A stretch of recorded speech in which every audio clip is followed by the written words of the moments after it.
This symbolism is widely known, but no one knows what it truly symbolizes. We see this in ancient Sumerian artwork. We see this in the Mayans' artwork. We always see this bag with the gods. What does this actually represent? Okay, so the bag itself represents carrying. Carrying what? It represents information, it represents knowledge. Your mind is the carrier of the information. So, this is why in his left hand, he carries the bag, and the right hand has the pine cone. This represents carrying of information. Why is it a bag? A bag can be passed on to someone else. The information can be taught to someone else. This is the information of activation of the pineal gland or higher consciousness of humans. Because as humans, we all possess an animal nature, the nature that tells us to eat, to steal, to gain material wealth, to survive, to hate. This is our animal self. This is our animal behavior. But we also have a divine nature of consciousness, which we have access to, the higher planes of consciousness, the planes that manipulate this material world and create all things in this material world. The human mind has access to. The animal does not. The animal has no idea he exists. The animal has no inner dialogue, but humans have the inner dialogue. Humans can create infinitely. We can expand our minds infinitely into new realms of thought. So we have this higher divine nature and a lower nature. This bag of the gods is basically just representing the knowledge they possess of higher consciousness, of the higher aspect of life. Okay, which is the activation of the pineal. The pine cone. The pine cone is in his right hand. The right represents wisdom. The left represents intellect, knowledge. Knowledge and wisdom are two separate things. Wisdom is applied knowledge, it's a feminine aspect. Knowledge is just gained information that you know, which is masculine. So in his right hand, he holds the pine cone. The pine cone can be opened and shut. The shut pine cone represents the asleep human being, the human being that exists in his lower nature, that just basically survives, lives on eating, consumption, material lust, living in chaos with his emotions, living in a place of hell. This is the animal nature. Then we have the awakened human, the one who has consciousness of himself, the one who looks within himself, the one who knows there is more to him when he looks in the mirror. He is far more than just the physical body. He is a divine spiritual being, a divine being who has limitless potential of creation into the material plane. So this represents the awakened, this represents the asleep. This is why he carries the pine cone in his right hand. It represents applied knowledge. This is the information, this is the intellect he possesses, and this is the applied knowledge of the awakening, of activation of the pineal gland. Because remember, the pineal gland is not your consciousness. The pineals, the same root word. Pine cones were always symbolizing the state of consciousness one was living in, whether he was asleep or awake. We see this at the Vatican. We see the pine cone over the two pillars. This is the two pillars of Freemasonry, and the dome. This is the Royal Arch of Freemasonry. This represents your head. This is the two pillars, the two hemispheres, and the pine cone in the middle, which is the pineal gland. What is the pineal gland? The pineal gland is not your consciousness. It is not the third eye, and it is not the mind. It's not the mind's eye. The pineal gland is a radio receiver. This is your body. Your body is an antenna. Most people think they are this body. This body is nothing but a receiver and a downloader of consciousness. Your brain does not produce consciousness. You are not this brain in your head. This brain is a downloader of consciousness. Consciousness comes from a way higher divine plane, which is what this image is showing here with the clouds. The mind is light. Consciousness is light. And this light is coming down into the material plane, and your body is basically a crystal antenna which is receiving and downloading this consciousness. So you can experience a three-dimensional reality. So God can experience himself in a divided, separate state. This is what this represents. Now, the pineal gland can be activated, okay, and stimulated, because the pineal gland has physioluminescent crystallized jagged-shaped cells on it. And obviously, these are crystals. Crystals are on your pineal gland. And what do crystals do? Radios use crystals. Your phone uses crystals. They tell you that crystals are woo-woo and pseudoscience because they don't want you to know the power of crystals. Your body is basically a giant crystal. Your pineal gland is a radio receiver for your consciousness.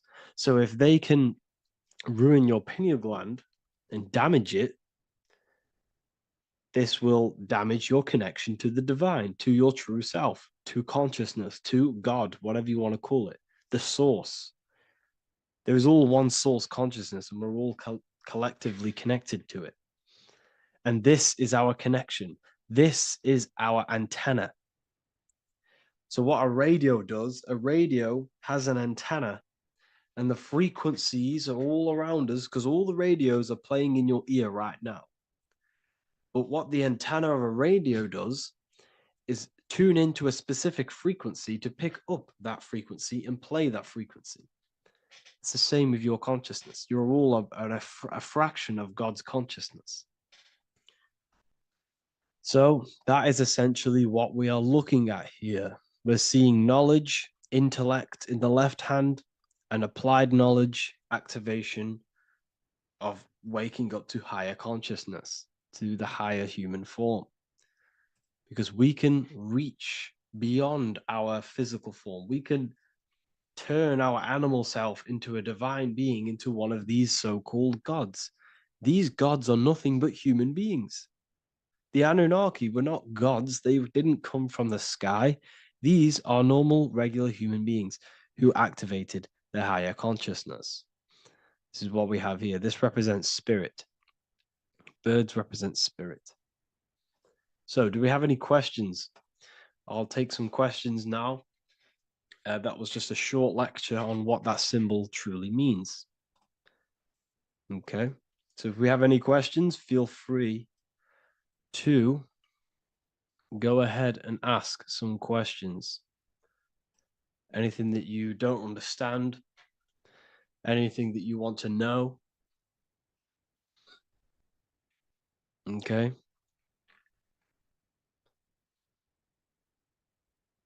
So base reality would be where source resides. Yes, the base reality is your consciousness. Are these lectures available in the university? There's a whole section, basically inside the university, there's a whole section with like over 30 long form lectures like this.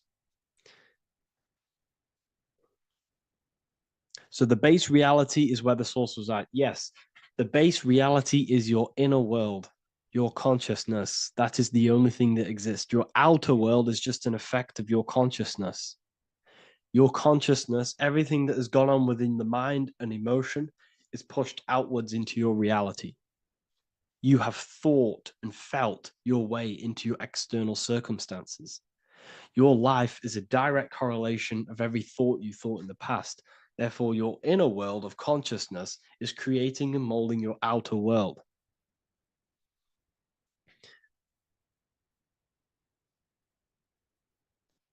The best way to keep connection consistent, the best way to keep your connection to the divine or the higher planes of consciousness is through meditation and through imagination. Imagination is the fourth dimension. It is the astral plane. That screen that you have in your mind is not a physical screen. That is the divine plane of the astral. And this is essentially where all objects of this material world comes from. The phone that you are holding, the laptop you're watching this on, whatever you're doing, every single object you see in your room that you are in right now began inside of the plane of imagination. This is not a physical plane. This is a metaphysical plane that you have access to. And you have the ability to bring down this plane into physical form. That's what we call manifestation. That's what the ancients called magic. This is what we now call in science metaphysics. It's all the same thing. So yes, you all have access to the divine planes. Unlike animals, this is why humans are so advanced.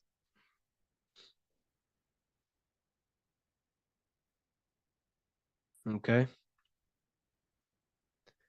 Is the pineal able to constantly activated, or is it just a temporary experience? I don't fully understand that question, unfortunately. Maybe you could word it in a different way. The real meditations on the university, legit, y'all, yes. In order to connect to consciousness, you need to sit in meditation and turn off your feelings, and the feeling of unity will come. Do I understand correctly? Yes, that is correct. So when you sit in silence and in stillness, I highlight the word stillness because stillness, when you are still, no information from your nervous system is being decoded by the brain. So when your body is still and does not move, your nervous system starts to relax and comes to a balanced state. Your brain starts to relax, it comes to a balanced state. The left and the right brain stop working, the nervous system stops working. Then, once the body, the material body is shut down, you then have access to consciousness. You can't access consciousness if the body's in such a busy state. If electricity is being fired every 2 seconds, your whole body's electrical. When you move your foot, that's electricity being fired from the brain to the foot instantly through the nervous system. Your brain, your whole body is a technological machine. So you must shut down the technological machine to access the divine that exists beyond the technological machine. Do you understand that? Did we create ourselves from the higher plane? When you say yes, you created yourself, you manifested yourself in this material form for a reason in this specific time and place. Wisdom books, are these available inside the university? Yes, they are. So anyone who joins the university, they all gain 50% off the store. So you can get anything off, anything you want inside the store for 50% off. Plus, you get the Book of Wisdom Volume 1 PDF for free. You get the Human Health Guide. Plus, you get all of the library books. There's a load of different books on occultism, symbolism, esotericism.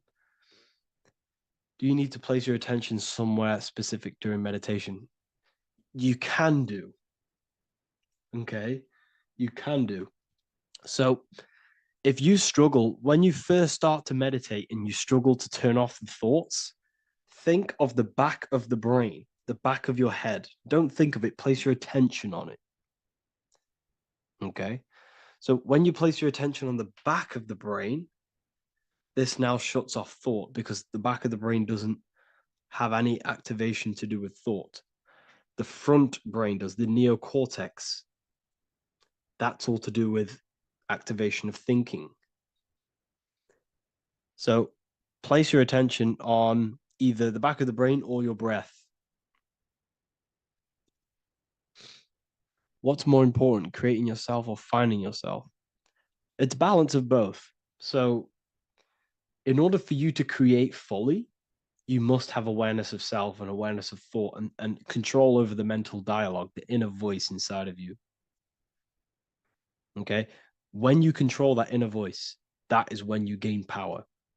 That inner voice is what brings commands into physical reality. Before you kick a football, there is a change in consciousness. There's a decision made in consciousness before the body takes the action.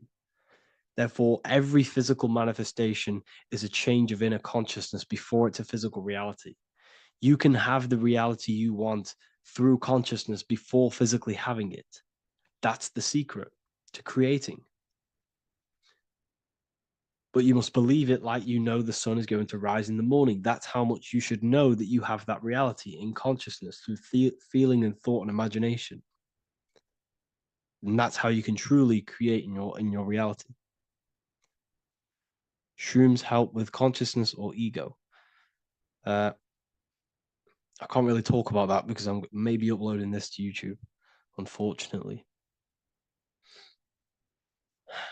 But we need to clean our pineal gland first from calcification. Yes, definitely. You should go on a detox the body. Because you can't really connect with consciousness if your body is in such a dirty state. Because the brain is, your nervous system is in a state of fight or flight, trying to fight off all these toxins. So when you meditate, you're probably going to be having thoughts all the time because your brain's firing, your nervous system's being attacked through toxins. So you must detox to have a true connection with the divine. Your diet plays a big role in your spirituality and mentality. What is the most optimal food for pure consciousness? Fruits and vegetables. They possess consciousness. So when you place them inside of you, they're syncing with your consciousness. How to check the cleanliness of your body, your skin, your teeth, your tongue, your mouth. If your skin has spots, different colors on it, you're not clean because your skin is a reflection of your inner organs. Coffee's not the best for you. Coffee gives you fake energy. Okay. So what coffee does, that buzz you get off coffee is actually the toxic effect of the chemicals reacting with your body. If I'm inside the university and wanted to buy your book, you said it would be 50% off because we are your student. Is that automatic or we need to have a code? You will have a code. Yes, I'm going to releasing a code for all the students after this.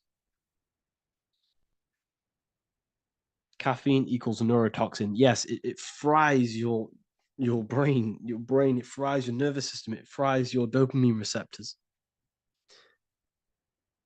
Will the Q&A last week about money symbolism be posted? Oh, I didn't post that.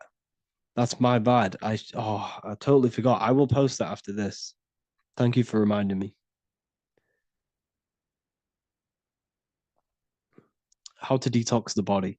The best way to detox the body is going through a week cleanse of fruit. So only consume fruit, sea moss, and cayenne pepper, and lots of freshly pressed juice. Do that for a week or 2 weeks, depending on how you feel, and then start to fast. You will lose weight, but you're not losing weight. You're losing impurities. It's good to do this every couple months to just go on a raw fruit diet, cleanse the body, push everything out, and then start to fast while consuming sea moss and having lots of freshly squeezed juices. What is an alternative for coffee? Something with high energy levels. Okay. We're not taught the most simplest thing about the human body. It is an electromagnetic machine. It's electrical. It runs off electricity. The only energy you need is electricity, and that is found in fruits, vegetables. If you want energy, drink pure, fresh, pressed juice. That will give you more energy, more electricity than coffee. Can we cleanse ourselves through oil pulling? Do you recommend it? I do oil pulling every day with coconut oil in my mouth. Celery juice is a good one, very good one. Yes, celery juice.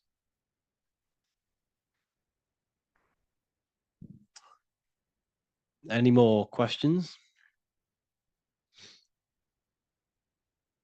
What kind of music do you listen to when lifting? For me, rap, hip hop push me work harder, but I know it's terrible for my subconscious. Yes, very.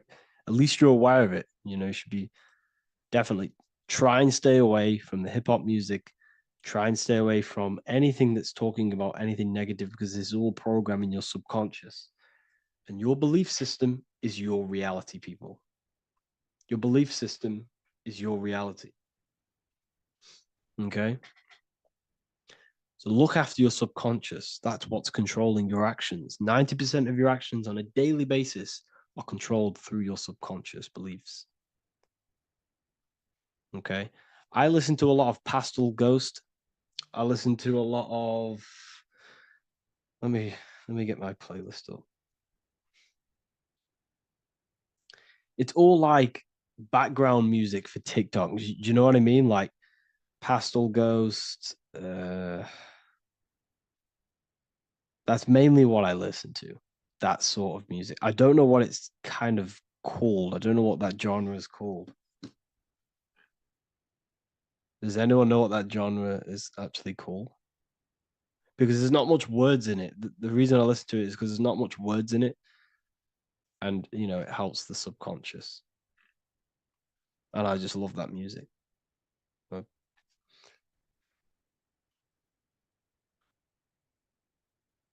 Like lo-fi, yeah, a bit of lo-fi. Uh, most people won't even know this type of music.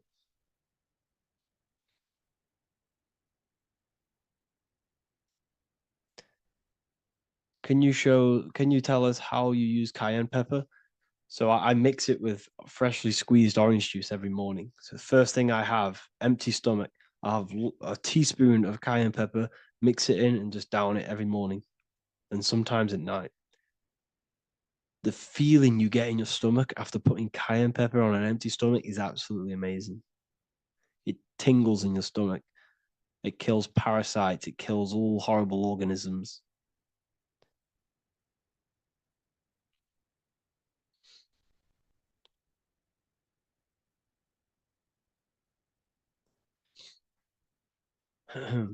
Mix it with hot water. Yes, hot water and key lime water. That I bet that's powerful. If you mixed warm water with key lime with cayenne pepper in first thing in the morning, I can imagine how powerful that is. I've never done that, but I'm going to try that. Do you use sea salt? I don't know what to think about sea salt, to be honest. I try and stay away from it. I don't know whether it's good, don't know whether it's bad. I'm kind of mixed on it, mixed information. Uh, you know, I've heard people have benefits. I've heard other people say stay away from it. So I don't know. I just stay away from it. Just I'm not too sure on it.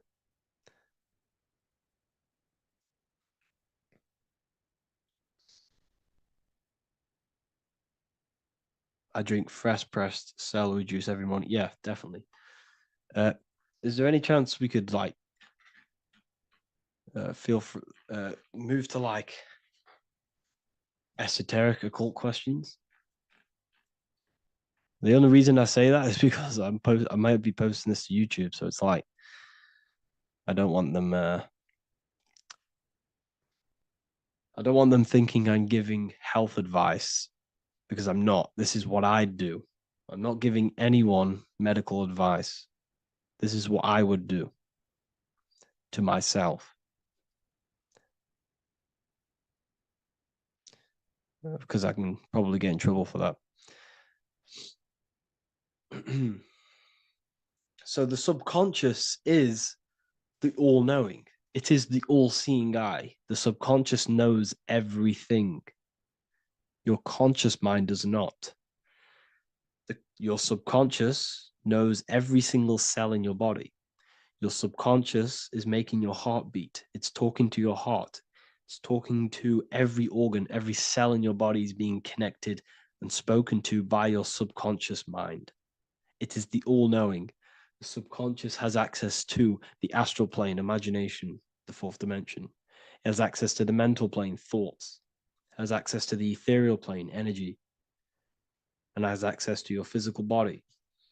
It's the door, it's the portal. The subconscious is the portal to the divine. You must go through the subconscious in order to access the divine. Any coupon codes for book 2? Yes, inside the university, there will be a 50% off coupon code.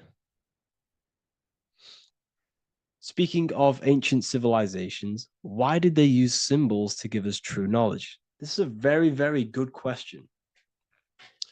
Very good question indeed. The reason they use symbols is because symbols are their keys. They hide meanings. They hide things. For example, if it was written down, if all of this sacred knowledge that I'm speaking now was written down, it can be easily taken.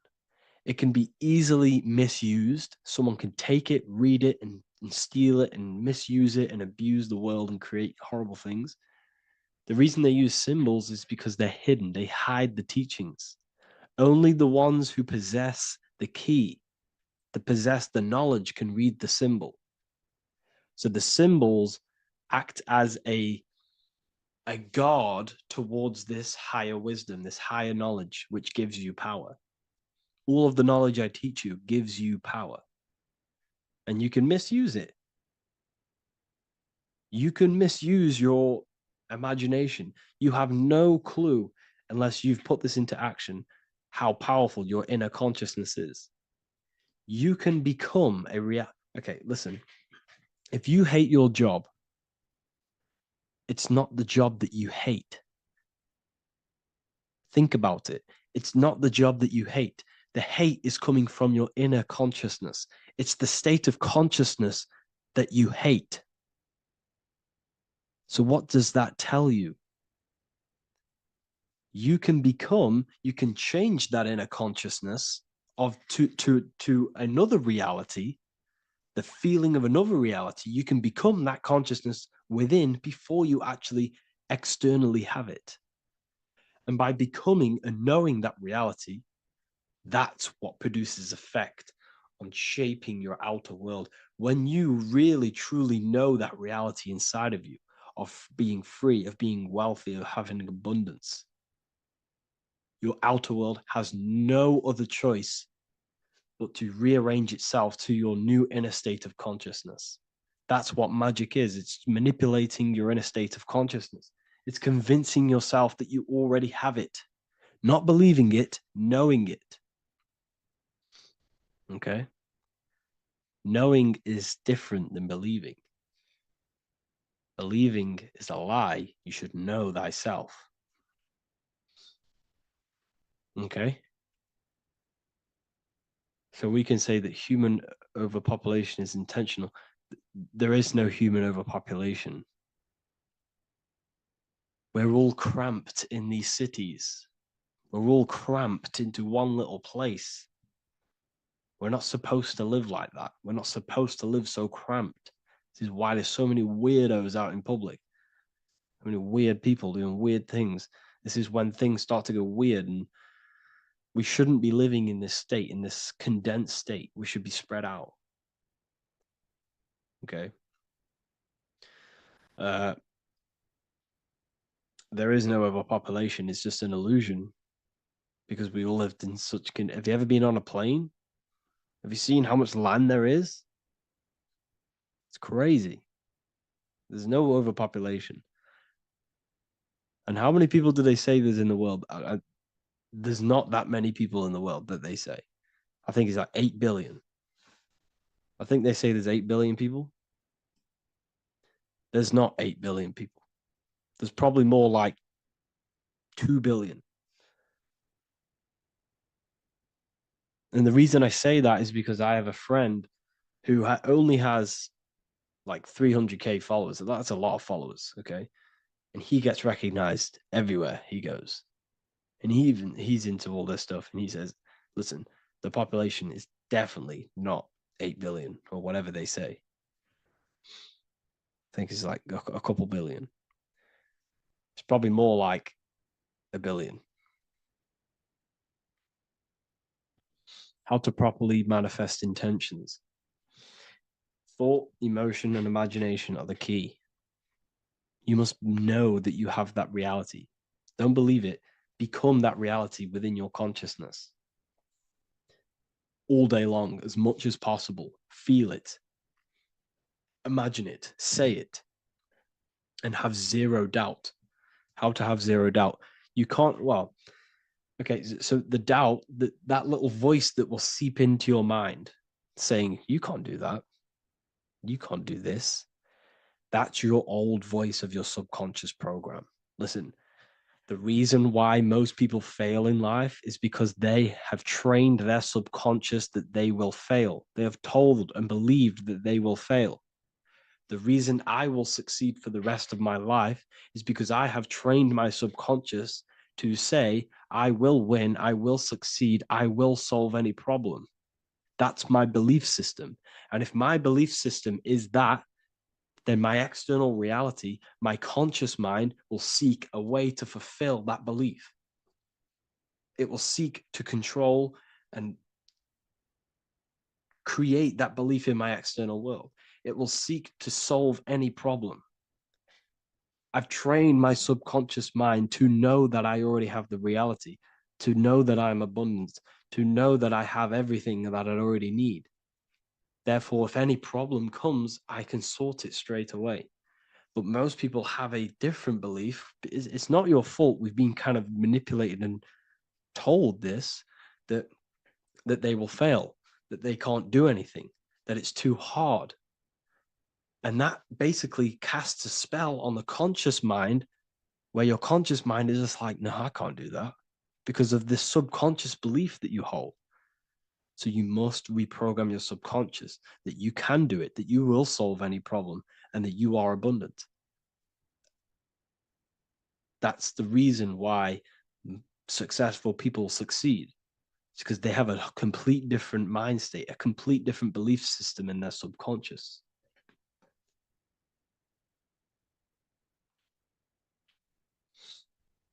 Do you offer mentoring? Yes, I do offer mentoring, but it's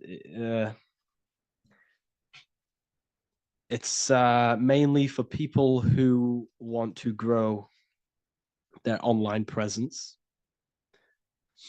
and for the amount of value and transformation that I can place into your life, and the time that, well, the price of my time, it will be a higher price tag, but your life will completely change if you join my mentoring, because I will transmute your life. I will transmute your mind, and I will transmute your whole reality, because I could tell you exactly what you need to do.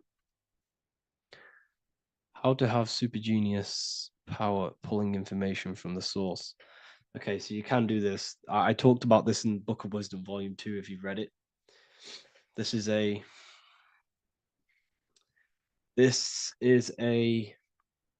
technique that Albert Einstein used. This is a technique that Thomas Edison used. This is a technique that all of the ancient geniuses have used. So you get on a chair, you place metal below you or plates, and you hold a metal ball in your hand, and you fall asleep. And every time you fall asleep on the chair, you're going to drop the ball because your body will become unconscious, and you will basically drop the ball and it will wake you up because it's going to hit and make a loud bang on the plate.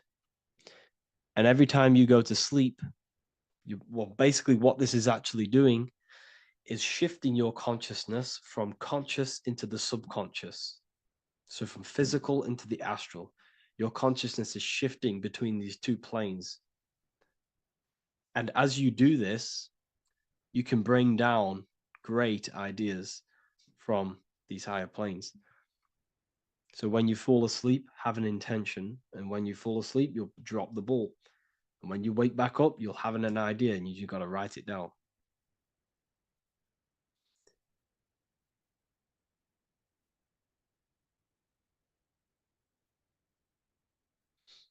How to balance chakras. Don't focus on balancing your chakras. Focus on the mind. The mind is the cause of the chakras being blocked. If you have a blocked throat chakra, this is a problem in your mind, not the chakra. You see, the chakras are a result of the mind. You transmute the mind, you can transmute the chakras and cleanse them.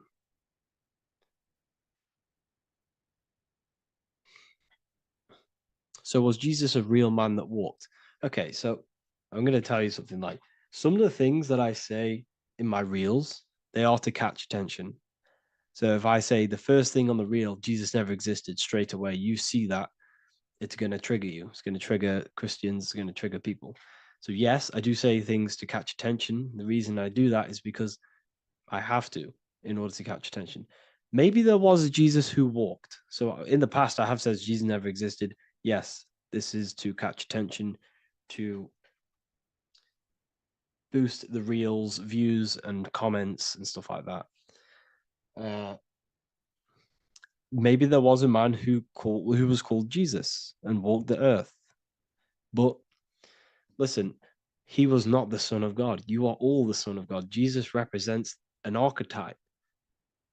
He represents morals. He represents a way of living that you should embody in your life, not to worship.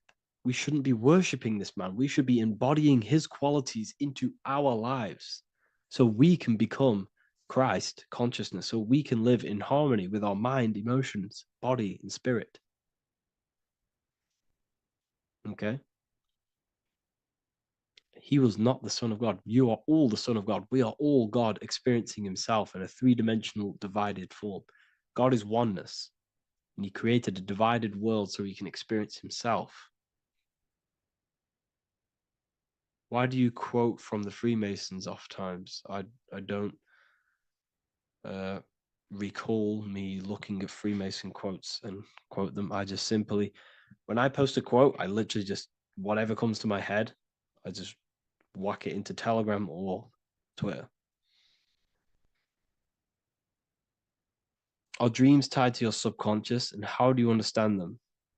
Okay. Dreams and astral projection are two different things. Astral projection is your soul leaving this plane into the collective consciousness, into the collective mind, the collective astral plane. But dreams are basically the astral plane, but it's your personal astral plane in your personal subconscious. So when you dream, you're entering your own consciousness, you're entering your own subconscious. Every character, every event that happens to you, everything that is said to you, everything that happens to you in your dream is yourself pushed outwards, and you're basically experiencing your own mind. If something scary comes up in your dream, this is your belief, this is something in the back of your mind materializing and coming to you and showing itself to you. So in order to understand your dreams, it's basically suppressed emotions, suppressed thoughts, all lingering in your subconscious materialized. Okay. A few months ago, I'd have concurrent dreams of getting in a car crash that lasted for months. Then one day out of nowhere, I got into a really bad accident, and that low-key bugged me out. I didn't know if my mind was trying to warn me or what. You can explain that. Okay. If you are having dreams about having a car crash, this is a belief. Okay, so let me tell you something. Let's say you're a drug dealer, okay? And you live in fear every single day of the police coming to you. This dealer every day is worried, he's scared, and he lives in fear of the police getting him. He was believing it. This fear, this emotion he was feeling on a regular basis, repetition, and the emotion is basically impressing your subconscious. It's impressed his subconscious that deeply that he now believes it. It's now become a belief. So one day the dealer gets caught and he goes prison. Let me tell you something. He placed himself there because he created a program, a belief in his subconscious of the police. And his external reality is now in a prison cell. But that prison cell is just an external manifestation of the prison cell of fear he installed in his subconscious mind. The four walls he's now trapped in is just basically an externalization of his own belief system that he created through consciousness, through the subconscious. If you embedded your belief that you will be in a car crash, you will be in a car crash. He placed himself there. He materialized that reality through the thought, through the emotion, through the belief. He put himself there. You see?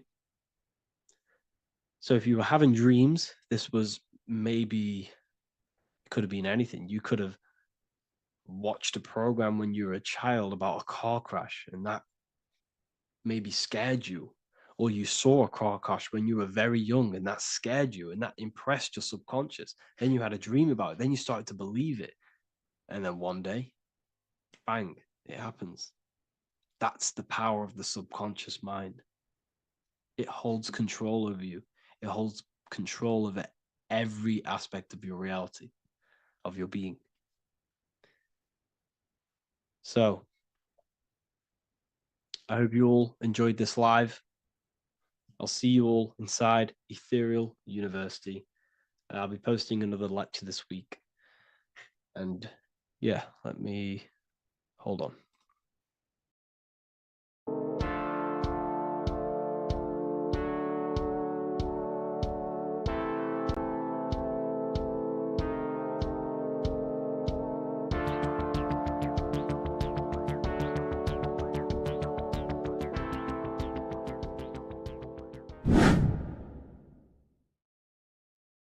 How are we all doing today, people? It's Revival of Wisdom, and today we're going to get real deep.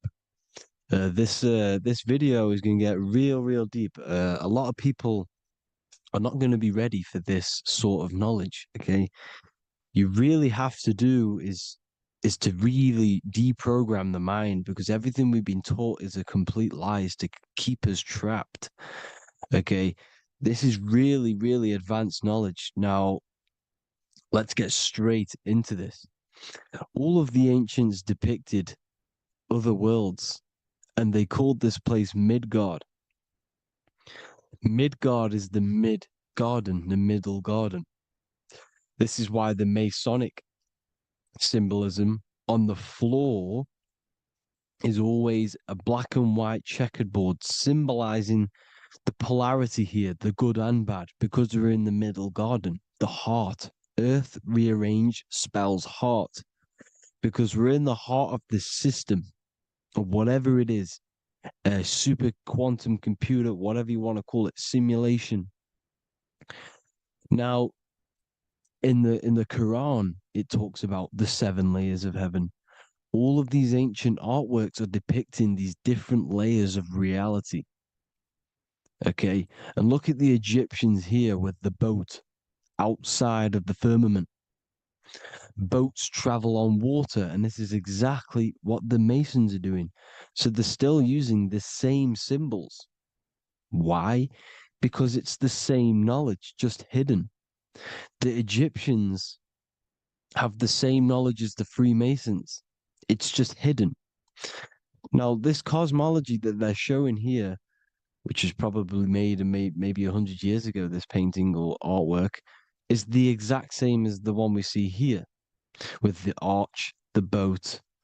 You know, it's similar because the boat is symbolizing traveling these other worlds, because the ether is also symbolized as water, because if you look up at the stars through a telescope, it looks like it's water. It's shining through water, because this ether, whatever this substance is outside of this world, was symbolized as water. Okay, and look at all these ancient depictions showing these different layers of reality. Now, we are being trapped within this 3D dimensional world, which is the cube, the Saturn cube, because there are 6 sides to everything in this world: front, back, left, right, up and down. 6, which is the cube, because we're in the Saturn, Saturn's world. Okay, now, always been depicted as a tree of life, the tree of The tree of the universe has always been depicted as this tree. Because let's get a bit deeper. Now, the cosmology of this reality is the sun, the moon, and Polaris, always in the Masonic art. The sun, the moon, and Polaris, the all-seeing eye. If you go inside of the temples of the Masonic temples, they always have this star in the middle, shining light beams. Okay? Look here. The light beams coming from the big star in the middle, which is Polaris. This eye is God. It's God's light shining down from his abundance. Now, when you astral travel, you will see this big ball of light above you, and this big ball of light is God. But you cannot travel towards it until you are pure.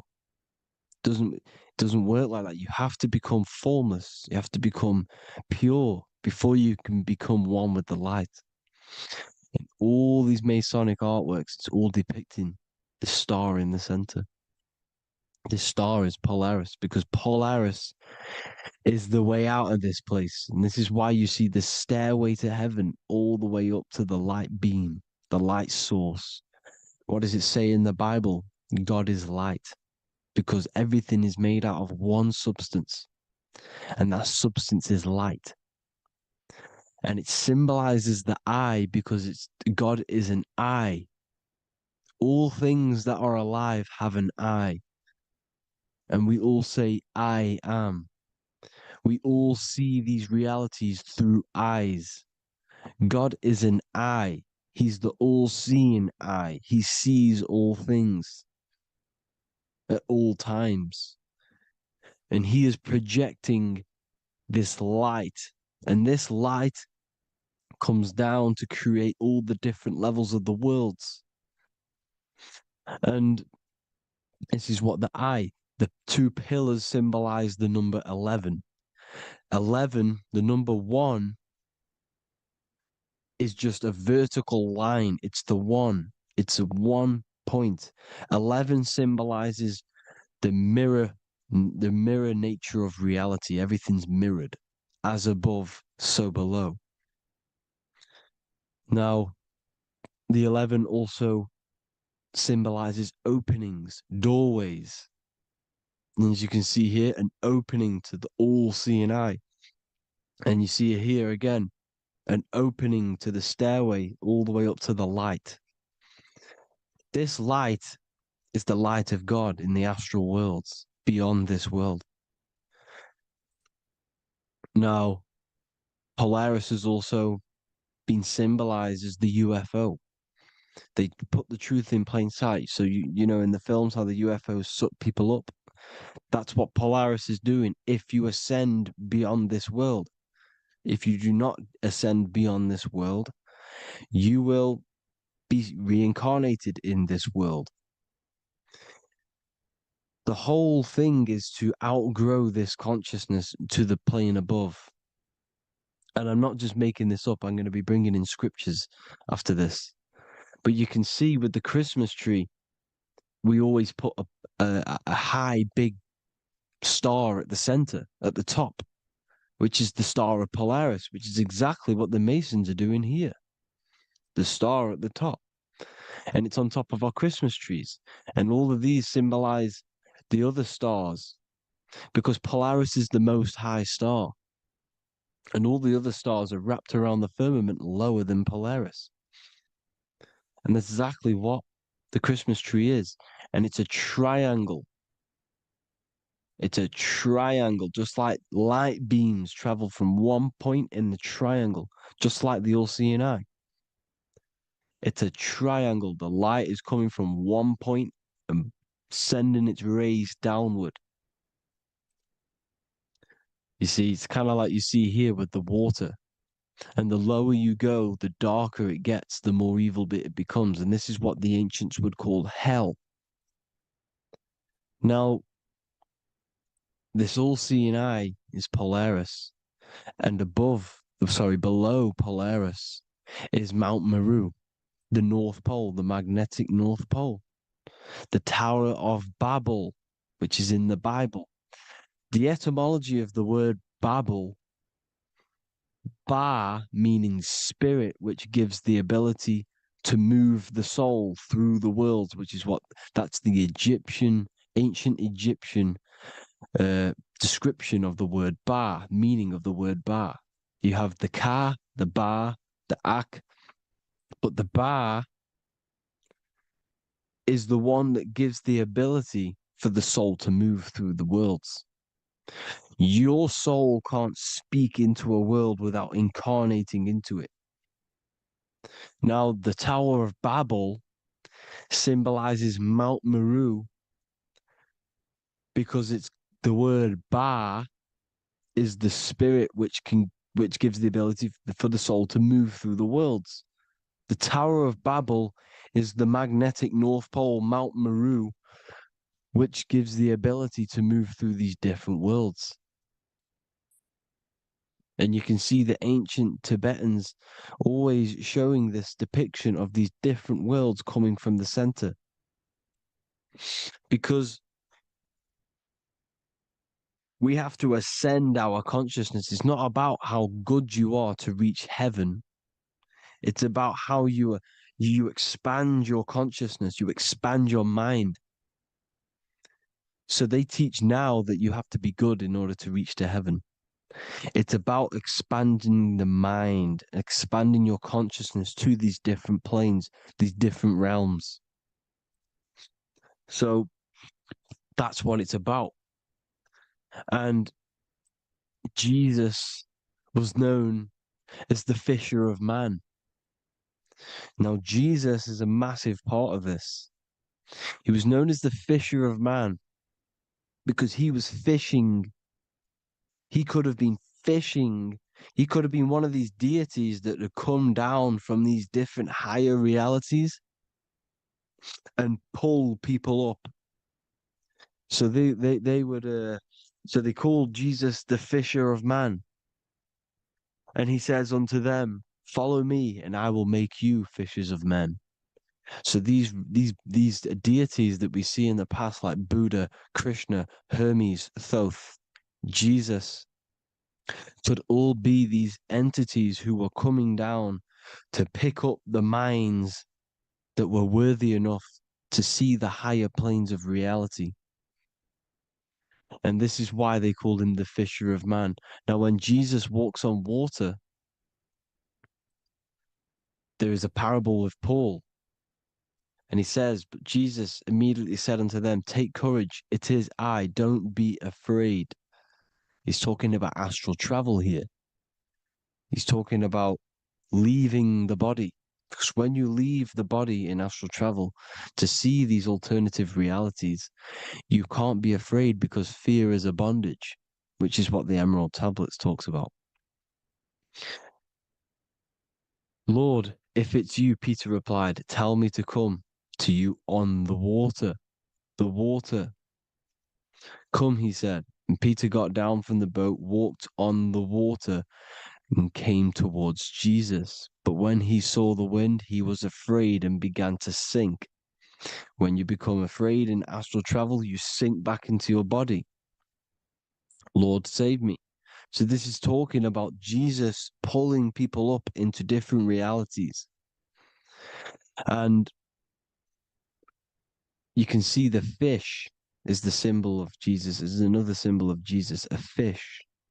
Because fish symbolize deep occult knowledge, because fish travel the depths of the ocean. And they symbolize us because we are fish underneath the ethers. And Jesus was pulling people up. You see, so the Bible is a people today believe the Bible is a book telling you how to reach to heaven, how to become godly and reach heaven. But you've got to become the Jesus Christ to see these alternative realities. Now look at the Emerald Tablets is a massive part, and it speaks so much about these different realities. Look what it says here. This is in Emerald Tablet 3. Then in my heart grew a great longing to conquer the pathway that led to the stars, which is exactly what the Masons depict in all of their art. Look, the ladder to the stars.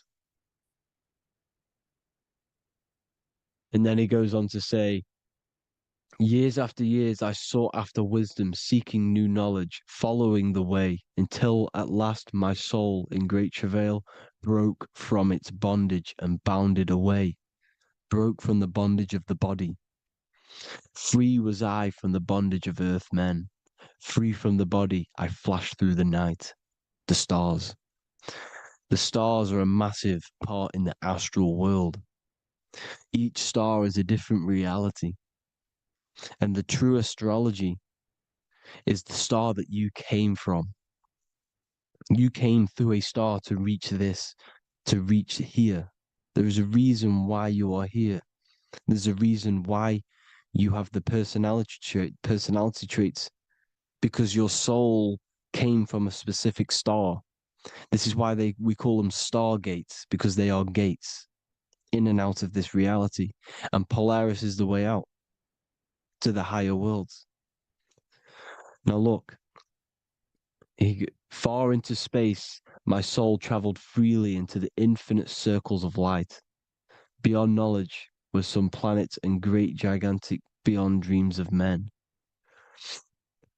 Then he goes to say, lift up your flame from out of the darkness, fly from the night and ye shall be free. Lift up your flame. Your flame is your soul, because it has to be lifted up out of the darkness. This is the darkness, this world, this body is the darkness. Because it's a bondage. You need to break free. You need to learn how to astral travel, people.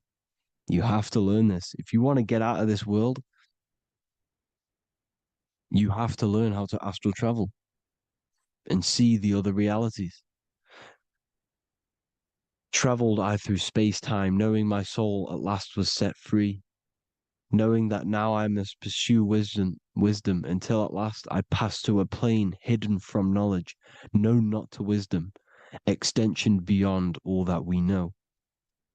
So he's talking about he went to a place where we cannot even comprehend here, a place that is not even known to Earthmen. He's telling you he's ascended out of this world to the planes that are beyond. And it says here in the Emerald Tablets, man is in process of changing to forms that are not of this world. Grows he in time to the formless, a plane on the cycle above. Know ye, ye must become formless before ye are one with the light. The light, the same light that I was talking about, the Masonic light, with the triangle, God, the one source. Ye must become formless before ye are with the light. Formless, you have to leave the body. You have to leave the body. You have to gain the ability to leave this body and travel to these other worlds. Now, it says here, not as man am I, for free have I become of dimensions and planes. In each I take on a new body. In each I change my form. Know I now that the formless is all there is of form. You see, all things created come from the things that, all things that you see come from the things that you cannot see. All of us have the same spark of consciousness, the same I am. Every dog, every animal, every human has this same I, this same thing which sees through the eye. It's formless. It takes this formless entity is the same entity of us. We are all the same entity in different bodies. And this entity it was represented as the flame, the cosmic flame, which is inside of all of us.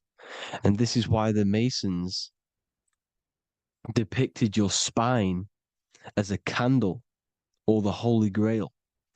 You would either see this or a candle with a flame on the top, because the Holy Grail is your consciousness, which is on top of your spine, which is the candle. Now, Jesus, Thoth, Buddha were all these deities which were coming down to lift people up because they were fishermen of men. And he would lift you up to the higher worlds, out of this world, to the ones above. Now, Thoth, you can see him here, he's leading the way. He's holding someone and he's leading the way with knowledge and power. He was leading the way to other worlds, out of this world. There's no point trying to change this world.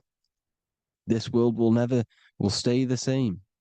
It will stay the same. You have to get out of this world. And that's what they're telling you. That's what they're keeping you from. They're keeping you stuck within this thin layer of reality. So what the Masons are doing, they have the ability to astral travel. They're living not stuck and bound to one reality, but living within the different layers of reality. And this is what Morpheus was doing in the Matrix. Morpheus was going into the Matrix to go and get Neo, which is exactly what Jesus was doing, pulling up people out of this world to the ones higher. And that's exactly what Morpheus is doing in the Matrix. If you haven't watched the Matrix, go and watch it. It will blow your mind. Everything I'm saying in this video, you will see it. Except that you don't need to use a machine to enter the Matrix. You just use your body. Well, you use your consciousness to leave this body. You see, Neo was also uploading himself into the simulation to pull people out of the simulation. And this is exactly what all of these gods were doing. The fisher of man. Look, he was pulling people up out of this reality with the knowledge. Now, Jesus was always depicted with the mushrooms. Look at all this mushroom art. Mushrooms were literally the origin of Christianity. You can see it everywhere. There's mushrooms in all of the ancient art. Every single one of these paintings you see here, there's mushrooms on them. Mushrooms have the ability to see alternative states of consciousness. Now, if you go and do them and you go to sleep, if you pop mushrooms, you go to sleep and you will wake up in another reality. You will wake up in another reality. Don't try it if you don't want to do it. But if you've got the heart to do it, do it. Eat them and go to sleep. You'll wake up in another reality. And Jesus was handing out mushrooms to the bright minds, to the minds that he wanted to fish out and pull up to the higher realities. He was giving them mushrooms to see themselves in an alternative state, in an alternative reality. This is why there was so much mushroom art, and it's not just ancient Christians. It's Sumerians, it's the Mayans, the Celtics, the Egyptians. All used mushrooms. All of them. Look at all this art. It's on stones. It's everywhere because mushrooms. See, everything in nature is a micro macro. Look at the form of a mushroom. It's literally your spine and brain because they alter your consciousness.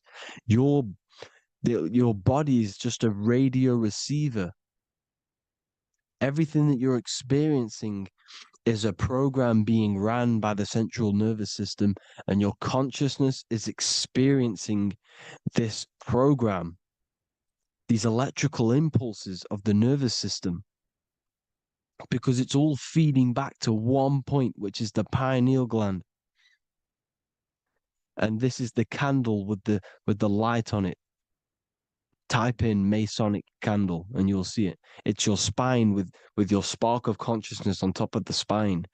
And it's a mushroom because this sends you to alternative states of consciousness, alternative realities. Now, they were all doing this, the Egyptians, the Mayans. Now, there's more symbolism which goes into this. Look at the Christmas trees we use. The Christmas tree with the presents underneath them. Magic mushrooms grow under trees. And these are the presents under the trees that we symbolize today with Christmas. Santa's red and yellow for the red and yellow mushrooms. The same mushrooms Mario has to collect. And when he gets enough mushrooms, he levels up. And then what does he do when he go past the world? When you win that world in Mario, you go to another reality. You go inside of another world. It's truth in plain sight. And it's using mushrooms. It's using mushrooms. Everything, all of the characters in Mario, well, a lot of them are mushrooms. Look at this one.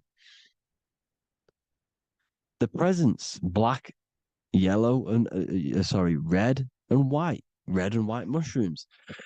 And the bow on the top is the mushroom head.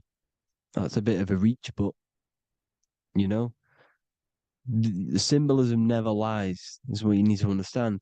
And it's as above, so below. Now look at the Sumerians. The Sumerians were also multi-dimensional beings. Okay, look at how they have the double faces. They had 1 foot in this reality and 1 foot in another reality. And look at this one, a double-headed god inside of like a portal. You see? Because and look at these with the wings, the astral travel. Birds, ancient birds symbolize the soul because the soul is a bird. It flies to different worlds. It flies around the cosmos. And mushrooms gave you the ability to see these alternative states of consciousness, these alternate realities, because you exist in infinite realities. You exist in infinite realities. Now look at the 33rd degree Ordo Ab Chao badge. You get this badge when you become a 33rd degree Freemason, and it's a double-headed eagle. A double-headed eagle. And you can see this in Sumeria first. Sumeria have the same symbol, a double-headed, bird. You can see it here as well. And the Masons are still using this symbol today. And when you become a 33rd degree, 33 vertebrae on the back of your spine, above the vertebrae is your consciousness, and it's a double-headed eagle. One reality in one. You become a multi-dimensional being in the 33rd degree. And I've heard many interviews of Masons say it becomes Luciferian. You see, they speak in code. These Masons can't tell you about what they learn about, but they will speak in code. They said it becomes Luciferian. The word Luciferian is lucid. The root word of Luciferian is lucid, and lucid is lucid dreaming, alternative realities, dream worlds. You become a god. Luciferian means you're becoming your own god, pretty much. Because you are becoming a multi-dimensional being living in between the different layers of reality at the 33rd degree of Freemasonry. And look at the double-headed eagle, because the birds symbolize the soul. And they reach high, they fly high, just like the soul wants to fly high to the light, to become one with the light, like the Emerald Tablet says. Now look at Janus. Janus was another god, and he's known as the god of doorways. Janus always depicted with a double head. Janus is why we say janitor or January. And January is entering a new year. Janus is known as the god of doorways with keys, always got a key, because keys open doors. That's why the janitor holds all the keys. And Janus always has double heads because he had one foot in this reality, one foot in another. He was a multi-dimensional being, a Luciferian, living between the different layers of reality, except from being, instead of being stuck in one like we are. Well, a lot of people. And that's the whole point. You see, all of this stuff is about like changing the world and stuff like that. This world will probably never ever change. It's probably been like this forever. Well, forever, for a long time. But it's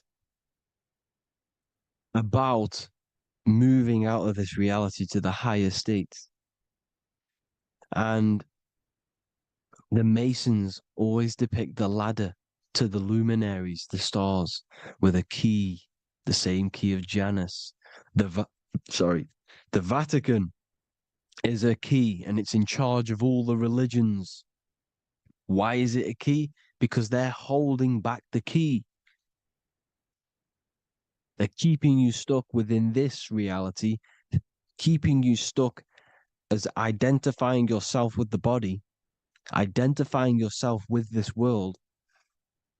You are not in the world is within you. This is a program being ran by your central nervous system, and your consciousness is experiencing this reality. Now, this is going to be a mind-blowing video for some people. You have to have an open mind. You have to let go of all the programs. I'm repeating what the ancients are talking about and the ancient symbolism. Look at Janus with the double-headed god. He was just another god coming down, giving keys to people who had the worthy mind to be pulled up out of this reality,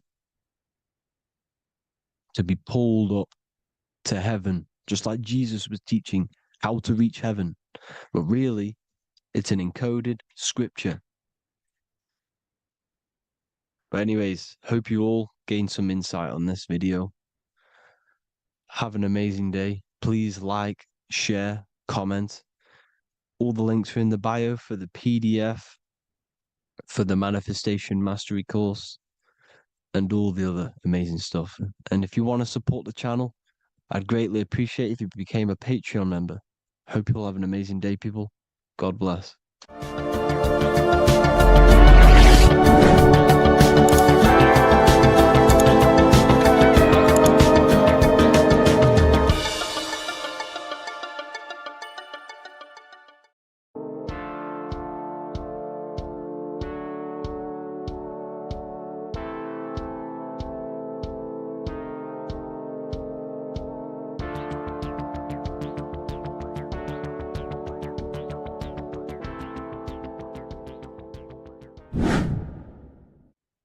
How are we all doing, people? It's Revival of Wisdom from the Wisdom Academy. Today we're going to be breaking down God, consciousness, and the higher and the lower self, and how to overcome the lower self. Now, the first thing you need to understand is that you are the invisible intelligence within the brain, within the body. This invisible intelligence is known as the mind. But you are not the mind. You are the observer of the mind, which is the soul, the invisible entity. The mind is your intellect, your intelligence. Now, the mind is, it's hard to put this in words, but the mind is something that gives you the ability to explore the universe. And this inner self is the I am. It's the quiet, the inner self, the voice you see in you hear in your head. This is why within spells high twin, inside, internal. The I is also the number one, which is one line. Because the one and only, is the inner self, which is the I am. This is why you say, my name is Harry. You are not Harry, you are the I, the inner self, the intelligence. Okay, this is why Jesus in French is I am. You look with the two eyes and you see with the inner eye, and eye, the same thing. Okay, because the eye inside is what gives you the perception of what you're looking at. So when someone's trying to explain something and then you catch on saying, I see now, it's because you're seeing with your inner eye, the one that gives you perception, gives you intelligence, gives you the ability to understand things. This is the internal eye, the invisible self, which the physical body is nowhere near as complicated as this inner self. Is in infinite potential, infinite potential. God, God, generator, operator, destroyer, soul, mind, and body. Brahma, Vishnu, Shiva, the Father, the Holy Spirit, and the Son. They're all the reason why you see God is always a triad is because it represents yourself. Your invisible intelligence is God. Me and you are the same invisible intelligence. We are the invisible intelligence experiencing the program being ran by the central nervous system and the brain. I always say this in my videos, but I have to, in order for you to understand the things that I'm going to say later on in the video, you need to understand this concept, is that you are the consciousness experiencing the nervous system, the tree of knowledge of good and evil, which is you here. You would be in this invisible intelligence right here in the center of the brain. Now, this is why the ancient Christians show God is in the brain. This is the brain stem. This is the brain. This is also the brain stem and the brain. The brain stem and the brain. It's all depictions of the brain because the brain's the computer, the electromagnetic computer, which decodes the demands created by the invisible intelligence, the I, the inner self, you, your true self. The person moving, if you observe what someone moving, this is going to sound, but if you observe someone walking, it's not the body. The body is moving, but the thing telling it to move is the invisible intelligence. Before you kick a football, a decision is made within your invisible intelligence, your mind. And this consciousness, this invisible intelligence, is either stuck between the lower self and the higher self. Okay? When the invisible intelligence, meaning the true self, identifies itself with the physical body, it will trap its mind within physicality. This consciousness that we have is either operating in the lower self or the higher self.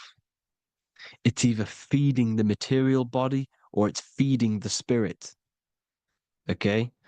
But because we are physical and spiritual, we need to be even. We don't want to be meditating all day long because we do have a physical body as well whilst we are here. We are playing a game in physical matter. Okay? Now, the reason that you incarnated here is to learn a lesson because the mind can manifest anything it wants within the astral planes, within the world of imagination. It can manifest anything it likes, but it incarnates into matter, into this game, so we can understand labor, because anything in matter, you have to labor to manifest. But in the astral, you can manifest at the click of a finger. You come here to learn the knowledge of good and evil. And your consciousness, I came out a bit off topic there, but your consciousness is experiencing the lower or higher self. The lower self is manifested in the lower parts of the body. Sex, food, and power, the lower three energy centers. These centers are like mini brains. You are literally thinking with these centers.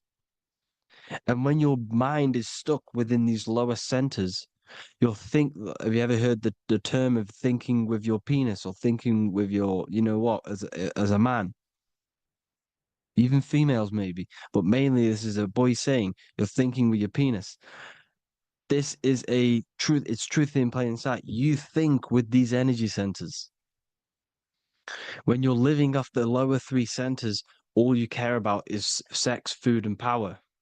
Eating, sleeping, and greed. Power's kind of like greed. Now, when we move up to the higher parts of the body, when we live our life within the higher parts of the body, this is considered heaven. Love, expression, intuition, and wisdom. This is what we need to be aiming to do, moving out of the lower half of the body and living our life within the higher self, the higher parts of the body, thinking with the higher energy centers, thinking with love, expression, intuition, and wisdom, spreading love, expression, intuition, and wisdom to others. Heaven is even. This is why Jesus is pointing at the heart chakra, always pointing at the heart. Earth rearranged his heart because in earth you're manifested as a physical being. You're in the heart, good and bad. You need to be balanced between the good and bad. Because love can be a demon too. That's a whole nother video, but love can be a demon. Now, the seven chakras are known as the seven seals in the Bible. When the Lamb opened the seventh seal, there was silence in the heaven for about half an hour. This is a verse from the Bible. The Lamb is Aries, which is the higher brain, the cerebrum, the cerebram, Ram, Aries. Because when the Ram opens the seven seals, you enter the kingdom of heaven. Because these chakras seal your invisible intelligence. They seal your true self. You are behind these seven seals, your true invisible self, your true consciousness. Because behind these seven seals, you do not think about anything materialistic. Your intelligence is not material. It's not physical. It's not from the physical world. It does not desire the physical world. The body is the beast. The body's the animal, the lower self, which can corrupt our intelligence. It can corrupt the intelligence. Okay? Now, we need to balance these chakras so that we gain a deeper connection between this intelligence and the brain. Because when there's a strong connection between the brain and the intelligence, your body and the intelligence, you have a strong connection. Therefore, you can manifest what the intelligence is saying at all times. Meaning, when, for example, your higher self, this is intelligence, the higher intelligence is always speaking to you. It's always guiding you. It's always telling you the right thing to do. You can feel it when you're doing something wrong. You can feel that you're doing something wrong because this higher self, this intelligence knows what it needs to do here. And when there's no connection between the body and this our intelligence, our true self, when we strip away, when you close your eyes for long periods of time, you will figure out you are this invisible, infinite, creative being. There's no words that I can't describe what it is, but it's the voice inside of your head that you can feel when you close your eyes. You are this being inside of the heaven, because this is heaven, this intelligence. And when there's a strong connection between the body, you can manifest everything it's saying. When everything is balanced, when you're no longer thinking with the lower centers, when they're all balanced, you're not thinking in particular with every center, you balance them all, you can manifest everything it says. Your body will act out what the intelligence is always saying. This is God in the brain, the intelligence, trying to touch Adam, representing the lower self. This is why they're not touching.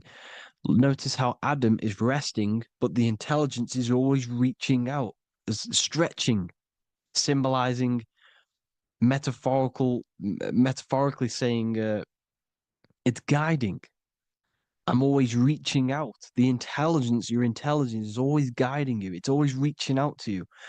But Adam is ignorant of it. The lower self is ignorant of it. And that's why he's so relaxed and God is so stretching out. Because at our highest self, that when you think of when you want to better your life, that highest true version of yourself is God.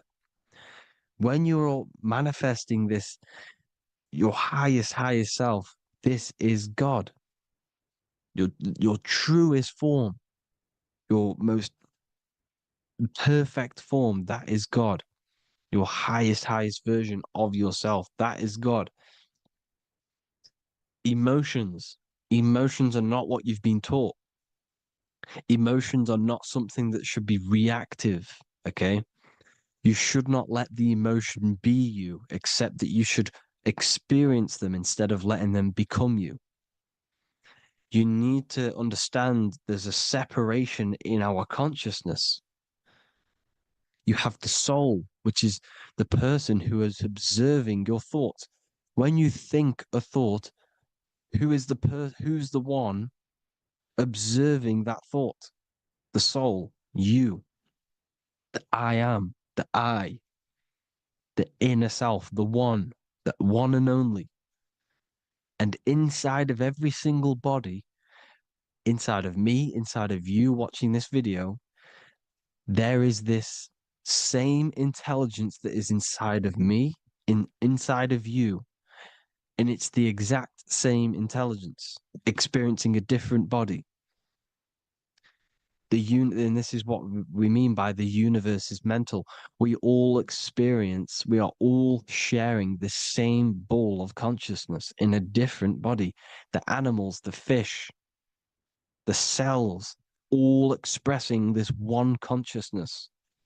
Me and you are the same. This is why the golden rule is treat others like others should be treated, because I am you and you are me in a different body. Now, going back, you need to identify that there's different levels of consciousness: soul, mind, emotion, and body. Okay? Your emotions are on a separate layer than the body, the mind, and the soul. So when you identify there's a difference between all of these, you do not let them become you. You do not let your mind rule you, because your mind can be corrupted. Your soul is the one that is pure good, pure love, but your mind can be corrupted. Okay? Your emotions can be corrupted. The body can be corrupted, but the soul can never be corrupted, only layered on top. You can only throw piles of programs within the subconscious, layering the soul down, but deep down inside of every single one of you, there is a loving being. Because love comes from the heart. Love is the universal emotion, expression.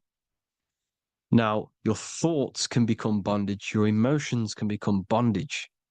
Now, what do I mean by bondage? By conquering the lower self, we need to conquer our own mind, because the mind is what's manifesting the lower self.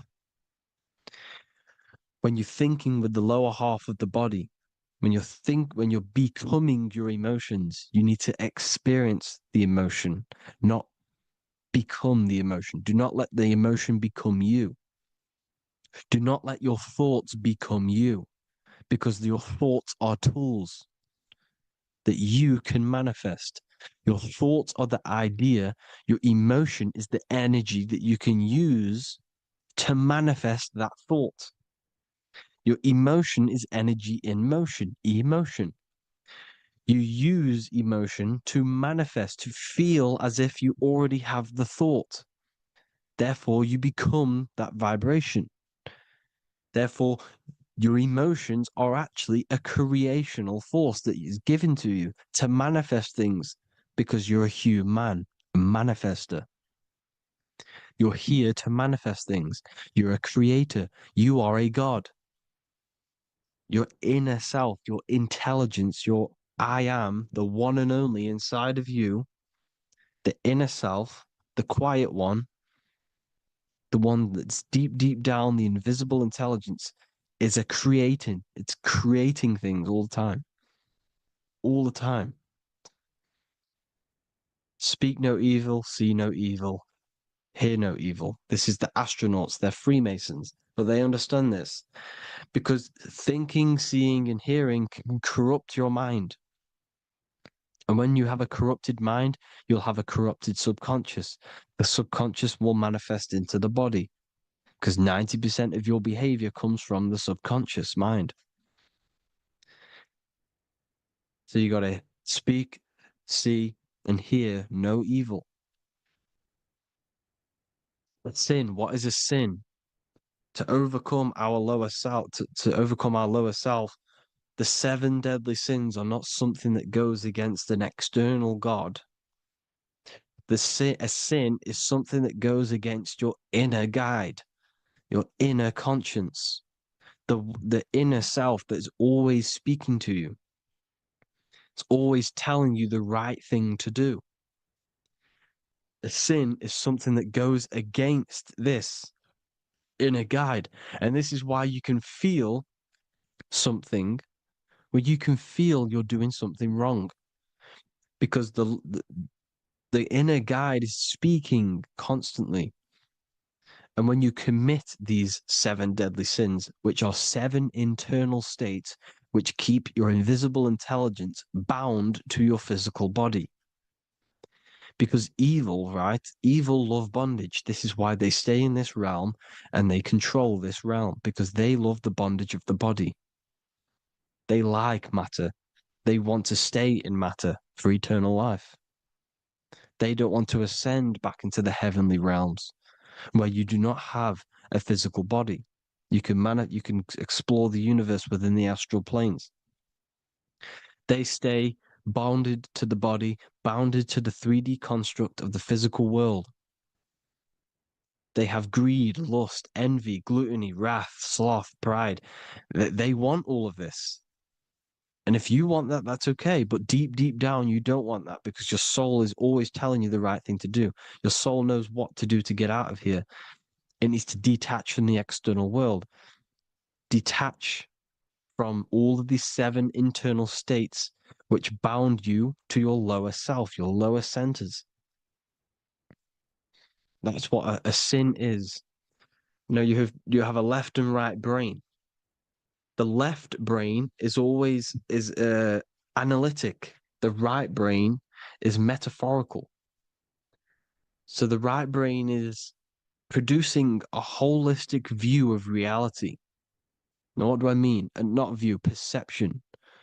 When you see, because your eyes are parts of the brain, sorry, when you look at something and you look, that image is produced in the back of the brain in the visual cortex. And then the right brain produces a perception, a holistic, it breaks down what you're seeing into a holistic image, a holistic perception. So, for example, if you're in a woods, the right brain sees the whole woods as one big woods. The left brain is breaking that perception down into individual trees, branches, and leaves. So the left brain's to do with duality, the right brain's to do with wholeness, unified. The left brain's dualistic, analytic. This is necessary so that we can pick things up and manipulate them and break things down. We need the left brain, we need the right brain. I'm not saying any of them's bad, but the left brain, sinister in Latin, means left. Because when you're left-brained, you see everything in dualistic. You see everything is dual, when everything's actually one. We need to be focusing and strengthening our right hemisphere. I'm not saying sit in the right hemisphere all the time, but we need to be strengthening our right hemisphere. And this is why left is sin and right is right. Because when you focus on the right hemisphere, you see the holistic perception of creation. The right hemisphere sees humanity as one unified consciousness. The left hemisphere sees everyone as individual persons and egos. Because the left hemisphere is dualistic. And this is why the Bible says, cast the net onto the right side of the ship and ye shall find. John 21:6. What does that mean? Cast your energy, cast your perception into the right hemisphere of the brain, and ye shall find unified consciousness. You shall find your higher self, the one and only. If then you have been raised with Christ, seek the things that are above, where Christ is seated at the right hand of God. Wow. Powerful. What does this mean? Seek the things that are above, where the Christ is seated at the right hand of God. God is your consciousness, your invisible intelligence between the two hemispheres. The right hand of God is the right hemisphere. Seek the things that are above the heart. Love, intuition, expression, and wisdom. Seek the things that are above the heart, the higher self, the higher part of the body. Because when you seek the things of love, expression, intuition, and wisdom, you create a strong aura. You attract the same frequency. And this frequency is heaven, God. This is the Sumerian artwork showing the lamb. This is a step symbolizing stepping upwards, raising up. He's stepping over the lamb up to the bird. His hand is going to the bird. The lamb symbolizes the lower self. Okay? The bird with the wings is in the sky. It represents the higher self. This is why angels always have wings, because it represents the higher self in the sky. The lamb is a ground animal, symbolizing the lower self. He's stepping over the lamb to the bird, his higher self, his invisible intelligence. Horus and Set, Jesus and Satan. Look, Horus has an evil brother, Set, just like Jesus and Satan. Horus is a bird, higher self. Set is a ground animal, lower self, which is the devil and the angel on your shoulder. You see? The right and the left hemisphere, the two wings. So the devil and angels always speaking to you. The higher and the lower self. It's the battle between the higher and the lower self, between the invisible intelligence and the physical body, because the body's the one that wants the sugar, it wants the pleasure, it wants the sex, it wants the porn, it wants all of the materialistic things, it wants the 7 deadly things. Okay, it wants this. There's a battle between the higher and the lower self, your intelligence and the body. This is why you need to become balanced, so that there's a deep connection between the body and the invisible intelligence that I am. You need to master your mind with discipline, and you gain a connection between the brain, the body and the intelligence. Resurrection, transmuting sexual energy. Okay, this is important. Res is Resh, which is Hebrew. The early Hebrew Resh symbol is the head. This is the head. Resh, erection. Erection is a sexual stimulation. Resurrection is rise erection. You got to raise your sexual energy up the base from the spine to the head. This is the Christ, the Christos. Because there's a psychophysical psychophysical oil produced in the brain every month. Go and watch my other video on raising the chrism. Okay? And every month there's this fluid produced in the brain, which takes 2 trips, because one's produced by the pituitary, one's produced by the pineal, magnetic female, magnetic and electric charge. And it takes 2 trips down the spine to the solar plexus, the bread of life in the Bible, or Bethlehem in the Bible, because the River Jordan's your spine. Goes down to Bethlehem. It gets born in Bethlehem, just like Jesus. because when this oil travels to the solar plexus, it creates the seed, the seed of life, and it feeds the body, all the central nervous system, all the cells. It regulates the blood, does all sorts of good things for the body, this oil.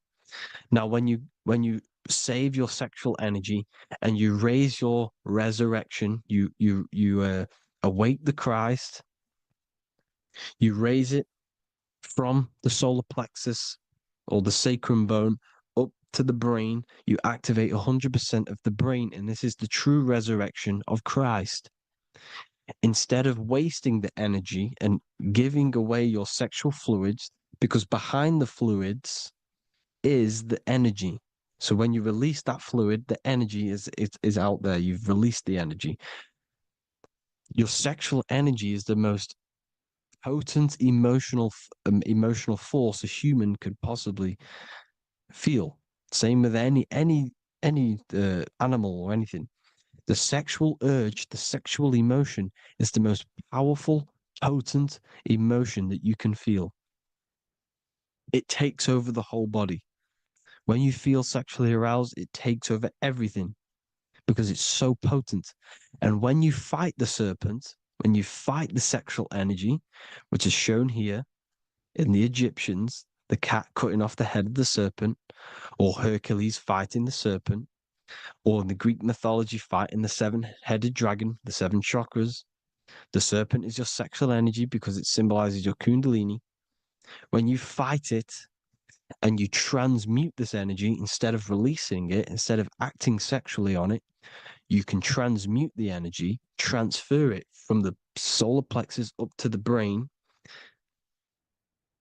You can do this with other tasks. Instead of releasing it, instead of raising it from the solar plexus to the brain, you can use it for other things.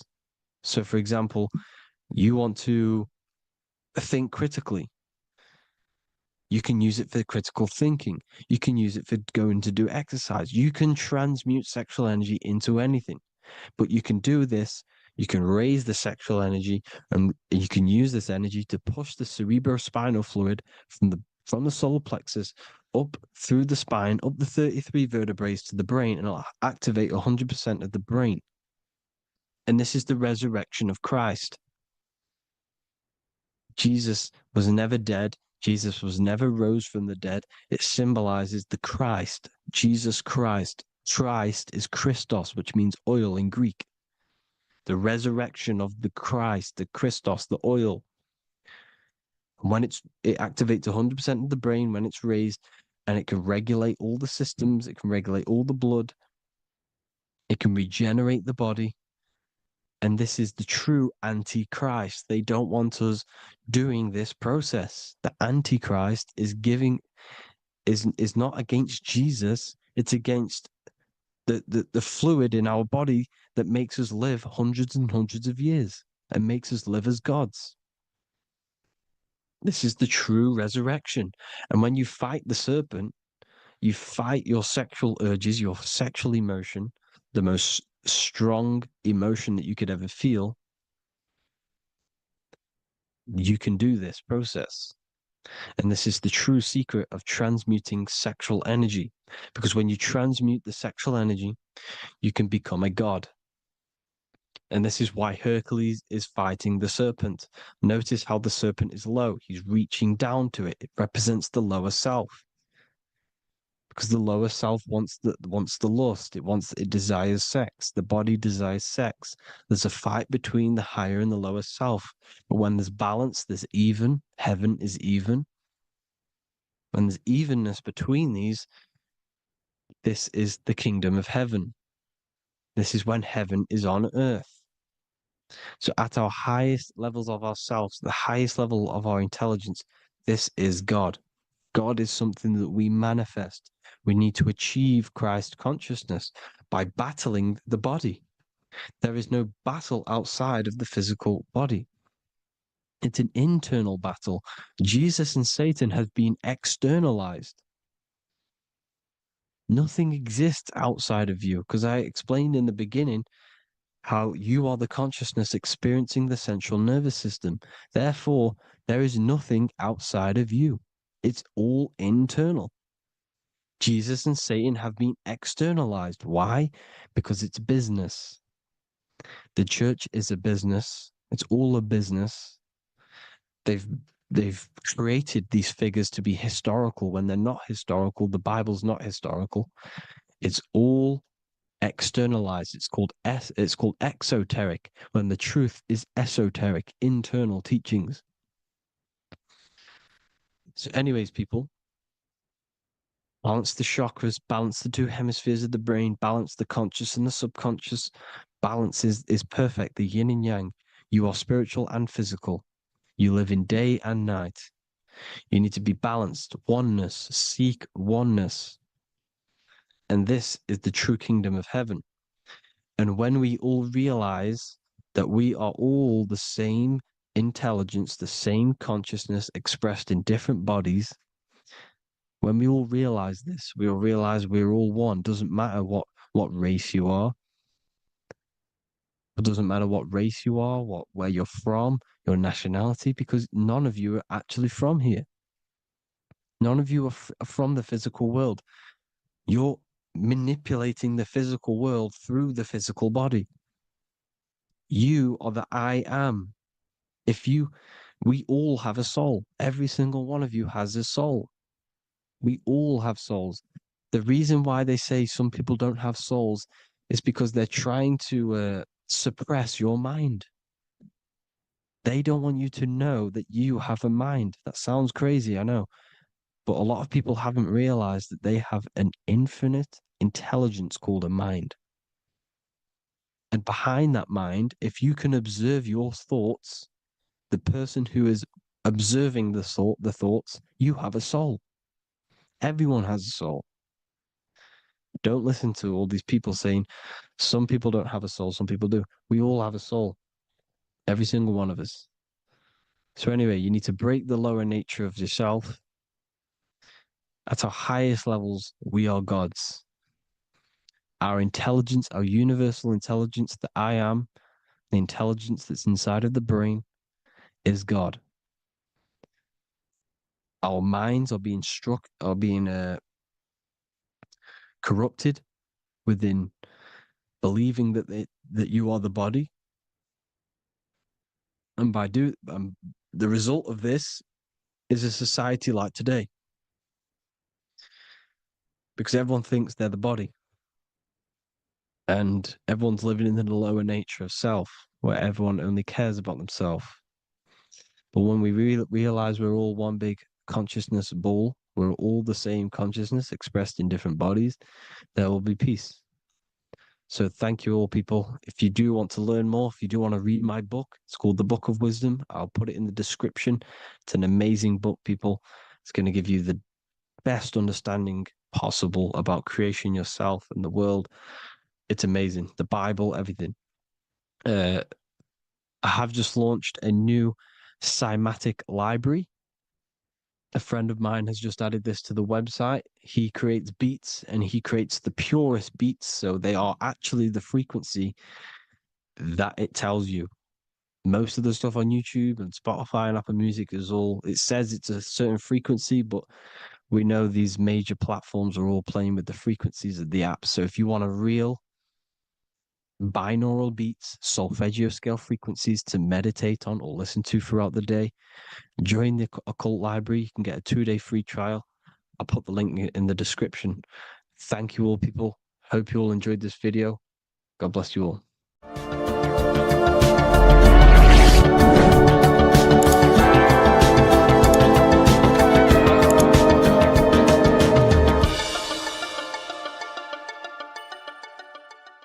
There is a secret meaning behind the number 666. 666 is 3 sixes. The number 3 in occult and esoteric numerology represents the 3 aspects of human consciousness. We see this symbolism in the all-seeing eye with the light and the triangle. The triangle is the number 3. The eye represents consciousness, observation, and the light represents the light of consciousness, because consciousness is pure light. The 3 aspects of our consciousness is thoughts, emotions, and actions. Every thought creates a feeling, and the feeling creates the action. All physical manifestation is driven from these three aspects of our consciousness. All physical manifestation comes from thought. Every object you see around you, this screen, the phone you're on, the laptop you're using, or the iPad, was a thought in the invisible realms of consciousness. Then it was brought into physicality through feeling and action. This is because man is made in the image and likeness of God. We are all mini creators. We are all extensions of God's creative consciousness. Therefore, the number 666 represents 3 sixes. 3 is thoughts, emotions, actions. The number 6 represents the cube, because cubes have 6 sides. This material world that we experience, everything has 6 sides. Everything's created by cubes. We can move forward, we can move backwards, we can move left, right, up and down. This is the cube that we are stuck in. Therefore, 666 represents our 3 aspects of our consciousness, thoughts, emotions, actions, all contributing towards our physical self, material world, material pleasures, completely cutting ourselves off from our spiritual, true, divine self, which means 666 is representing a state of consciousness. A state of consciousness where we only operate from a place of material needs and survival things.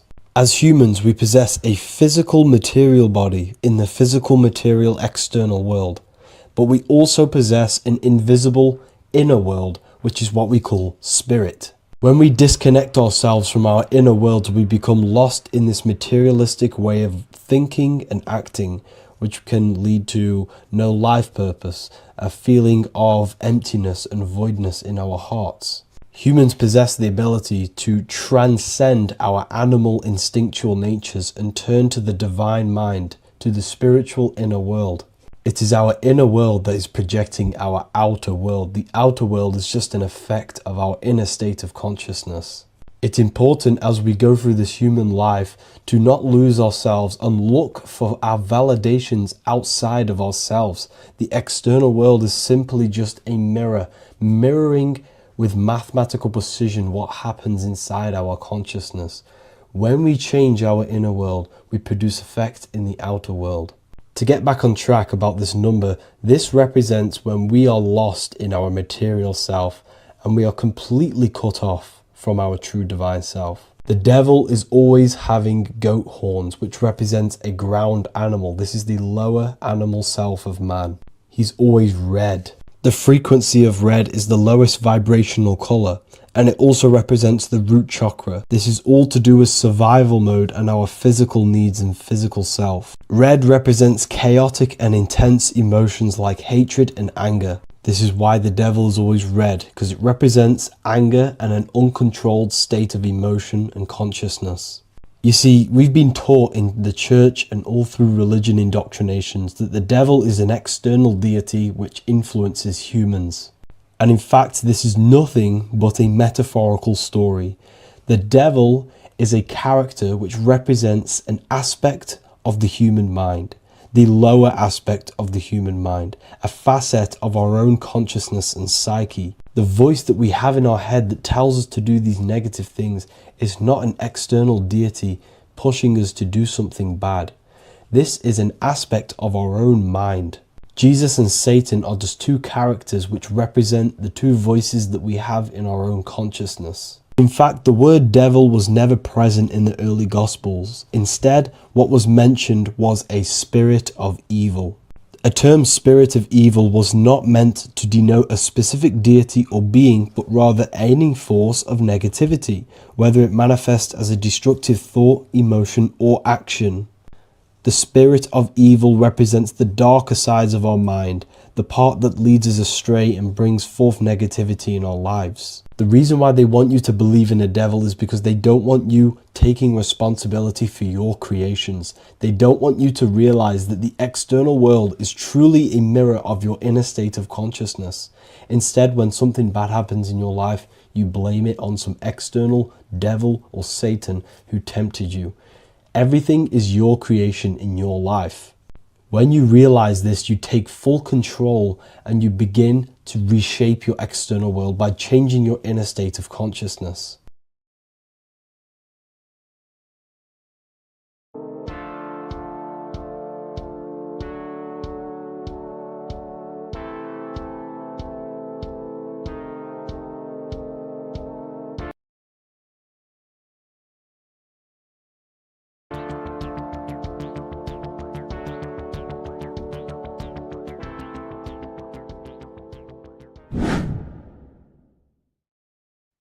What is up, people? How are we all doing?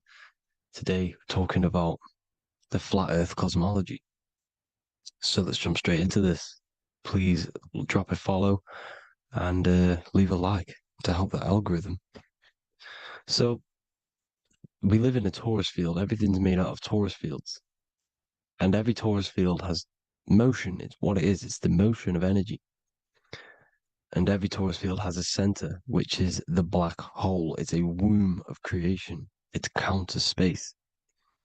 Now, this is why the North Pole is magnetic, because the center of this torus field is the most magnetic part, the strongest part of the field. So this is why all compasses will point you to the center. And the Earth's magnetic field is spread across the whole of the Earth.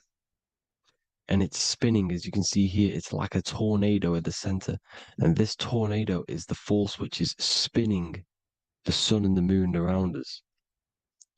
You got the sun, the moon, Polaris, just like in the Masonic cosmos here. The sun, the moon, Polaris, the all-seeing eye. Now we'll get into Polaris a bit later, but the sun is the magnetic force. Sorry, is the electric force, because every field is electromagnetic. Now, the sun is electric. It's positively charged. It's gonna give you energy. It's feeding energy. The moon is more magnetic energy, which is taking your energy away from you. And this is why you become sleepy when the moon comes out, because it's taking away your energy. So these two forces is the balance. It's the yin and yang. It's the balance. Everything in this creation is balanced, because the torus field is the Earth is the plane of inertia, the 0 point within the field, because physical matter is a result of two opposing forces equalized on the plane of inertia. And that is where matter crystallizes into physical results. And this physical plane is the plane of inertia, planet Earth. And at the center of this plane is the black hole, the womb of creation. And outside of this black hole gives birth to light. So the torus field is constantly rotating, going into counter space, the black hole, and then out of counter space gives birth to the white hole, white light. You see? So it's going around, black hole, birth again, black hole, birth again. And it just keeps going around. It's an infinite cycle of energy.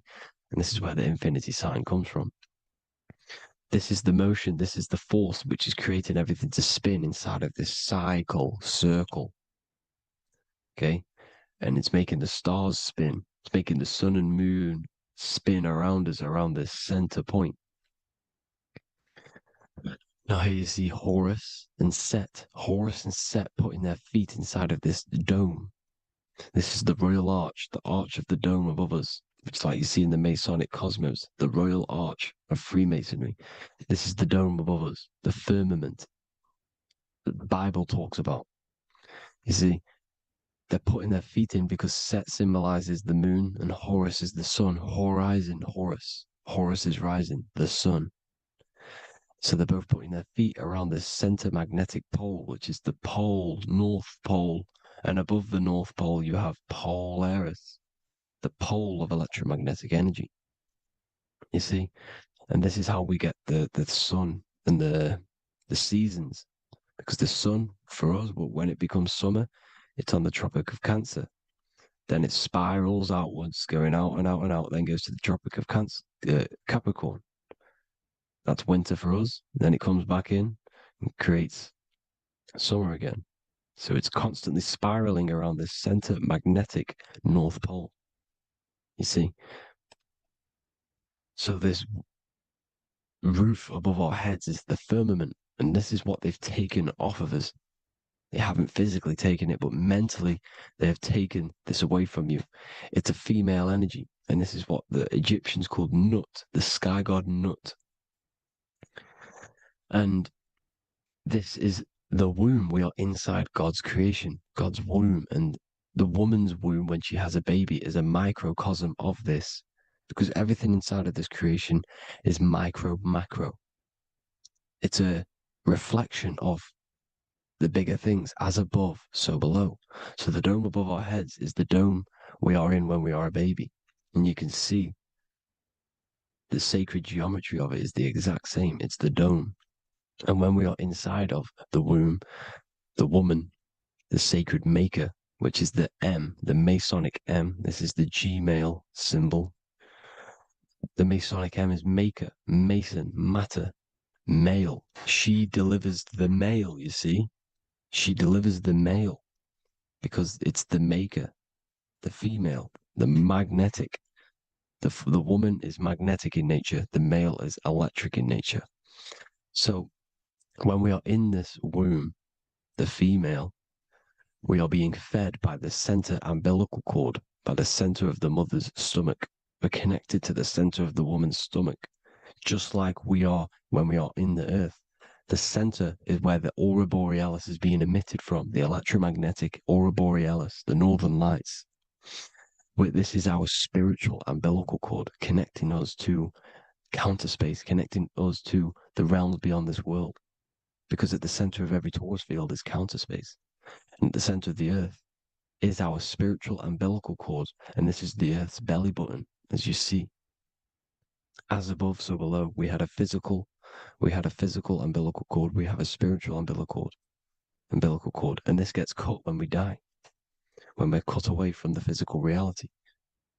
You see, here's the ancient Egyptian tablet showing this female. You can see the hair, it's a female above us, because the female energy is nurturing, helping, looking after. And that's exactly what the dome is. It's protecting us. It's the Ark of the Covenant, the Ark covering us, you see? And this is what they've taken away from us. By you believing in space, it completely destroys the idea of this being a sacred creation.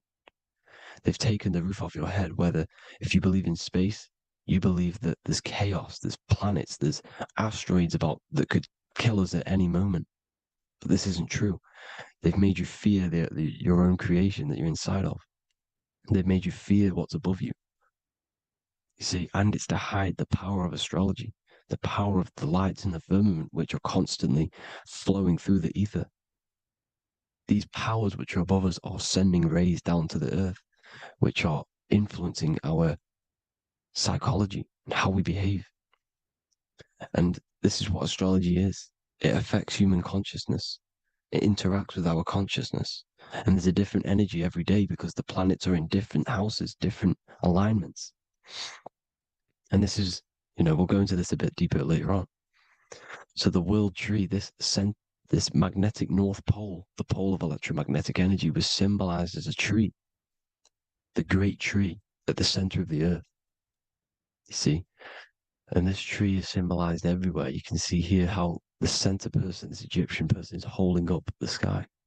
This is the North Pole, the hyperboloid, at the center of every torus field. And this tree was in the Mayan cosmology. This is an ancient depiction. This is the torus field. There's the plane of inertia. Here's the center tree. Here's the tree in the center, the magnetic North Pole, the woman holding the stars. Here's the Hindu with the two birds symbolizing the sun and the moon revolving around this center tree. The Mayan tree, his Horus and Set around the North Pole. They all knew this flat earth cosmology. They knew these secrets. It's so sacred you understand the creation that you're inside of. Because if you don't, you'll be led astray. You don't know where you are. You're lost. You see? And here's the Masonic art with the rays of the stars coming down with the tree in the center. So it was personified as a tree. And we are in Asgard, Midgard, the middle garden, where there's good and evil. So the 7 layers of heaven, which is talked about in the Quran. Each planet has a different layer of the firmament, and this is the 7 layers of heaven, and these are our 7 layers of the energy centers in our body. So we start in the stars, so we are stars in a physical body. And this is why we say Mr., Sister, Fraudster, Sinister. Stir is star, and we are in the stars, and our star descends into the soul system, not solar system. And as we descend into the soul system, We enter Satan's kingdom, Satan's world. As it says in the Bible, Satan is the god of this world. Well, if you've been into my research for a while, you know Satan is Saturn. Saturn's world, because Saturn's the outermost ring. He's the Lord of the Rings. And you enter his kingdom, the kingdom of time. And this is why Saturn's the time god. As soon as you go past the rings of Saturn, you're now in the soul system. You're now in time. You're now bound by space and time. And you're bound to the earth plane, the heart. Earth is heart. It's a rearrangement, it's an anagram for heart. And the heart of the electromagnetic color spectrum is green, and that's why the earth is green. And above green is blue, and this is why the sky is blue. In order to go to heaven on the macro scale, you have to go through the blue sky, through the 7 layers of heaven. In order to reach heaven in your body, whilst you're here, you have to go through the blue chakra to your head, which is heaven. It's micro, macro. Everything is micro, macro inside of this creation. It's an ancient. I think this is a French image, piece of art from the ancient French, with obviously the 7 layers of heaven, which they all depict. And notice how it's like a dome. We'll go into this dome symbolization, the Royal Arch of Masonry, which is next. But these 7 layers of heaven give us the 7 metals, the 7 days of the week, the 7 diatonic tones, the 7 chakras, the 7 everything. It's God's favorite number. And this is why the Masons use the G inside of the compass, because the G is the 7th letter and God starts with G. You see? So it's 7. God is 7. Here's another depiction of the heart, the soul system, the 7 layers of heaven. La fermenta. You see, la firmament, with the stars on the outermost layer. Here are the 7 planets: Jupiter, Mars, la Sophie, the sun, la luna, the moon. So Saturn. So we are in the heart of this soul system. In order to ascend, we need to ascend up our chakra system, reach 144,000 hertz, God consciousness, the God man. You have to unfold God man, master of the mind, mastery of the mind. So what are the stars? The stars make everything unique. The stars are constantly rotating around the center, magnetic North Pole, the tornado at the center, which is stirring everything. It's stirring the ether. The center is the ether, and the 4 elements are born out of this ether. There's 5 elements: ether, spirit, water, air, and earth. The ether gives birth to the 4 other physical elements, which the whole of creation are made out of. About them 4 elements. 4 is the number of stability. You know, a chair, a table has 4 legs. It stables things. It's a foundation, and these 4 elements are the foundation of this creation. You see, and this magnetic North Pole is stirring this, and the 4 vibrational states of the ether are the 4 elements. Now let me get back to the stars. I just wanted to give you that. The stars are being stirred around this center point. Center. It's stirring everything. And they're always in different alignments. Every millisecond they're moving in different placements of the stars. And the planets are called the 7 wanderers because they're not fixed. The stars are fixed. But the planets they're called the 7 wanderers, the 7 layers of heaven, because they move faster and slower than each other. Each planet is slower and faster, has a different rate of speed it's moving. So these alignments are mixing in with the energies of the different 12 constellations. And this is why you have a unique characteristic. You have a unique look, a unique energy, a unique personality. This is because when you were born and you took your first breath, that energy which was in the ether, because the ether is all around you, and energy travels through the ether. The energy that the stars were casting down and the energy that the planets was mixing in with the 12 constellations was in the ether. So when you came out of the womb and your first breath, because breath is spirit, okay? So that first breath you took, that is the energy that is imprinted within your DNA, your soul. And you reflect that energy, you emit that energy. That's the energy that is with you forever. until you die, until this physical body dies off. And that's what the stars are. The stars are giving a unique energy, characteristic, personality to every living thing. Every dog, every cat, every animal has a unique personality because it was born at a different time and place in the sky. Okay, the stars are your destiny. Now, the stars are constantly changing as well. If you look at stars through a telescope, they're constantly changing and forming different forms. You can see here, it looks like water. It looks like light through water because it's the ether above us, a sea of ether. And this light is being emitted through it, and it's just constantly changing, giving different energies, each star. So this is why this is what the zodiac is. It's the expression of energy. It's the expression of the stars. And each constellation has many different personality, different energies, different traits. Each planet has different traits, depending where your planets are, depending what energies you hold. No same person, no two person have the same energy.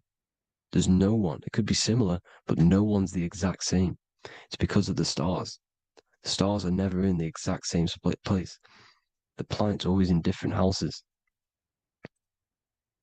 So here's some Royal Arch symbolism. Here's the Royal Arch of Masonry, as it says here.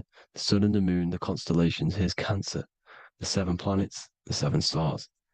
Here's the Royal Arch. This is the firmament. Here's the duality. Black and white, duality, good and evil, rest and motion, dielectricity, magnetism. See? So this is what the Royal Arch is. It's symbolizing the cosmic dome above us. The womb we're in. We're inside God's womb. And here's George Washington, the Freemason, inside of the Royal Arch. You see?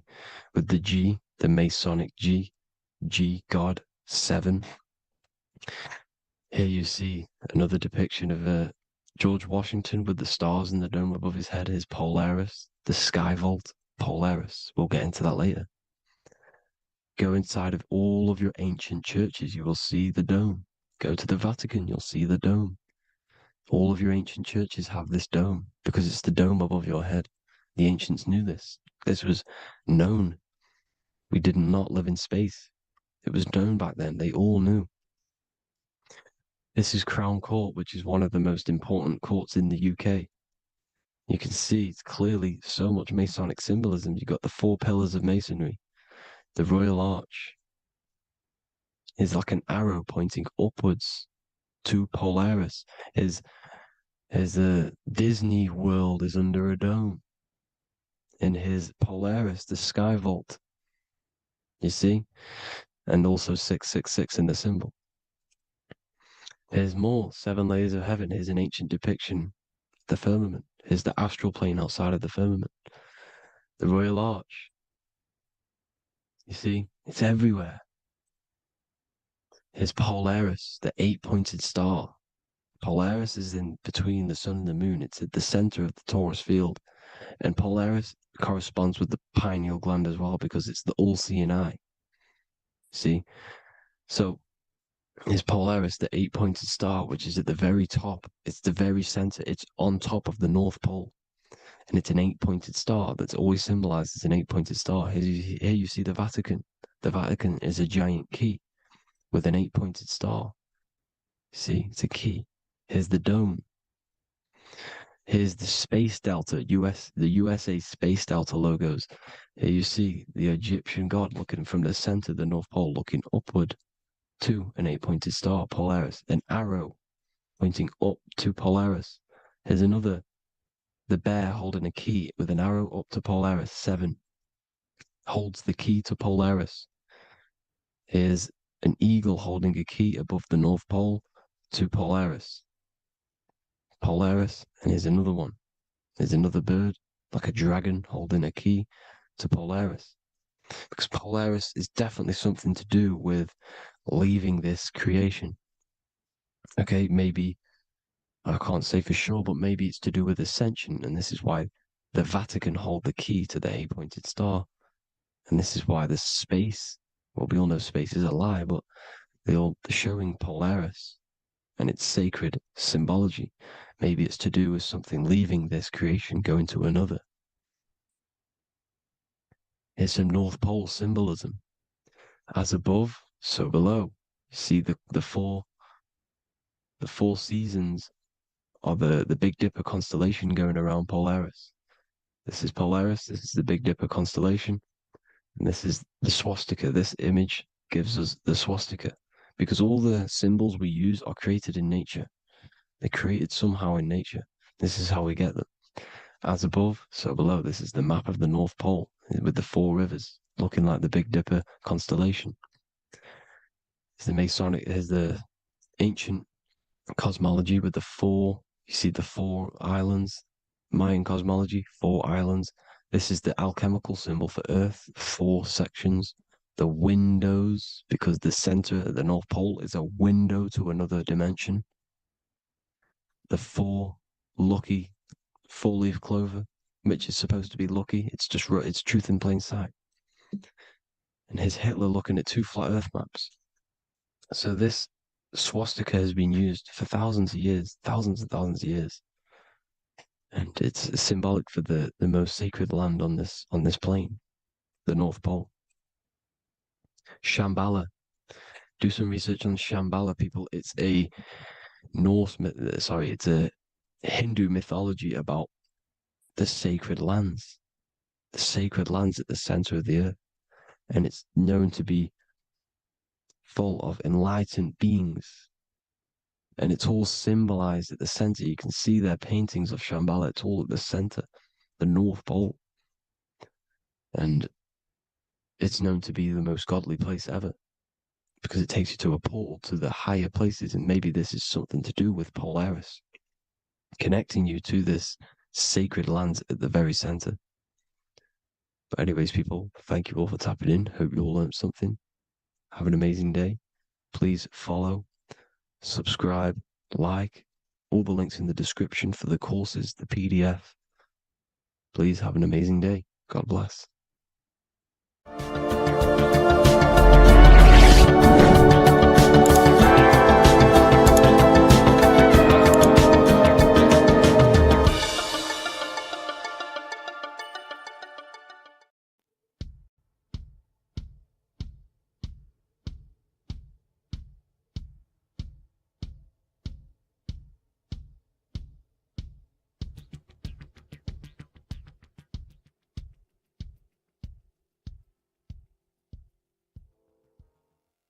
Welcome people, we're back with another video. I will now be keeping track of my YouTube and trying to upload every week. In this video, we'll be talking about the chakras. The chakras are the 7 attributes of God, and they are the 7 planets. These are literally vortex portals within us that connect us to these vices and characteristics of God.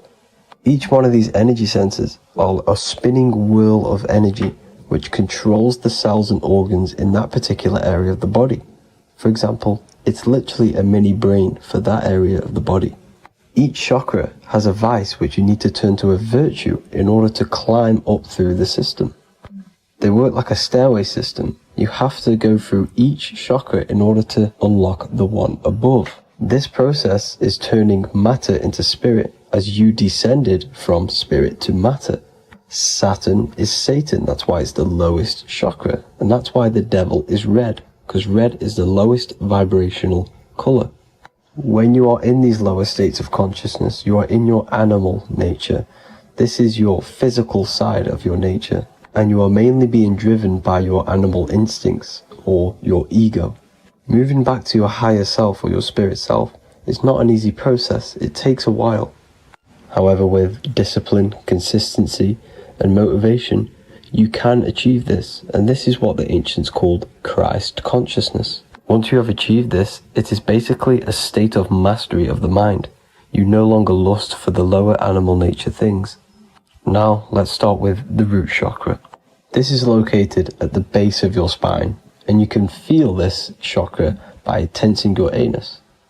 This energy center is in control of your survival needs, your vitality, stability, and security.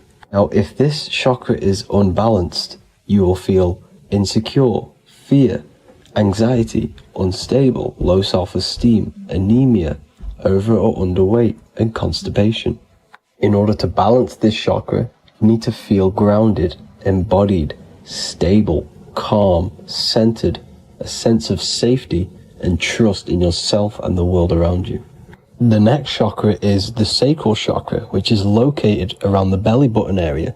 You can feel this chakra just by sucking in your belly. This chakra is to do with relationships, self-worth, creativity, empathy, and most importantly, sexuality. This is the most important one in order to start to raise your vibration overall, is giving up the over-sexualized nature. In order to balance this chakra, you need to come into harmony with all the toxic relationships that you have. Get rid of the fear, the anxiety, the isolation, and 100% get rid of the over-sexualized nature. Lust is one of the most lowest vibrations you could possibly feel. It is literally manifesting hell. In order to work on this chakra, you need to feel self-worth. You need to do creative things, empathy, healthy relationships, and 100% being confident. The next chakra is the solar plexus. This is to do with personal power, will, metabolism, eating, happiness, and your self-esteem and self-identification. You can feel this chakra just above your belly, below your ribs, and you can suck in this area. If this chakra is blocked, you will feel lack of confidence, difficulty in manifesting your desires, low self-esteem, misuse of power, misuse of dominance, weak will, and shame in yourself. Biggest one for this chakra is overeating, as it's to do with metabolism. If you are overeating, you are literally unbalancing a lot of your lower chakras, not just the solar plexus. In order to work on this chakra and balance it, you want to have a positive self-identification. You want to feel happy, a happy self-esteem, effectiveness to people, not overeating, and a strong willpower. Now for the heart chakra, one of the most important chakras. Chakra is to do with love, understanding, trust, hope, openness, compassion, balance, and forgiveness. The most important because your heart is the tree of life in the body. It is the center of the toroidal field. It is the most powerful chakra. Your heart is 5,000 times stronger magnetically than your brain. Once you have hit the heart chakra and you start surpassing the heart chakra, you are now turning matter into spirit, as the lower three chakras are dense and physical, and the above the heart chakra are turning to spirit. As you can see already, this is a hard and long process of working on yourself physically and internally. The symptoms of a blocked heart chakra would be lack of love or too much love, difficulty to accepting or giving love, lack of compassion, loneliness, and lack of emotional fulfillment. Finally, a lack of connection with a divine or to nature. In order to balance this chakra, the most important thing and the most powerful thing you can do is loving people, accepting and giving lots of love. Second most important thing to balance the heart chakra is balance. You need a balanced life. You need balance in all aspects of your life. Now for the throat chakra. This is a very important chakra as it's to do with communication. A symptom of this being unbalanced is a lack of self-expression and putting on a front all the time, acting with the ego. In order to balance this chakra, you need to constantly self-express yourself. You can't be putting on a front. That voice inside your head, you have to let it come outward. Don't just block it off with a wall. Self-expression will lead to you gaining friends who actually like you for being you, and not these fake friends that you have to put on an ego for. In order to balance this chakra, you need to express yourself, express the word that's within you. Don't be lying to people, don't deceive or be deceptive. The next chakra is the third eye chakra. This is starting to get very advanced and you are coming very close to spirit. Just before we head on, I want to announce the PDF is now available, containing all the presentations I've ever made, all into a condensed 38-page PDF. The link will be below this video for you to access. And if you want to learn how to create reality using your mind, how to attract your desires, how to get out of the situation you are in, the link will also be there for the Manifestation Mastery course. Now for the third eye chakra. The third eye chakra controls the pineal gland, which is your first eye. It's to do with your psychic abilities, channeling, telepathy, astral travel, visions, and connection to the higher self. You need all of the chakras aligned to get the full potential out of your third eye or pineal gland chakra. For example, if you're astral traveling and you fear something, you will be instantly shot back to your body. So you need to master all of the chakras before you go on and try and do these higher spiritual activities. Symptoms of the third eye chakra being blocked is lack of imagination, lack of vision, lack of concentration, blocked or clouded intuition, can't see the big picture, and especially overly reliant on logic and intellectual thinking. A good way to work on this chakra is imagining things, vision things, trust your intuition at all times, always follow that inner voice. Cut out the tap water which contains fluoride. Fluoride blocks the pineal gland. And cut out all junk food because all of this is affecting your pineal gland. When in meditation, you want to focus your eyes and your attention to the center of your head between the two eyebrows. This is where the pineal gland is located. This will help and awaken the pineal gland over time when you keep doing these meditations. Finally, for the crown chakra, this is to do with universal consciousness, all-knowing, enlightenment, cosmic connections, the God source. This chakra is blocked by being cut off from spirituality, plagued by the senses, being tricked into the five senses and being tricked into thinking you are the body. In order to work on this chakra, you need to feel grounded. You need to know yourself, your real self, the voice within you. Have common sense, have specific decisions that you're making, be very direct. Now we've got out of the way all of the chakras, I can now introduce methods and meditations which will help you unblock them spiritually. When meditating, you want to get into the present moment in a nice, comfortable position. Bring yourself to the present moment by saying, I am here right now, nothing else matters. Keep repeating this over and over with your eyes open or closed. After a couple minutes of bringing your attention to the present moment, you can now start to breathe in through the nose deeply and breathe out through the mouth slower than you breathed in. Place your attention on the chakra that you want to balance. Think of a high vibrational emotion like love, and think of this while placing your attention on that chakra. You can do this exercise every day for 10 to 20 to 30 minutes. The longer the better. Another practice you can do is by chanting the Bee Gees for each chakra. They are here starting from the root chakra all the way to the crown chakra. Or you can chant the 7 vowels. There are not 5, there are actually 7. A, I, A, O, U, M. A, I, O. This is the proper way of pronouncing the 7 vowels.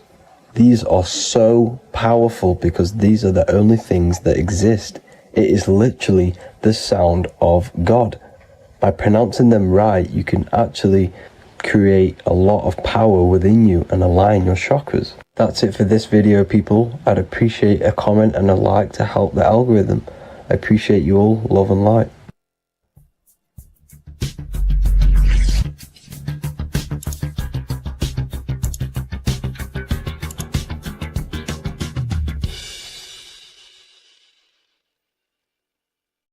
So depression doesn't actually exist, and in this video I'm going to show you how depression is actually a choice. And I'm going to give you some solutions on how to deal with it.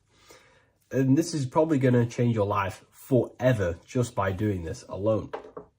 Okay, so the first thing you need to understand about depression is that it exists in your conscious mind. It exists in your thinking mind. So what is inside your thinking mind?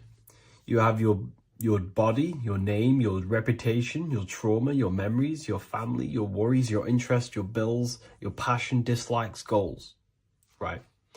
Most people identify their lives with this. They identify their lives with their thinking mind. They think they're their name, their job, their reputation, their memories. But this is not who you actually are. Who you actually are is the observer of that.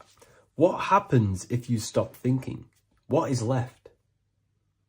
You're left with unconditioned consciousness. You're left with the self, which is what we refer to as I. We are the consciousness, not the thinking consciousness. You are not these labels. You are not your thoughts. You are not your job, your name, your reputation. Okay? And the reason why I'm telling you this is because it's very important, is that we are something beyond this body, beyond this name, beyond our thoughts. We are the consciousness. So depression exists inside of the thinking mind, the conscious mind. Okay? So if you want to get rid of depression, you must learn how to escape the thinking mind. And not only just escape, but that's step one. In meditation, you do meditations, right? We sit still and we have to learn how to control the mind and turn off the thoughts. And when we turn off the thoughts, depression goes out the window because there's no thought present in your mental field of consciousness to be depressed. Okay? You must understand, who is the one suffering from the negative thoughts? Who is the one suffering? Your mind is not suffering because the mind is producing the thoughts. Your body's not suffering from the negative thoughts. You are suffering. And who is you? You are a soul. You are that feeling. You are that person beyond the thoughts, beyond the feelings, beyond that. You are the one experiencing. You are that. Meditation gives us the ability to turn off the thinking mind. This allows us to escape our thoughts. Okay? And it gives us, over a long period of time after meditation, you'll be able to turn this switch. And this switch will be able to turn off your thoughts. And by doing this, we will be able to control our conscious mind directly by the hand. So when you notice yourself gaining them negative thoughts, we can then turn off the switch of turning off the conscious mind and rising to our authentic self and knowing the thoughts are just illusions. Now, let me tell you something that's very powerful.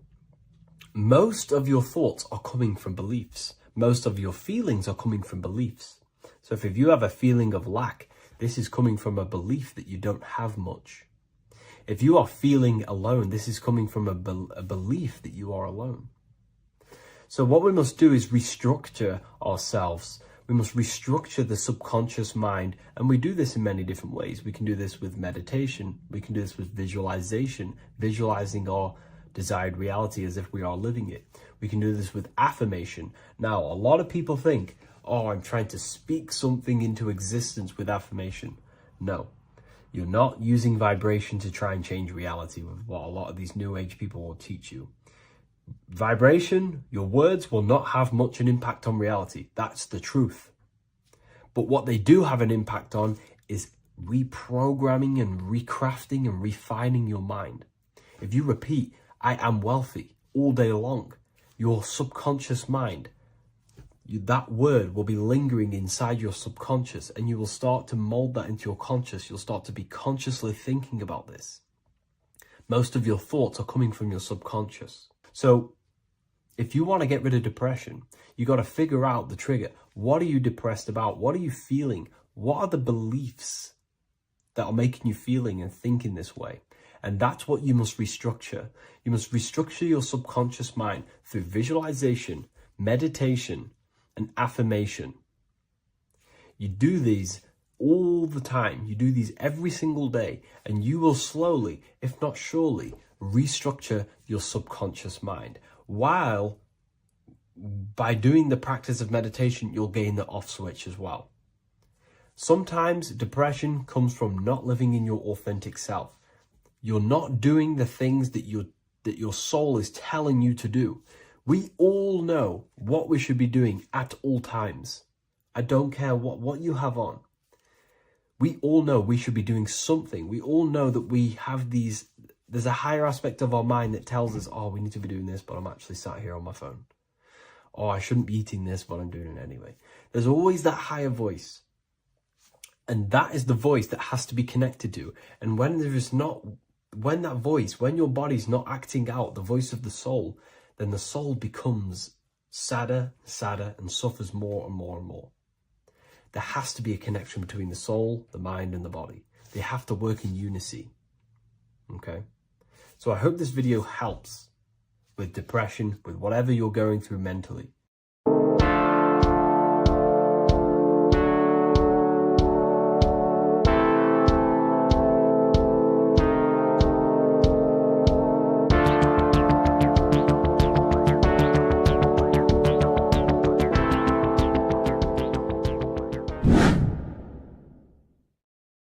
What's good, people? We're back with another video. This is going to just be a quick video. Manifestation, magic, bending reality. So let's jump straight into this. So you have a conscious and a subconscious part of your mind. The conscious is what you're conscious of, what you're actually doing, where you can choose or not. However, the subconscious is the part of your brain which is automatic. So all of the systems in your body, like the digestive system, your heartbeat, these are automatically being ran. And you do not have to tell these systems to do anything. You do not have to consciously tell your heart to beat. It's automatically doing it. And this is what the subconscious mind is controlling.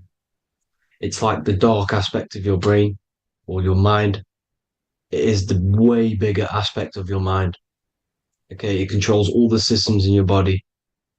Okay, and this is where all of your programs are.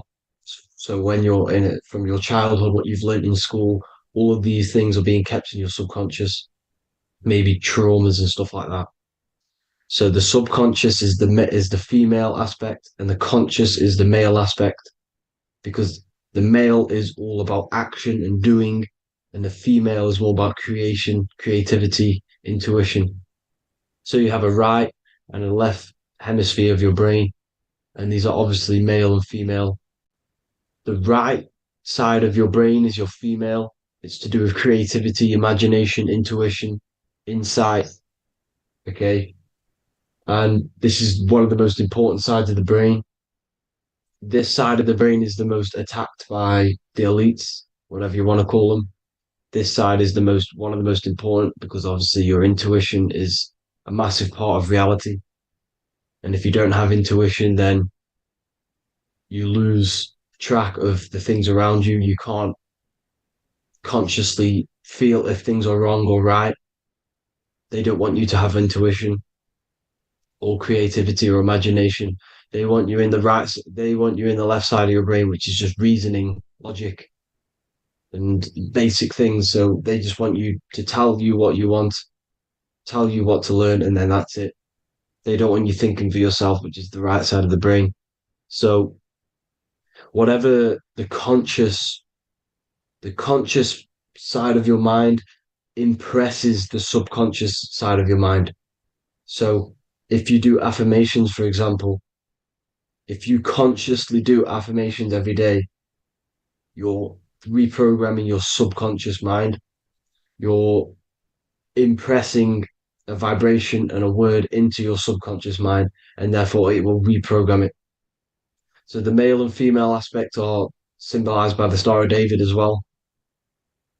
The male being the upside triangle, the female being the downside, connected all in one, because we both have male and female energy.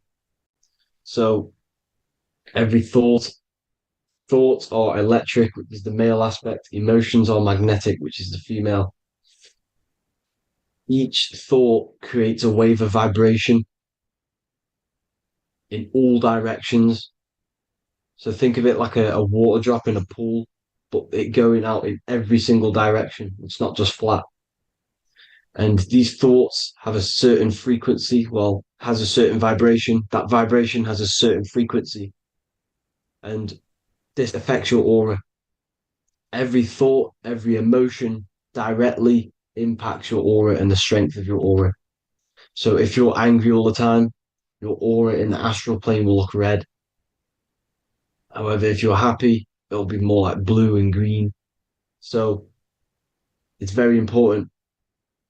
Your electromagnetic field is created out of your emotions and thoughts, and that affects reality because you're 60% water, and frequency and vibration create certain patterns and has a certain effect on water. We'll get into that after this slide. So each thought that people are thinking around you, you are actually subconsciously picking up these thoughts because it's emitting this vibration in all directions. So this is why you can pick up thoughts of other people on the odd occasion. However, when you're more in tune with your intuition, your right side of your brain, you can start to pick up on vibrations, thoughts, and other people's auras. You can pick up on the energy once your third eye is open, and you know whether you should be in that environment or not. This is what we call an atmosphere when we go into a room and you can feel the tension if someone's been arguing, for example. This is the atmosphere, this is the vibrations, these are people's auras emitting these certain frequencies and vibrations. Okay. So our aura is contained of multiple layers. Obviously, we have the physical body. This is the electromagnetic layer. However, you have the different planes of existence, the spirit, mental, astral, etheric, and then physical.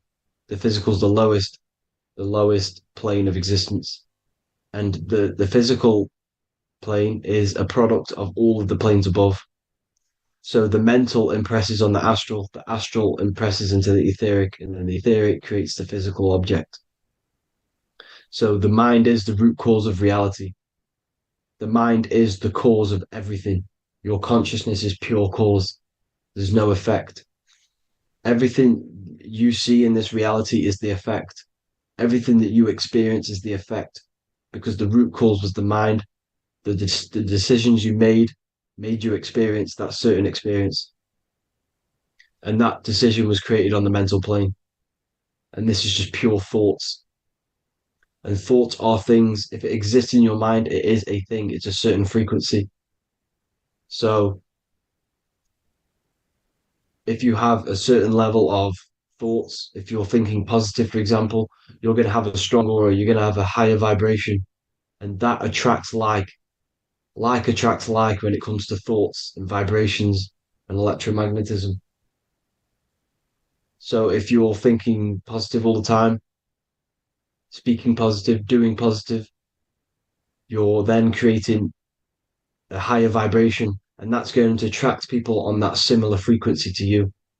Everything is electromagnetism, frequency, and vibration. Everything. You see, so this is why, for example, if I put my hand to a TV screen, if my finger was the same vibration as the TV screen, it would go straight through it. However, the particles in my hand and the particles on the TV screen are two separate vibrations, and this is what causes the friction to stop and not my finger to go straight through it. So, like I said, when you don't feel the vibe of someone, when you don't feel right, you don't really get along with someone, this is a vibration. Your vibrations are not matching, they're not similar, they're two complete different vibrations, and they're not aligning properly. So music has a massive part on this. Music is a massive, massive tool for the elites because music is frequency. And in 1975, the musical instrument are all tuned to 440 hertz. So Spotify, Apple Music, most of the music on YouTube is all set to 440 hertz. And 440 hertz is not divisible by 3, 6, or 9. And when you can't divide a frequency by 3, 6, or 9, it's not a natural frequency. As you can see here, this is 432 hertz. This makes a nice geometric pattern. However, 440 hertz is a distorted pattern. So when you listen to this actually shuts off the whole right side of your brain. Like I said at the start, this is the most attacked side of your brain. It's to do with creativity, imagination, intuition. When you listen to 440 hertz, it shuts off the whole right side of your brain, and obviously shutting off all of these forms of your brain. Music is very, very powerful tool for the elites because it's the only thing which can enter your soul or your ears without consent, your body without consent. Everything else has to be through consent. You choose whether to eat something, you choose whether to drink something, but frequency, you're going to hear it no matter what. This is why it's so powerful. And music influences the body in many different ways. It's the most powerful imitator of everything. It directly affects all listeners.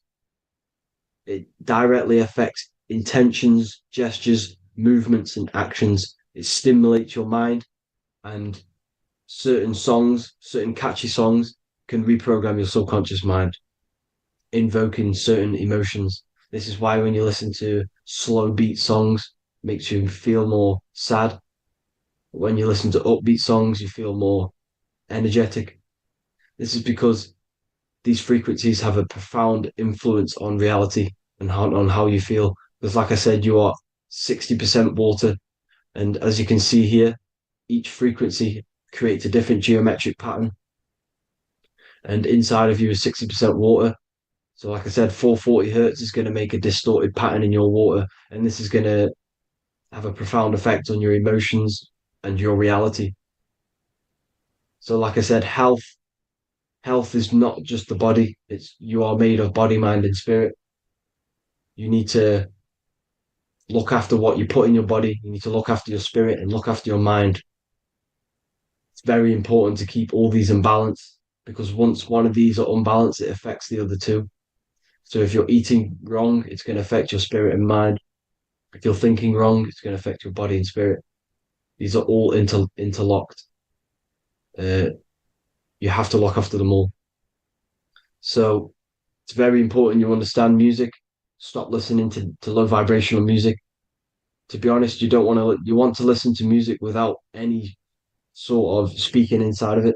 You just want pure uh, frequencies, which are the solfeggio scale, like one of these, for example, 432, 528 hertz. These are all good frequencies. It's called the solfeggio scale. And these frequencies make you more in tune with nature. 528 hertz is what the earth vibrates at. So it's very important. And the Rockefellers are the one who changed this to 440 hertz. The Rockefellers, one of the elite families. So if you want to manipulate reality, it's very important to have your chakras aligned and having a high vibration because the higher your vibration, the more powerful your words and your intentions are on reality. So the lower your vibration, the harder it is to affect reality because you're on a lower state of consciousness. Like I said, you have the mental, astral, etheric, and physical. Everything is a product of the one above. As above, so below. This is what Hermes Trismegistus was saying in the Egyptian days. This is where it comes from. As above, so below. If you affect above, it directly affects below. So, like I said, meditation helps on this, helps align your chakras. Think positive, feel positive. Like I said, your feelings are magnetic, your thoughts are electric. So once you combine these two together, you're then creating an electromagnetic frequency, and that will have profound effect on reality. So the law of cause and effect. Every law, so the law of cause and effect. Every effect has the root cause. Like I said, your mind is the root cause of everything. Every decision you make is having a different effect on reality. Everything happens for a reason due to the root cause, which is your mind. You choose everything that happens in your life. Okay. So it's very important you understand this and you constantly make the right decisions, the good decisions to have good effects on your reality. You have to be very conscious of this law because nothing escapes this law. This is the law of all consciousness. So think about it. Imagine a massive ball of consciousness. However, off this ball are different sparks, and each one of these sparks are in each and everyone's body. This spark is governed by these laws, the law of cause and effect, the law of correspondence, the seven hermetic principles. It's very important you understand this, because this mass ball of consciousness is what is obeying these laws. And everyone has this spark of consciousness inside their third eye. And like I said, everyone is the same consciousness. This is why if you do bad onto someone else, that will directly affect your reality. So if you hurt someone, it's going to come back to you in one way or another, because you are that same consciousness. This is like a mirror reality. As within, so without. Whatever you feel on the inside, you're gonna see that on the outside. You're gonna experience that reality, whatever you've impressed. So there's different ways to bend reality to your will. This is kind of a sort of magic. So obviously you have black magic, which is manipulating reality to harm and influence others, or to be very selfish. And yeah, then you have white magic, which is manipulating reality for the good of humanity. So you do have to be very careful with your intentions, people, when you're trying to manipulate reality, because this is nothing to be played with. If you are manipulating reality for the wrong reason, it's going to come and bite you in the ass in some way or another.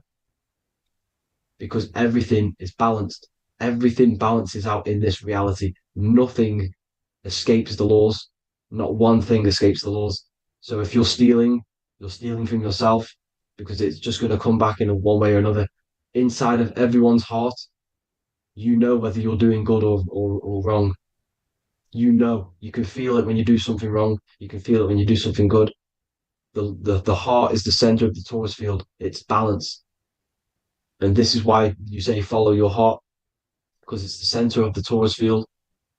It's very important to listen to this inner voice inside of you, because that is telling you the right things to do, the good decisions to make.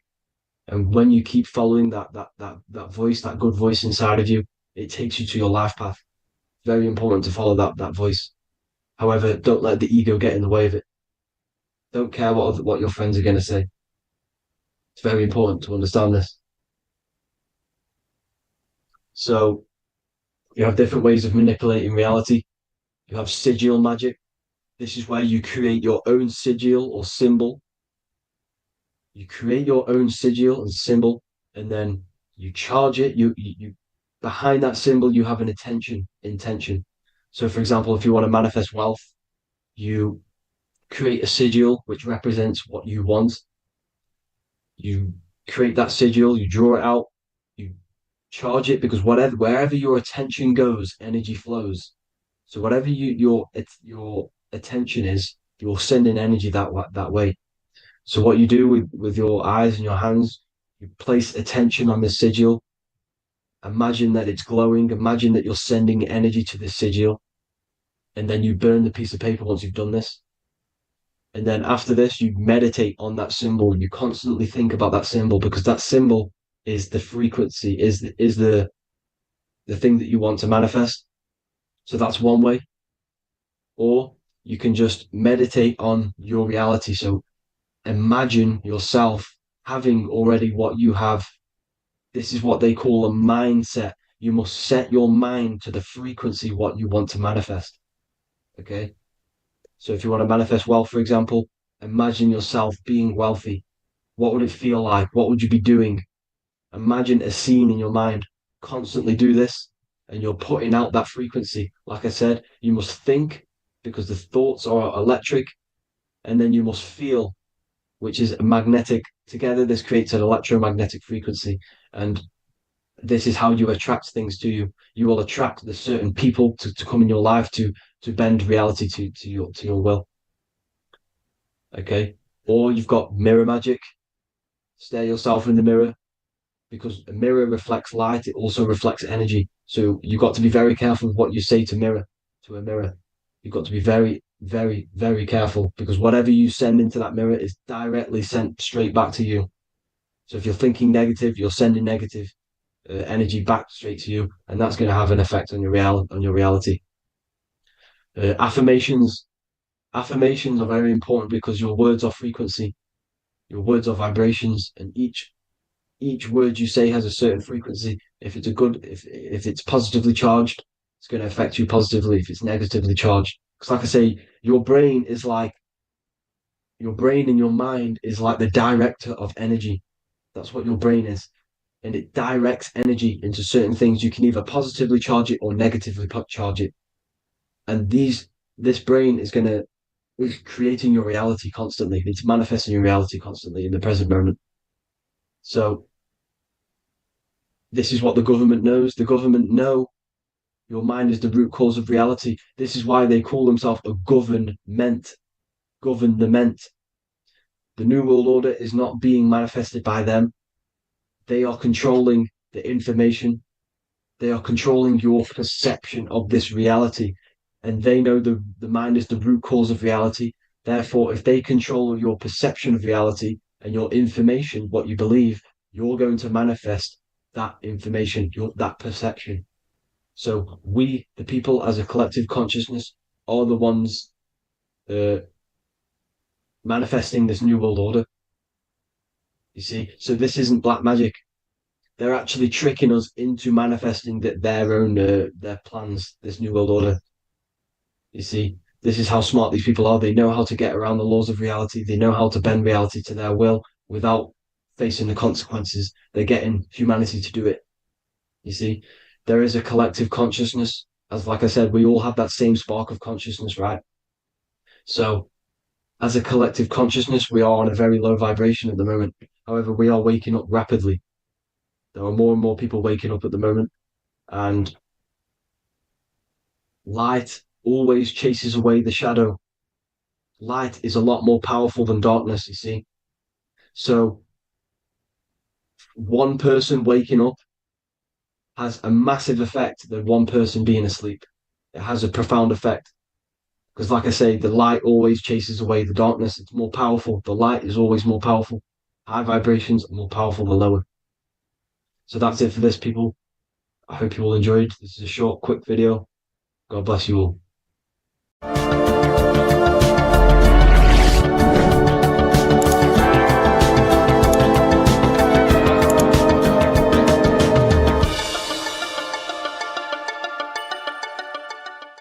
Neo is plugged in on the back of the neck, which is the reptilian brainstem.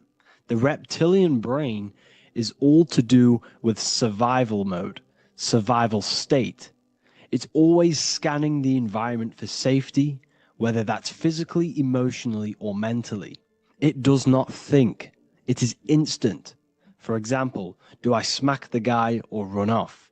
If something happens to you, like a car's coming really quick to you, you do not think about this. The reptilian brain is the animal instinct that will instantly move your body on the instant reactions. Hence why it's the closest brain to the rest of the body. It has instant access to the electrical nervous system to control the body at instant reactions. Now, Neo is plugged in on the back of the neck, which is the reptilian brain. Therefore, the matrix is the body itself. It is the lowest state of consciousness. This is what it represents.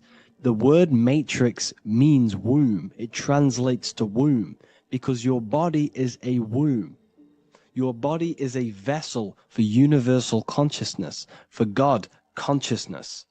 And the body is also a womb where you can be born again outside of this body by raising your consciousness, by awakening the neocortex. This is why Neo is called Neo, because it represents the neocortex. This is the higher aspect of our brain. This is all to do with new things, higher reasoning, higher thinking, new learning. You see, the brain is a receiver for universal consciousness. Now, what do I mean? It is a radio receiver. Think of it like this. You have a radio tower which emits frequencies. And each little frequency, 00.1, 00.2, 00.3, each 00 point is a different person.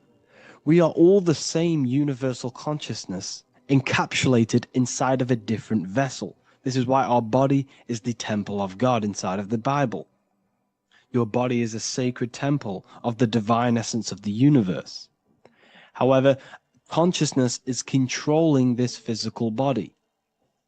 And I'll show you this diagram here. Consciousness consists of imagination, emotions, thought, and memory. All of these things are not physical. They're not made out of atoms. You cannot think with atoms. If I split open your brain while you are thinking of a cheesecake, I would not see a cheesecake. It's because these things exist metaphysically within consciousness. They are not physical. The body is physical. It's part of matter. It's part of time. You see the Leonardo da Vinci, the circle and the square. The square represents limitation, beginning and end, because when you draw a square, there is a beginning and end. It represents the body, the mortal self, the ego, the echo. Then you have the spirit raised above, which represents spirit over matter, mind over matter. Invisible forces create physical forces. Everything physical exists in non-physical. This is also the Freemasonic square and compass, why the square is below the compass, because the compass creates the circle, which is spirit or mind. Then you have the square, which is matter. Mind and matter are the same substance. Mind creates matter through thought. Everything in this physical universe manifested through thought. Everything began as thought. So you are spirit and matter. You have a material body and a spiritual body. And you are right in the middle. This is why humans are very, very important. Because we have an animal nature, the reptilian brain, and a higher consciousness, the neocortex. And we must awaken out of the matrix, which means womb, which is the body. And Neo is waken up from the lower self, the reptilian brain, and moves into the neocortex. Because the brain is a radio receiver for consciousness. Now, what do I mean? I went over this before. Your consciousness is controlling the brain. The brain is a computer. And when our consciousness, our imagination, our emotion, our thoughts, and our memories are all contributing towards just survival things, food, safety, fear, all of these things, and our consciousness is locked into a survival state, we are using the reptilian brain. We're no longer thinking. You don't think with the brain, but the consciousness is thinking, which activates the different parts of the brain. When we think for higher reasoning, we use the neocortex. It stimulates the neocortex. When we think about survival, we're using the reptilian brain. So therefore, when Neo wakes up, he wakes up to the higher aspects of consciousness, which is only utilized by the neocortex, by learning new things and expansion of the mind and expansions of consciousness. Okay? So the whole matrix is to keep you designed, well, the whole matrix is designed to keep you in a survival state, in the three-dimensional awareness.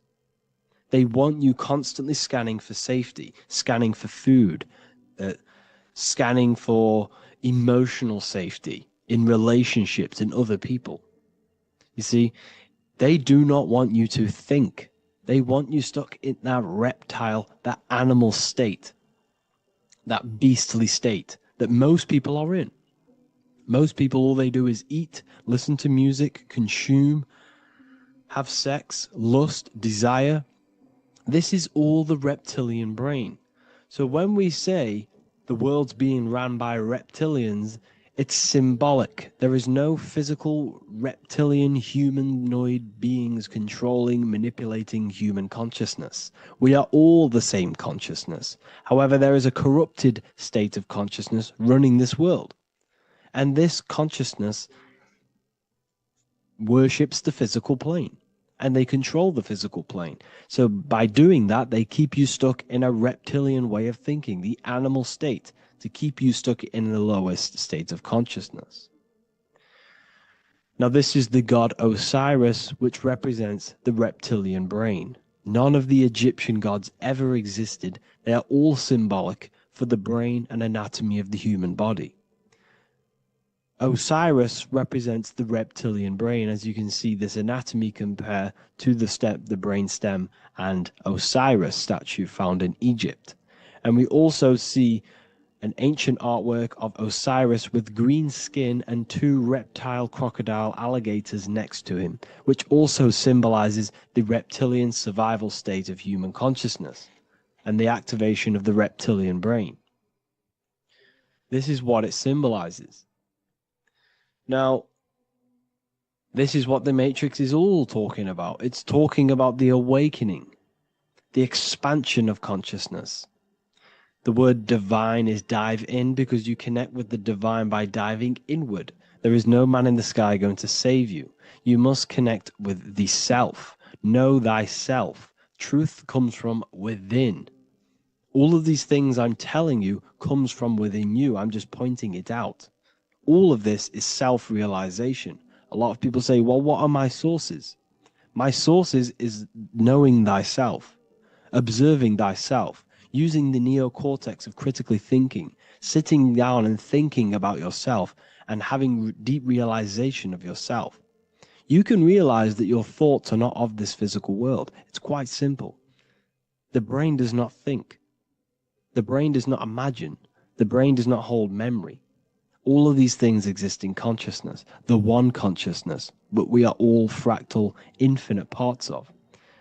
This is the eye on the triangle, consciousness being given down to the rest. This is separate. Consciousness is separate from the rest of the pyramid. The pyramid is your body. Neo is the one consciousness. This is the Egyptians symbolizing the one consciousness giving Ankh, which is life, to all the different life forms.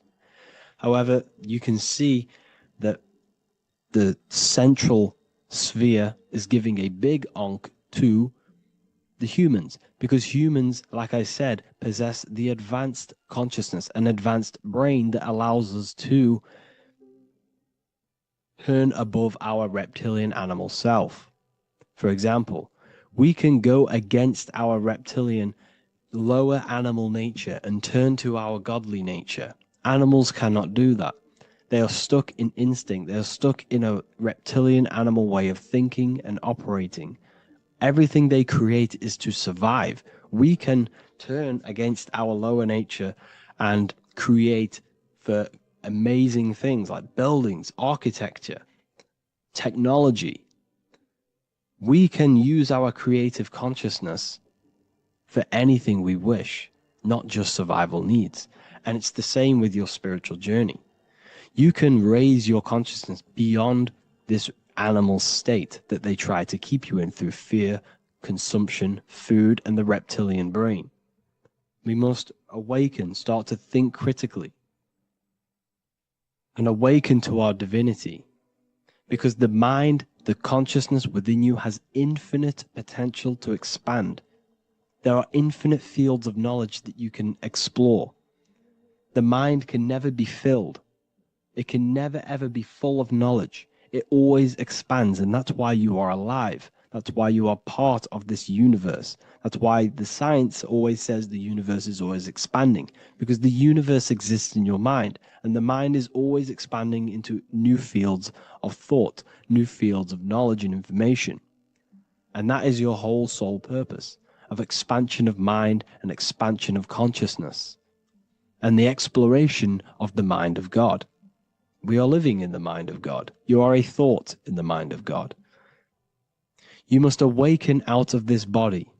This is why Jesus says you must be born again to see the kingdom of God. You must be born again. You must raise your consciousness beyond physical limitation and awaken to your divinity. And this is pretty much it for this video. I hope you all understand this, that this is all symbolic for consciousness.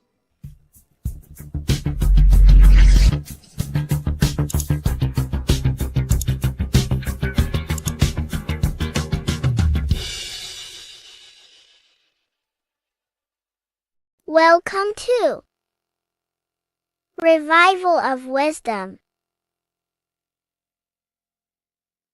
Welcome people, we're back with another video. In this video, we're talking about how Jesus Christ and Christianity is all sun worship. The Holy Bible of Christianity is not meant to be taken literal for history. It is a story and has lots of metaphors. Starting with the symbol of the cross of Jesus. This cross originates from this ancient cross of the sun. This symbol has been used for thousands of years, way before Jesus was a thing, in Europe, America, Asia, and all around the world. In fact, this symbol is still being used by Christians today, not knowing it represents the sun. This is a 4,500-year-old artifact, a golden plate with an equal-armed cross found in England. The gold to symbolize the sun, and the equal-armed cross for the 4 equal seasons of the year. So this is why in the Bible you have Matthew, Mark, Luke, and John, symbolizing the yearly cycle of the sun and the 4 equal seasons. Also in the Bible, Jesus is referred to as the light of the world. So yes, Jesus represents the sun. He is a metaphor for the sun. Hence why in all of these pictures and images and paintings of Jesus, there's always a sun behind his head, and some even with the sun cross behind his head. Jesus also has 12 disciples, which represent the 12 zodiac signs and the 12 months of the year. This is the Last Supper by Leonardo da Vinci. As you can see, the sun, being Jesus, is in the center, because the sun is in the center of the zodiac signs. There are 4 groups which symbolize the 4 equal seasons. Each group contains 3 people symbolizing the 3 months and the 3 zodiac signs in that season. There is only 1 female in the painting, which is Virgin Mary, who symbolizes Virgo, the astrological sign. So yes, Jesus symbolizes the sun with his 12 zodiac signs and 4 gospels for the 4 seasons of the year. However, there is another phenomenon. The 25th of December is known as the birth of Jesus Christ, which is known as Christmas today. Jesus symbolizing the sun and is born on December 25th. This is the day the sun moves 1 degree northward, bringing back the warmth, the growth of crops, the life and light back to the northern hemisphere. Everything is springing back to life, as we call it, spring. So it is said that the sun is born again on the 25th of December, and Jesus is known as the risen Savior, because the sun is our risen Savior, because it gives life to the whole of this realm, the warmth, the crops, and without the sun rising in the morning, we'd all die in about 2 weeks. And we all know how Jesus died on a cross. The sun also dies on a cross in the southern hemisphere. It dies on the Southern Crux constellation. And on December the 22nd, 23rd, and 24th, the sun remains in the same position. So the sun dies for 3 days, and it is born again on December 25th. When it moves 1 degree northward. And this is when the sun is born again, or resurrected, just like Jesus. Constellation Virgo is prominent in the spring sky in the northern hemisphere. So therefore, the sun is born a virgin, Virgo. And as you see in this image, you see Virgin Mary holding the sun. Us as humans do not own the sun, so therefore God owns the sun. So yes, the sun is the Son of God, and this is what Jesus is symbolizing. And just how Jesus sacrifices himself for humanity, that's what the sun does. The sun gives out all of its energy so we can live. There are many other Bible verses which represent Jesus as the Son. Now in Matthew 8:23-27, his disciples are in a boat and there is a massive storm. Jesus is asleep, meaning the sun has not arose. And the disciples say, "Save us, Lord, we are perishing." Quote, "Then he rose and rebuked the winds and the sea, and there was a great calm." End quote. Now this is a metaphor for the sun rising and calming the storm, because in the ocean, when the sun is down, that's when there are great storms. The worship of celestial bodies go back thousands of years, and it's called astrotheology, and it can pretty much be traced back to all ancient civilizations. Now going back to the ancient Egyptians, the god Horus, the god of war, and he symbolized the sun in the morning. Ancients used to say that he walked over the sky in 12 steps. Yes, this could symbolize the 12 zodiac signs. It also symbolizes the 12 hours of daylight. So we have 12 hours of Horus, but now they've rearranged the word to hours.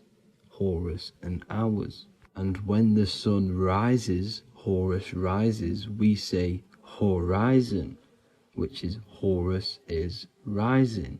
That's the etymology of horizon. Another Egyptian god called Amun-Ra was known as the god of all creation. He was the first god of them all.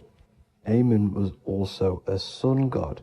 Therefore, after every Christian's prayer, they say Amen, sending their prayer through the sun to God. So this all goes back to the worshipping of the sun. Sun worship was around way before the Romans. However, in the Roman times, their sun god was called Mithra. Mithraism was the main religion before Christianity came into play. Mithra was the son of God. He died on a cross, and he was dead for 3 days and resurrected, just like Jesus. So the Catholic Church was not made in heaven. It was made by the Roman Empire. They mixed all the sun religions of Judaism, Mithraism, and other Arabic religions and combined it into one, so Caesar, the Roman emperor, could gain his own religion. So yes, Christianity was a political move to gain more control over the masses, because it was a worldwide government at this point in time. So here is a Sumerian helmet with the rising sun symbol. And then the Romans also used this rising sun symbol on their armor. So sun worship has been going on for thousands of years, and it still goes on today. However, with all the programming and the low IQs, today we do not get the full interpretation of the Bible and these stories from the past. And Christians and other religions are all brainwashed to not question their religion and not realize their true origins and where they come from. I do advise you all to do your own research and come to your own conclusions. However, I'm just pointing out the facts and connecting dots for you all to see. That's it for this video, guys and girls. Thank you all for tapping in. God bless.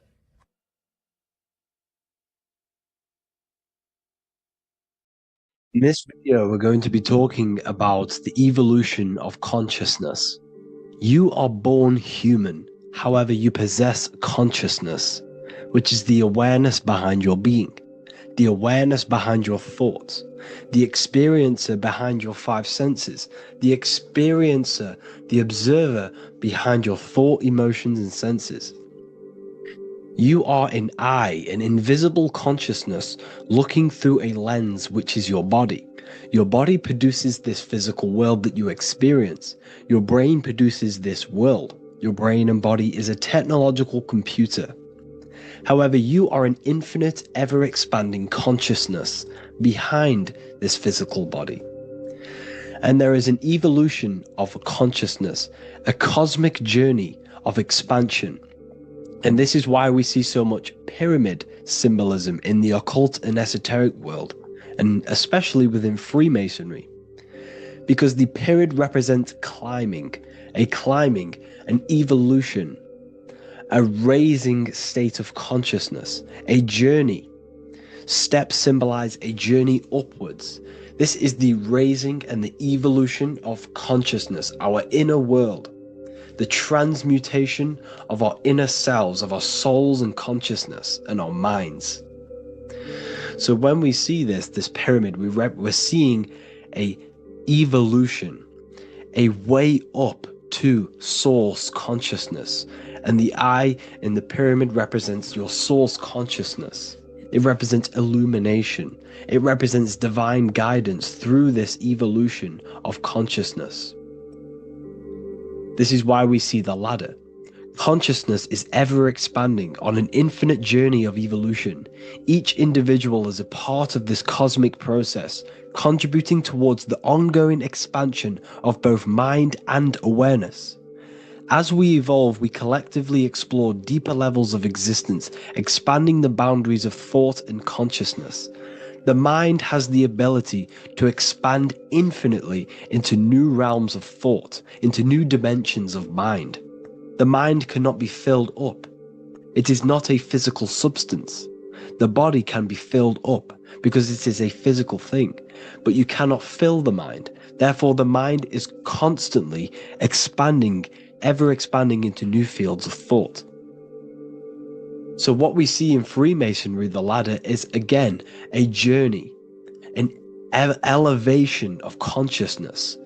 When we are born with an infant consciousness, and as we gain older, we gain an adult consciousness. Our inner world, our inner mind, and our emotional intellect changes and evolves. We are significantly different from when we were very young as an infant. It's because our consciousness evolutes, it changes, it alters like water. So just like this evolution of your own consciousness as growing up, there is consciousness of beings existing in cycles beyond our own. And their consciousness is unimaginably different from ours. They operate on a higher level of understanding and knowing, experiencing reality in ways that transcend our current comprehension. Our minds right now cannot comprehend the highest states of consciousness. There are entities, there are beings beyond our own, existing in higher dimensions of consciousness that we cannot comprehend because they have expanded. They are on a further way up the ladder of consciousness. However, we are all on the same journey. None of us can take the same journey. There is one ultimate goal, reaching source consciousness. However, this is always ever expanding. However, we are all on a different journey. There is one truth, one source, one goal. However, there are billions in different ways of reaching it, and we are all on these different paths to source consciousness, to this ladder, this evolution of universal evolution. Okay? Their awareness is attuned to new dimensions of existence, reflecting a more advanced stage in the cosmic journey of consciousness evolution. So when you take DMT, you are shot into these higher realms of consciousness where you meet these beings who look similar to these images. They are not speaking to you physically. They don't speak to you three-dimensionally through vibration and words. They speak to you mentally. If you have done DMT, then you know this. And if you have met these beings, then you know this. You might have even met some of these types of beings on mushrooms or any psychedelic drugs. Because ultimately, when you take these mind-altering substances, it's altering your consciousness. It's merging your consciousness with the spirit of that substance. And you are essentially attuning your mind to higher dimensions of consciousness. That's why we say we're getting high when we take these substances. Therefore, when you meet these beings on DMT, you are essentially meeting beings who are attuned to higher dimensions of consciousness, and they speak to you mentally. They speak to you telepathically through thought, because the universe is mental. Everything exists within the mind. The way you are now, your physical existence, is a state of mind. Mind, thought creates matter. Spirit and matter are two opposing ways of thinking. If we have a very spiritual mind, we have an expanded mind, we are a spiritual person through the mind. However, if we have a very low state of consciousness where we think about food, sex, lust, and all physical things, then we have a physical consciousness. Matter and spirit are two opposing forces, two ways of thinking. The mind attunes itself to different levels of understanding in different dimensions. So, essentially, this is what we're looking at. The body is a vessel for the fluidic, formless consciousness, a temple that houses the essence of our awareness. While the five senses are limited to perceiving only the physical plane, the mind transcends these limitations, capable of perceiving the full scope of reality. It is through the mind that we access deeper truths beyond the material, tapping into boundless nature of existence. Physical existence is a thin band, a thin layer of reality. It's like 0.001% of reality. And your five senses are only tuned into this layer of reality. But the five senses are, by design, only allowed to perceive physicality. But the mind has the power to expand beyond this physical five sense state. The mind has the power to expand and evolute. It is a conscious decision whether you want to take this path or not. You can stay in a three-dimensional way of thinking, or you can expand your consciousness from within. It's not an external journey. There is no God going to save you. You must save yourself. Therefore, behind every single one of these eyes is the same source consciousness. However, we are all different cells in a different journey. The organs in your body, the cells in your body are all alive. They all possess same consciousness, universal consciousness. However, we are all on a different journey of evolution. As above, so below. As the baby is in the mother's womb, when the baby becomes conscious, there is a world outside of its mother. What does it do? It presses and seeks a way out to be born in the other world outside of its mother. It is the same with your consciousness, your mind. When your mind becomes aware that there is realities beyond the immediate surroundings, it seeks a way out. And this is exactly what I'm doing to you now. I am now expanding your mind and telling you there is other ways of reality. There is other dimensions of consciousness which you can access through inner transmutation, through different ways of thinking, spiritualism, and meditating and connecting with yourself and detaching from external things. We can upgrade our consciousness. Your body is a womb. Why Jesus says you must be born again to see the kingdom of God, because you are born physically and then you must be born again spiritually, awakening your inner consciousness. So like I said, as the baby is in the womb, it's the same principle. As above, so below. You were a baby, you were in your mother's womb, and you figured out there is a world outside of your mother, so you seek to way out your mother to be born in another world. It's the same now. You must do this now. This is your spiritual evolution. This is the evolution of consciousness. It's ever expanding. When you die, this is a transition. You must learn to not fear death. This is another part of your spiritual journey.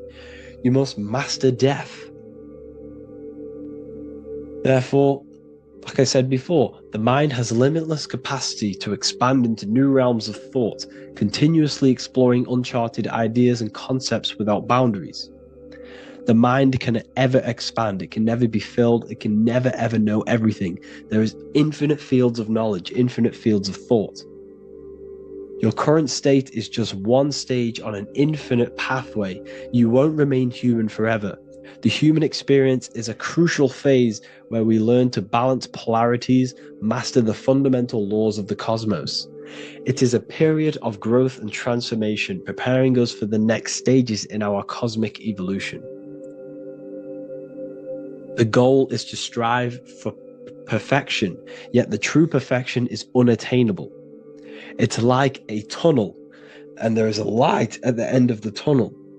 And as you walk through this tunnel, the light is ever moving backwards. You should forever seek to meet that light, but you will never meet that light because consciousness is ever expanding. You should strive for perfection, yet knowing that perfection is forever unattainable. The journey is endless, with each step revealing deeper layers of understanding and experience. The pursuit of growth and expansion is itself the essence of our evolution.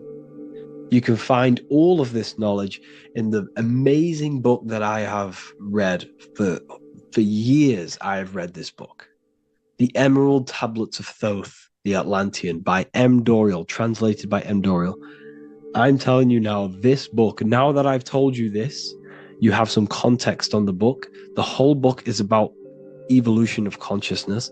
He's talking about higher dimensions beings. He's talking about how you can transcend this physical plane. It is truly the most amazing book you will probably read. One of the best spiritual texts you'll see. It's hard to understand, so you must read it over and over again. And the more your mind progresses, like for me, I read this every couple months. And the more I learn about consciousness, the more I expand my own consciousness. And every time I read this book, I pick out something new that just completely blows my mind. Because you can only understand this book to your level of consciousness, to your level of understanding. So now that I've told you all this information, go and read this book and it will absolutely blow your mind. And so will the Book of Wisdom Volume 2, which is now available. I released it the other day. I'm just going to read a page out now. This page is called Spirit and Matter. The Earth is not merely a dense, lifeless rock drifting through space. It possesses spirit, a living essence that animates its form. But what do we mean by spirit? Spirit in esoteric terms refers to the energy, the life force, animating the principles infused in matter. So essentially, what this page is talking about is how everything has spirit, consciousness within it. You are the middle, you are spirit and matter. You have the ability to expand your mind to the God self and raise above our animal instinct, our material self, and know the divine and expand. Animals cannot do this. Animals are not self-aware. Humans possess self-awareness. We can observe our consciousness. We can say, why do I exist? We can look in the mirror and know that we need growth. And this is what Anunnaki means. Anu means above. Anu was the supreme god of the sky, which is a metaphor. He represents spirit above, heaven. Anu came down to earth and married Ki, the goddess of the earth, which represents matter. It's a myth, it's an allegory. Anu married Ki and gave birth to the Anunnaki. Spirit came down and infused with matter and gave birth to the human, which is you. You are spirit infused in matter, Anu and Ki, Anunnaki. You are the Anunnaki. And this is just one of the teachings in my book. Honestly, this book is absolutely amazing. If you truly, truly want to expand your consciousness, give this book a read. And obviously, if you're inside the university, I give you this book for free. A paperback version. If you join the university, follow the steps inside of the general chat, you'll be able to download this book, or sorry, not download it, order a paperback for free. All you have to do is pay for the shipping. You'll also gain amazing knowledge inside of my library, where your mind will just be overblown with the amount of esoteric books. There's over 45 rare occult books, plus you get a PDF of the Volume 1 and Human Health Guide. You get reoccurring updates where I expand on symbolism, occultism, where you will just feel absolutely amazing once you understand esotericism in yourself. You'll also learn how to create the dream reality that you want with the Manifestation Mastery course, where I teach you how your consciousness creates reality. You'll have a real lectures where I post lectures on symbolism, occultism, esotericism.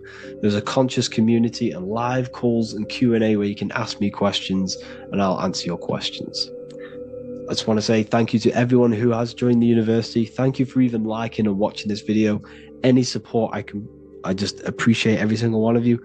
Please, if you can, leave a comment and a like on this video and let me know any videos you want me to make in the future. And I will start uploading a lot more to the YouTube. So yeah, thank you all for tuning in today. Have an amazing day.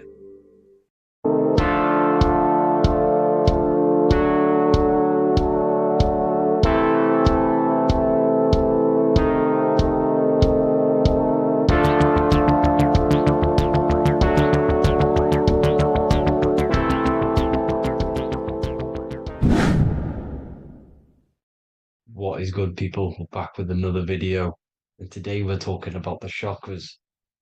Let's jump straight into this because I know there's been a lot of requests for this video. So let's jump straight into this. So you have 7 chakras, right?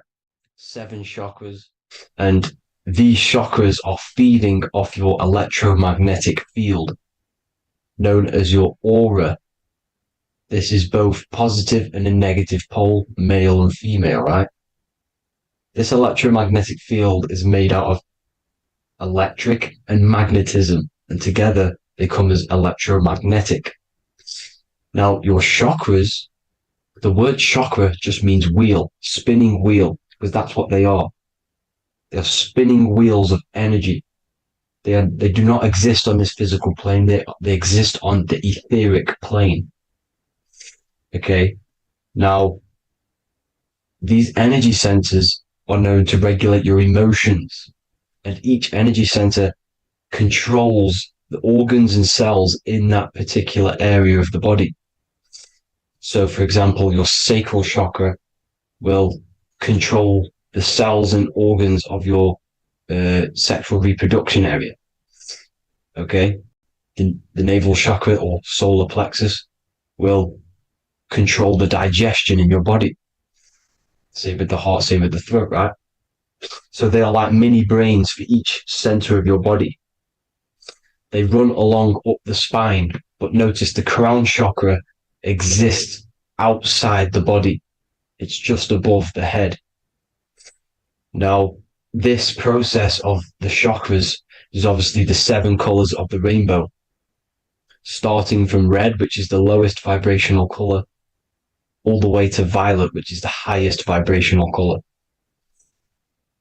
This, like I said, these energy centers are feeding off your electromagnetic field. So if these chakras are unbalanced, they are taking too much energy from your electromagnetic field, making it weaker.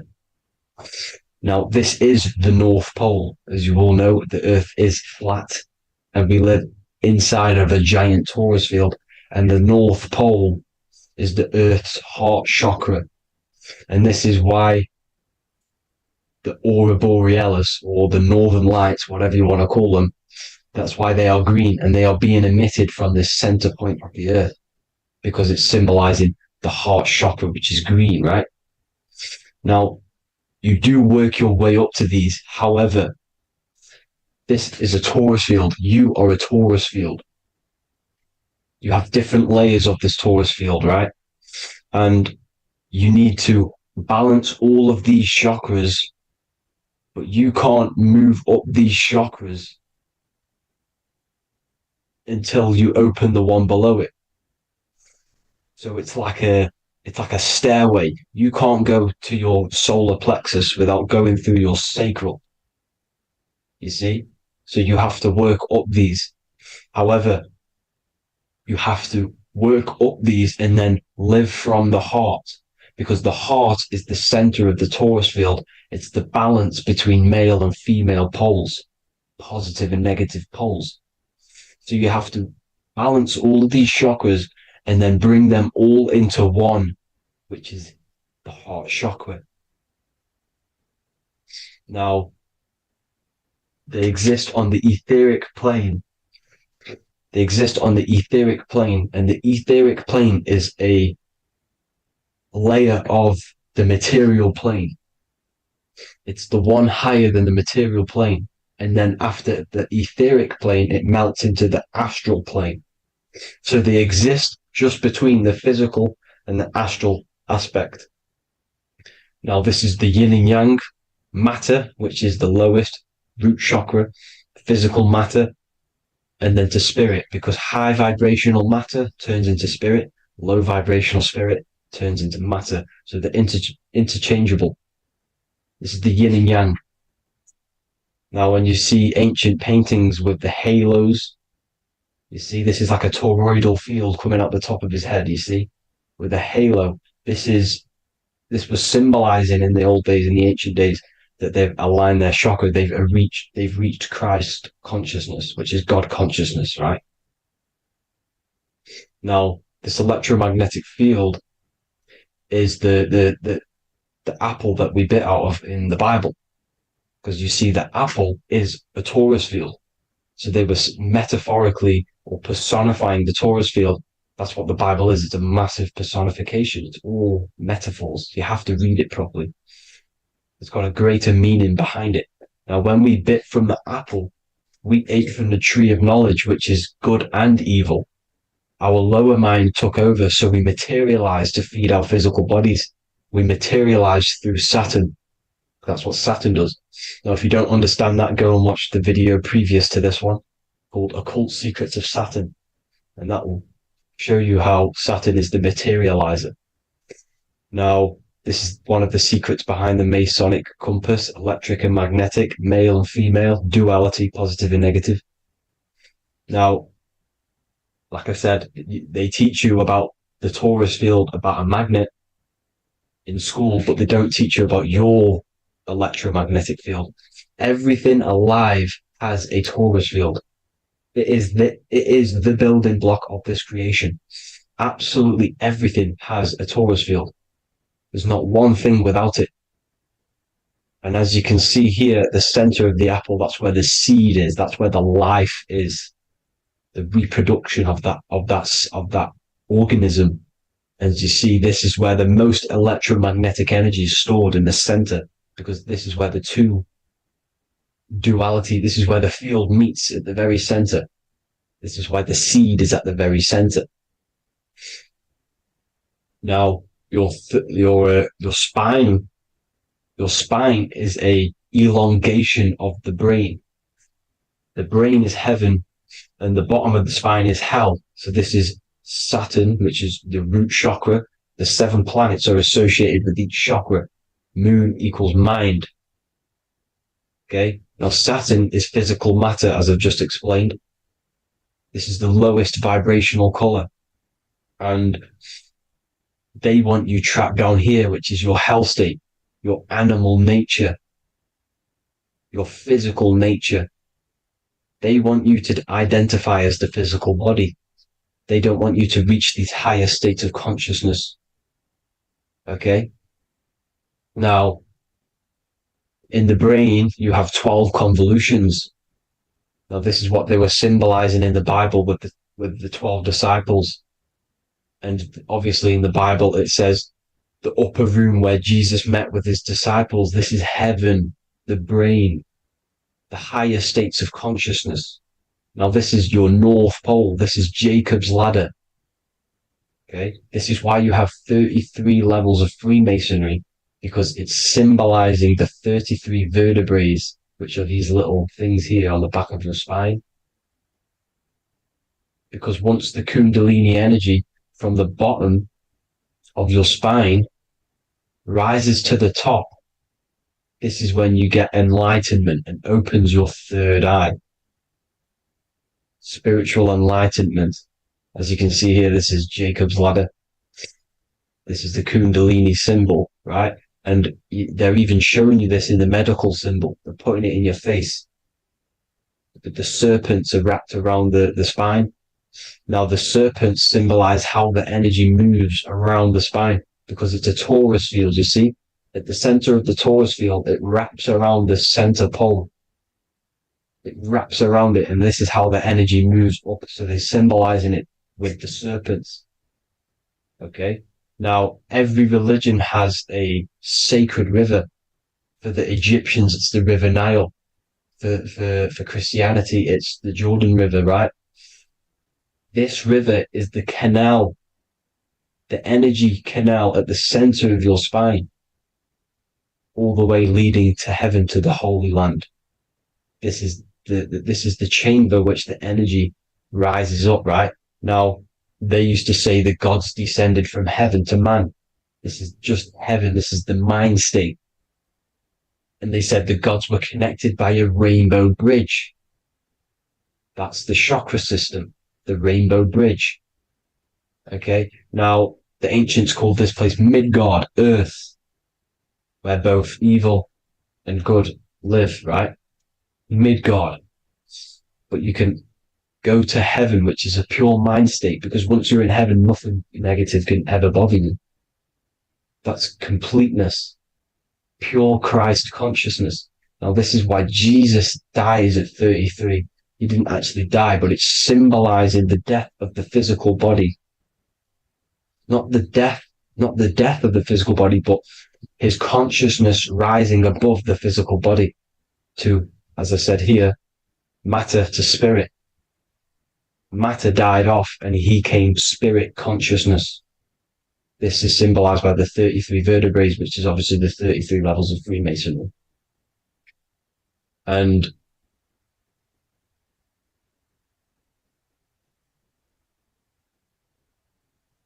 now the pineal gland, which is at the very top of this Jacob's ladder, or the River Jordan, the canal, your 33 vertebrae on your spine. This is where the pineal gland sits, right? At the very top, at the center of your brain.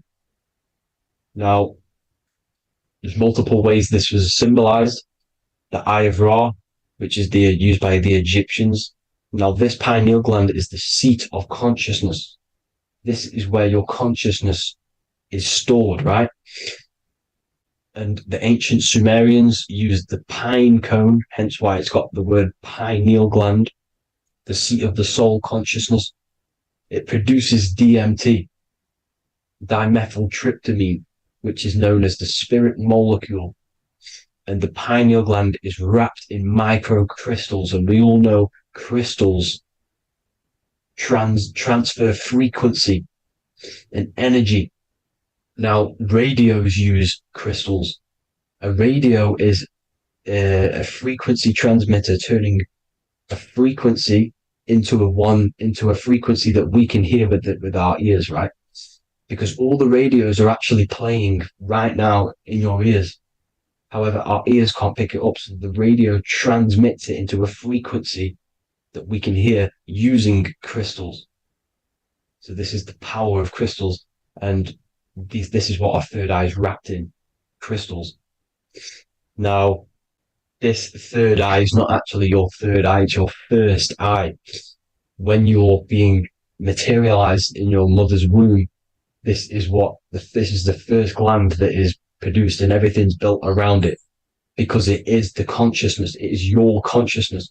Your consciousness never dies, ever. It's an eternal essence. It lives forever. You never actually die.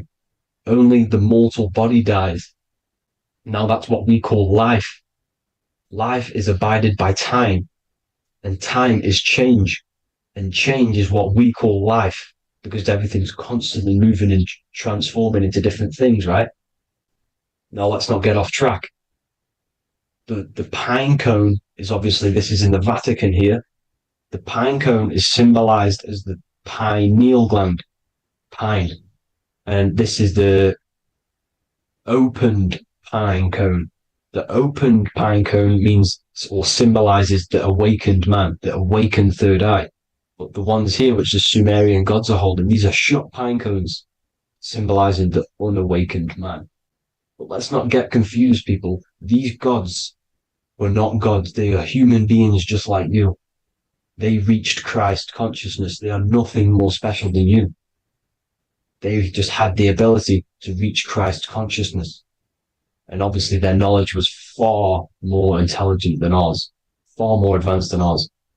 They knew the truth about this reality to the depths.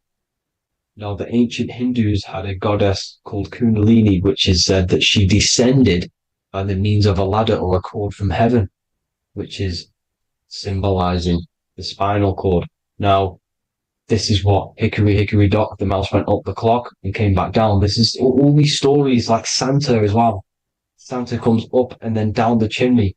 This is symbolizing the Christ oil. There's an oil which is produced in your pineal gland, right? And this oil travels down the spine. And once it's down on the spine, you must have to raise your consciousness, just like I said, with the chakras. You have to raise your consciousness, raise your vibration to heat up this oil and turn it into a gas. And it travels back up the spine through like the serpents up the spine. And this awakens the third eye once it's coming back up the spine and hits the pineal gland. This is the secret behind Santa and hickory, hickory dock. Because Santa comes down and feeds the presents and goes back up the chimney. And he lives in the North Pole, the positive pole. This is the North Pole, people, and the presence is your sacred oil. This oil, your physical body is the furnace. It's the spiritual furnace, which you have to heat up this oil by raising your frequency and turning it into a gas to rise up this chamber, the River Jordan, to your third eye, right? Now, this is an alchemical process. Your body is the alchemical furnace. It says in the Bible, if therefore thine eye be single, thy whole body shall be filled with light. I shouldn't have cut that out, but that's what it says. The light of the body is thine eye. If therefore thine eye be single, thy eye shall be filled, their body should be filled with light. This is symbolizing the pineal gland, enlightening the body, the spiritual body, filled with light. Now, as I said, they want you kept down here, which is the root chakra, which is your animal nature, which is obviously mind, matter over mind. This is the symbol of Saturn, right? As you say, we're built of body, mind, and spirit, the Holy Trinity. That is the sun, moon, and earth. The sun's your soul, solar. Moon is your mind. Earth, which is the cross, which is your physical body, the 5 elements, right? So body, mind, and spirit. So the Saturn symbol is actually made out of the cross on top, which is the earth, and the moon on the bottom, which is symbolizing matter over mind, because earth is physical matter. You don't want to be matter over mind. You need to be mind over matter. See, they want you identifying as your physical body. They don't want you to realize you're an eternal consciousness. You're an eternal essence of consciousness which never dies. They want you trapped in your animal nature. And this is why the Baphomet has a goat head, because it's symbolizing your animal nature, which is evil. Not evil, but you're more likely to do evil things, right? Which brings bad karma. That's your animal side. This is why the Baphomet has an animal goat head. As you can see here, he's got the Kundalini energy here.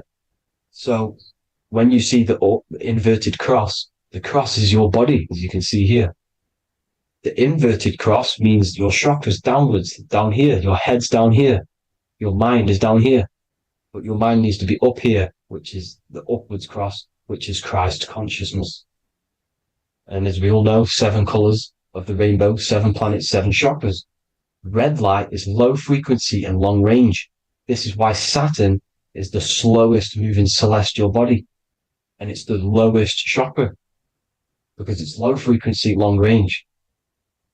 The moon being the crown chakra, which is high frequency. This is why the moon moves around the quickest. The moon is your crown chakra, which moon in mind. See, so there are multiple ways of your chakras becoming blocked.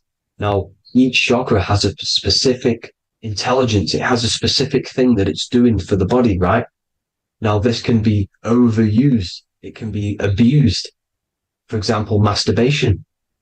That keeps you down here in your sacral chakra because you're abusing that energy center. You're abusing your sexual energy, which is then becoming unbalanced. So this is how energy, this is why these centers are pulling more energy out your electromagnetic field, because these centers are wheels. The chakras just mean spinning wheel of energy.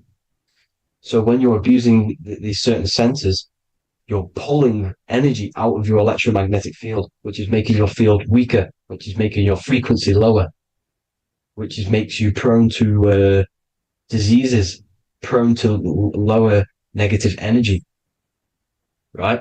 So you need to align these chakras. You need to unbalance them. And as you can see here, you can screenshot these to see how they're blocked. I'm not going to go over each one because it'll take me forever, but have a little read yourself. This is why they're blocked. Now, the ancients used to say Aum when they meditated. Now, these are the 7 vowels. There's not 5 vowels, there's actually 7. Now, when they say Aum, they're aligning all their chakras by saying this when meditating. This is where the Aum originated from. Now, emotion is energy in motion. So if you're feeling a certain way, that's the energy you've put in motion. It's a reflection. We live in a mirror reality. Everything's mirrored. Everything's mirrored. As within, so without, as above, so below. Everything's a reflection of some sort. So whatever you're feeling, you're doing something wrong. It's telling you you're doing something wrong from the root cause. Because your energies are the effect. You're feeling the effect of something you've caused. The law of cause and effect, nothing escapes it. Now, the Jehovah's Witness believe that exactly 144,000 faithful Christians go to heaven or be resurrected, right? This is not true. This is symbolic. 144,000 go to heaven. Now, the petals on the chakras, this is the root chakra, this is the crown chakra. Now, if you add up the first 5 chakras, the petals, add up the petals on the first 5 chakras, you get 48. And then you get to the third eye, which has 2 petals. 48 times 2 equals 96. 96 plus 48, which you got from here, equals 144. The last chakra has 1,000 petals. Times 144 times 1,000, you get 144,000. This is a frequency. This frequency is the frequency of the ascension up your chakras.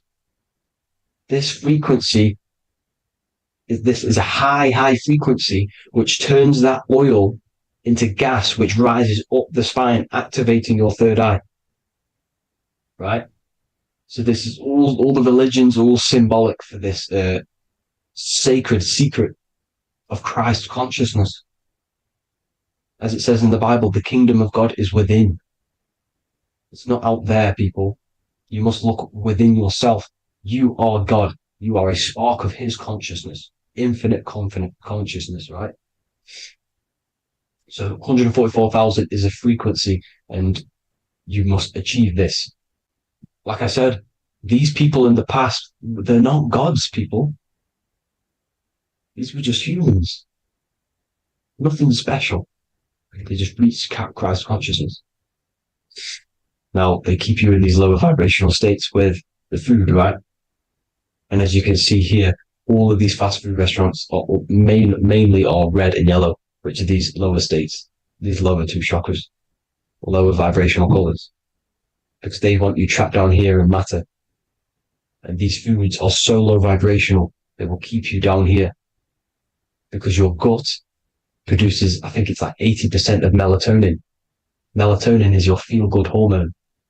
These foods will not make you feel good. This is very low vibrational. Meat. It's not meat, it's raw flesh.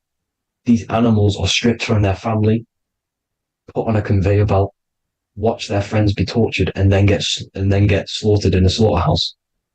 Think of all the fear that's running through their blood, all the hormones, all the fear, and you're going to go and eat that very low vibrational energy.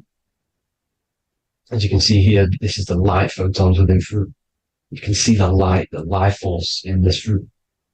You must think, feel, and do positive to raise your vibration. As you can see, earth equals heart. If you rearrange it, everything in nature is green, right? The aurora borealis is green. You must align all these chakras and then live from the heart, because the heart's the center of the Taurus field. You must become the consciousness in the center. So that's it for this video, people.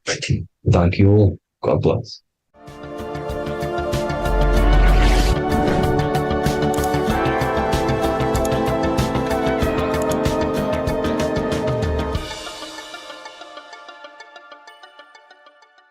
Welcome to Revival of Wisdom. Welcome people, we're back with another video, and this video is about Freemasonry and their connection to the Illuminati. Please, as always, to make sure to hit that like and the subscribe button and turn on the notifications to never miss a video. On May the 1st, 1776, the founder of the Illuminati, Adam Weishaupt, founded this secret organization, and this date can be found in Roman numerals underneath the all-seeing eye pyramid on the $1 bill. This $1 bill also says Anut Coptus Novus Ordo Secularum. This is Latin for announcing the birth of the New World Order. This New World Order will be headed by Lucifer, the all-seeing eye, and followed by the 13 layers of bricks for the 13 elite bloodlines.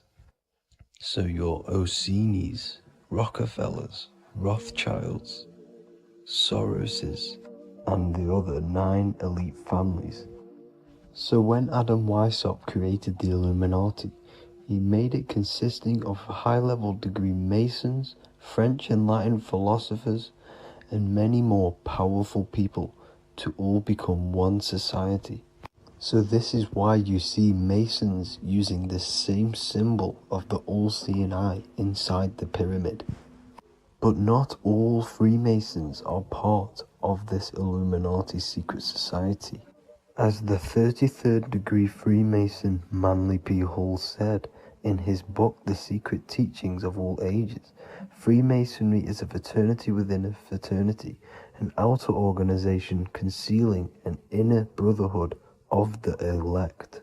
So what he's saying here is that Freemasons have to go up the degrees of Freemasonry, and once they hit the top, they either get elected or not into these secret societies like the Illuminati, Skull and Bones, and Knights Templar.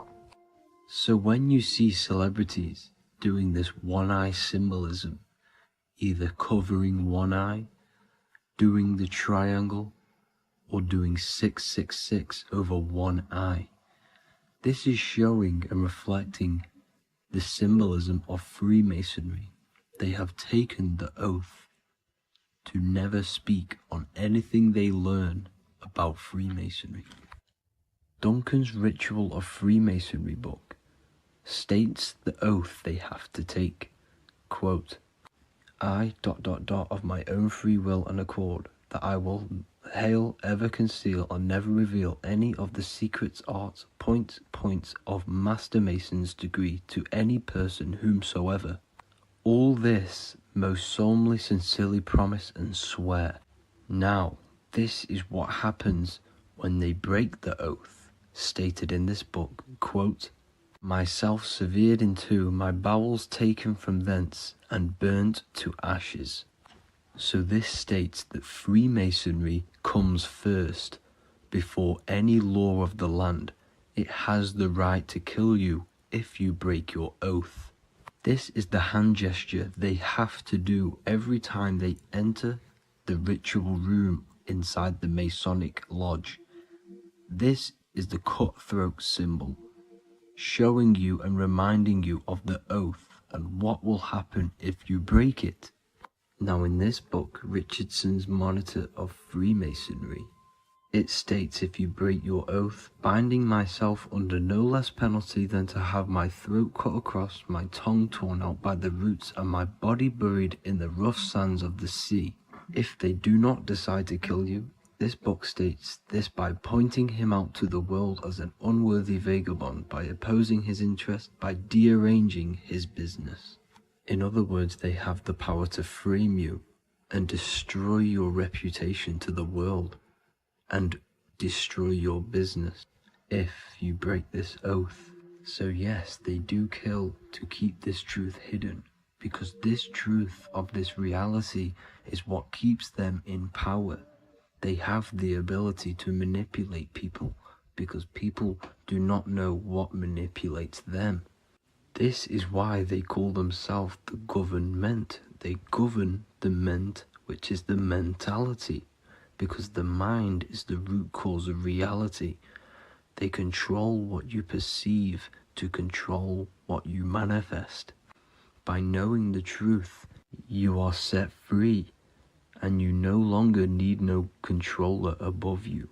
So this is why they are willing to kill and do whatever it takes to keep the truth concealed within these high-level degrees of masonry and these secret societies. However, going back to Manly P. Hall's book, it states, part of the symbols are displayed here to the initiate, but he is intentionally misled by false interpretations. So this is saying even Freemasons are intentionally misled and told lies to conceal the truth, to make sure the truth is hidden in the high degrees of masonry. So that's it for this video, guys. Thank you all for tapping in. Please leave a like and a subscribe. God bless.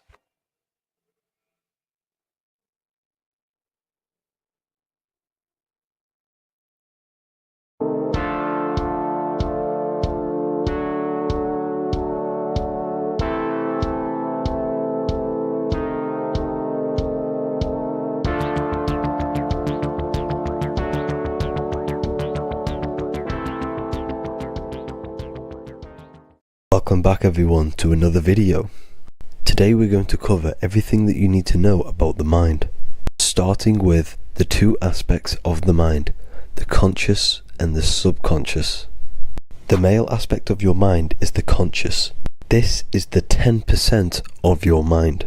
The conscious part of your mind is only aware of everything around you, your vision, your sight, your smell, your taste, your hearing, and your current state of emotion and thought. Every thought that you consciously think about has an emotion directly attached to it. That emotion is then impressed onto the subconscious part of the mind. The subconscious part of the mind is the female aspect of your mind. It is also a whopping 90% of your mind. Subconscious mind is controlling all of the subconscious processes which happen within your body. For example, your subconscious mind is controlling your heartbeat, your digestion of food, and all of the things that you do not have to tell the body to do. It is the hidden part of our mind which is controlling all of the hidden things. The subconscious mind is like a recording supercomputer. Everything that you have experienced in your life is all recorded and stored within the subconscious mind. One of the most important things about your subconscious mind is that it stores your mental programs. Everything in the subconscious mind manifests into behavior and actions within the body. Your daily basis routine and habits are all mental programs within your subconscious mind. These mental programs are created by mainly two ways. 1, repetition, and 2, emotional impact. The repetition is fairly simple to understand. The more you do something, the more it impresses onto your subconscious mind and becomes a program. That program will then manifest into your behavior. However, with the emotional programs, they work a bit different. The stronger that you feel an emotion, the stronger it is impressed onto the subconscious mind. And then that emotion becomes a program. For example, you had a very traumatic moment happen when you were a young child. The emotion that you felt was so strong in that moment that it impressed into your subconscious mind so hard that you can recall that moment like it was yesterday. That traumatic event that happened to you when you were young will still manifest into your daily basis behavior even to this day.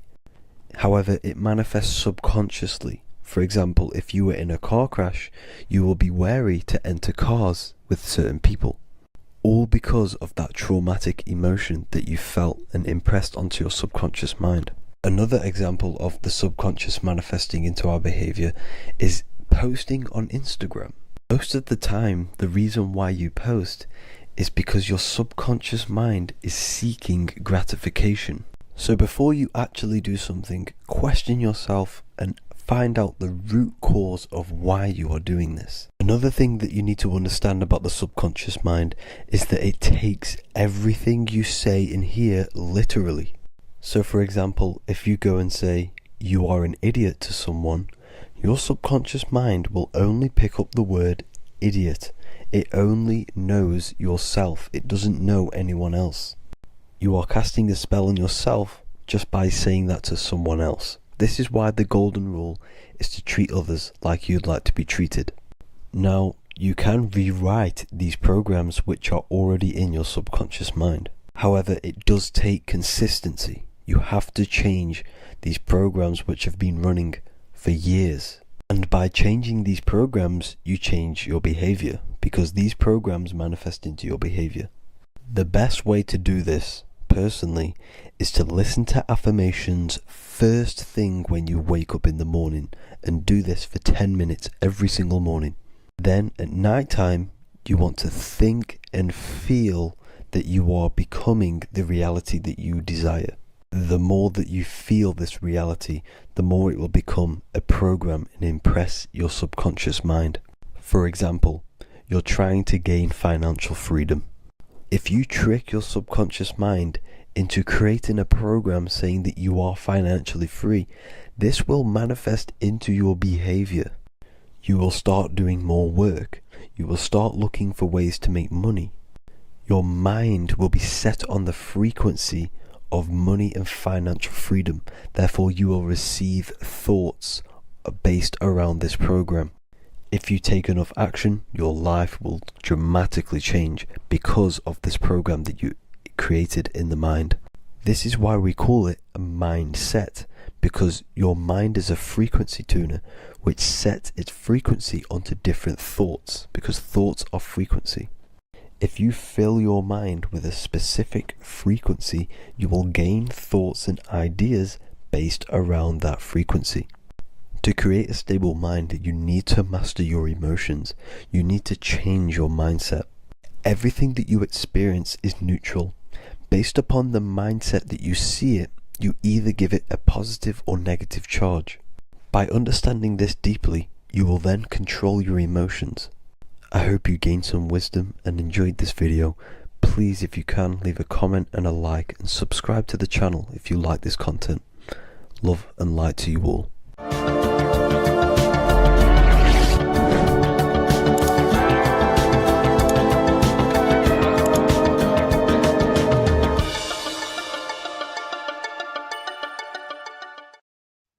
Hello, everyone. Today we're going to be discussing the esoteric and occult meaning behind the story inside of Genesis, the story of Adam and Eve. This is a widely known story, but not many people know the true esoteric meaning behind it. Okay, so today we're going to be breaking this symbolism down. Before we get into this, please leave a like and a subscribe on the channel. I would greatly appreciate it. And please comment below any lectures or anything you wish to know, and I could maybe make it in the future. The first thing we must understand about the Bible is that it is an esoteric and occult book. It is written in allegory. It is written in such a way that we understand the book compared to our level of perception. Now, what do I mean? If a child read the Bible, they would gain a standard meaning and story behind it. They would gain a normal interpretation of the book, of being good, praise God, and be a good person. However, me, who have studied the occult and esoteric and symbolism for a very long time, when I read the Bible, I see a deeper meaning. I can read between the lines of the allegories, which means the Bible is written in such a genius way that it speaks to your level of intelligence. Depending on how advanced you are mentally and with knowledge, will depend on how you decipher this book and how the parables inside the book can speak to you in your personal life. Okay.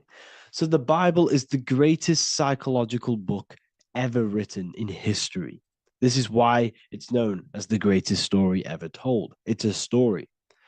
What we must understand with the Bible is that the Bible creates on the surface a logical way of thinking, which is what we call religion. We read the Bible and if we think logically and we take that book literally, then we gain a religion. But if we look beyond the surface, this is what we call esoteric, metaphorical, symbolic. You can read between the lines using our right hemisphere of the brain in deciphering this book and what it truly means to us and the evolution of our mind, body, and soul. What this book actually reveals between the lines is instructions and stories which teach you how to level up your consciousness, how you can sync the mind, body, and spirit and the soul all together so you can live like a god. This is what the esoteric is. It's the purification of consciousness. Now, when it comes to Adam and Eve, okay, what we must understand is that this is the beginning of creation. This represents the beginning of your life in an esoteric way. This is symbolic for the beginning of your incarnation into this physical world. Okay. And we have Adam, masculine, Eve representing feminine. These are the two masculine and feminine energies which create the whole material universe. Okay. And as we are born with a pure consciousness. We are born with pure consciousness. Well, now, what do I mean? As a baby, we have no knowledge. We are pure essence of the soul. You know, we don't gain the knowledge of good and evil. We are pure. Yes, we're not happy all the time as a baby, and we're not sad all the time, but we have no ego. This is what I mean. Our consciousness is not split. As a baby, you are whole. You have a whole consciousness. You are yourself. You have no false identifications, no limiting belief systems, nothing. You are pure awareness and the pure soul and the pure mind. Now, this is what Genesis is representing. As we grow older, the more experiences we gain, the more thoughts we start to think, the more knowledge we gain of this world, the more impure our mind, our heart, our soul, our spirit becomes, the more impure our body becomes. As we grow older, we're infected with negative beliefs, negative thoughts, and society norms. This is a big one. As we grow older, we are molded by society. We shut off areas of ourself and we push them away so that we fit in with society. We all know this. We all did this in school. We pushed away parts of ourselves to act cool or to fit in, whatever it may be. Whatever type of person you were in school, we all went through this because society and culture is programmed. So as we grow older, our consciousness splits. We gain a persona, an ego, and we gain a shadow self, the subconscious, and we gain an ego. Now, the ego is what you show to people. It's that character that you show. that you put on to your culture, to your family, to your friends. This is a false identification. And we also gain a shadow self. The shadow self is gained through experience. This is the subconscious. Our ego is created through experience. And so is the subconscious and the shadow self. Okay. So as we gain age in this material body, we fall from the Garden of Eden. We gain the knowledge of good and evil. This is what the symbolism represents of us leaving the garden, us eating from the fruit. Now, the fruit represents the knowledge, it represents the insight, the experience, which splits our pure consciousness. Our soul splits. Okay? We lose connection with the divine. We lose connection with our pure self through material experiences. We may lose ourselves in material experiences. We may lose ourselves in lust and material gain, wealth, and all of these lovely things that the material world offers. We lose ourselves in this. Okay? And not only that, there's another symbolic thing that we're missing with being a child. There's another symbolic meaning behind this tree in this story of Adam and Eve. And this is sexual energy. Okay. As we are a baby, we have no ability to create another human life. We have no sexual urges. We have no desire for the material things as a baby. Nothing. As we grow older, our sexual energy cultivates around the age of, it's like 10, maybe earlier for some people or later for some people. This is what we call puberty, when our sexual energy activates. This is when the masculine and feminine energies are present within the body. And we are now given the ability to create human life. We're now given the ability to bring in a soul into the material world. Now, this is what we believe and know in the esoteric world. That is what sex is. You're bringing a soul from the astral into the physical. Okay. So as you grow older, you gain this ability to use the power of creation. You gain this force within you that allows you to open a portal in the astral and bring in a soul to the material. Now, this power can be misused. This power is very powerful and should not be misused. In occult and esoteric teachings, we teach and learn sexual transmutation, how we transmute sexual energy into different areas of our life so we can grow and create. Because sexual energy is creative energy. It creates a whole new human being. So if we retain it, we can transmute it into creativity. So this energy is kind of corrupting us as well. And now I'm not saying growing up is evil, all this thing is evil. This is a natural cycle that we must go through. The soul of us must go through this cycle so that we learn, so that we overcome it, so that we gain mastery of ourselves, so that we expand ourselves. I recommend you watch the Evolution of Consciousness lecture that I did on my YouTube. An amazing lecture. Talks about the evolution of consciousness and how we're on a never-ending cycle of life and death and expansion. So leaving the Garden of Eden is symbolic. You see, Eve represents emotion. She's feminine. Adam represents action. That's why he bit the apple.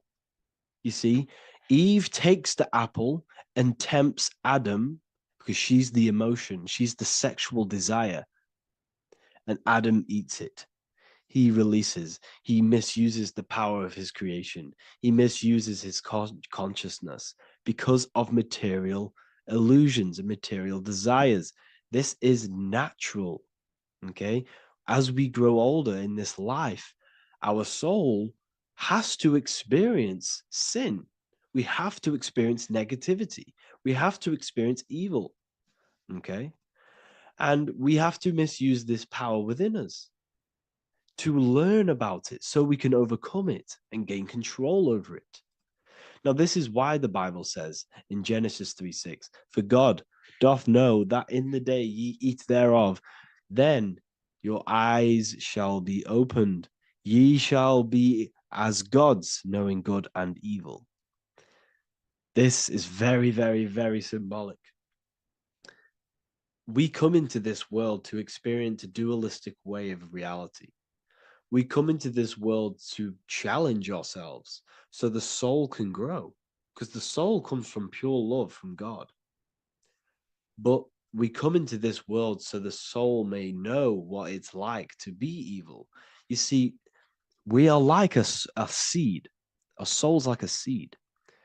And when that seed grows, okay, and it's planted, them roots must grow to hell in order for the top of the tree and the roots to grow to heaven. In order for the soul to reach the highest states, it must descend down into the lowest states. Good and evil. This is the story of good and evil, okay? And this is the story, a psychological story of how the human mind has functioned in this life. This is what this story is representing, of how our soul and mind is functioning, how our consciousness is splitting and growing up and evoluting.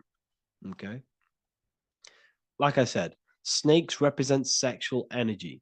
They represent, snake, when you've been snaked. This is why we say you've been snaked, because it represents a temptation of sexual energy. This is why the kundalini is symbolized as a snake. This is the serpent within us that we can rise to activate dormant brain cells in our brain. Now that's called the kundalini awakening. I'm not going to get into that into this video, but this is what it symbolizes, the tree and the knowledge of good and evil, because our body is the tree. Our central nervous system is the tree. The snake is our sexual urges and this false temptation that tempts us to interact with sin, the material world, okay, and go against our higher divine self. This is what it represents. Now, it's very, very symbolic. Not everyone is going to agree with this, but this is my interpretation of Genesis based on my research of occultism, symbolism, metaphors, and me studying the Bible. This is my interpretation, and I hope it resonates with you. It might not resonate with you, but this is what makes sense to me, and this is what has made sense to many other occult researchers who are in this space as well. Okay, so please leave a like, leave a comment, leave a subscribe. I'd greatly appreciate if you could, just give me some support on this channel. We're nearly at 100,000 subscribers, which is insane. I just want to say thank you all. And yeah, I will see you inside the university. If you join, I'll look forward to mentoring you, connecting with you on the live calls. There's a new symbolism course, which is going to be available very, very soon. And yeah, if you join the university, you also get a 30% discount on all of my products, astrology readings, one-on-one calls, all of my books. Yeah, so I hope you gain some insight on this video, and I'll see you in the next video, and I'll see you inside the university. Have an amazing day.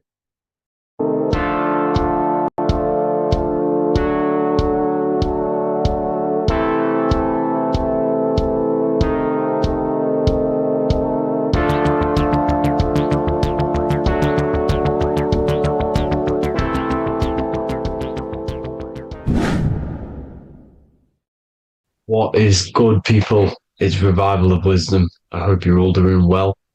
And this video is how to raise your holy oil or your kundalini.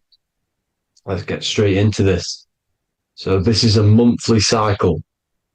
Every month, when the moon is in your zodiac sign, this oil is released.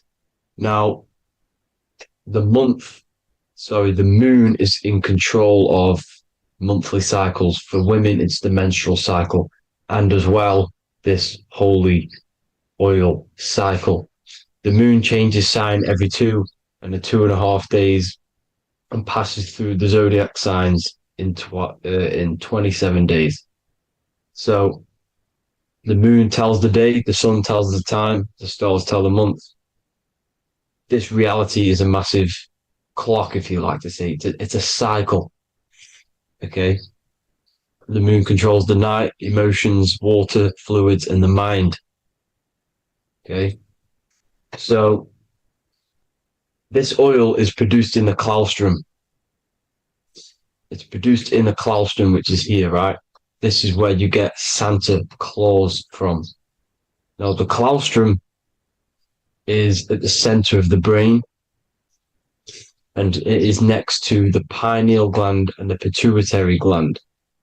Once it starts in the claustrum, this is the holy present. This is the present that Santa gives to us, Santa Claus.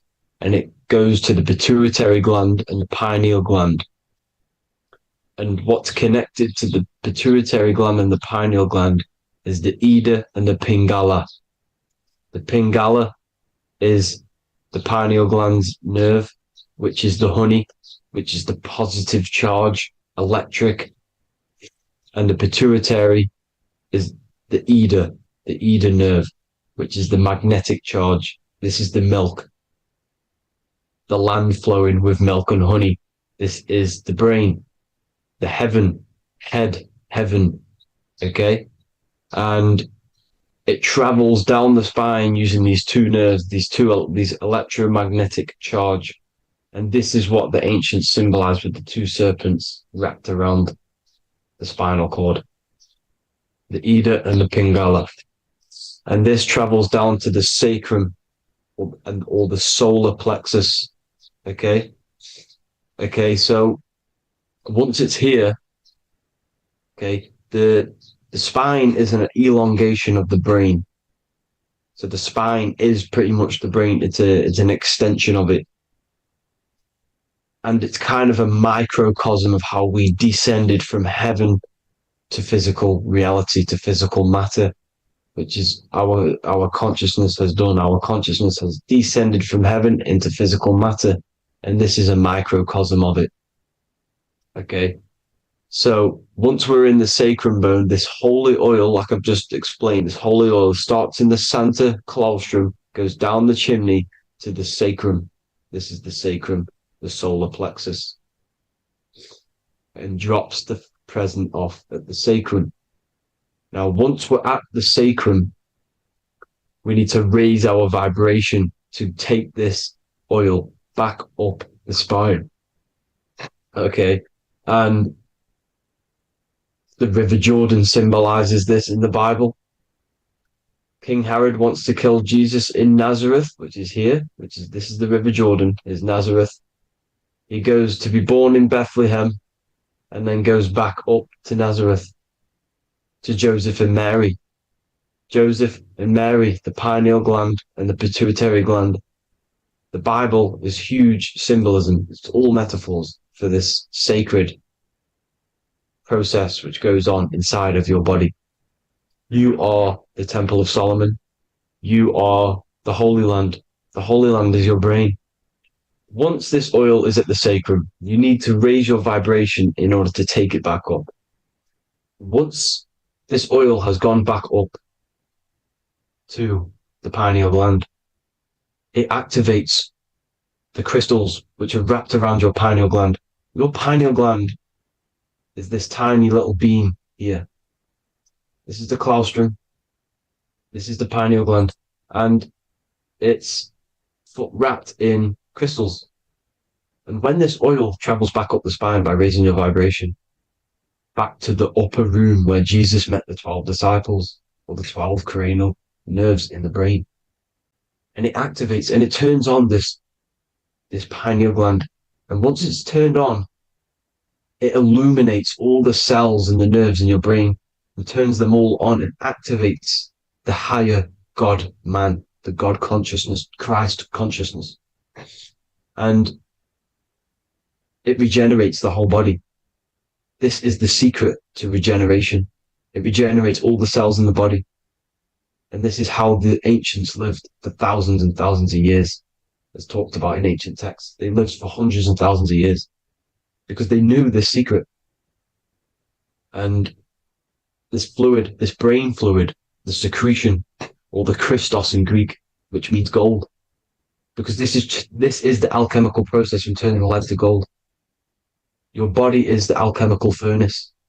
Now, the ancients knew about this center of the brain because they symbol it. This is the eye of Ra, and it's the brain, and this is what's wrapped around our consciousness. Our consciousness isn't wrapped around the brain. The brain is built around the consciousness. We are the consciousness. You don't have a soul, you are the soul. Okay? Now, the head, heaven, hell, heel at the bottom of your foot, that's hell. Head is heaven and hell. Simple. Now, the pineal gland produces DMT, which is dimethyltryptamine, which is known as the spirit molecule. So, let's move on. Now, when this oil travels up, back, the spine, the chimney, it crucifies at the top, which is called the vagus nerve. So when it reaches here, the optic thalamus, it crosses and crucifies once it's raised back up. And this is why Jesus dies at 33. He was crucified at 33. Because you have 33 vertebrae on the back of the spine. And then it's crucified by the cross of the vagus nerve. When this oil crosses the vagus nerve, this is the crucifixion at 33. And it symbolizes the death of the physical consciousness. You then become spirit. You then become God consciousness, activating the kundalini, regenerating the body and the mind. Okay. The Garden of Eden. You are the Garden of Eden. The land of milk and honey is upstairs. The pituitary, which is the milk, the pineal gland, which is the honey, which is DMT. It even says this in the Bible. As he brought us into the place, and he has given us this land, a land flowing with milk and honey, which is also symbolized as the sun and the moon. The Bible also says, the light of the body is the eye, not the eyes, the eye. If therefore thine eye be single, thy whole body shall be full of light. This is the activation of the pineal gland by raising this oil back up to the pineal gland, to the center of the brain. Neither shall they say, see that here, or see there, for behold, the kingdom of God is within you. So he's saying, don't look out there. Nothing is out there. It's all inside of you. Everything's inside of you. You're the universe. Now, how to raise this oil back up to the pineal gland? Every month, like I said. The moon controls the cycle. The moon controls monthly cycles. When the moon is going into your zodiac sign every month, this oil goes down the spine, and you must raise your frequency to get it back up. You must retain your seed. This is the most important. Your fluid, your secret, your holy fluid, your life force. You can't let that go. That life force is the reason you're alive. This holy oil is the reason you're alive, because it feeds all of the systems in your body. It feeds all the systems in your body. You have to retain your seed, alkaline diet, positive thinking, and meditation. Okay? When you retain your seed, you will live longer. The moment you release it, you're killing yourself. You're killing a piece of yourself every time you release your seed. Every single time. You're killing a part of yourself. Okay? Now, this could be why this could be the illumination, the single eye on the Illuminati's symbol, the Freemasonic symbol, the illuminated eye, the triangle, which could symbolize the body, mind, and spirit, but the eye illuminated. Now, in the Bible, it talks about the two trees, the tree of knowledge and the tree of life. The tree of knowledge is the tree of good and evil, which is the most important system in your body, which is the nervous system. The nervous system, the most important. The tree of good and evil and the tree of life, which is the cardiovascular system. Now, this oil, when it's released every month, feeds these two systems, and these two systems feed everything. Now, it's important you understand that. Okay? The ancients knew all of this knowledge. The Bible's telling you this knowledge. But it's in a metaphorical way. You have to understand the context behind it so you can read it properly. Now, eating of the tree of life, which is when it talks about in the Bible, eating from the tree of life is actually symbolizing a bad diet, ejaculation, because you're eating from these two systems. You're killing yourself with a bad diet. You're killing yourself with an ejaculation. Okay? So, that's important to understand. Now, this is Jacob's ladder in the Freemasons. Jacob's ladder, which is the spinal cord. It's the stairway to heaven. And this is Jack and the Beanstalk when he goes up the beanstalk and finds the golden egg in the grey clouds. The grey clouds symbolize the grey matter in your brain. Now, the Garden of Eden talks about the 4 different rivers in Garden of Eden. As we see here, the North Pole map, the ancient North Pole map, because the center of the earth is the center of the torus field. Everything's the torus field. Atoms are torus fields. Everything's torus fields. You are the universe. Everything is within you. The North Pole is your spinal cord. This is why they say Santa Claustrum comes from the North Pole. This is the North Pole. And the Santa Claustrum is the center of your brain. Now, these 4 rivers which come from the Garden of Eden is the blood, the Christ oil, which is the oil we're talking about, urine, and saliva. These are the 4 sacred oil, 4 sacred fluids in your body. And these are constantly abused in today's society. These secret societies are targeting these fluids. Okay? This is why porn is free. They sexualize society through Disney. Go and look at some of the Disney movies. There's so many subliminal messages which sexualize these children because they want you sexualized. So you release your seed, which is one of the holy fluids in your body. Especially your semen, your sexual energy. So important you retain this. So important because it's your life force. It keeps you alive. Okay. Now, let's recap on this. If you want to raise your oil every month, you can't just retain your seed for the month. You have to retain your seed forever. Don't just do it for a couple of days. Have to do it. It's a lifestyle. You want to become God consciousness, you got to do what it takes. It's hard in this society because this society is made around, it's designed to kill you pretty much. It's designed to keep you in these lower states of consciousness with all the bad food, the chemicals in the food, the chemicals in the water, the sexualized TV programs, sexualized adverts, sexualized TikTok and apps, videos, subliminally stimulating you. Because that is your weakness, sex. It's a weakness. Now, you have to retain your seed, meditation, and an alkaline diet. Why alkaline? Because acidic is low vibrational. This is the color spectrum. And what's the highest vibrational color? Violet. It's the lowest, red. You have to have an alkaline body in order to raise this oil.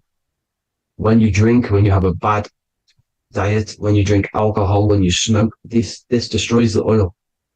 It destroys the oil in your sacrum and it can't be raised again, can't be raised up. This is why it's so important. Without that oil, you don't live. That oil makes you live. It feeds everything in your body. It's crazy how we're not taught this. It's insane. But that is how you raise the oil, people. I hope you all gain some knowledge out of this video. And I hope this assists you on your journey, your spiritual journey. And please like and share this video. We need this knowledge out to the public to wake up humanity. Thank you all, people. God bless.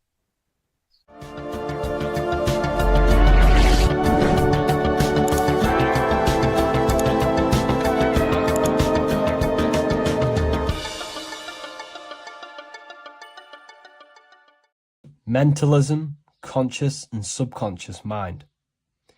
You need to understand that the mind is the root and the cause of all reality. I am mind, you are mind.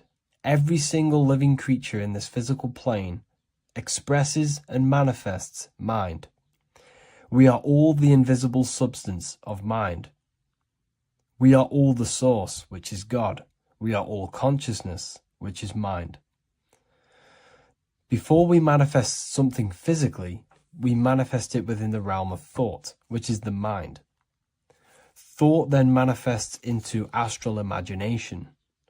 This then gives energy within the etheric plane. Then we manifest it physically within the material effect world. Everything begins in the mind, and this is why the government are called government. The word men comes from the Latin word mans, which is an English translation for mind. We see this word in entertainment, government, mentality. It means mind. Govern means control. They are controlling the mind through information. Information creates perception within our minds, and so do the words that we use and the language that we speak. It all creates perception within the mind. It is our perception that creates reality, and our reality is a level of realization. Your reality is realization.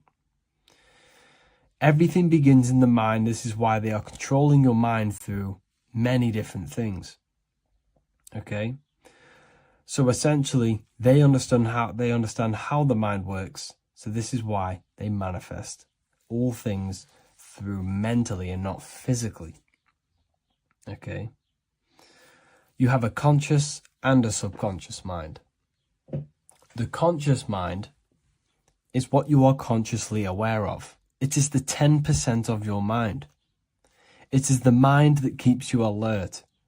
A part of your conscious mind is for survival.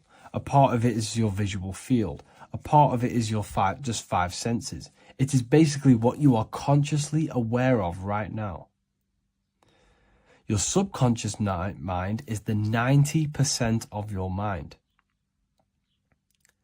The subconscious mind is what holds all of your memories, your programs, and all things that you have ever experienced is all stored within the subconscious mind. It is this part of you where you draw memories from, where you draw your words from. I am consciously speaking, but the words that are coming out of my mouth are not thought about consciously. They are coming straight from the subconscious mind, where all programs and memories are stored. It is essentially this part of the mind which is manifesting our daily basis behavior, because the subconscious mind stores the programs which we are operating our life off. For example, if you tie your laces, you do no longer have to consciously do them. Your hands literally just know exactly what to do because you've done it that many times. So essentially, you create these programs within your subconscious mind through repetition and emotion. These are the two main ways your subconscious mind is programmed and installs things that you do on autopilot. The subconscious mind, like I said before, manifests 90% of your daily basis actions and 90% of your daily basis thought patterns. For example, if you were in a car crash 10 years ago and you had a very traumatic event, that car crash and that emotion that you felt in that time impressed your subconscious mind with a program. And even to this day, 10 years later, you are still wary about entering cars because of that program. Even though you may be not thinking about the car crash, you are still wary about entering cars because of that program, because of that emotion impressed upon the subconscious mind. You see, everything you say, everything you think, and everything you feel is telling your subconscious mind, that is what I want. The subconscious mind takes everything literally. Even if you are talking about someone else, your subconscious mind only knows you, and it only knows yes, and it only knows the now, the present moment. So this is why the golden rule back in the ancient days was treat others like you want to be treated. Because the way you treat others is telling your subconscious mind that is how you want to be treated. And this will create subconscious programs within you, affecting you. So, before you go to sleep every single night, what you want to do is to impress your subconscious mind with thinking and feeling of something that you want to become. Become that reality. Think and feel that reality. And by doing this, you are impressing your subconscious mind, and you will wake up in the morning with ideas. Because when you install a program within your subconscious mind, like I said before, it manifests into at least 50% of your thought patterns. So let's say I created a program within my subconscious mind of how to become financially free. Well, I created the program that I am financially free. My conscious mind will start to slowly think about that program and how I can achieve that program, because the conscious mind operates on survival. So if you create a subconscious program of I am financially free, your survival conscious mind will start to operate and think and act on this program subconsciously. You won't even know that you are doing it, but you are. And this is the power of the subconscious mind. You have to reprogram it properly. You have to be careful of the things you think, say, and feel, because all of this is contributing towards molding your subconscious mind, which essentially molds your reality. It draws things to you.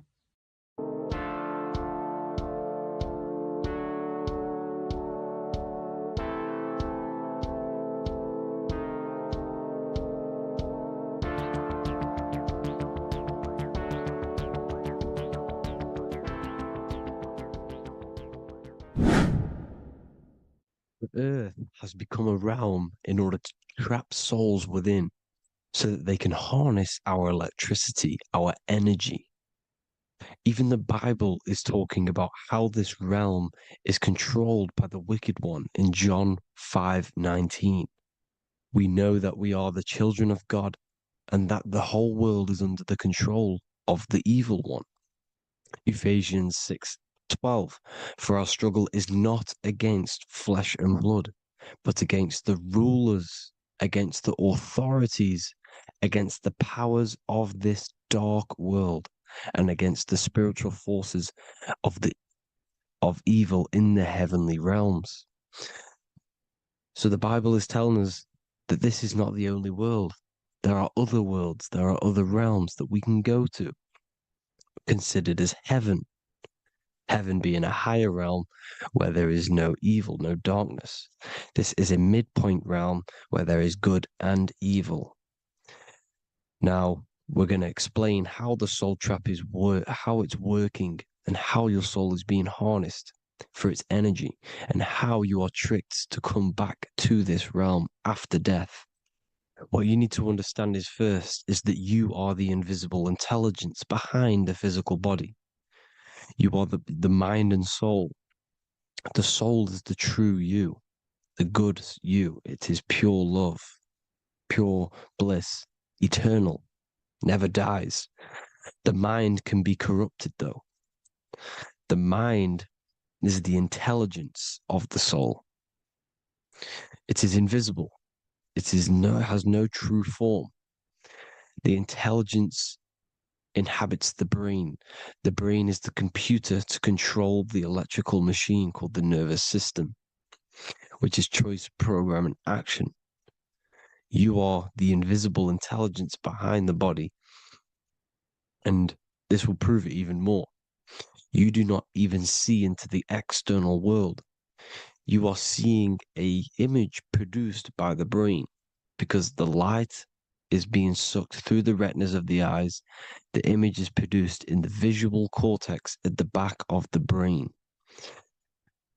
What does this mean? This means that we are the consciousness in the center of the brain, in the pineal gland, that is experiencing the program being ran by the central nervous system in the brain. This is the sigil of Lucifer. Lucifer in Latin is Lucy. Lucy is light in Latin. Lucifer is known as the light bearer. This is how the eyes work, people. It's not a demon or a devil. The sigil for Lucifer is how the eyes work, and how the left eye is controlled by the right brain. The right eye is controlled by the left brain. There is a crossover. It's the same with the body. The left side of the body is controlled by the right brain. The right side of the body is controlled by the left brain. There's a crossover with our hemispheres in the brain. Now, this empty chamber in the center of the brain is where this universal cosmic intelligence is held, known as the most holy place in the Bible, the throne of God. Okay? This is above the 33 vertebrae on the spine. As you can see here, you are the being in the center of this point. All of the nerves are being sent back to this one particular point, which is the seat of our invisible intelligence. You can see it's an empty chamber. Our consciousness, our intelligence is not a physical thing. This intelligence is the true voice inside of your head. This is why your head is heaven, your heart is earth, your heel is hell. Your head is heaven because this is the seat, the throne of God. God is in heaven because the consciousness, this divine intelligence that's controlling the body, is sat in the center of the brain. The brain is taking commands of this invisible intelligence. When you close your eyes, you can feel your awareness, your consciousness, your intelligence is all in the brain. Your awareness is not in the feet, the heart, the legs, the arms. It's all in the center of the brain. Now, if you meditate deeply, you will find that you are beyond the mind. You are the being observing the thoughts. You are the soul observing the thoughts. Now, with this being said, you are the consciousness experiencing the program being ran by the central nervous system in the brain, because you're not seeing into the external world. It's an image, it's a simulated image produced by the brain and the central nervous system. You do not experience the external world. You do not feel the external world. You feel electrical impulses on your nervous system. Your nervous system is decoding what you are feeling. So the only thing that you truly feel is the electrical impulses on your nervous system. This is why the nervous system is the tree of knowledge of good and evil, because it gives your invisible intelligence, your mind, the knowledge of good and evil. It can detect good things, it can detect bad things. If it's hot, if it's warm, if I need to go, the nervous system is doing this. It is the tree of knowledge of good and evil. Okay? Now this universal intelligence is symbolized as the single eye. Okay? Matthew 18:9. It is better for you to enter life with one eye than to have two eyes and to be thrown into the fire of hell. What does this mean? It's symbolic, it's metaphorical, people. It is metaphoric. Your universal intelligence is the single eye, the one eye. It's the balance between the two poles, between the left and the right, the good and the evil. It knows the right thing to do all the time. This is our inner guide. The inner self is the inner guide.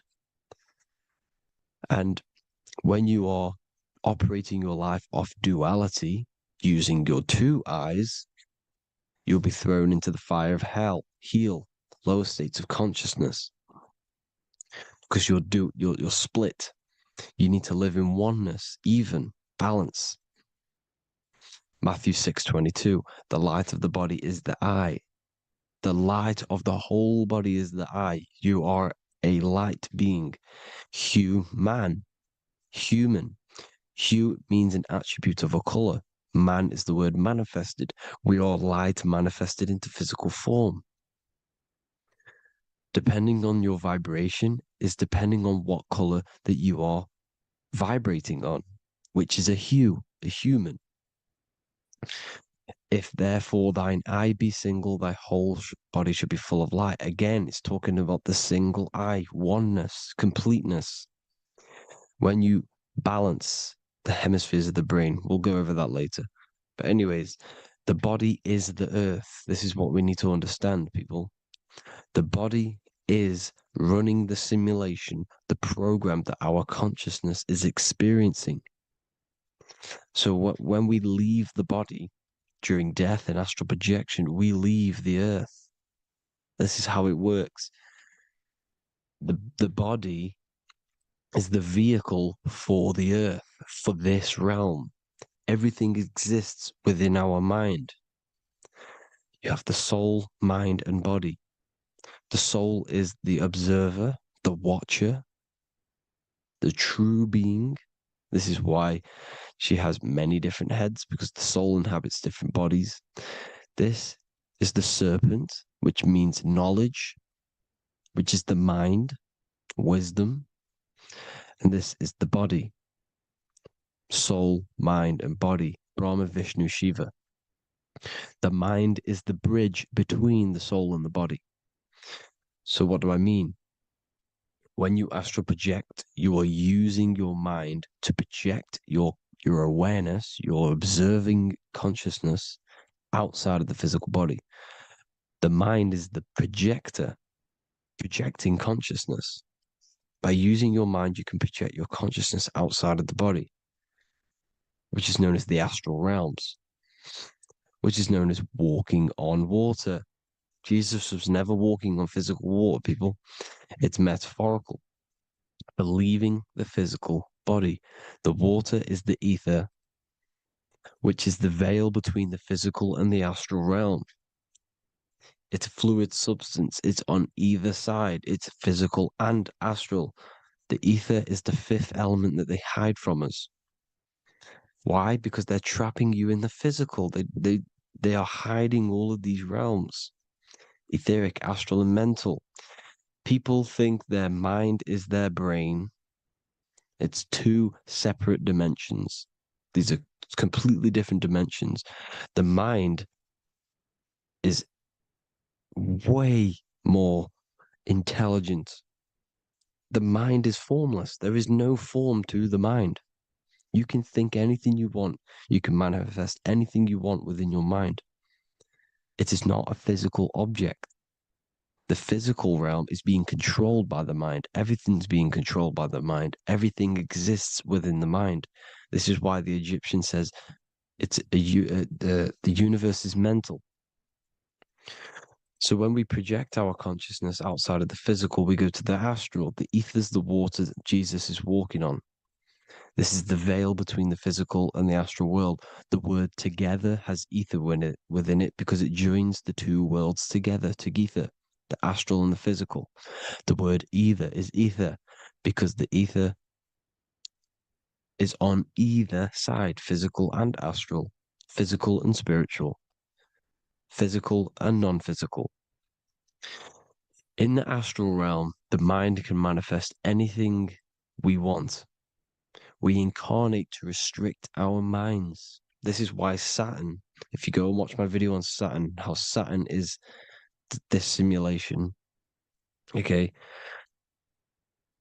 Our minds can manifest anything we want in the astral plane in the click of a finger. However, when we incarnate in matter, we now have to labor for our manifestations. This is why Saturn's known as the great teacher in astrology, because he teaches you a lesson. When your mind incarnates into matter, it's teaching your mind a lesson, the knowledge of good and evil. This is why the Bible says you shall be gods and know the knowledge of good and evil. When you incarnate here, you have to know the knowledge, you need to know the knowledge of good and evil to become a god. Okay? Now, the square is the physical plane, the triangle's the ethereal plane, the circle's the eternal plane. The circle has no beginning, no end, it's eternal. The physical plane is the square. It's limited. The square is limited. The cube is the geometric shape which gives rise to matter. Now, the term think outside the box has truth in plain sight. You have to think outside the box to project your consciousness, use your mind to project your consciousness outside of the box, the physical plane, into the astrals. The astral realm is the realm of the stars. Above us is the stars. Through the stars is the astral plane. This is why astral has the word star within it. The devil is the de-veil. When you sell your soul to the devil, quote unquote, it's metaphorical. The devil exists in the physical plane. It's the lowest state of consciousness. The de-veil, you de-veil yourself into the physical when you are the devil. The de-veil. The ethereal plane. Now, we all know what the famous symbol of the all-seeing eye, right? The all-seeing eye with the eye in the triangle. Look at the Masonic artwork showing you the triangle above in the sky. This is symbolizing the ethereal planes. The eye in the triangle symbolizes your invisible intelligence, your mind, which has the ability to see on either side. Because the triangle's the ethereal plane. The eye is your consciousness, your intelligence. And this intelligence has the ability to see in the physical plane and to see in the ethereal planes, in the astral planes. This is why it's above the earth. It's above the ground. Because it can see here, it can see in the heavenly realms. Now, the stars are, well, this is known as heaven, the realms of the astral planes. This is some quotes from the Emerald Tablets of Thoth. Out of the darkness ye must rise upwards, one with the light and one with the stars. Man is in process of changing to forms that are not of this world. Grows he in time to the formless, a plane on the cycle above.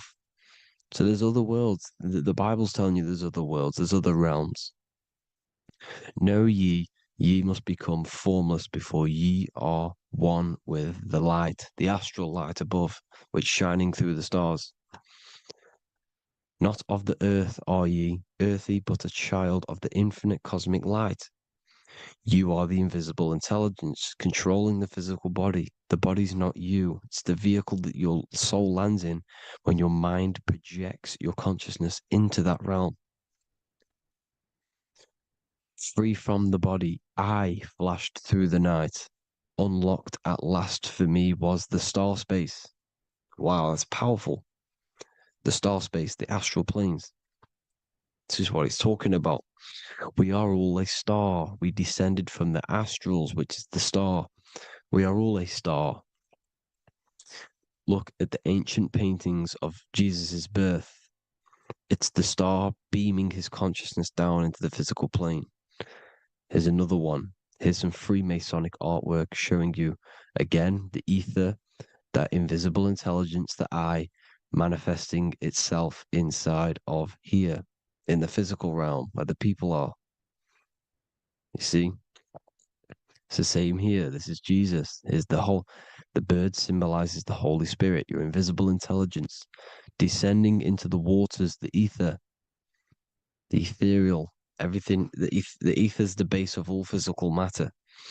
Here's Truth in Plain Sight. Mr. Bean, the famous TV program in England, in the UK. He begins the program like we all begin the program from falling from the stars. He falls down with a beam of light. And this is truth in plain sight. This is false. The aliens don't exist. They're a lie, alien. But this symbolizes the star beaming our consciousness. And when we die, this star will suck us back up. Just like this UFO is doing. It's truth in plain sight. So, this is some more Freemasonic artwork going from duality to singularity. sun, moon, masculine, feminine, right hemisphere, feminine, left hemisphere, masculine, the consciousness in the center, the balance point. Here's another more Freemasonic artwork. The two pillars, left and right hemispheres, and the invisible intelligence between the left and right hemispheres, the light of the body. This is why light's coming off it. Because it's light, it's pure light. The blazing star. The stairs go from the checkered board, the duality, up to oneness, in between the sun and the moon, the masculine and the feminine. This is symbolizing going into oneness. What did the Emerald Tablet say? You've got to become one with the stars, one with the one with the self. Balancing the two hemispheres so that you can gain, because when the two hemispheres are balanced, you can gain a more deeper connection with your invisible intelligence. Same with the chakras. When the chakras, the seven seals in the Bible, these are seven seals because when you conquer the seven chakras, when you balance the seven chakras, you then gain a more deeper connection with your internal self because your mind is not filled, it's not being ran, it's not being dominated by these seven deadly sins, the seven seals, the seven chakras. These are seven energy centers which are concealing our true form.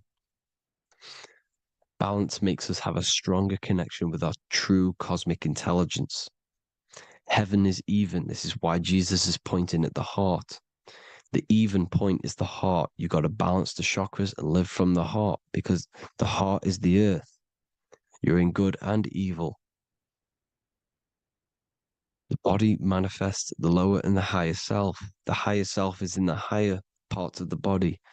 Wisdom, intuition, expression. The lower self is in the lower parts of the body. Sex, food, and power. This is how they are trapping your soul, people. Like I said, the mind is the bridge between the soul and the body. So by tricking the mind, not giving it the right knowledge, and keeping the mind stuck in the lower three centers, thinking about power, food, and sex, this is low vibrating energy. It's going to keep your mind addicted to the physical realms. Okay, this is why you need to go even, balance, heaven. Okay, I will explain the soul trap in a second, how it fully works. But I'm telling you all the science behind it so you can understand. When you are doomed, you are domed. This is the dome, the firmament, the mind. Ment is mind, firm is firm. A firm ment is doomed under the firmament. You must have a loose mind, an open mind to expand your consciousness beyond the stars, beyond the ethereal barrier. You have to vibrate higher than this world. Your consciousness must be expanded more than the physical plane. You need to learn how to astral project. You need to learn how to leave the body, how to operate outside of the body, so that you, when you do leave the body, you will have recognition. You'll have knowledge. You'll have practice. But this is as above, so below. The woman's belly is the earth. It's as above, so below. It's a microcosm of the macrocosm. We are the children in the womb. We are the people in the earth being ready to be born into the heavenly realms. As above, so below. It's a microcosm, macrocosm. Everything is in everything on a bigger and a smaller and a larger scale. Now, when the baby figures out that there is a world beyond its mother, what happens? The baby starts to move around and tries to get out of the mother. Because once it starts to hear the external world, starts to hear people, it's going to wonder, what's outside of why am I in here? What's outside? So the baby will force its way out of the mother. It's the same with our minds, as above, so below. When our minds our minds figure out that there are other realms beyond this world, we will seek a way out. This is the womb, the Mother Earth, Mother Nature. It's the mother. We're in the womb. We can be born out of this world, which is being born again in the Bible. When you are doomed, you are domed under the dome, under the firmament, the firm mind. The firm mind will keep you under the firmament. Due to the law of polarity, there has to be other realms. There has to be. Because the law of polarity works in this world, and it will work on every scale possible. It's universal laws. These are universal laws. The law of polarity means that there are other realms polarizing this realm. There is a hell, there is a heaven. There is a midpoint, which is Midgard, which is the one we are in now. Earth, heart. Earth is the heart. Heart is the center, good and bad. The balance between good and bad. Your reality is your level of realization. Your mind realizes other worlds, you will seek a way to them worlds. It's that simple. The soul trap is to keep you stuck in this physical body, which is the earth. This body is the earth. It's running the program, like I said at the beginning. It's running the simulation that your consciousness is experiencing. You are an electromagnetic being, and you're hidden in a cage, your rib cage, and you're stuck in cells, a prison cells. Look, you're in cells. We produce electromagnetic energy. Your soul produces this energy. And by trapping your consciousness inside of this physical realm, they harness this energy within the astral realms.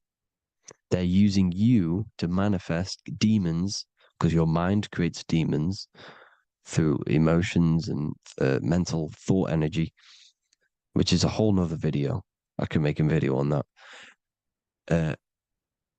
You're manifesting everything for them because they're trying to create a hive mind. This is why they want everyone to believe in one belief system, one government, one belief system, one religion, because they're creating a hive mind. This hive mind will manifest and be summoned within the astral planes, because the mind manifests the astral plane. The astral plane is the realm of imagination. The mental plane is the realm of just thought alone. The etheric plane is the energy. The physical plane is the matter. So all of our minds together are manifesting these demons within these subconscious realms, the astral. Now, how are they keeping you stuck to this realm? Well, when you die and you're stuck in your lower three chakras, okay, when your mind and soul detaches from the body, which is the earth, when you leave the earth, you're still going to have these mental addictions to the food, the sex, the materialism, the phone, the cigarettes, everything. This is why they get you addicted to everything possible. The TikTok, the YouTube, they get you addicted to as many things possible. Because when your mind is addicted to these things, and when this mind leaves the physical body, you're still going to have these addictions. Okay? You're still going to have these thoughts. And you will be manifested into the lower astral realms because you're thinking materialistic, you're thinking negative, because your level of realization was your reality. You were manifesting hell on the earth. When you leave the body, you're going to manifest hell in the astral planes, which means you'll be vibrating on the very low, which will put you in the lower astral realms. So guess what? You're going to come back. You're going to come back into materialism. You're going to reincarnate. Because you haven't prepared for life after death. You must detach from the external world. Okay? Moon is mind. The sun is the soul. The earth is the body. The moon is the mind. This is why we say lunatic In your mind, you have a specific moon. Money, M-O-N, is the moon. Money exists in the mind. They get you addicted to the money. The Bible's telling you this. Do not conform to the pattern of this world, but be transformed by the renewing of your mind. It's telling you. Of this world, but be transformed by the renewing of your mind. Who knew that the Bible was this deep? Matthew 16:26, what good will it be for someone to gain the whole world yet forfeit their soul? James 4:4, don't you know that friendship with this world means enmity against God? Therefore, anyone who chooses to be a friend of this world, of the world, becomes an enemy of God. John 4:4, dear children, are from God and have overcome them, because the one who is in you is greater than the one who is in the world. It's talking about the invisible intelligence. It's greater than the physical world. John 2:15, do not love this world, nor the things it offers you, because this world will create you to, if your mind has attachments to what this world offers, sex, money, and power, pretty much, you will reincarnate here. You will come back here, because when you leave the body, your mind will still have these addictions. Do not love the world, nor the things it has to offer you. All of this is in my newly published book. The paperback versions are now available. Finally, for all the people who have been waiting, the Book of Wisdom. All of this knowledge is inside of the Book of Wisdom. The paperbacks are available. There's worldwide shipping. You can get it anywhere, pretty much, any country. My new website, it's amazing. There's going to be some amazing products coming on the new website. But I thank you all for the support. Before I leave, I need to explain what is going on with the soul trap. Like I said at the beginning, the mind's the bridge between the soul and the body. The body's the realm. By tricking your mind with false knowledge, they are keeping your soul stuck to this realm. They get you addicted to all the physical things, and that is it. As soon as you're addicted and you die, you're going to come back. So by tricking your mind, which is the bridge between the realms, they keep your mind stuck within this body. They keep you in physicality. They deveil you, the devil, the deveil. Thank you all for the support, people. If you do want to join the Academy, all the links will be posted below this video for the book, The Academy. Thank you all for the support and have an amazing day.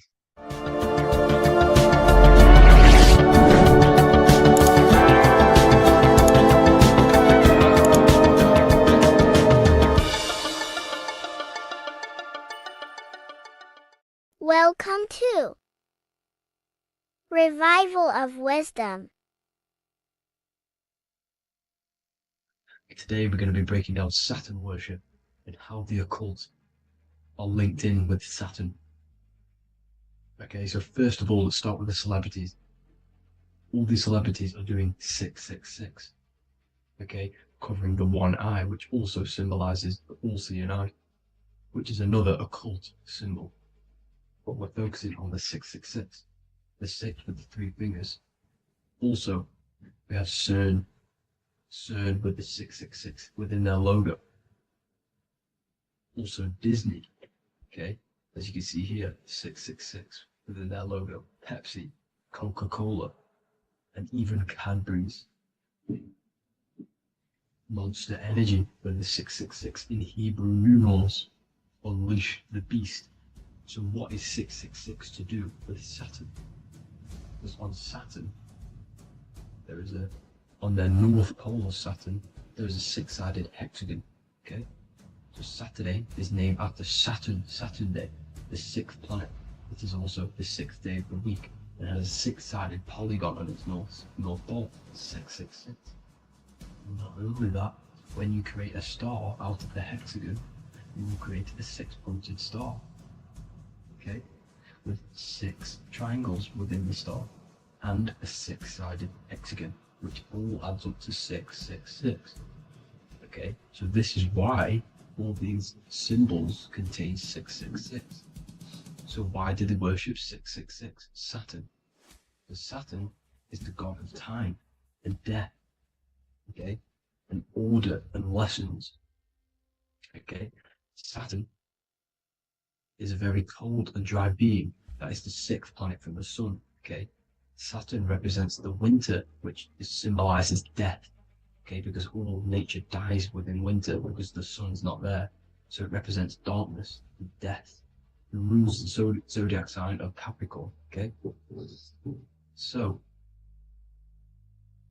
in the celestial cycle, Saturn is always opposite the sun.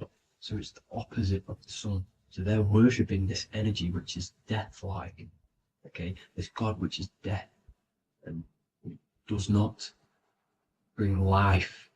Okay, and also is the god of time. Okay, also in the Roman and in Greek it's called Chronos. Okay, which is just a translation for time. It's also known as the Father Time, aka the Grim Reaper. Okay, the Grim Reaper. Keep that in mind. We'll come back to this. Here are some more logos with Saturn. Okay, NAG, Internet, Wi-Fi. Okay, all these occult logos all worship Saturn. They are a satanic occult. They worship this death god, this evil god. Okay, this is where the cube now comes in. Okay, because what color is associated with Saturn? It's black, because it's the absence of light. It's opposite the sun. So black is the color associated with Saturn. Each planet has its own color associated with it. Okay, so when you make the cube, okay, as you can see here, the cube out of the polygon, it creates what? A black cube. Okay, and the Kabbalah, okay, Kabbalah means cube, Allah means the god, the cube god. These religions are secretly worshipping this cube god, the god of death, Saturn, Satan. It's the same entity behind it all. Okay, so also we have these black cubes in Australia, Denmark, all around the world, these black cubes, because this occult is worldwide. It's Saturn, Satan taking over this realm. Okay, also with this black cube, they walk around it like the rings of Saturn. It's around the black cube of Saturn with the rings, they walk around in circles. What are circles? Cycles. What is a cycle? Time. The time god. This is why it has a ring around it, because it represents time, cycles. Okay, and this is another depiction of Saturn, always depicted with this Reaper staff. Okay, keep in mind this staff, just like we associated with aka the Grim Reaper. The Grim Reaper also wears a black robe, representing Saturn with the same staff. Can you see it? This is where it comes in. Okay, the same thing, look, the same staff with the black robe, black representing Saturn, the god of death. Okay, the Grim Reaper, Satan. Okay, also when you graduate from university, what do? You wear a cube on your head, a black cube with a black robe. This is Saturn worship. See, this is how Saturn, Satan, has tricked the world into worshipping him, not God, the sun, which represents God. So what is a corona? Because a corona is a crown, a circle, okay? A set of concentric circles of light seen around a luminous body. So Saturn. So this is why they used to worship Saturn by wearing crowns in ancient days, and we still do to this day. The king or queen has a crown, a corona. Also, corona, the drink. Corona adds up to 666, just like Saturn is 666. But like you see in the corona, you see the staff. You see this staff, just like the staff of Saturn, the Saturn god, like the Grim Reaper, with the black robe and the staff, just like the Saturn god. What is the Grim Reaper? It's a killer. It represents death, just like Saturn, the god of death and time. So all these occults and secret societies all worship the 666 god, which is Saturn, Satan. All of our energy is being put into Saturn. Okay, and Saturn, Satan, is harnessing all of this energy. So gradually, this is what the mark of the beast is. Like it says in the Bible, the mark of the beast, or the name of the beast. Here is wisdom. Let him know that you have to understand and count the number of the beast, for it is 6. It is the number 6 of a man, and is 6. 600, 3 score is 6, 666. So this is what the mark of the beast is. They are going to eventually put green chips, just like Neuralink, which is what Elon Musk is pushing. Okay, so this chip is the mark of the beast, and it's going to be implanted to our hands or brains. Okay, and they will manipulate our consciousness, and it will manipulate our DNA, and it will directly connect us to AI, and AI is linked in with Saturn, Satan, as the demons and the people who rule this world are in love with AI. They want to connect humans to AI, and this will control our consciousness completely and give all of our energy back to Saturn, Satan, this deity that they all worship. Just like when you get married, you wear a wedding ring, the rings of Saturn, over the finger, which represents the sun. So you're basically seeing Saturn over the sun. The sun is the son of God. It represents the sun, represents God. So you are putting Saturn over the sun. So thank you guys all for tuning in. I'm going to leave you guys here. Please leave a like, comment some topics that you want me to talk about. And please subscribe for more amazing content. God bless.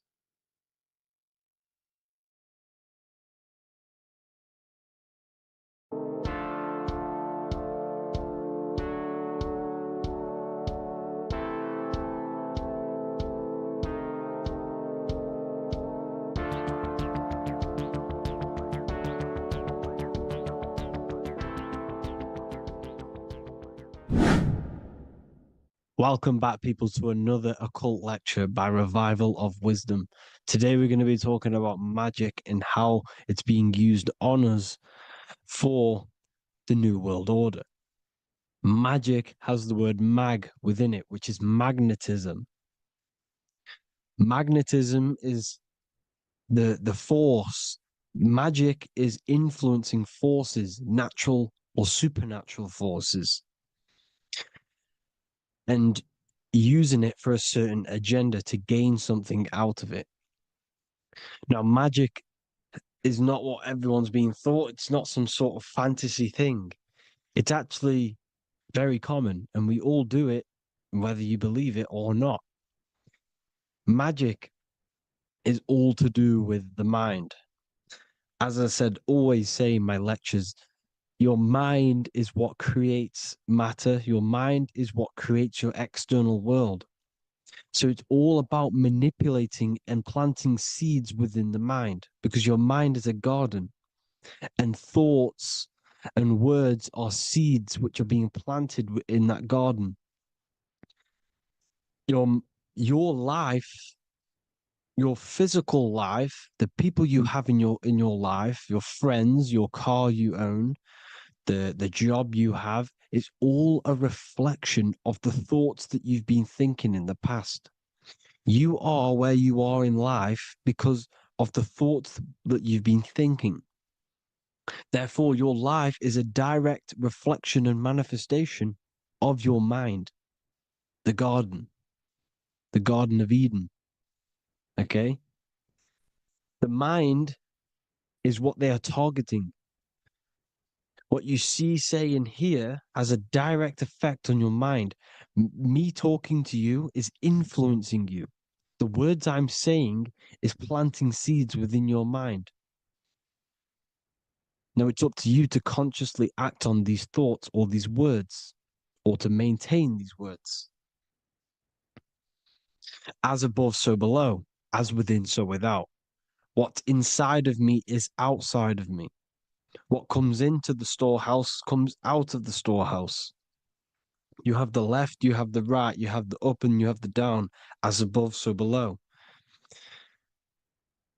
Whatever is in your mind will be expressed in some sort of way, consciously or subconsciously, spiritually or physically. The mind is what manifests everything. And this is what we need to understand. We need to understand is that the mind is not physical. All things spiritual manifest physical. All things seen come from the unseen. The words you're thinking, that everything you have is coming from the unseen. The actions that you do come from the unseen mind. Another expression for as above, so below is you are the universe itself. You are a universe, a mini universe.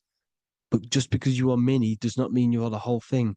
If I take a little piece of infinite, let's say there's an infinite light source.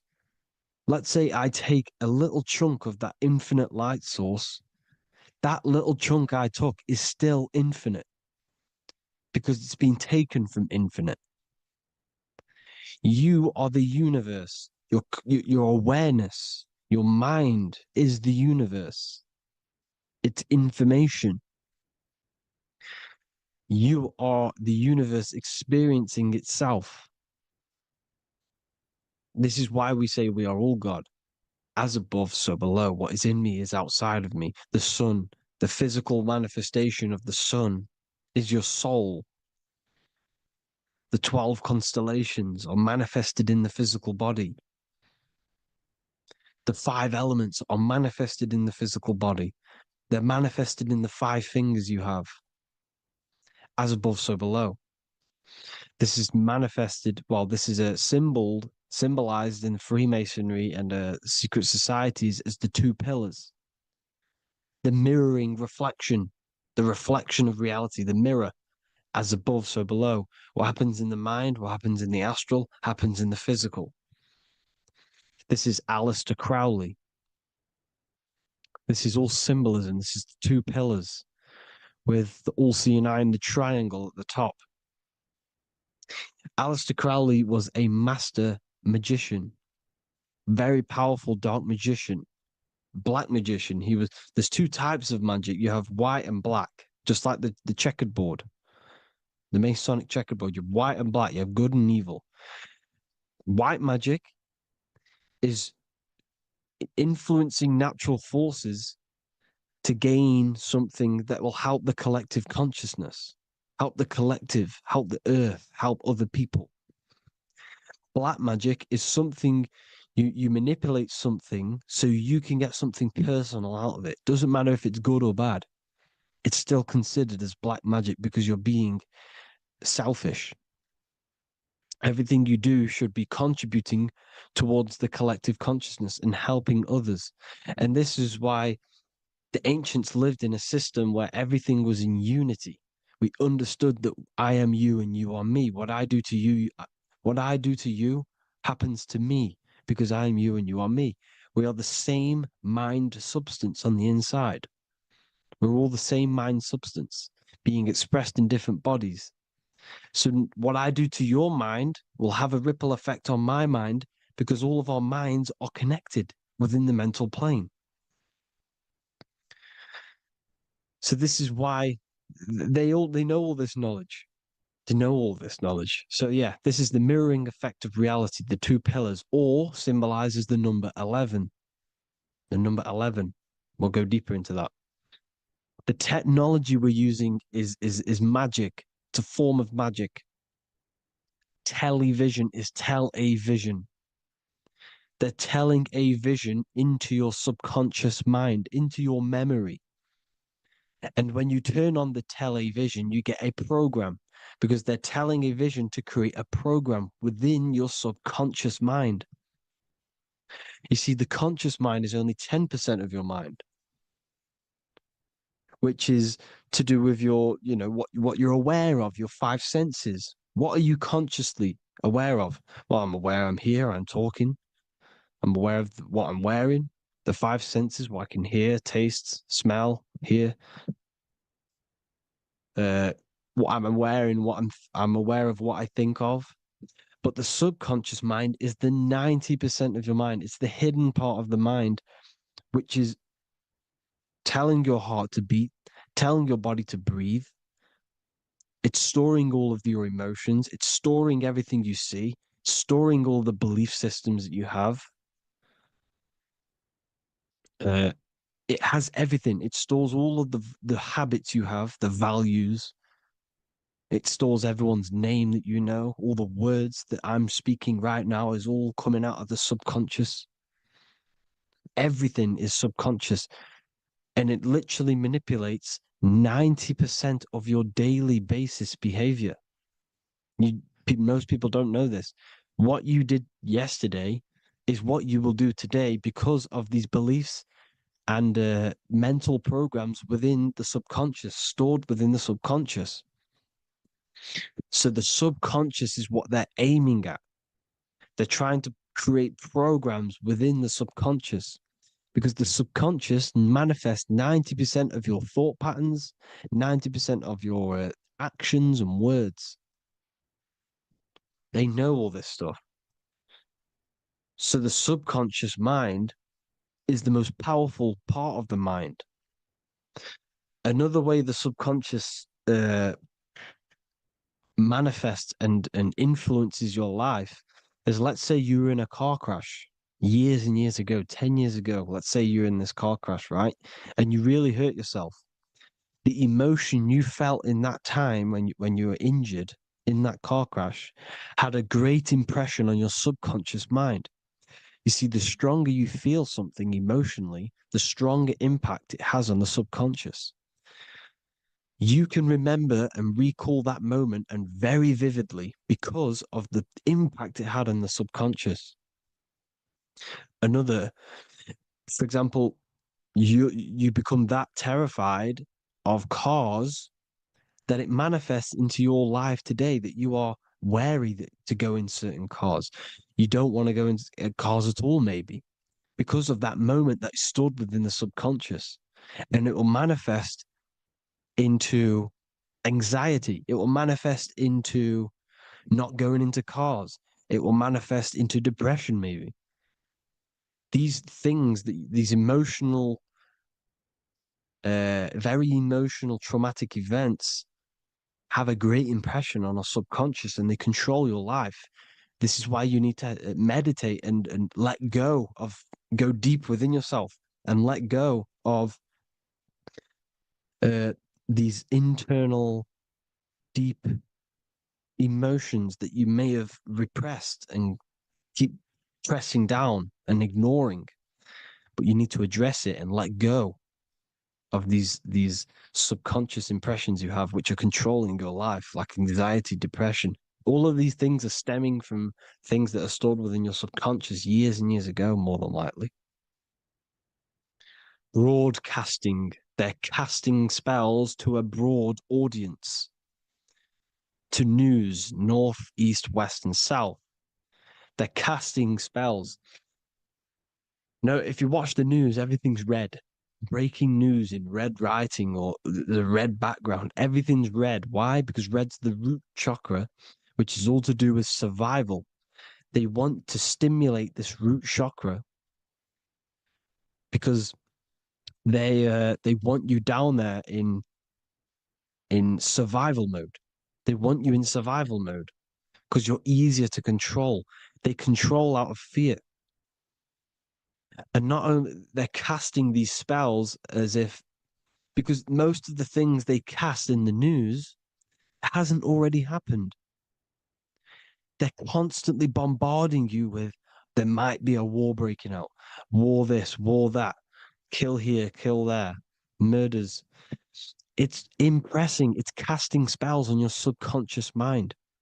So when the event does turn up in real reality, in physical reality, you're less emotional, you're less surprised. You're not as surprised because you've already heard it before. Your subconscious has already heard it all before. If you never heard of a war and then a war broke out, you'd be going crazy. So they subtly program your subconscious mind through the words, because the words they say is impressing your mind, has an effect on your mind, which will have an effect on your behavior, your words, your conversations you have with people. They're casting spells to north, east, west, and south on the telling a vision by broadcasting, by saying spells. This is why we call it spelling. Even the word, listen, the words we say cast spells. Bless. Oh, bless you. That's be less.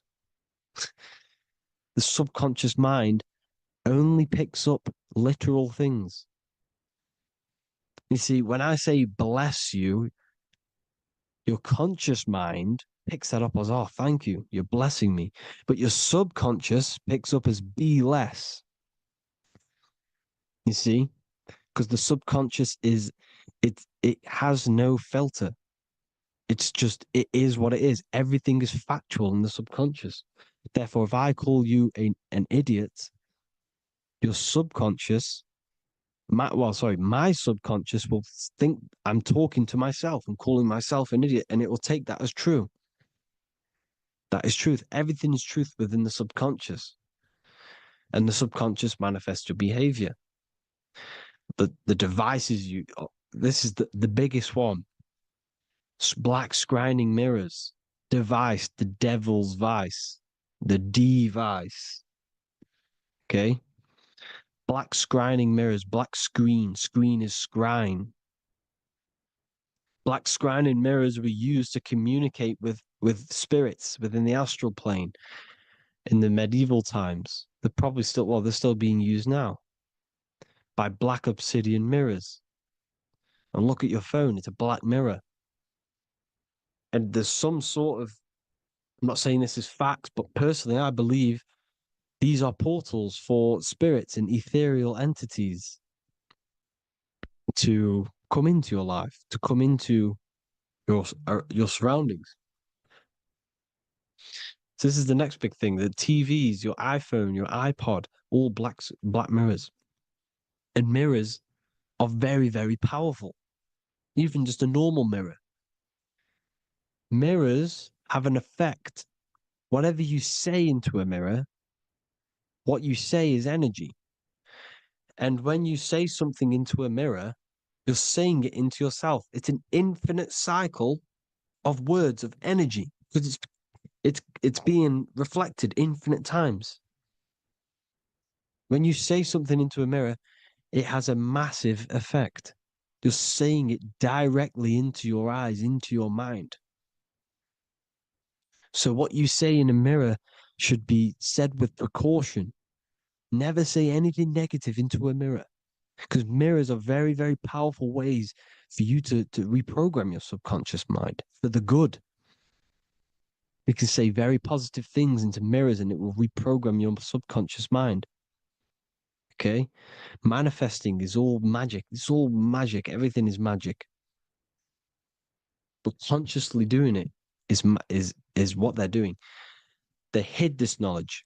Your phone is magic. It manipulates your mind. The iPhone, Okay. See, magic isn't all of this with wands and what. See, Harry Potter. Okay, that was created to give you this perception of a mystical and amazing form of magic with magic wands and all sorts of stuff like that. Yes, that stuff was true when the collective conscious minds were on a higher level and our belief systems believed in these things, because the universal mind, all of our minds contribute to reality. If the masses don't believe in magic, if the masses don't believe in a certain thing, it's going to have an effect on physical reality. So when the collective minds are higher and have more open minds, things like Harry Potter can come true. See, it's all in the mind. The iPhone, the eye is the symbol for the mind, the invisible intelligence. The triangle is the ethereal plane. Okay. So the eye in the triangle is the eye that sees into the beyond the ethereal planes. The square is the physical plane. So the iPhone, your phone, is a black box, just like the Saturn black cube. It's a black mirror. It's taking photos of you every 2 seconds. And it's your mind. Your mind is in that phone. Everything you like, everything you text, everything you type in Google, everything you say to someone, every conversation is all recorded on the phone. Therefore, it is a direct reflection of your mind. Your mind is imprinted into your phone because your mind, everything you think in your mind, you're manifesting into typing, saying, taking pictures into the phone, and it's collecting it and storing it. And what they're doing, and this is for all forms of magic, it's manipulating the mind. It's all manipulating the mind. Reels, Instagram, TikTok, this is all dopamine. It's all controlling the mind. Every like you get, every follow you get, every share that you get is dopamine within your brain. They're literally targeting your brain and mind.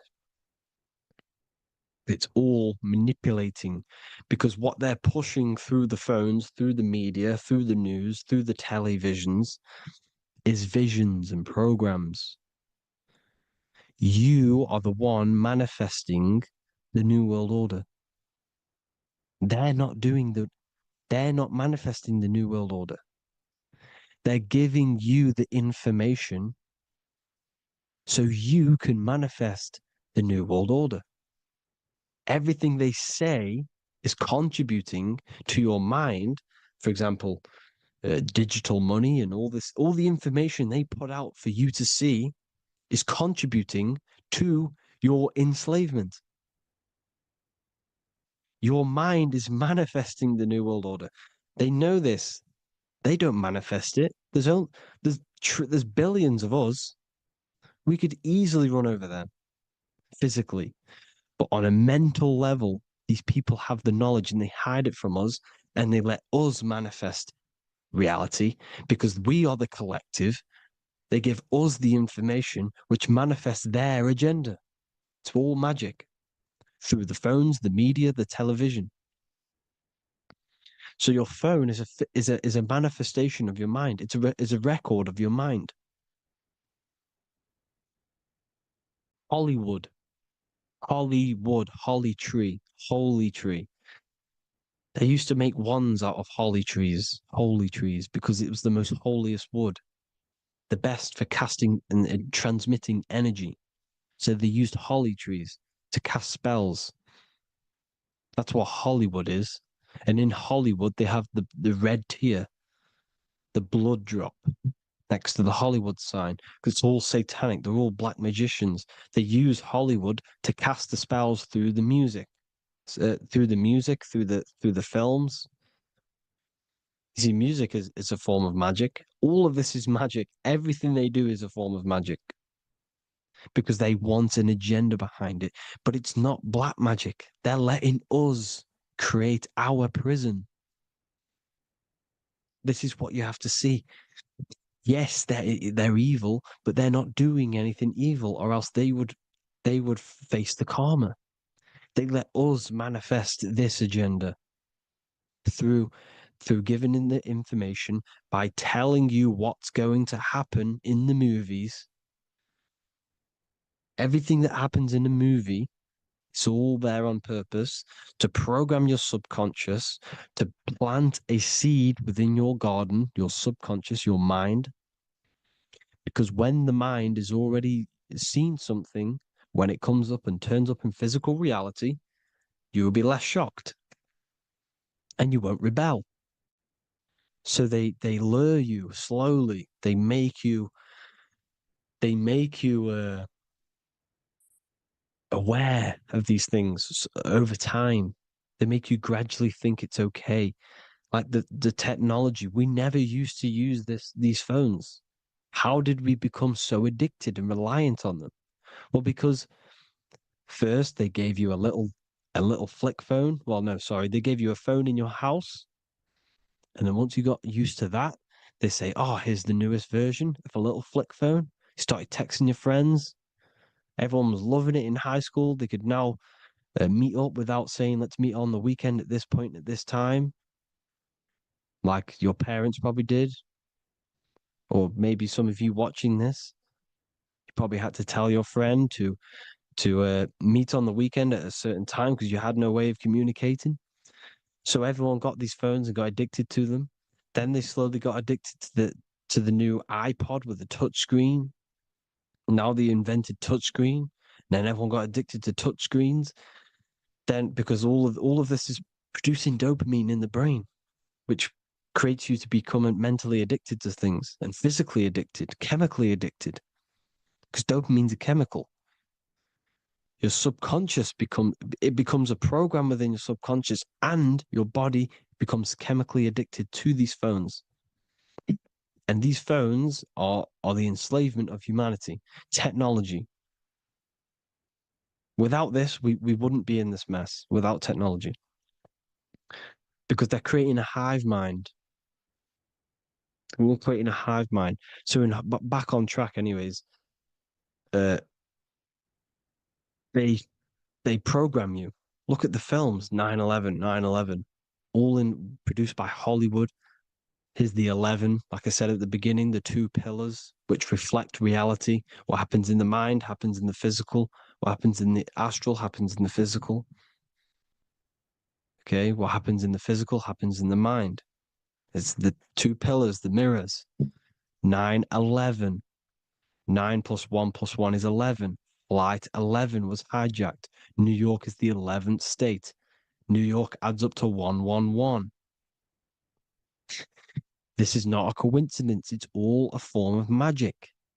It's a ritual, energy harvesting ritual, because your mind produces energy. Your mental attention produces energy. And they're feeding off this energy in the astral plane, these demons. Music is the most powerful. Personally, I think the music is one of the most powerful forms of magic they're using. Okay. Music is hypnosis. It puts your brain in a hypnotic state. It influences your electromagnetic field through vibrational energy. It reprograms your subconscious mind. Why do you think you remember the lyrics? You see, your subconscious stores all of the memories. Remember, the subconscious manifests 90% of your behavior. So therefore, the music you're listening to is manifesting your behavior.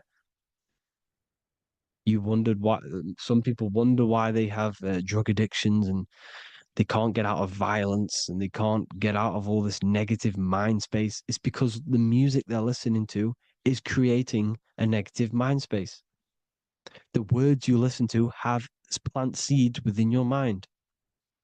So the reason you remember the lyrics is because that song created a program within your subconscious. Yes, that is what happens. You can use magic to reprogram your mind, but you can use music to reprogram your mind because it's all forms of magic. It's using natural mental energy forces to manipulate the physical reality. You manipulate your mind, you manipulate reality, physical reality. Okay? So the music, another very, very big one. When you turn on the radio, it's just all talks about alcohol, drugs, and sex because they want you down in the lower three chakras. They want your mind attached to matter when it's mind over matter. Your mind's not physical. You see, the word spirituality is the new trend. It's not about your spirit. It's not about your spirit. It's about your mind. It's not about, you know, uh, spirituality and looking after your spirit. And they've got you focused on your spirit. Why? Because they hide your mind from you. You see, a lot of people think their mind is their brain, but the mind is everything. There is no physical reality without mind. You can have a brain. Imagine if you had no mind but a brain. It wouldn't work. The mind is everything. The mind controls your avatar. It begins in the mind before it happens in the brain. Then the brain manifests through the body. The brain's just an electrical computer. So that they've got people scared. Or do I have a soul or not? And all this stuff. Listen, if you have a mind, you have a soul, because you are not the mind. This is why everything is sort of an illusion, because beyond the mind is your soul. But what is the soul without a mind? You can't have a soul without the mind. But if the mind didn't exist, the soul doesn't exist. You are the person listening to your mind. I shouldn't say person because you're not the body. You're the entity behind the mind. But if you didn't have that mind, you couldn't understand what you even were. You would just be an observer who couldn't think. So yes, we all have a soul. If you have a mind, you have a soul. Everything is mind. Everything has mind. Mind creates everything. God is mind. And then manipulating your mind through TV, your phone, every little thing. The school, it's all about the mind, people. Control your mind, you control your reality. Just the last thing, here you go. Aleister Crowley, the dark magician, Kanye West doing the exact same thing because they're implementing magic in the music. Here's the Beatles with Aleister Crowley in the background. Bet you never noticed that. Aleister Crowley was influencing music and placing magic within the music to influence the subconscious. This is what Baal worship was. This is why they kill children. They sacrifice these children. Why? Well, because in order to ascend, in order to raise your consciousness internally, godly, by being good, God, or being in order to be good and raise your consciousness and to get something in the physical world, you have to sacrifice yourself. And what do I mean by that?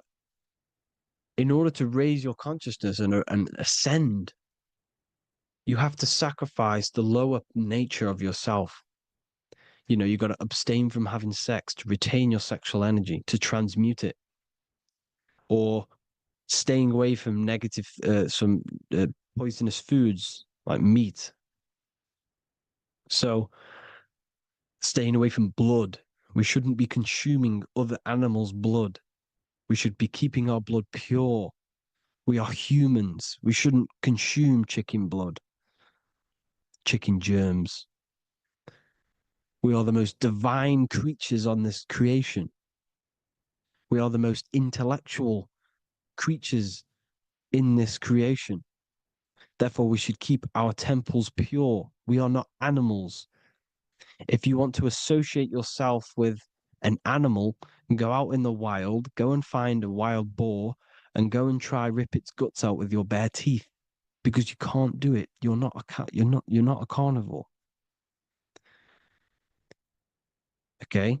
So in order to ascend, you have to kill and sacrifice your lower part of yourself to ascend up to your spirit self, your mind self, the highest version. And the elites don't want to do this. So they sacrifice other things like babies to kill them, to exchange their life over to the astral plane, so these demigods in the astral plane can give them something in return in physical. They don't want to sacrifice their lower self, so they sacrifice other things for exchange, for physical pleasure. But the godly person sacrifices their lower self for their higher self to do good and ascend. So this is what all the Baal worship is, people, and this is why they're doing it. Hope you all had an amazing lecture. If you haven't already, go and get the Book of Wisdom for more information. You know, I don't go into dark stuff in this book, because all I do is enlighten people in this book. You can get it in Spanish, English, German, Italian, and French. Worldwide shipping, you can get the PDF or paperback. Or there is also a new one called the Human Health Guide 2.0. It gives you a list of all the foods, grains, oils, and nuts, you know, everything that's alkaline and positive for the body and not man-made and hybrid. It tells you all the products to stay away from, how to fast, how to improve vision, how to improve everything, literally. So the Human Health Guide has been released. If you want that, I'll put all the links in the bottom of the description. Hope you all enjoyed the lecture, people. God bless you all.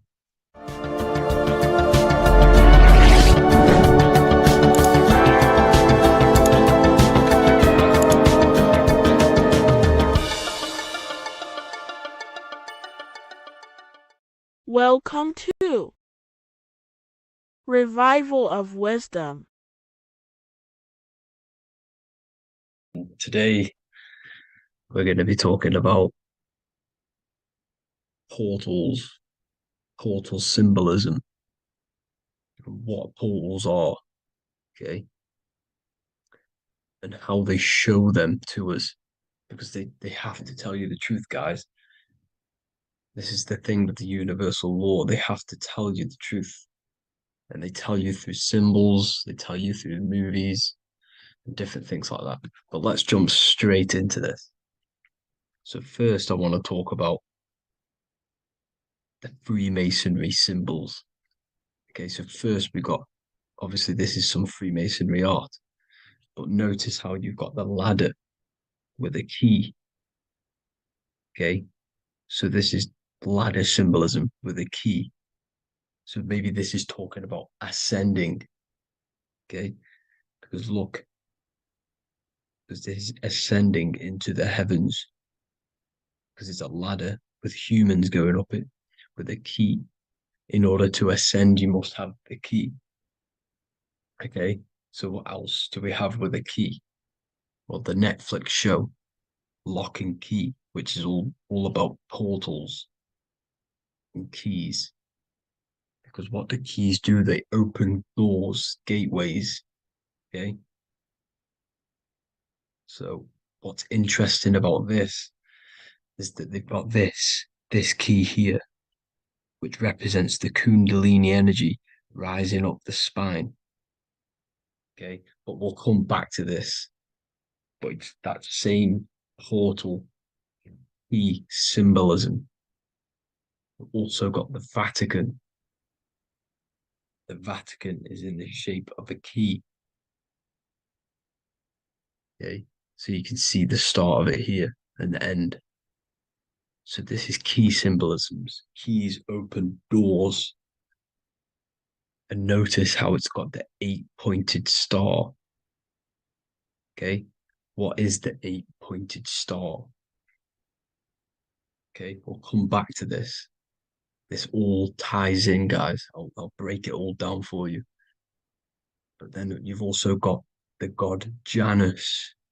Janus, okay, is known as the god of the doorways.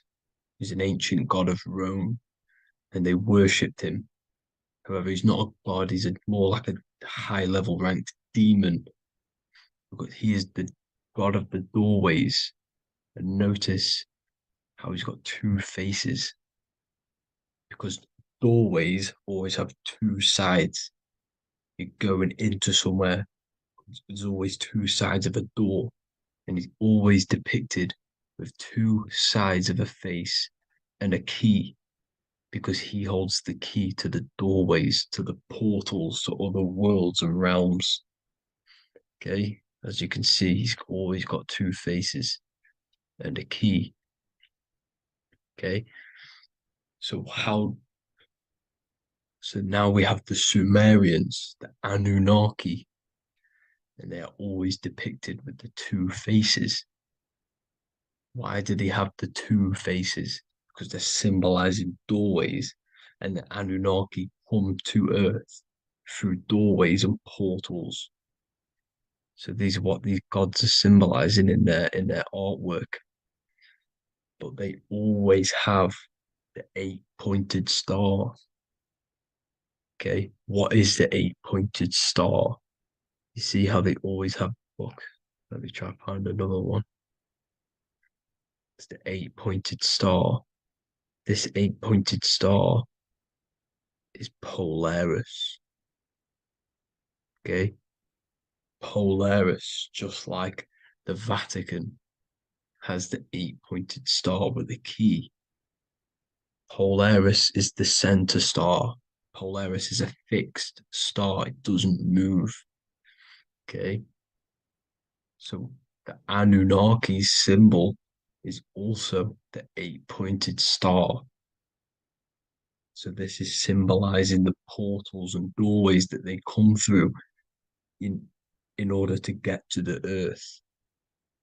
But Polaris is that center star which does not move. It's always symbolized with the 8-pointed star, just like a compass. Why is a compass the 8-pointed star? Because at the center of our realm is where the most electromagnetic energy is stored. As you can see, we have an aura field, an electromagnetic aura field. So does the earth. And in the center, so like our heart, for example, is where the most energy is stored. And like the center of the earth, this is why all compasses point to the center, because this is where the most electromagnetic energy is stored. It's at the center of our realm. Okay. So like I was saying with the lock and key series, see this here? The Kundalini energy rising up the spine, just like your Kundalini energy rising up the spine. Let me try. I can't zoom in. But you know what I'm trying to say here. Let's go back to Polaris. Because at the center is where pole. Can you see the pole of electromagnetic energy?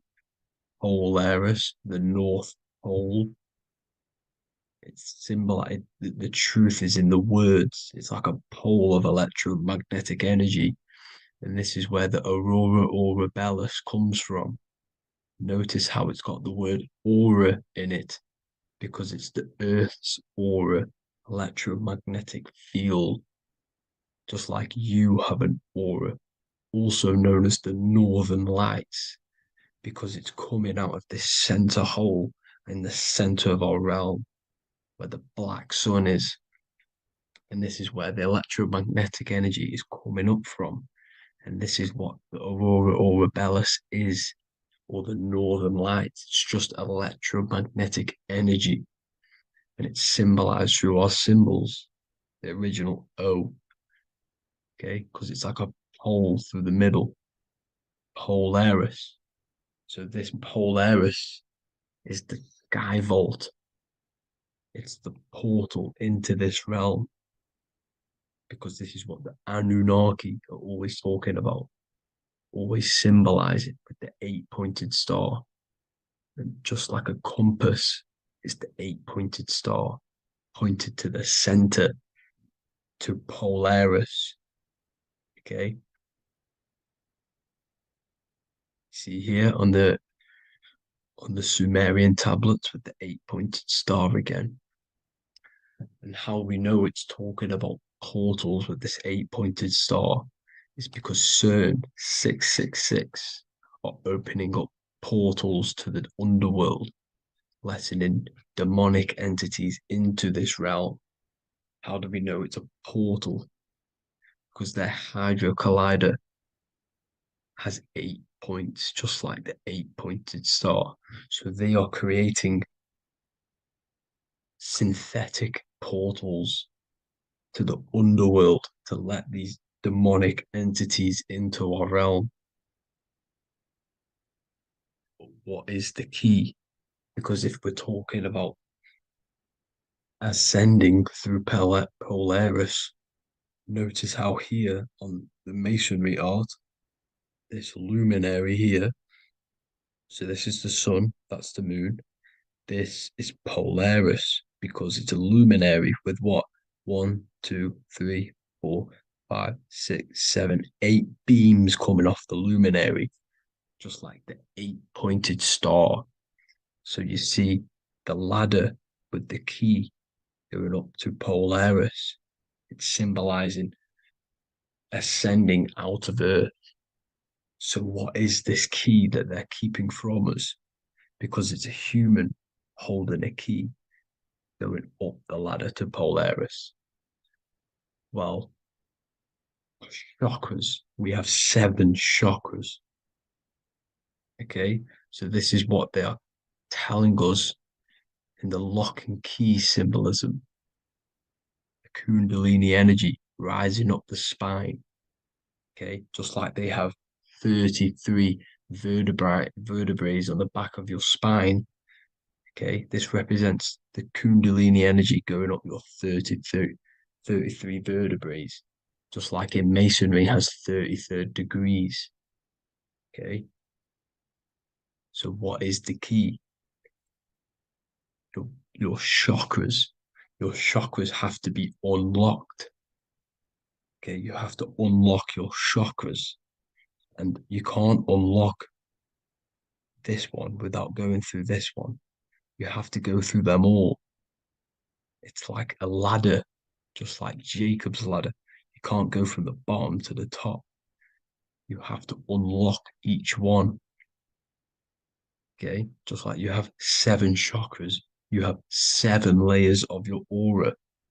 Okay, you have to unlock your chakras to the highest point in order to reach Christ consciousness. And this is the key that they're talking about. They're symbolizing the organic portal within each and every one of us to ascend out of this realm. Okay, so this is the key that they're talking about, and they're holding back this knowledge to keep us trapped in this 3D realm. Okay, so like I was saying with the 33 vertebrae and the kundalini energy coming up the spine, 33 vertebrae, you can see this sort of symbolism going up to the light, because it's the light. You see here, your crown chakra turns on and becomes enlightened, just like the Illuminati symbol. Can you see it? But also, Jesus also died at 33. So this is symbolizing, okay, they're symbolizing the death of the ego, the body. So once you open up your chakras and reach Christ consciousness, which is your 33rd vertebrae, once your kundalini energy goes up your 33rd vertebrae, your body technically, not physically, but spiritually dies, because you then become formless. You reach Christ consciousness. So then you can travel other worlds. Okay. This is what they're talking about with Vatican, 8-pointed star, and the key. Janus with the key. the Sumerians with the 8-pointed star, Anunnaki, the 8-pointed star, Polaris, 8-pointed star. So Polaris is the way out of this realm, which is at the center pole, North Pole. Okay, so the key is that they're hiding from us is the knowledge to unlock our chakras. Okay, and without this knowledge that they keep from us, is trapping our souls in this reality to keep reincarnating. Okay, well, thank you all for tuning in. I'm going to leave you all there.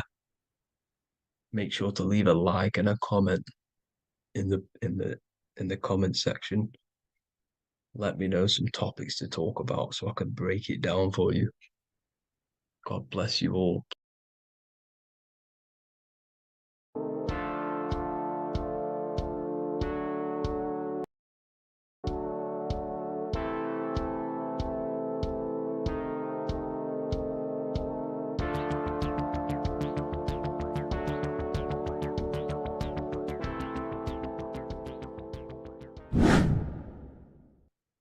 Left and right hemisphere, and what are they doing? How does it contribute towards your perception in this world? And this is what we're going to be talking about in today's video. We're going to be breaking down the two hemispheres of the brain and how they function in your life. So first, we have the left hemisphere.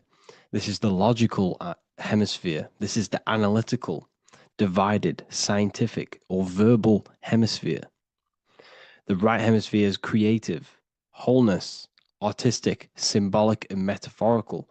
The right hemisphere does with non-verbal things. It produces a holistic perception.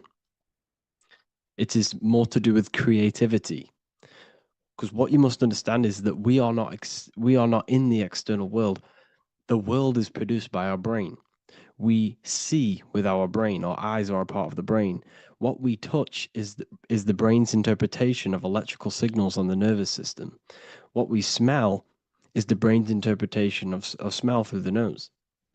What you taste is your brain's interpretation of chemical reactions on your taste buds. So what you are experiencing is the brain. The brain is a computer creating a simulation. And you have two hemispheres which breaks down this reality. So essentially the brain is the perception creator. It creates perception. So if the brain is creating this, who is the one experiencing the brain? Well, that is you, the consciousness, the mind, the all-seeing eye. You are the all-seeing eye experiencing the brain, the observer behind the brain, behind reality, behind the emotions. So if you're walking through a woods, this left brain sees individual trees. The right brain sees the whole woods. It sees the biome. It sees the bigger picture. So when you are walking through this woods, the right brain picks up a holistic perception of reality. It creates the woods as one unified woods. The left brain's job is to break this down and analyze it so that we can see individual things. And this is also necessary for humans to have the ability to break things down and manipulate things in this world. So without this left hemisphere, we could not manipulate things and break things down. So this right hemisphere is important because it sees the whole woods. It sees humanity as one unified consciousness. However, the left hemisphere sees individual egos. So the left hemisphere is the place of the ego because it only understands it sees the world very divided. Okay. So, for example, here's another example of the left and right hemisphere. If someone pulls out in front of you in traffic, your left brain's going to start going crazy and analyzing them, calling them names. The right hemisphere, however, sees the bigger picture. Maybe he didn't see you. Maybe it's just a mistake. Maybe he's in a rush. You see how the two brains are very different. They do the same thing, but they function in different ways. The right hemisphere is feminine, the left hemisphere is masculine. So like I said, this person pulls out in front of you. You start to think with the left. If you start to perceive that in the left brain, you're going to start analyzing them. You're going to start going crazy and calling them names because you're analyzing it. You're not seeing the bigger picture behind it. You're not seeing it from his perspective. So there is a crossover. So the left hemisphere of the brain controls the right side of the body, the right ear, the right eye. Everything to do with the right side of the body is connected to the left hemisphere, and the right hemisphere controls everything on the left side of the body, including your eyes, your arms, your legs. So everything is crossed over, and even your visual field is crossed over. So this is your visual field, as you can see here, and even the left side of your visual field goes to the right brain. There is a crossover. No one really knows. There's not really a reason for this. However, this is how the human body is designed. As we all know, the human body is the most advanced piece of technology on the face of the earth. They cannot replicate the human body. And they tell you it has no creator. This is crazy. People are that brainwashed, they can't even understand that their body is the most advanced piece of technology. Your body is so advanced, the computers that you use are mimicked of the body. Everything they create is mimicking nature, but they don't show you how intelligent nature is because they don't want you to understand you're in an intelligent design. So anyways, let's get back on track.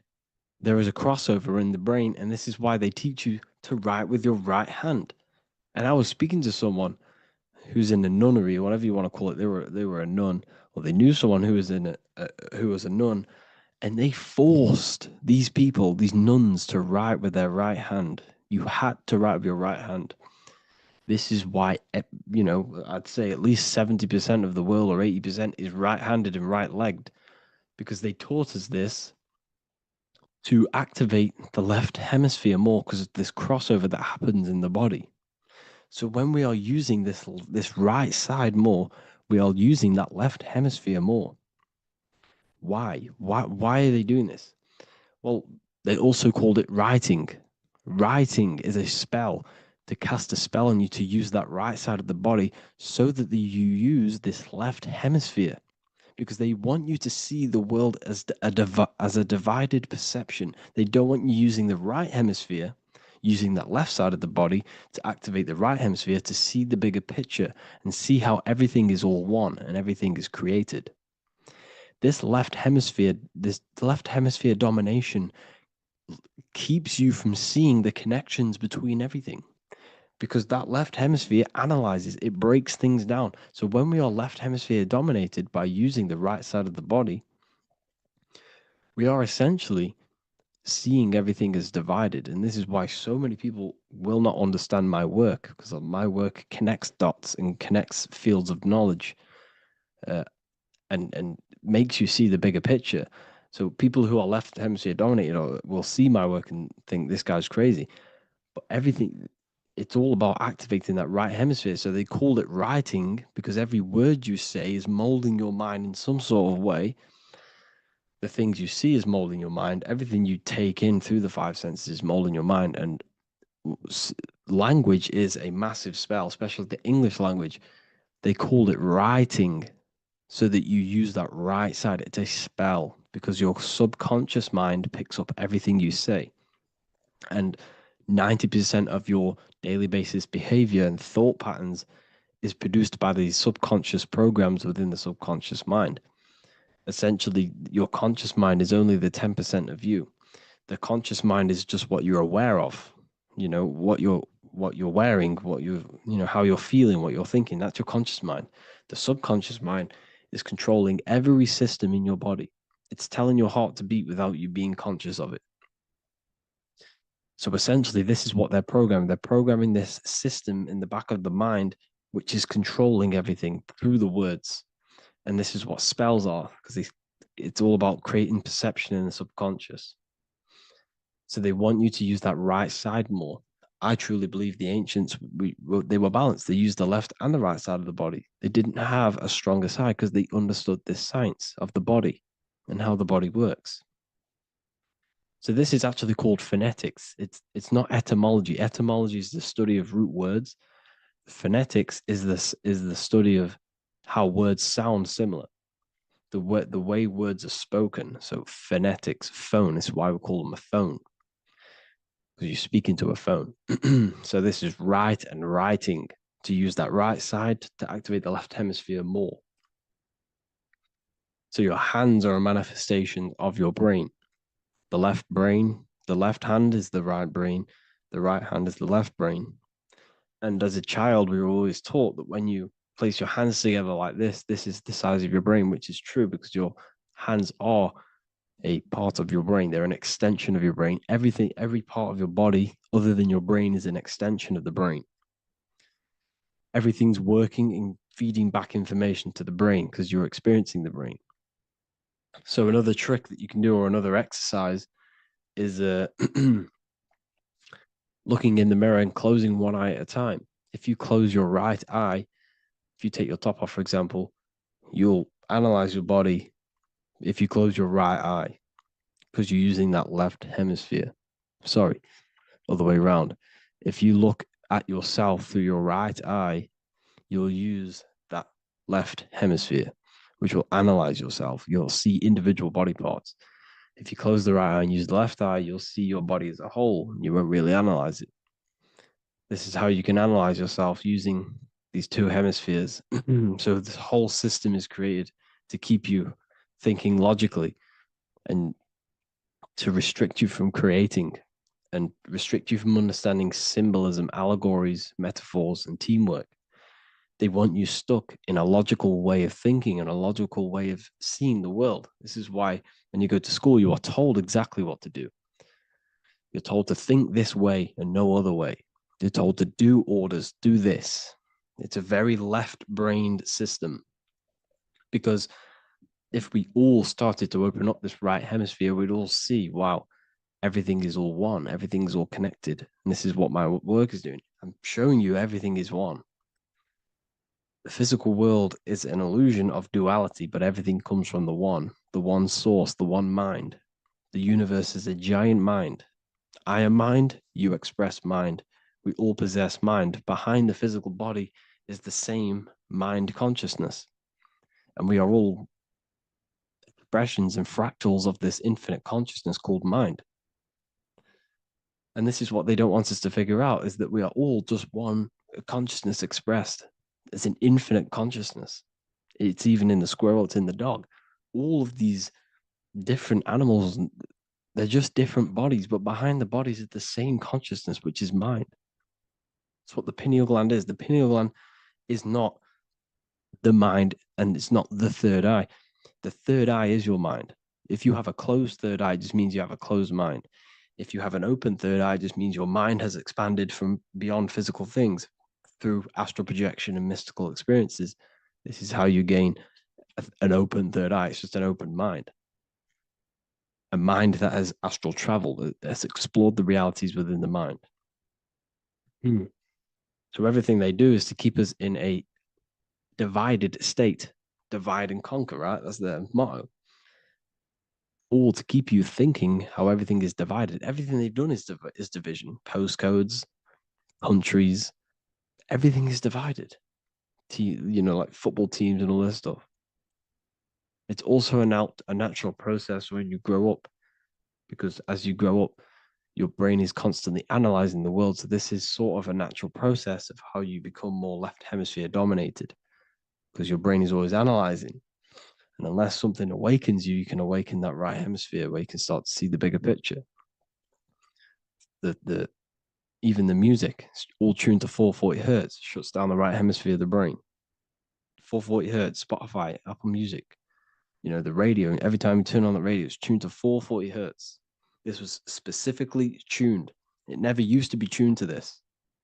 It was in the 1950s. It was changed. The standard music tuning was changed to 440 hertz because it shuts down that right hemisphere of the brain. They don't want you thinking, seeing the world in this way and perceiving things as one. And I'm going to show you. It tells you this in the Bible. Cast the net onto the right-hand side of the boat and you will find the fish. What was Jesus saying? This is, you see, people read the Bible and they don't understand it. If the Bible is not talking about you, then it has no meaning. The Bible, everything you read in the Bible is about you and how it can better your life. It occurs to you. So if Jesus says, cast the net onto the right hand side of the boat, this is an allegory. The boat is your body. Cast the net. It's the awareness, the perception onto the right hemisphere of the brain, and you will find the fish. What's fish? What do fish do? They swim deep in the ocean. It represents the knowledge, deep knowledge. Cast the net onto the right hand side of the boat, and you will find fish. You will find the wisdom. You will gain understanding when you cast that your awareness into that right hemisphere. You will see that I am you and you are me. We are all one consciousness. You will see everything. You'll see that the trees are the same patterns as the nerves in your body. You'll see everything is connected. Everything is a fractal of the one infinite consciousness. And how many fish did they catch? 153. That adds up to 9. This is now numerology. The Bible's filled with numerology. Adds up to 9. What's 9? Human consciousness. It represents consciousness. You're in the womb for 9 months.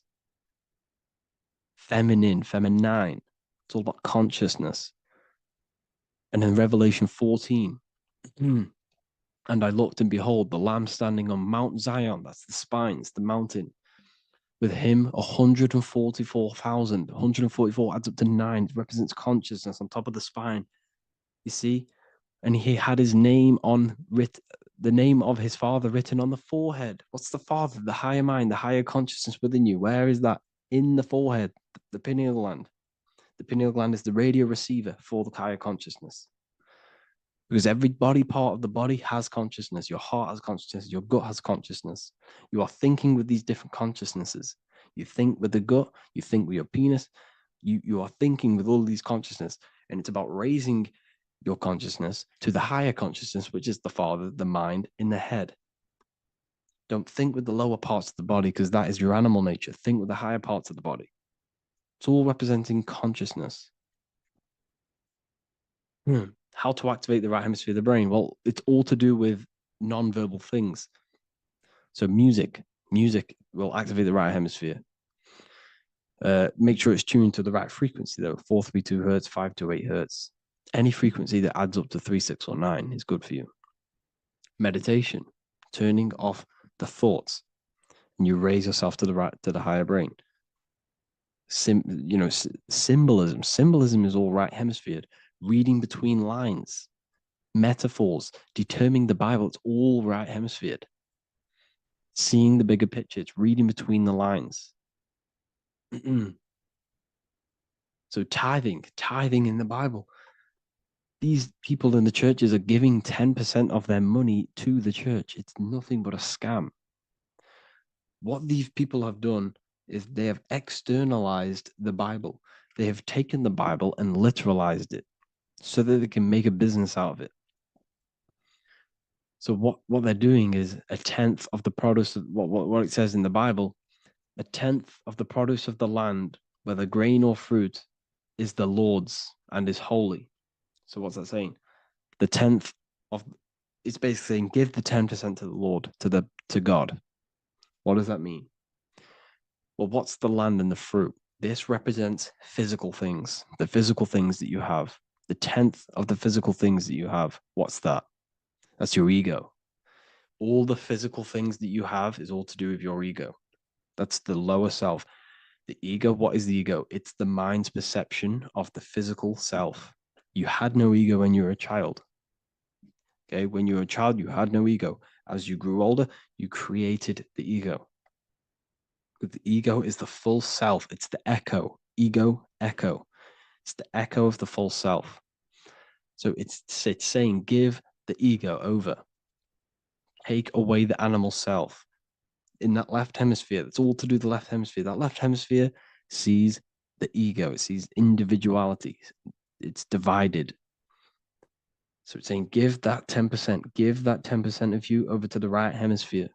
the 90%.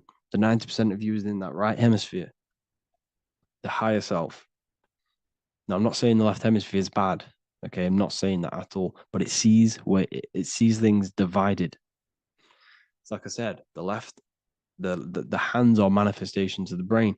So when these Christians are praying, they're putting their hands together. What are they doing? That they're syncing the brain hemisphere is what you're doing, because everything's an extension of your brain. So if you put your hands together, you're putting the two hemispheres together. And what's happening when you place the hands together? All the electricity in the body is now running in a circuit. So once you connect these two hands, the electrical energy is now running in a circuit. And energy can move around the body quicker and more efficiently. So when you pray, when these people are praying, they don't realize that they're engaging in ancient forms of meditation, of balancing the two hemispheres. So now we're talking about balancing the hemispheres, not the right hemisphere. This is what Israel is.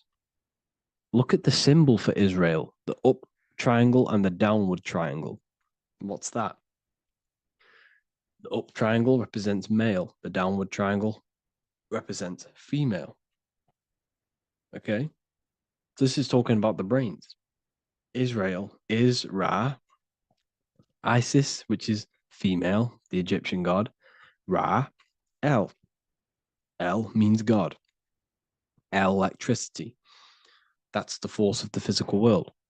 It's the force that runs this world, electricity. It's the force of God. El, consciousness. It means God. Is-Ra, El. Isis, Ra, and El. It's the two hemispheres of the brain, the holy land of Israel. It's the holy land, it's the brain. Once these two hemispheres are synced, this is how you unlock your consciousness. This is the easiest way of astral projecting. Hemisphering, I forgot the word for it. Hemisphere syncretization, something like that. It's about syncing the hemispheres. This is how you unlock your consciousness. Once the brain is running as one electrical system, this is how you balance the two masculine and male opposing energies. Once these opposing energies are no longer in war with each other, the brain, they come together to work as one. You unlock your consciousness. You are born again. What happens when a male and female have sex? It creates a new child. It becomes one. You are born again. Once the two hemispheres of the brain, you are born again. You can then have an out-of-body experiences. So this is why the symbol of the Holy Land, Israel, is the up and down triangle back combined together, because it represents unification of the male and female, unification of the hemispheres. You're born again. You unlock consciousness. And you can get this for free. It's called the Gateway Tapes on my website. Basically, it's a audio track from the government, and they did this in the Gateway Experience. It's a CIA document, and what they do is there are different forms of meditations you go through. I think there's about 5 waves of meditations you do, half an hour each one, and it will teach you. It will sync your hemisphere, because what does it do? They understood that playing one frequency into one ear and another frequency into the other, they understood that the right ear is connected to the left hemisphere, the left ear is connected to the right hemisphere. So when you play 2 different frequencies into both ears, what happens? The brain picks this up, the 2 hemispheres of the brain picks this up, and it syncs it. It syncs these 2 hemispheres, these 2 frequencies together. So now the brain is working as one to sync this frequency. So this is how you can sync your hemispheres, through listening to these frequencies. Okay, you can get them for free and do the meditations yourself. This will definitely help you. This is an easy way to astral project. So it's all about syncing the hemisphere and seeing reality from a unified perception. We should all aim to get out of that left hemisphere. I'm not saying don't use it, but we should now start to see. We should not start to read between the lines of the Bible, read between the lines of the symbolism they're showing. Study symbolism, study allegories, in myths? What are they trying to tell us through these allegories? And, you know, this is how we start seeing things in a better way. Once we understand that we are all microcosms of an infinite consciousness, we can all come to one, because love is the unifying force of this infinite consciousness. We are all divided. We are all disconnected from our hearts. Once we all connect with our hearts and see that everything is one, we can all start to love and come together as one, because love is the unifying force of consciousness. So if you haven't already seen, I now have launched the Ethereal University. I will be doing lectures like this one, but even better, deeper, and even releasing knowledge that I can't talk about online as they are censored. I'll be doing lectures every single week. I'll be doing live calls every single week. You also gain access to my library, which is filled with over 45 occult books, filled with knowledge. Okay, I'll show you now. Plus, you get my book, The Book of Wisdom, PDF form, and the Human Health Guide, PDF form. You also get all of this stuff, the health section, Q&As, ethereal meditations. We've got some celestial studies, cosmology, numerology coming soon. You also get the brand new Manifestation Mastery course, plus the library. And there'll be new books, new lectures, new live calls every single week. Or you can get the Book of Wisdom, use the code WISDOM in all capital letters to gain 40% off. This sale will be ending very, very soon. So if you're watching this, be very quick to get yourself a physical version or a PDF of my book. You can get it in all these languages. Hope you enjoyed this video, people. I'll see you inside the Ethereal University, the real university. Have an amazing day.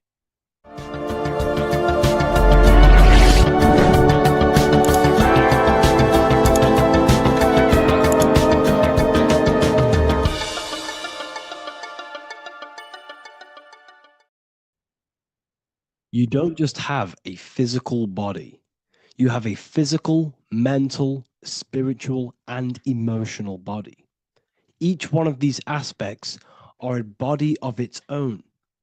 Body does not just refer to a physical substance. You have a mental body for thinking, an emotional body for your emotions, a spiritual body for your energy in your astral form, and a physical body to encapsulate all of these. Each four of these aspects are essential for the human experience and essential to balance. Now, today we're going to be syncing the four aspects of your consciousness with the four seasons and the four elements and how this ties into the Bible. So we have four physical elements. We have 5 elements in total, spirit being the most important, but spirit is pure invisible. We have 4 physical elements. We have air, fire, earth, water. Earth and water are feminine. Air and fire are masculine. Air and fire are active. Water and earth are passive. The air corresponds with the mental body of consciousness. This is where your intellect, this is where your communication, this is where your thoughts, intuition all comes from. This is the mental body of consciousness that allows you to think, allows you to process, figure things out, and have intellect and gain knowledge.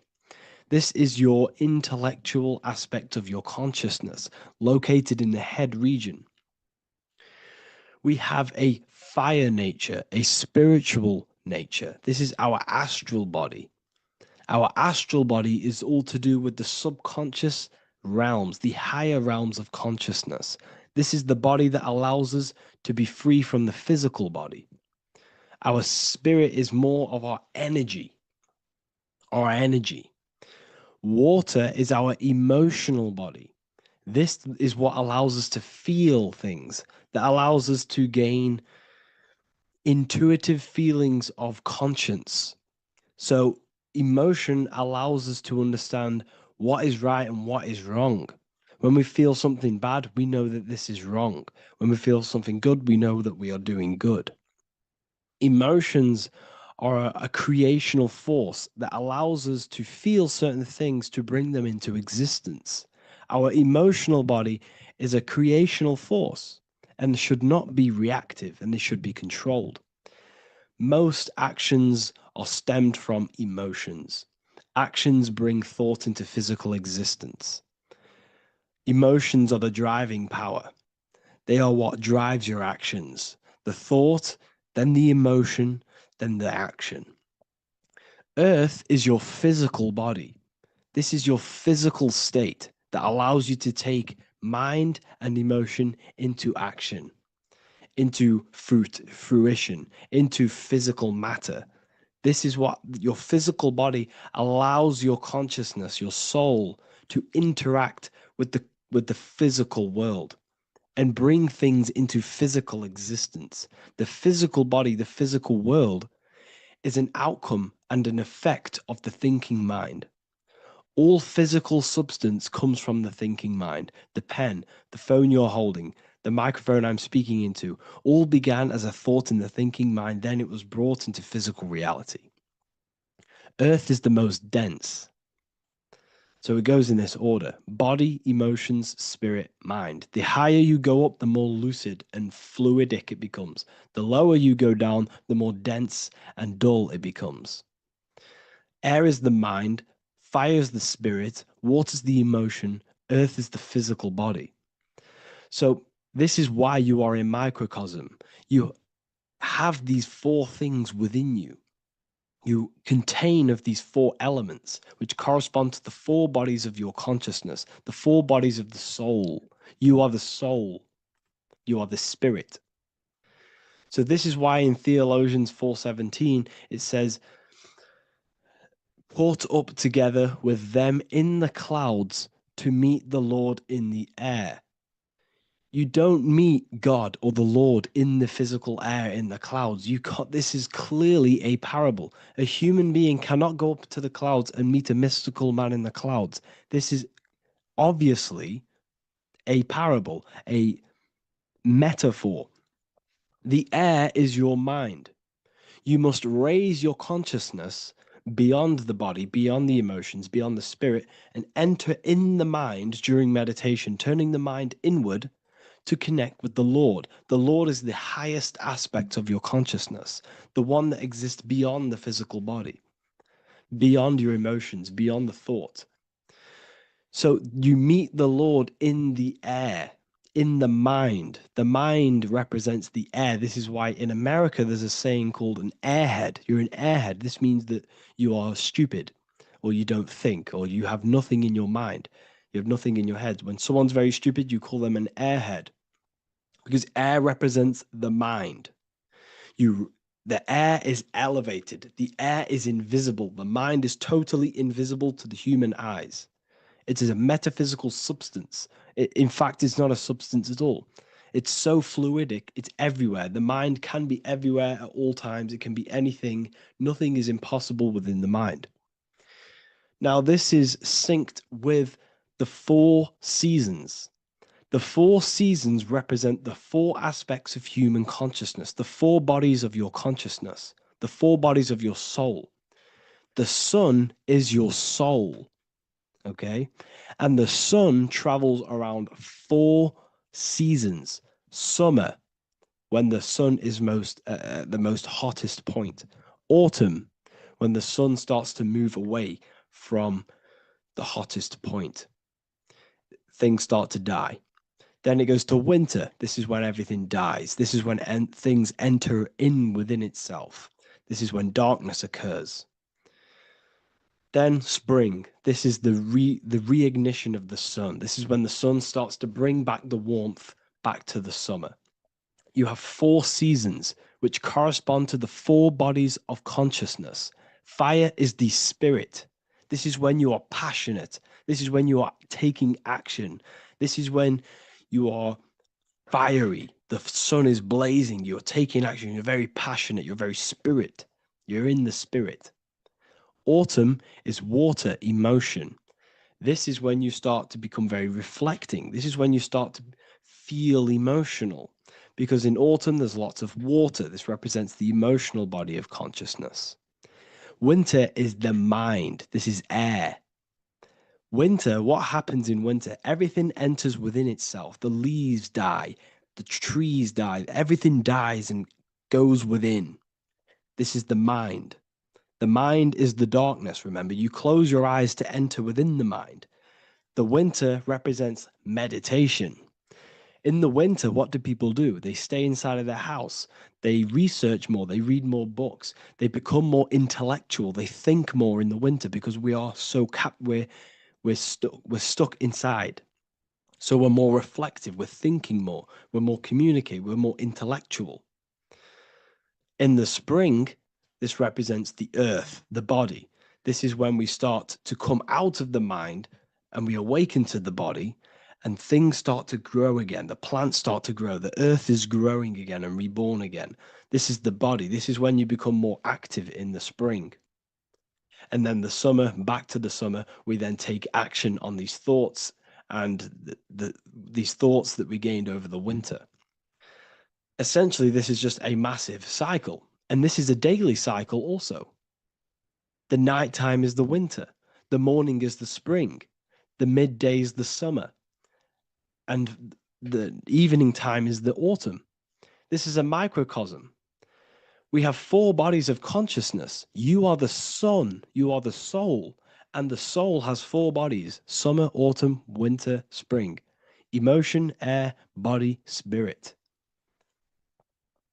Sorry, emotion, mind, body, spirit. So you are the soul. You are the pure essence of consciousness. The sun is your soul in the heart. And the seasons are inside of you because you are a microcosm. Okay? You are a microcosm. The word sun is son. The Latin word for sun is sol, which is soul or solo, because the sun is solo. It's on its own. You are the soul, and the soul has the 4 different bodies of consciousness. So before we move on any further, if I've blown your mind, please, if you can, leave a like, a comment, a share, and a subscribe. Let me know what videos you want me to make in the future. Please drop a like. It definitely will help me. You are a microcosm of the macrocosm. Man is a miniature universe that goes through its own cycles. The seasons of the summer, winter, spring, and autumn do not occur merely outside of him, but within him as well. The summer is within you. You feel different in the summer. You feel different in the winter. You feel, depending on the body of consciousness, it's your soul's interacting with. So the sun in the sky is your soul inside, and the sun goes through these cycles, which is affecting your bodies of consciousness, because the cycles represent your bodies of consciousness. Now, this ties in with the Bible. This is why we have 4 Gospels. This is why Matthew, Mark, Luke, and John are always seen with the 4 different zodiac sign animals or symbols. So you always see each one of the Gospels. If you just type in on Google Matthew, Mark, Luke, and John, type in ancient pictures, paintings or pictures of them, and you will find these 4 zodiac signs are always standing with each one. Taurus, the bull; Leo, the lion; Scorpio, the eagle. An old symbol for Scorpio was the eagle, and a man for Aquarius. Here you see very, very ancient paintings and artwork. Here we see Matthew, the man, Aquarius. Here we see John, the Scorpio. Same here. We also see it on the tarot cards, on the world card. We see the 4 fixed zodiac signs. Here we see it as well. These are called the 4 fixed zodiac signs. Now, when we look at the zodiac, we're no longer looking at the sky, because what you must understand is as above, so below. What is above you is inside of you. What is above is what is below. What is outside of you is within you. The zodiac is inside of you. The zodiac revolves around the sun. The sun is your soul. These are different energies of your soul. Like I said earlier, the 4 seasons are the 4 bodies of your consciousness. And in each body of consciousness, you have these different energetic energies that you can work with. Okay, so this is the true astrology. This is the true astrology, the internal esoteric astrology. You can't find much information on this at all. Very hard to find.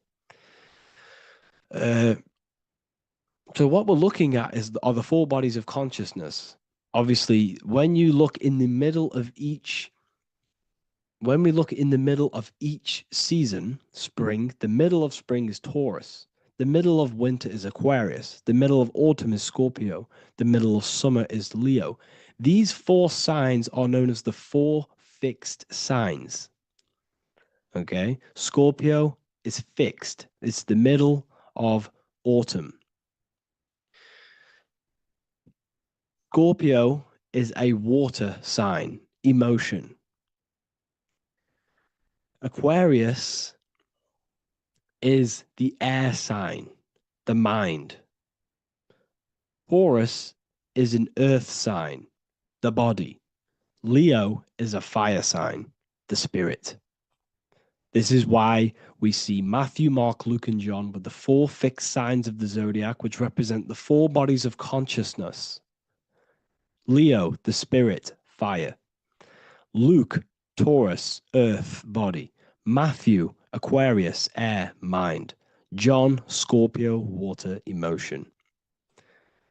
Each gospel is depicting Jesus and showing Jesus in each gospel. Each one of these gospels is showing and depicting Jesus according to the different body of consciousness. In John, this is when Jesus starts to turn water into wine. Water is emotion. Wine is transmuted emotion. This is when he does miracles with his emotions, water into wine.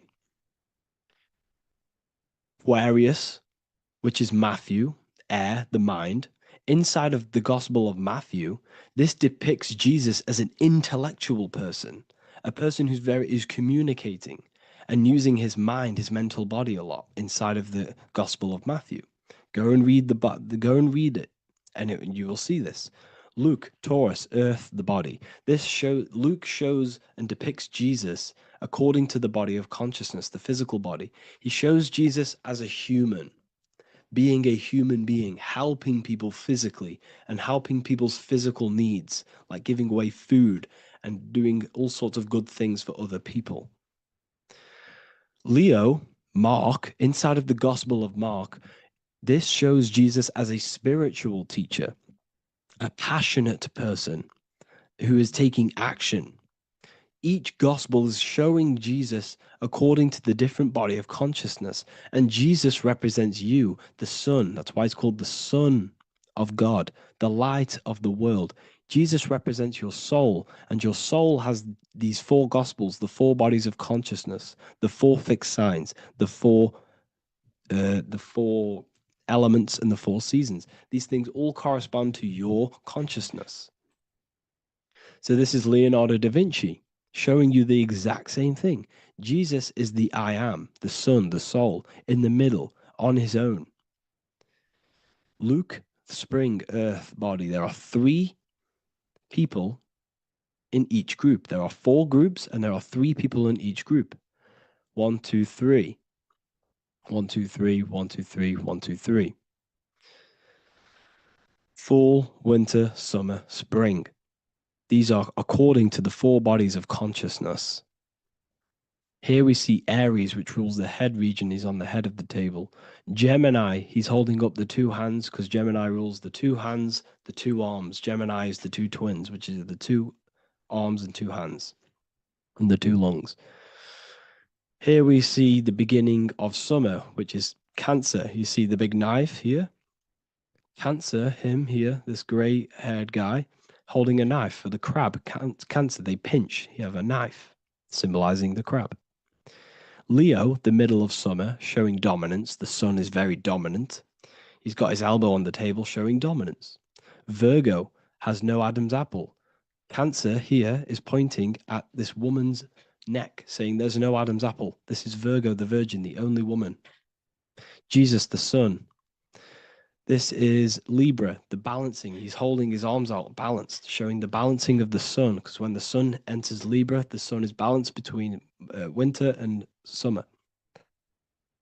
So it's balanced. This is all astrology, but this is internal. Okay. This is Ezekiel's vision.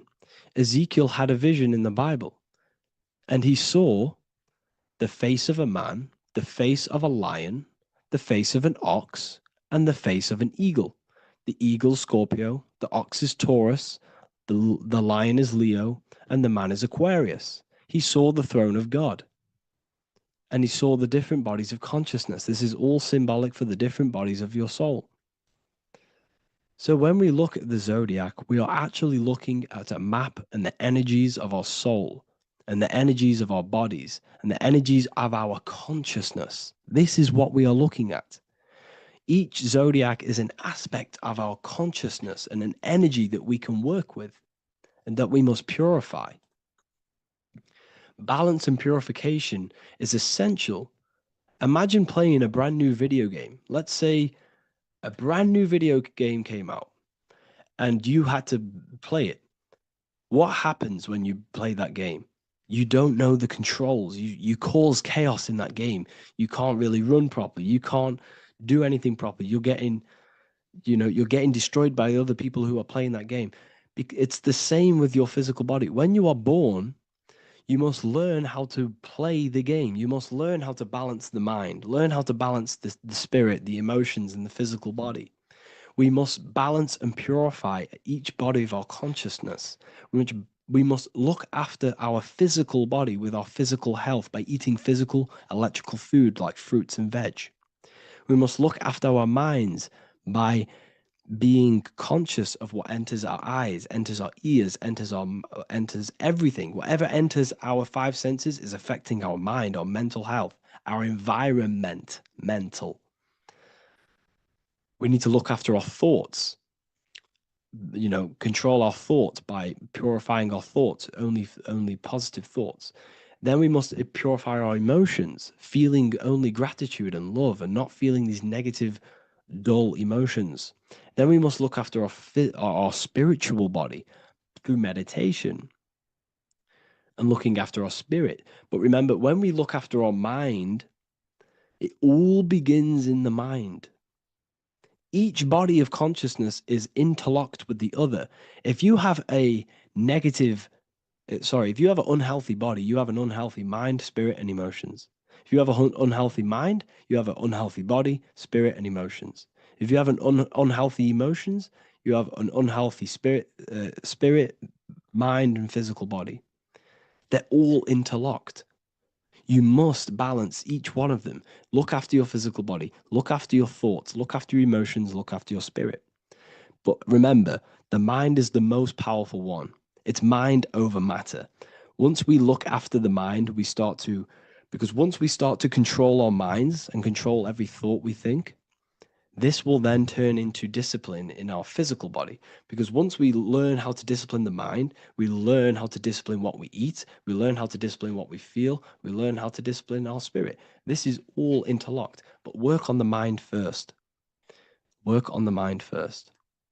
All of this knowledge is inside of the brand new Book of Wisdom, Volume 2. This is a revolution of human consciousness.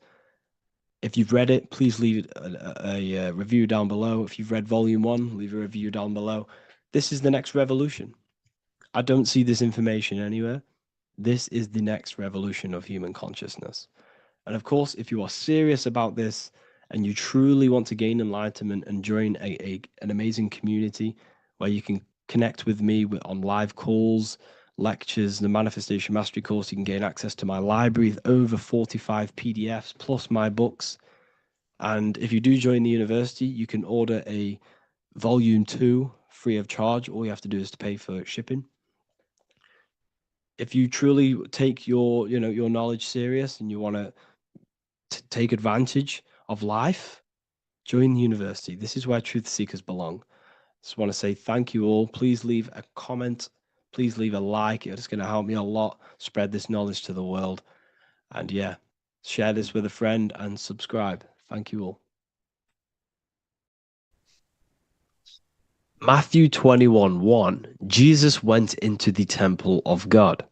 Corinthians 3:16, do you not know that you are the temple of God? Now, what is this telling you? That God is within you. Hence why in Luke 21:12 it tells you the kingdom of God is within you. And the side of your head region is called a temple for a reason. Because the brain encapsulates the mind. The brain is a physical manifestation of the mind. The heart is a physical manifestation of emotion. So we have these different layers of our consciousness. We have an intellectual, communicative aspect of our consciousness, which we would call the mind. We have an emotional aspect of our consciousness, which is the heart. And to communicate with the divine, it's all to do with the mind. Hence why the ancients always symbolize the mind being God. This is why Michelangelo always placed God inside of the brain on top of Sistine Chapel in the middle of the Vatican.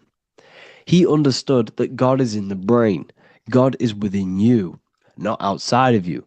The church tells you that God is in the sky because they are creating a externalization of the truth to create a business and a distraction so that you don't find the divinity within you, so that you don't find your power.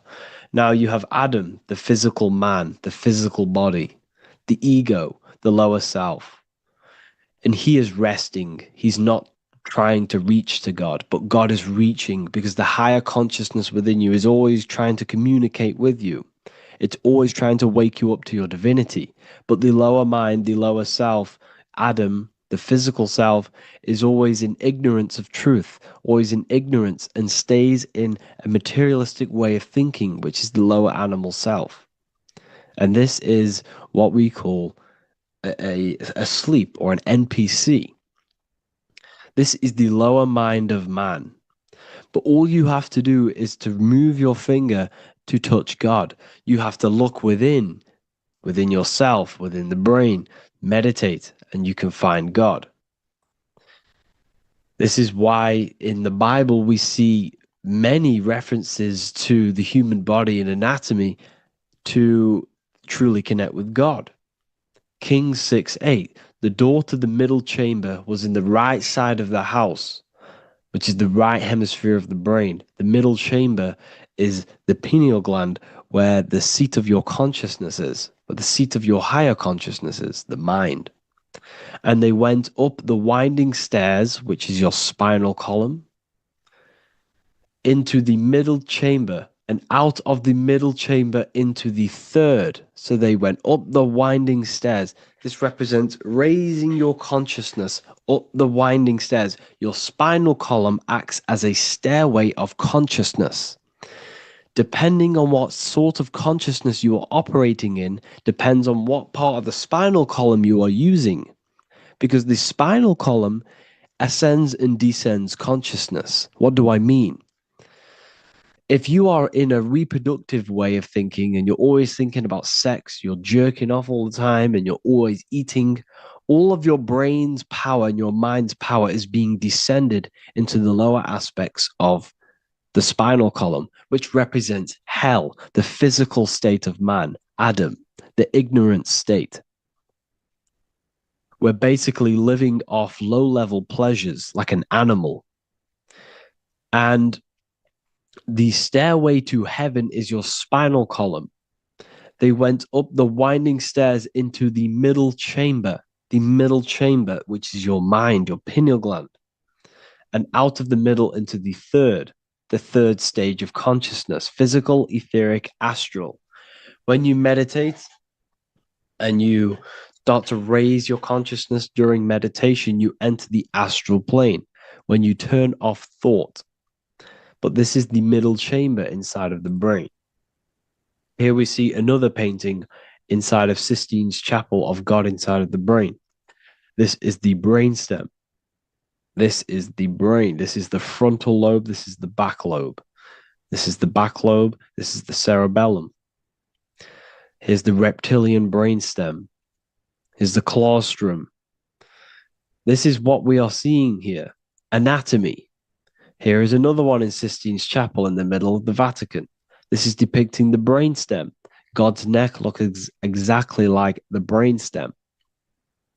Here we see a real brain compared to God's neck, because the neck is just below the brainstem. And this is what they are symbolizing, because they knew that God is within you. God is a part of the human body. God is inside of the body, because the body is a vessel for consciousness, for universal consciousness. Inside of you, inside of me, is the same spark of consciousness.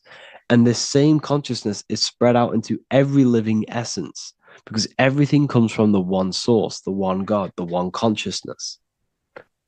Matthew 6:22-23. The light of the body is the eye. If therefore thine eye be single, thy whole body shall be full of light. Practicing the single eye. What is this? This is meditation. This is entering within yourself.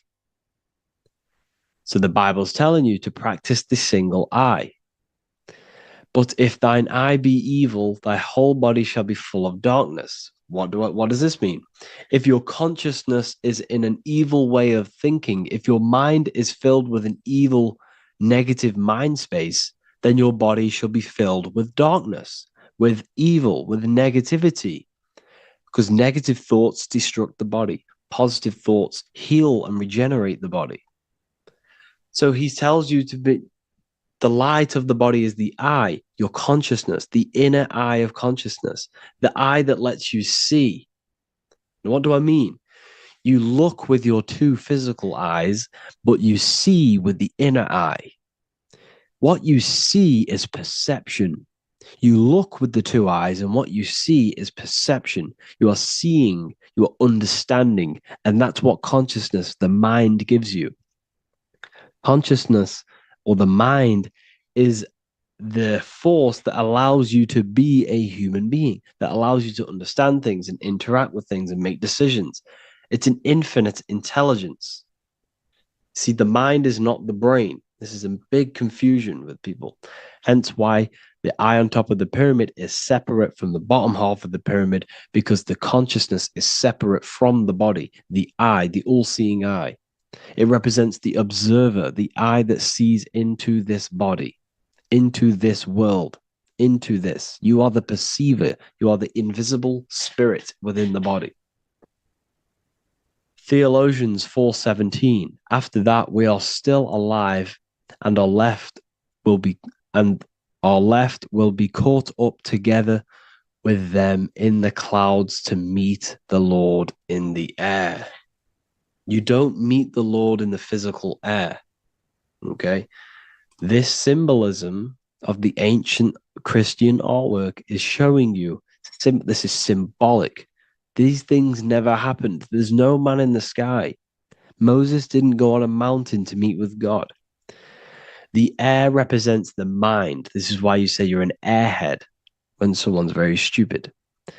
Earth is your body. Water is your emotions. Fire is your spirit. Air is your mind, the invisible mind.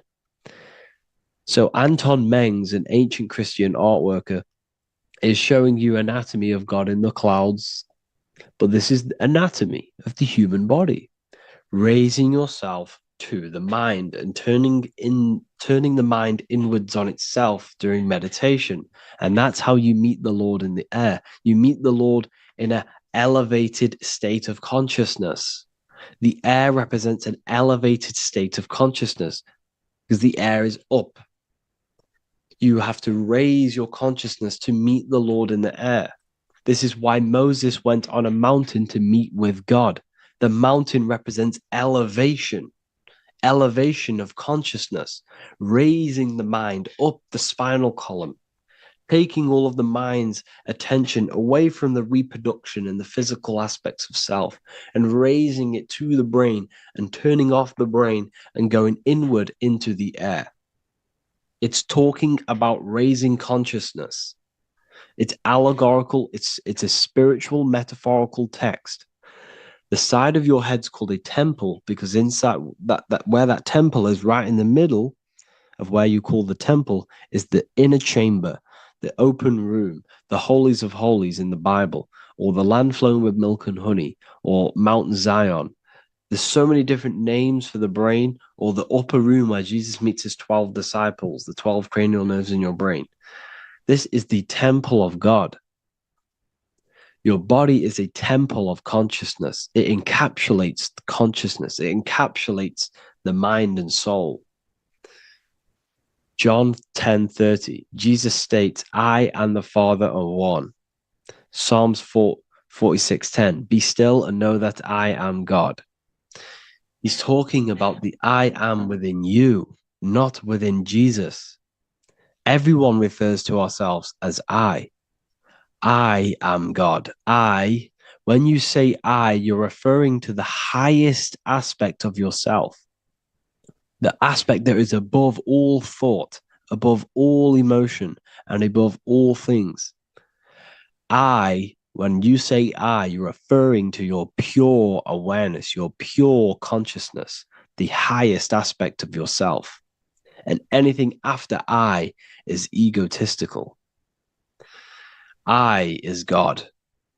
The letter I is the Roman numerals for one, because there is one God, one consciousness.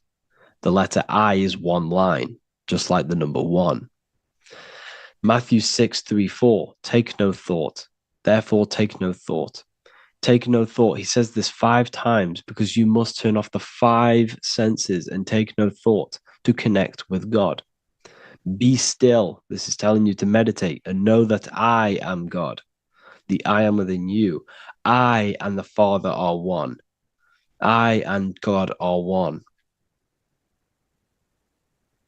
You, who you think you are, is a completely wrong. The body is matter. Your name isn't you. Your job isn't you. Your reputation, your trauma, your memories, your friends, family, worries, bills, interests, dislikes, goals, passions. Anything to do with the thinking mind is not you. Who you think you are is a part of your thinking aspect of consciousness. But once you remove thought, you are no longer your name. You are no longer your body. You're no longer your reputation. You are the I. You are pure awareness, pure consciousness. Pure consciousness. And this pure consciousness has latched on to this name, this job, the body, and your traumas. Your pure consciousness has attached itself to this character who you're playing in the physical world. And this is essentially who you think you are, but you are not. You are the I, you are the self, you are pure awareness. So in order for you to detach from these things, you must learn how to detach from your name, your job, your reputation. And you do this through meditation by turning off the thinking mind. Turning off the thinking mind allows other aspects of your consciousness to open up. What do I mean? Your whole life you've been thinking, and all of these thoughts has attached you to this physical body. You haven't allowed your consciousness to open up. And you can only do this by taking no thought. That's why Jesus tells you, take no thought. When you turn off the thinking mind, other aspects of your consciousness starts to open up. Other aspects of your being can open up. And this is how you astral project. This is how you do all these mystical things and things to do with consciousness. It's taking no thought. Imagination, emotions, thought, and memory are all to do with consciousness. These things are not physical. You can't touch thought. You can't touch emotions. You can't touch these things because they are not a physical thing. So you must turn off these things for other aspects of your consciousness to open up. Okay? So essentially, the Bible is a metaphorical, astrological, numerological, metaphysical, spiritual, encoded text that talks about human anatomy spirituality and the true nature of the human experience. Everything they would teach you in school is to make you think that you are this body. Everything they teach you in church is the externalization of the true teachings of Jesus. Jesus was telling you to meditate. Jesus was telling you to practice the single eye. Jesus was telling you to look within yourself and find God. He wasn't telling you to pray to him. Mark 16:19, he was taken up to heaven and sat at the right hand of God, the right hemisphere of your brain. John 21:6, cast the net onto the right hand side of the boat and ye shall find fish. Fish is understanding. The boat is your body, your brain. Cast your awareness into the right side of your brain and you will find understanding, because the right side of your brain is all to do with the creative aspect and the intuition and the spiritual sides of your consciousness. This is why God is here. This is why Michelangelo depicted God in the right hemisphere of your brain, because this is all human anatomy. And I speak about all of this in the brand new Book of Wisdom, Volume 2, which is now available. The start of the revolution has begun. This book is truly going to change the way people see the world. It's got so many more topics than the last one. It's truly a revolution. It's written in so much detail. It's very practical. I cannot wait to share this one with you. I just want to say thank you for the opportunity for me to create this book, because without you, I couldn't have created this. And I just love sharing my work with you. And I thank every single one of you for the support, the watch, like the views and the likes, everything, especially the people who have joined the university and stuff like that. And for people who have joined the university, you do get a free Book of Wisdom paperback if you just go to the general chat and follow the description, follow what the instructions that I gave you in the chat, and you'll be able to order a free Book of Wisdom if you are inside of the university. Plus, you get all of my other books, 2 books, and over 45 occult books on occult and esoteric things. You get lectures, live calls, a community, a manifestation mastery course, and a whole library and reoccurring updates every month, every week. So yeah, I hope you all enjoyed this video. Thank you all. Please leave a comment to help the algorithm, and leave a comment on what videos I should make. And yeah, I'll get to uploading on the YouTube a lot more now. The second book is now released. I have a lot more time on my hands. No longer using my energy to create the book. I'm now going to redirect this mental energy into the YouTube. So there will be a lot more content coming. So I need some content ideas. So feel free to comment some ideas, some YouTube videos that I can create. Thank you all, people. Have an amazing day.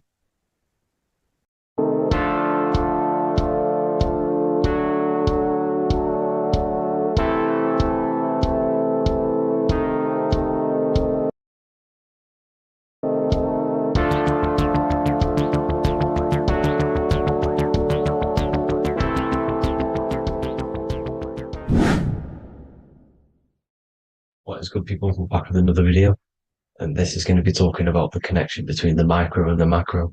You know, you are the universe, everything is inside of you. So the first thing you need to understand is that the law of mentalism, we are a thought in the creator's mind, everything's being thought into existence.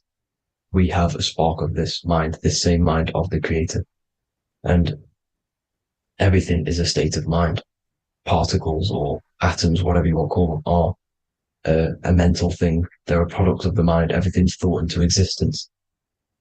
Thoughts influence everything. Thoughts are energetic effects which send out waves into the quantum field around you. And your consciousness is actually the universe experiencing itself, expressing itself, and viewing itself. So we are the creator, but viewing itself in separate bodies. And this is why they call the material world the world of illusions. Because everything's separate here, but we all forget that we are all one. We've all been brainwashed to think we're all separate, but we're all one. We're all the same mind, the same consciousness, everything. So everything's created out of toroidal fields. God created the toroidal field. That's the only thing that exists because part of the atoms are toroidal fields. And it's the basis behind all creation. As you can see it in the owl's eyes, it creates the infinity symbol. And this was the apple. That apple is a toroidal field. And the toroidal field is made out of dielectricity, which is ether. Ether is black light, and this is counter space. This is another realm. This is what creates God to be omnipresent, to be everywhere at one place at all times. He is everywhere because ether is everywhere. And ether is infinite potential. It connects everything together, and that's what energy moves through. It moves through the ether, and that's black light. Everything is light, as it says in John 4:2. God is light. Everything's a vibrational state of light. So the torus field is made out of dielectricity, ether, black light, magnetism, which is white light, which is the center of the toroidal field. And magnetism radiates, it has no vibration. And then when white light splits, it turns into electricity, which is physical material, and that has a vibration. This is the Holy Trinity, the sun, the moon, Saturn. Saturn, the god of materialism. If you've watched my videos on Saturn, you know that Saturn is crystallizing everything into physical matter. And that's why his old name was El. The ancients called him El. And this is why we get L electricity. This is where L electricity comes from. Because L electricity is only a product of the physical world, which is redshift, blueshift, Adam and Eve. And this is what creates the redshift, blueshift is what is a product of magnetism. When magnetism, white light splits. And this gives us vibration. And this what creates the toroidal field, which is the basis of all physical creation. The sine wave is created out of the magnetic wave and the electric wave. The electric wave is the blue wave, and the magnetic wave is the straight wave, which is radiation. This is vibration frequency. So the magnetic wave is straight, and then you have longitude and amplitude, which is depth, which is dimension. You see how the electric wave has depth and a dimension. This is why you get the cross.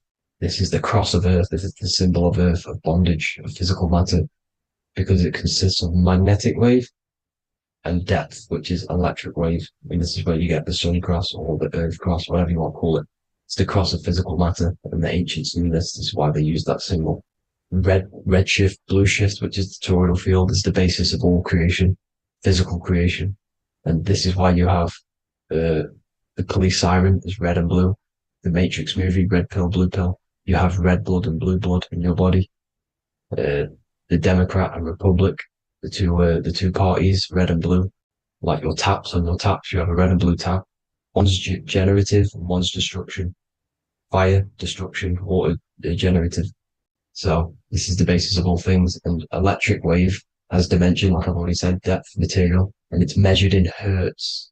It's measured in hertz because it hurts you. It decays because the electric wave has a vibration, and vibration always has to go back to a standstill point. This wave cannot go forever, but the magnetic wave will go forever. It's radiation. Magnetic is radiation.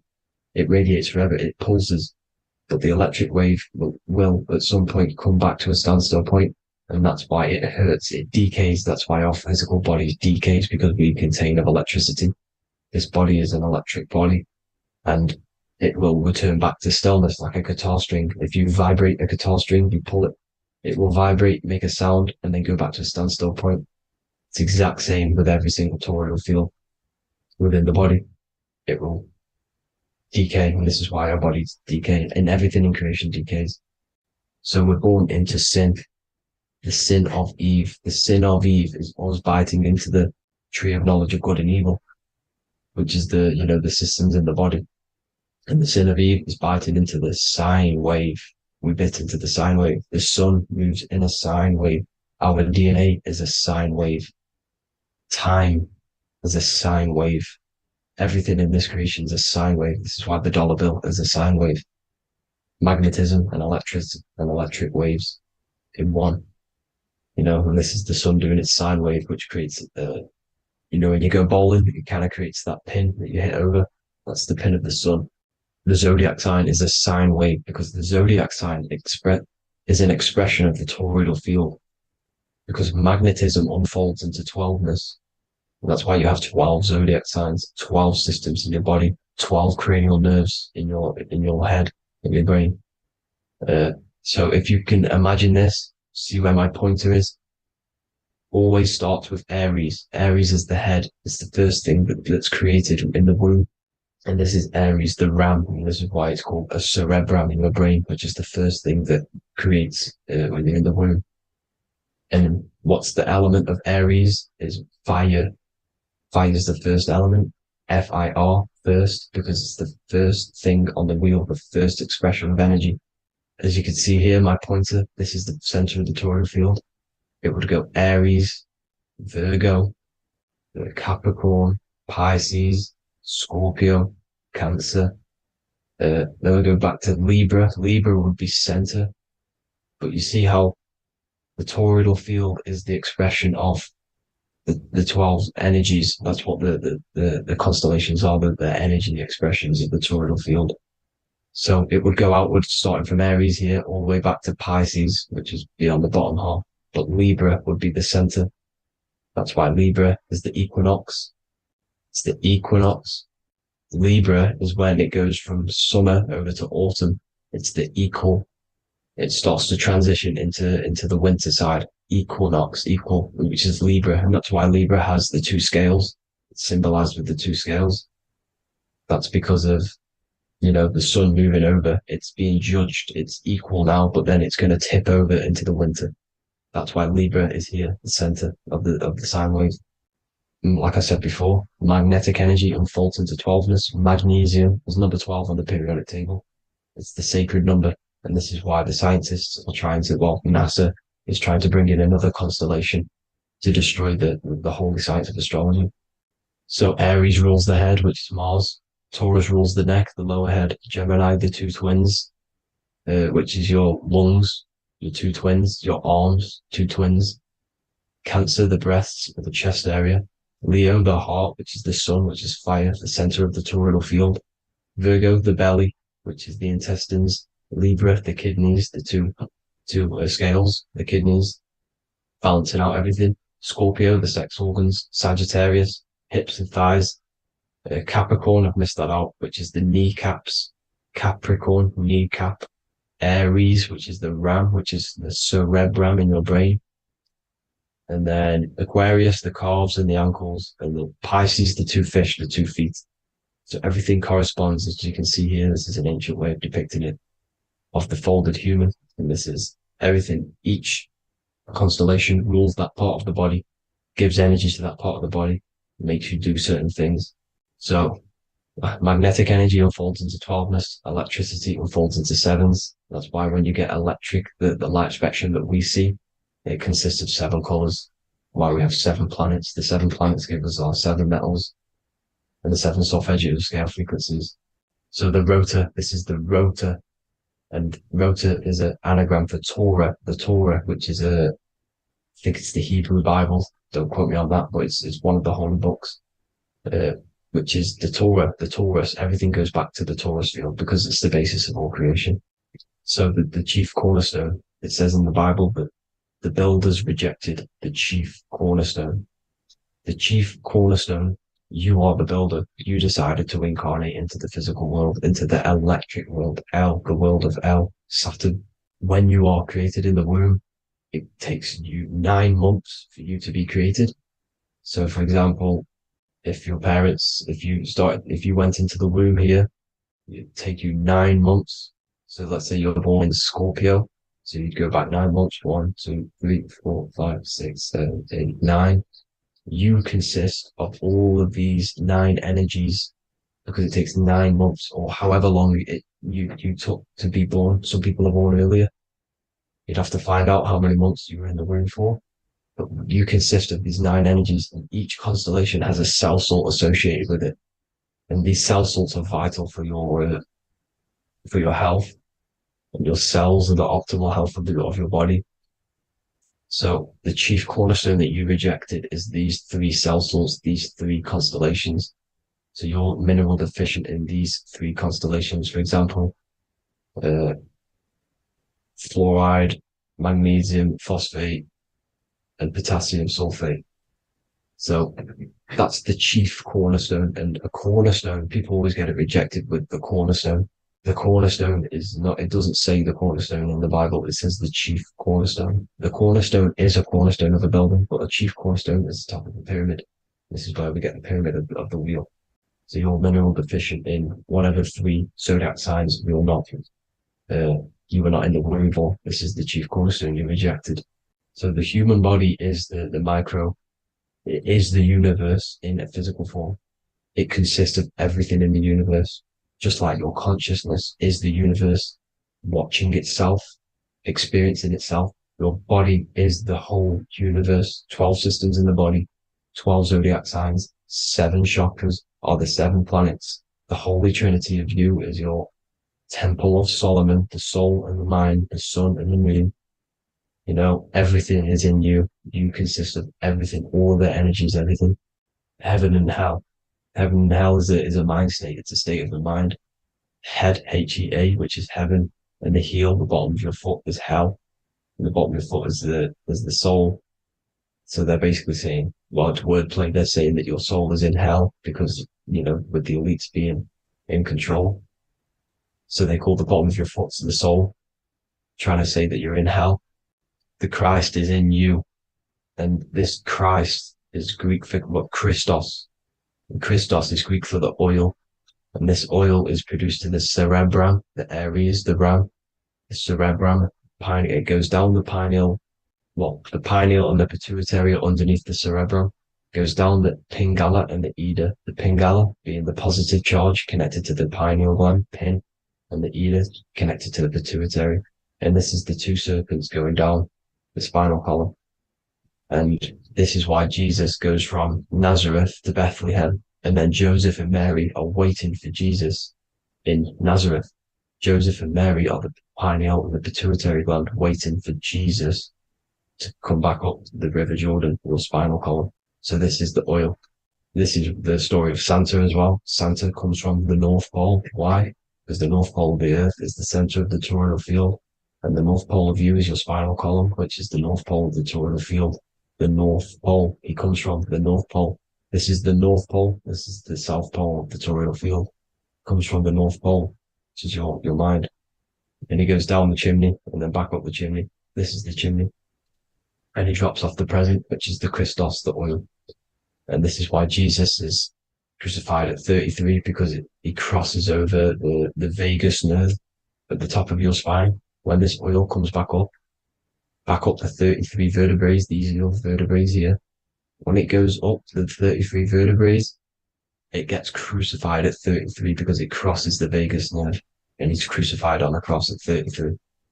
This is the story behind Jesus and Santa. The Ark of the Covenant in the Bible is the 2 hemispheres which cover the vital parts of your mind, the brain side, which is the cerebrum, the pineal, the pituitary, etc. So the 2 hemispheres are the 2 angels, the Ark of the Covenant. This is the Ark of the Covenant covering the 2 vital parts of your brain. So these are the optic thalamus is another part, and it protects the Christ oil, which is inside at the center of the brain. See, the Bible is all a massive metaphor about yourself because you are the universe. You are a microcosm of the universe. Your consciousness is experiencing itself, and the universe is experiencing, and your body is the whole universe. Your head's heaven. So Moses crosses the Red Sea. These are the 2 hemispheres of your brain. This is the corpus callosum, the Red Sea. So he's pretty much saying that he's uniting the 2 hemispheres of your brain, because most people in this generation are stuck in the left brain, which is just logic, reasoning, science and maths, writing. You know, this is what school teaches you to do. It keeps you stuck in your left brain. And you want to cross over to you want to cross the Red Sea, which is the corpus callosum, to the right brain, which is awareness, art awareness, creativity, imagination, intuition, insight, you know, using the higher mind, creativity, imagination. If you don't have intuition, then you can't read energy, you can't pick up on bad things. This is what Moses is symbolizing by crossing the Red Sea. And it's also the upper room where Jesus met the 12 disciples. 12 disciples are the 12 cranial nerves in your brain. It doesn't just represent the 12 zodiac signs, the 12 disciples. symbolizes many different things. It's like I said, energy the universe consists of 12ness. So you have 12 cranial nerves in your brain, and that's the 12 disciples as well. And they want you stuck in your left brain, which is the five senses, materialism. So they say in the Bible that Satan blinds the mind. Satan is Saturn. If you've watched my videos, Satan is Saturn. And you consist of the Holy Trinity, which is the sun, moon, and earth. The soul, moon, the soul being your sun, the solar, the moon being your mind, the earth, your physical body. And Satan blinds the mind. Why? Because we enter a soul system. This is a soul system, not a solar system. And Saturn is the Lord of the Rings, which is the outer ring. When your soul enters the soul system, your soul starts to materialize. It hits Saturn. Why? Because Saturn starts to materialize you. You take on the 7 virtues, which are the 7 planets, which are your 7 chakras. And to get out of this soul system, you must get out of your lower nature, your animal nature, which is lust, desire, greed.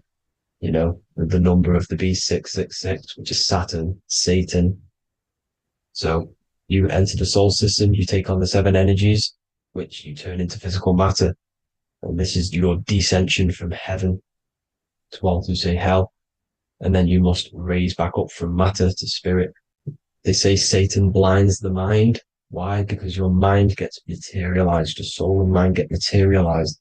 And when you get materialized, it's an intense experience. You lose the divinity within you. You forget the divinity. So Satan, which is the first planet, the first energy you take on, the material body, he blinds the mind. He makes you forget everything, your divinity.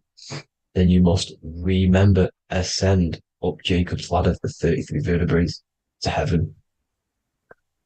And this is a microcosm of the macro, because you will ascend back up to heaven if you do this, when you leave your physical body, when your body decays. So when it talks about in the Bible, completely destroy them, the Hittites, the Amorites, the Canaanites, all the ites, this is what God says to the Israelites. It says completely destroy them. It's basically symbolizing saying destroy your lower nature. The Canaanites, cannibals. We're under a Canaanite system now, which is cannibalism. And this is flesh eating, lust, greed, all the demonic stuff, all the lower vibrational stuff, you know, the lower nature, eating, sex, and survival, the lower 3 chakras. You must get out of these lower 3 chakras and return back to spirit, which is heaven, which is spirit, love, being holy, being truthful, being passionate. Going back to Satan blinding the mind, all of the planets are made out of these 3 symbols. Satan blinds the mind, and that's why Satan's symbol, this is the symbol for Saturn, Satan, the symbol for Saturn is the cross, which is physical matter, the earth, over the moon is your mind. So the Saturn symbol saying matter over mind, he blinds the mind, Satan blinds the mind once you enter the soul system. And you must remember, in the Bible, it talks about the Genesis, which is Eve, the sin of Eve, which is biting of the tree of knowledge, with the serpent, which wraps around the tree. It says the serpent placed himself on the tree. Well, the serpent is the spinal column. It's the serpent telling you eat from the tree of knowledge of good and evil, which is your nervous system. And eating from the tree of knowledge of good and evil is doing bad things. For example, over-sexualized, overeating, eating the wrong food. That's eating from your nervous system. It's decaying you, and it's preventing you from achieving the God self, the God consciousness. This is the symbolism of, you know, the tree on the serpent, telling you to eat from the left brain, with the left brain being the sinister. Sinister is Latin for left. That's sin. Sin is left. And left is lefty Lucy, Lucifer, right, righteousness, right, God, godly. The tree of knowledge of good and evil, which is your nervous system, because it determines good or bad. You know, that's the only thing you experience in this world is your nervous system. And then the tree of life is the cardiovascular system, and the Garden of Eden is your body. So that's it for this video, people. I hope you've got a greater understanding of how you are the universe and everything is inside of you. Just keep in mind you are the universe experience in itself, and your body is a reflection of everything. The 12 constellations, the 7 planets, everything's inside of you. This world is an expression from the inside outwards. You can't affect the outside world to manipulate reality. Everything's inside of you. I hope you got a greater understanding of this. God bless.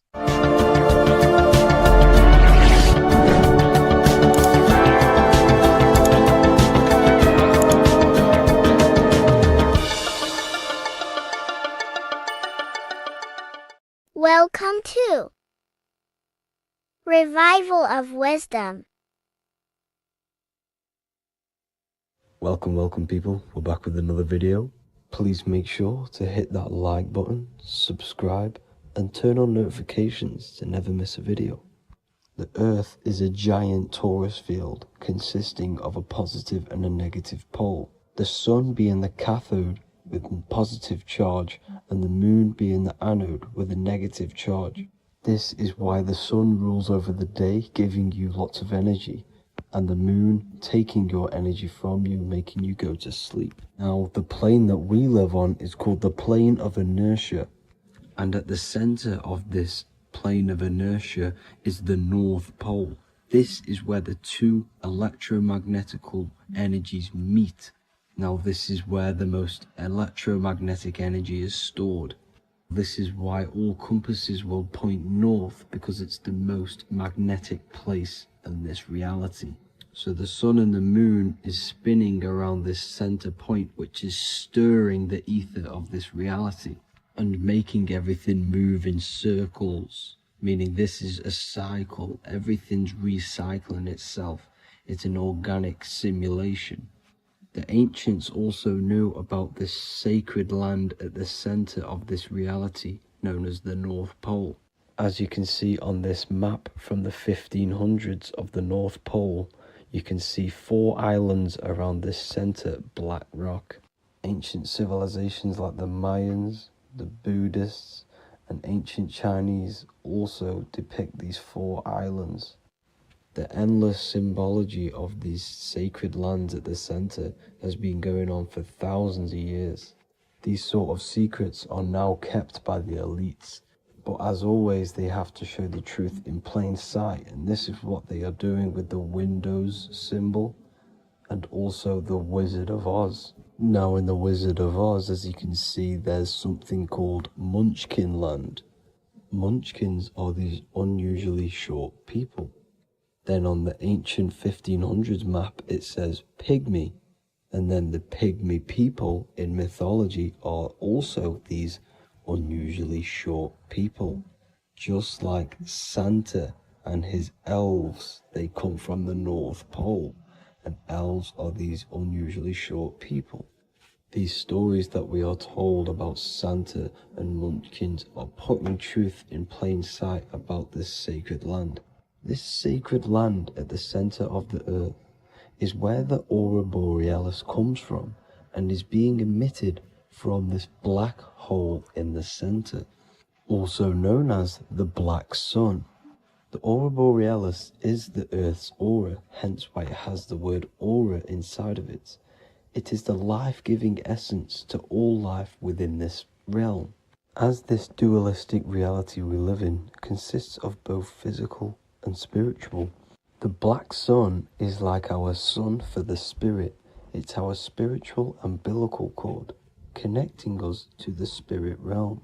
And the rising sun is the opposite. It's our sun for our physical 666 carbon suits, known as our human body, our physical aspect. As it states in the 40,000-year-old emerald tablets, deep in Earth's heart lies the flower, the source of the spirit. The flower of life is as thine own place of spirit, and streams through the earth as thine flows through thy form, giving off life to the earth and its children. So the North Pole is the core of this spiritual reality, and the closer you get to it, the more spiritual and lucid it becomes. So the elites have covered this up in order for us to forget the true nature of this reality. And they did this cover up by introducing the globe model. Nicholas Copernicus was around in the 1400s and he introduced the globe model. As you can see, he is a Freemason. He depicts himself with a globe and a Masonic compass in all of his paintings and portraits. Galileo was also a Freemason, as you could see in all of his portraits with a globe and a Masonic compass. He was also a massive part of introducing the globe model after Nicholas Copernicus. So yes, the globe model was a spiritual and political move to gain more control over the masses. After the globe model was then introduced, they introduced the theory of evolution by another Freemason, Charles Darwin. See how these two theories go hand in hand? They both degrade humanity and they make you confused of where we actually came from. By hiding the true form of this divine creation and hiding the true power of each and every one of us, they maintain control over the masses. Now this is order out of chaos, known to be the 33rd degree slogan of Freemasonry. Now this is the Masonic cosmology, and as you can see you have the checkered board for the duality, the 5-pointed star for the 5 elements, the 4 corners for the 4 pillars, the all-seeing eye, which is Polaris, the sun, the moon, and the 7 stars. So even Freemasons are taught the flat earth cosmology and the true form of this reality. Now the true nature of the sun, the moon, and the earth is shown and reflected through the Masonic compass. The Masonic compass is the sun, the moon, Polaris at the top, and the black sun at the bottom. It makes sense why all the scientists who introduced the globe model all used the compass and the globe together, because it's truth in plain sight. As I explained in my other video, all Freemasons have to take the oath, so it goes to show, why are we all learning these theories from Freemasons who can't talk about certain topics that they learn about?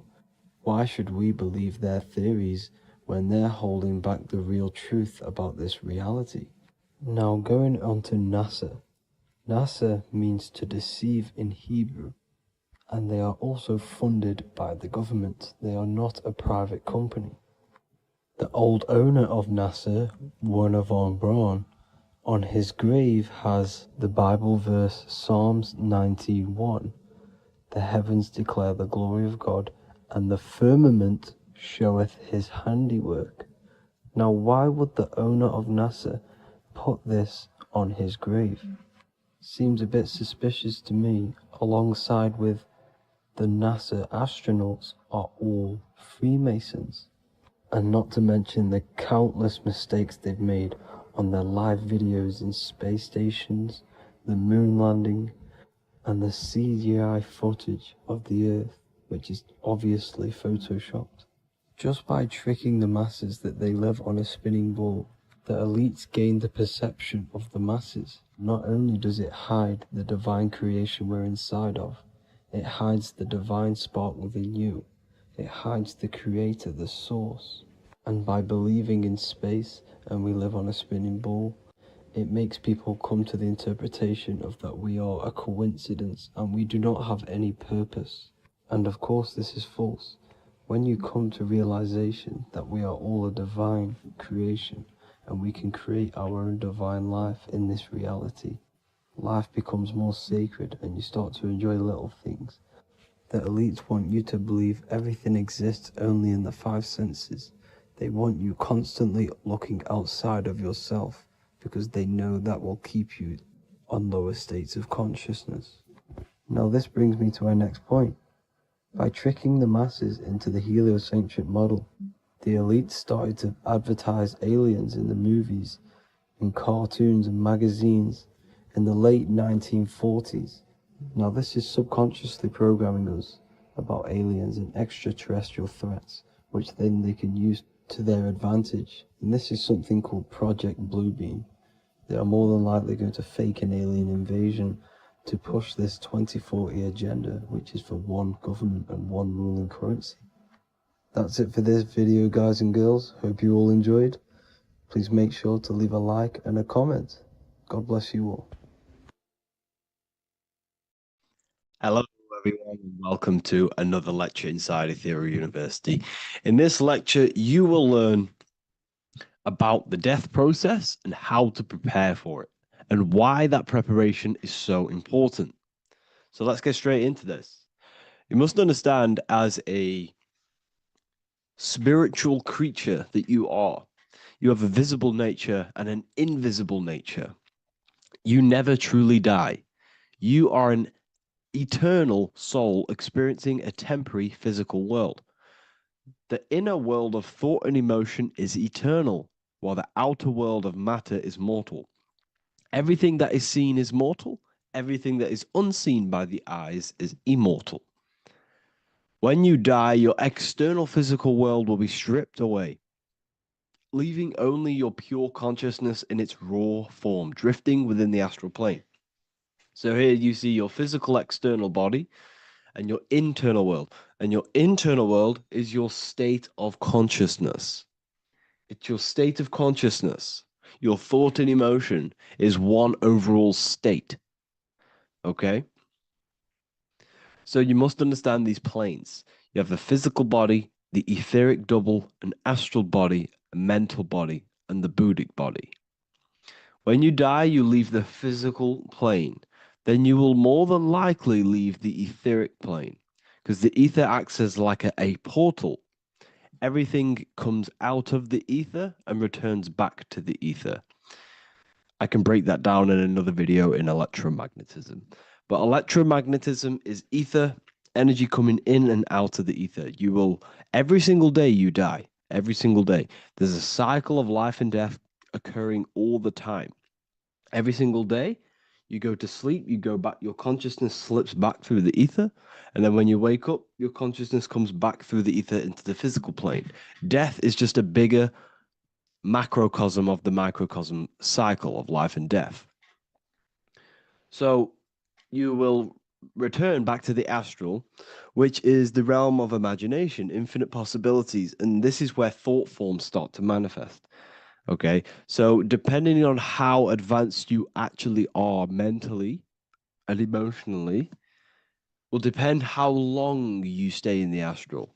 Now, what we must understand is that there is many different components to the astral. We have the higher astral, the middle astral, and the lower astral. These are all vibrational states. So if your mind and soul is operating in lust, lust, desire, hate, food, physical addiction, smoking addictions, then these are quite heavy. These are quite heavy attachments to your consciousness, and they're quite low level desire, which means they have a low vibration. You will manifest in the lower astral when you're stripped from your physical body. The lower astral is not inherently evil. However, there's just low vibrating things going on there. Low vibration does not mean evil. Okay? So, just like bad doesn't mean evil. Okay? In the lower astral, you are going to see lower astral beings. You're going to see spirits, souls with low level desire. Okay? People who are attached to the physical plane, people that lust, people that do these things. Technically, this is hell, but you can escape it by escaping yourself. Now we're going to break all this down. I'll break all this down properly once you understand the full context. So depending on your level of desire, you will manifest in a corresponding layer of the astral plane. If your mind is still attached to the low physical desires, you will find yourself in the lower astral realms. But if you have few desires and have detached from the worldly attachments while you are encased in a body, then you will rise into a higher or middle astral plane, mainly the middle. Okay. The higher astral plane is very formless. So as I broke down here, this is, well, the physical plane is the lowest dimension. This is the most form. the most matter. It's quite heavy. The higher you go, the lighter it becomes. The more fluid, the more formless it becomes. So you see here it says denser down and lucidic up. So this is more lucidic in these higher realms. This is more dense in the lower realms. So this is why the ancient Egyptians were always talking about, I'll show you this. This is showing you death. So first of all, we have Anubis, which represents death. Here you have the heart, which represents the soul. And here you have a feather. And this is a scale. You see how this is a balanced scale? So what this is symbolizing, this represents death. This represents your heart, and this is a feather.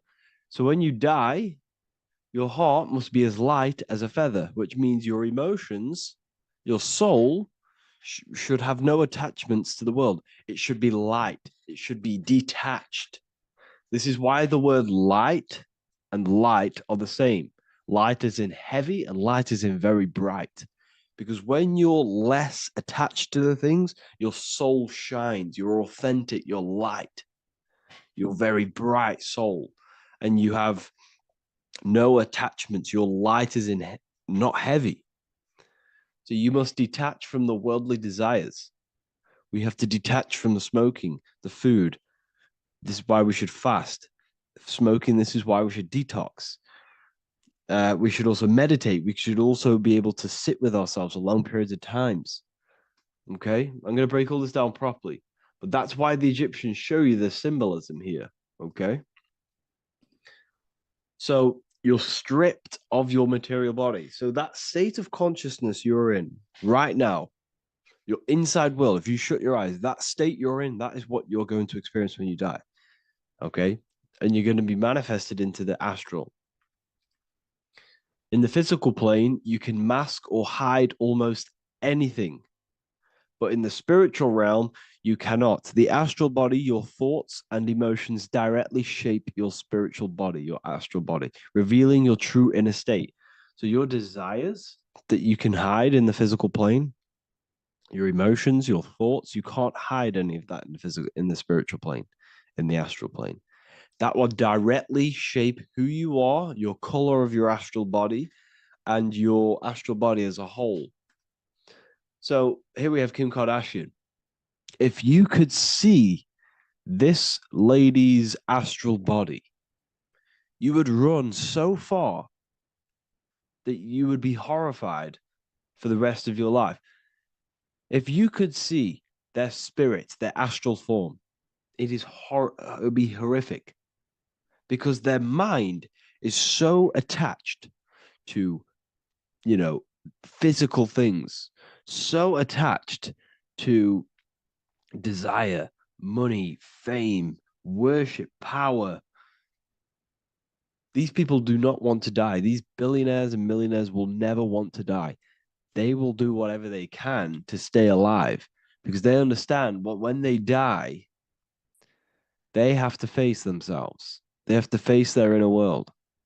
And their astral body, their true authentic self on the inside is horrible and horrific and so low vibration. So this is where it comes in. You must be as light as a feather. This is what the Egyptians are showing you in their artwork. Your soul must be as light as a feather. In order for the soul to ascend to a higher plane and not look at that physical plane and say, I want to go back or I want to desire things down there, you must detach now and prepare for death. Hell is not a place. It's your own personal suffering born from within. If your mind and soul are deeply attached to mental fixations, emotional wounds, and physical addictions tied to the material world, that pain will follow you into the astral. This is your true judgment day. You judge yourself when you die. You see your authentic self. There's no hiding. Right. Imagine right now that you that everything you cling to was stripped away. No matrix, no electricity, no food, no TikTok, no phone, No possessions, no distractions, no one else. Could you sit alone with yourself for just 1 hour? Could you sit alone with your thought and emotion? That moment of truth is what you must begin to prepare for. Could you sit alone with yourself? Can you sit alone for long periods of time and just think? And if you cannot, then you're running from your internal world. You're running from your thoughts. You're distracting yourself from your thoughts. This is what we must address. Now, don't feel bad if this is you. We've all have problems. We all have internal problems. But this is what we have to face directly in order to prepare for life after death. We must meditate for long periods of time.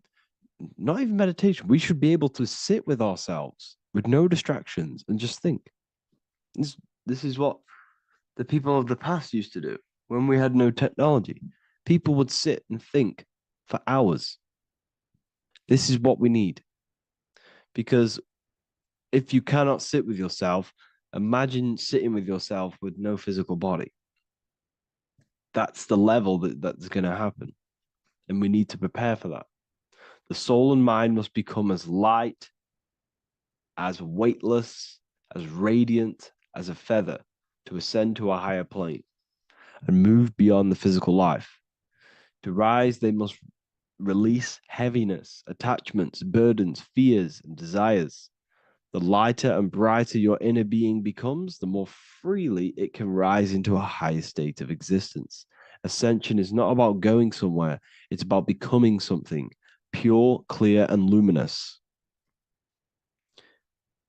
Okay, this is very important. Very, very important. We must detach from the worldly things. So enough of that. How do we do it? How do we attach? How do we prepare? Number one, you must detach from the material things. Start loosening your grip on things, possessions, titles, even identities. They are temporary. Appreciate them, but don't let them define you. Let nothing outside of you define you. Nothing. Your name is not you. Your job is not you. Your reputation is not you. Your bad past is not you. Your good past is not you. Your business is not you. Everything outside of you is not you. Now, what I'm saying is, I'm not saying go full right-hand path and never care about anything physical, never care about your family, don't love your family. I'm not saying that. What I am saying, love these things, love these outside things, but do not become attached and do not let them define you.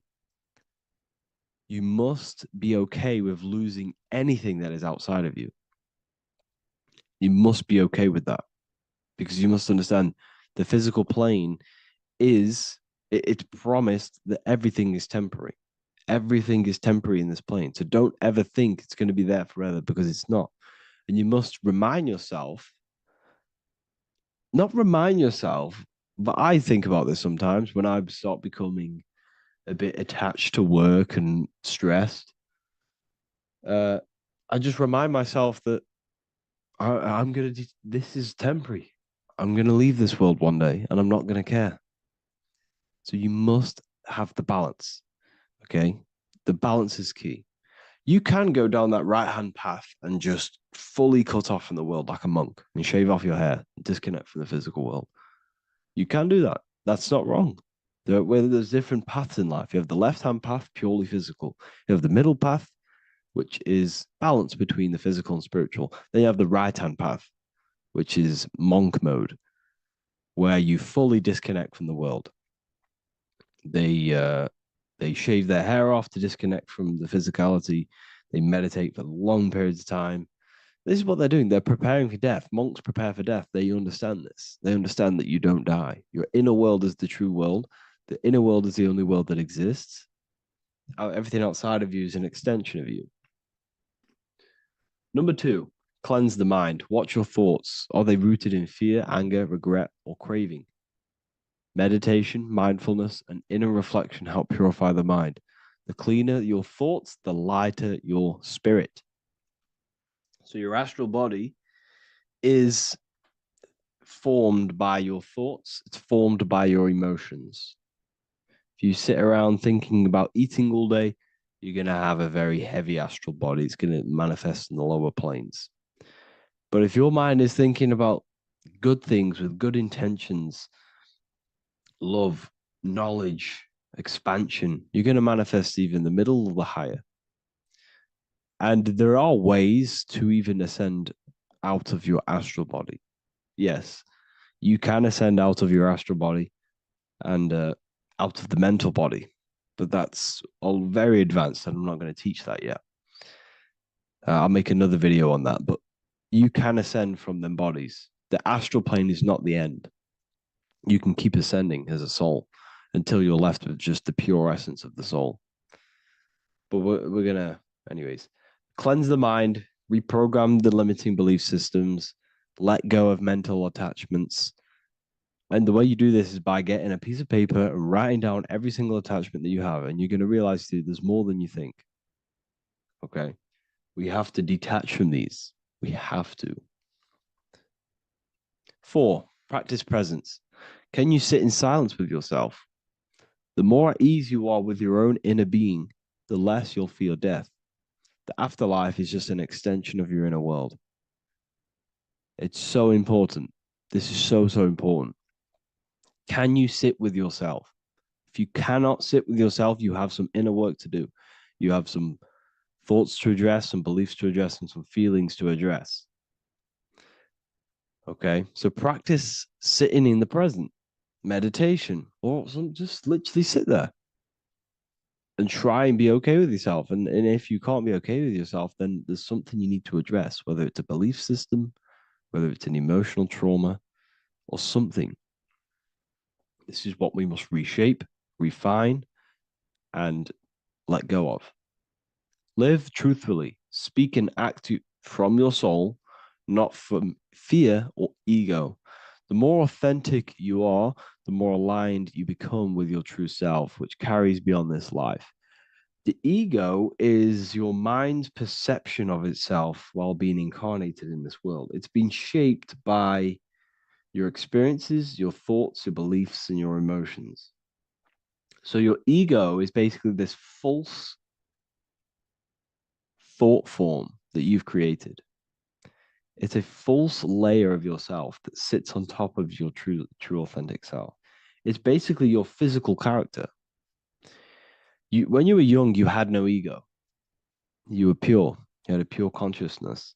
But then as you grew older, your ego started to grow, and it still is growing because it was shaped by experiences, things you've gone through, things you said, things you believe, things you think. It's created by you, by your mind. And the ego is close to the word echo. The ego is the echo. It's an echo. It's a layer. It's a false identity. It's a false layer that sits on top of your soul. And if you don't get rid of that ego, if you don't know how, well, not get rid of it, but balance it. If you don't know how to rise above that ego and you die, it's that ego that's going to be pulling down when you die. It's that ego that's going to be your suffering. Okay. 7, connect with the divine, whether through prayer, meditation, tune into something greater than yourself. The connection is the soul's compass beyond this world. If you can meditate and rise above them clouds of thought, that's the soul, that's the observer. We must connect with that. Okay, this will definitely help with just allowing yourself to connect with your true self. Meditation is great because you can just fully detach from the world. And the more you meditate, the more you can prepare for death. A powerful way to cultivate detachment is through daily detachment meditation, done either at night or in the morning or the first breath upon waking. Or do this as many times as possible per day. Start by physically grounding yourself in the present moment. Say out loud, I am here right now, nothing else matters. Let that phrase draw your awareness into the now. Just keep saying it until you're present. Then begin to slowly list everything you identify yourself with, one by one. I am not your body. I am not my body. I am not my name. I am not my possessions. I am not my house. I'm not my children. I'm not my everything. I am not my thoughts. Release each layer gently imagine if you want to, if you have a good imagination, imagine placing these things into a big box, placing your body, placing your name, placing your possessions, placing your house, your car, your thoughts, your beliefs into a box, and then shut that box. If you have a good imagination, do that. That can help. And you'll be left with yourself. And you're not even that. It goes even deeper. Eventually, you'll reach the mind itself. Detach from the language that the mind is even using. Now, that's very difficult. And not many people have ever thought about that, and they've ever even been there. Detach from the language that the mind is using. Think about that for a second. Your mind is not what you actually think. It goes very deeper. Your mind is not that little voice. It's that voice that the language is using. So even the language is a spell on your mind. Okay, it's an attachment. Eventually, you'll reach the mind itself, detached from the language it uses, the voice in your head, the need to define. What remains is something beyond thought and beyond words. I can't even describe what's left, because words, once the language is gone, it's purely metaphysical. All I can say it is pure awareness, and it's symbolized. This is why symbols are so amazing, because they can symbolize things that are beyond words. A flame, it's just a flame, and you won't be able to understand that until you've been there. It's just a flame. It's pure cause. Words can't describe it. You'd have to experience it. Connect with this essence daily. This is truly who you are. So this is a great way to detach. We can do these detachments every single day during meditation. This will definitely help over long periods of time. Of course, you're not going to be ready tomorrow for death, but just try and prepare for these things. This is the whole reason people used to meditate. It's the whole reason why people do these spiritual practices, because they understood that this plane is temporary and your soul moves on from this plane. And you'll never truly believe in the soul until you experience it. So I can show you these things, but you must go out and experience it. The soul is real, but you won't understand unless you cast off everything else. Okay. So I hope this video helps. It's a very deep video. I'm going to be making more of these stuff, of more self-mastery. And of course, we've made the self-mastery section now. So I'm going to start filling up this place with lectures. And I think it's a great time to start this, because a lot of people have been asking on how to master yourself, prepare to death. So hope this video helps. See you in the next one. Hello, and welcome back to The Real University. Today we're going to be talking about hidden spells within the language, English language. This is why we call it spelling. A lot of people are already aware of this. However, I'm going to go over some words that have double meaning, meanings to them, behind them, which trick your subconscious mind.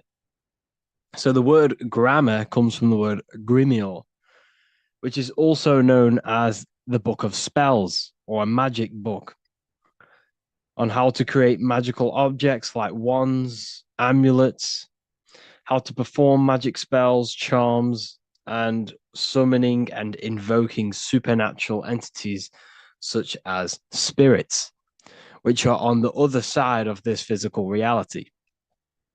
So what you must understand is what you say in this physical world is also happening in the astral world as well. So your words are spells. They cast spells into the spirit plane. They cast spells into your mind. They cast vibrational frequency into your cells in the water. Water holds a lot of energy. So we're going to be going all over this. The subconscious mind takes everything as truth. Everything you say is truth to your subconscious. And you should know this by watching the Manifestation Mastery 2.0 course. I talk about this. This is so important that you understand this, because everything is truth within the subconscious. It only knows you. Your subconscious mind, if you watch the course, you should know this, takes is it's responsible for 90% of your daily basis behavior. The thoughts that you are thinking on a daily basis, the things that you do, the things that you say, 90% of what you do and say and think you did yesterday, because of the subconscious mind holds all of your programs. What you say is molding your mind. What you state is truth in your mind. It does not know the difference between a joke or it does not, it takes everything literal. It is literal. Your mind is a manifesting supercomputer, and whatever you say into it, it says that is what I want. So whatever you tell your mind, that is what you'll have. That is what you'll believe. So every word you say is truth within the subconscious. So this is why double meaning words have an effect on your subconscious. And this is why I'm raising awareness here. So talking is a tall king. You are either a tall king by talking, by using your words wisely, or you're a small king because you either you create big or you destroy yourself with your words. So talking is Phoenician. This is phonetics. So this is etymology is when you take the root words, but phonetic etymology is when you take the sound of the word. So talk and tor are the same, because when you talk, you're creating sound waves, which is a form of a light wave. And when light waves expand in all directions, it creates a torus field. And everything is torus fields.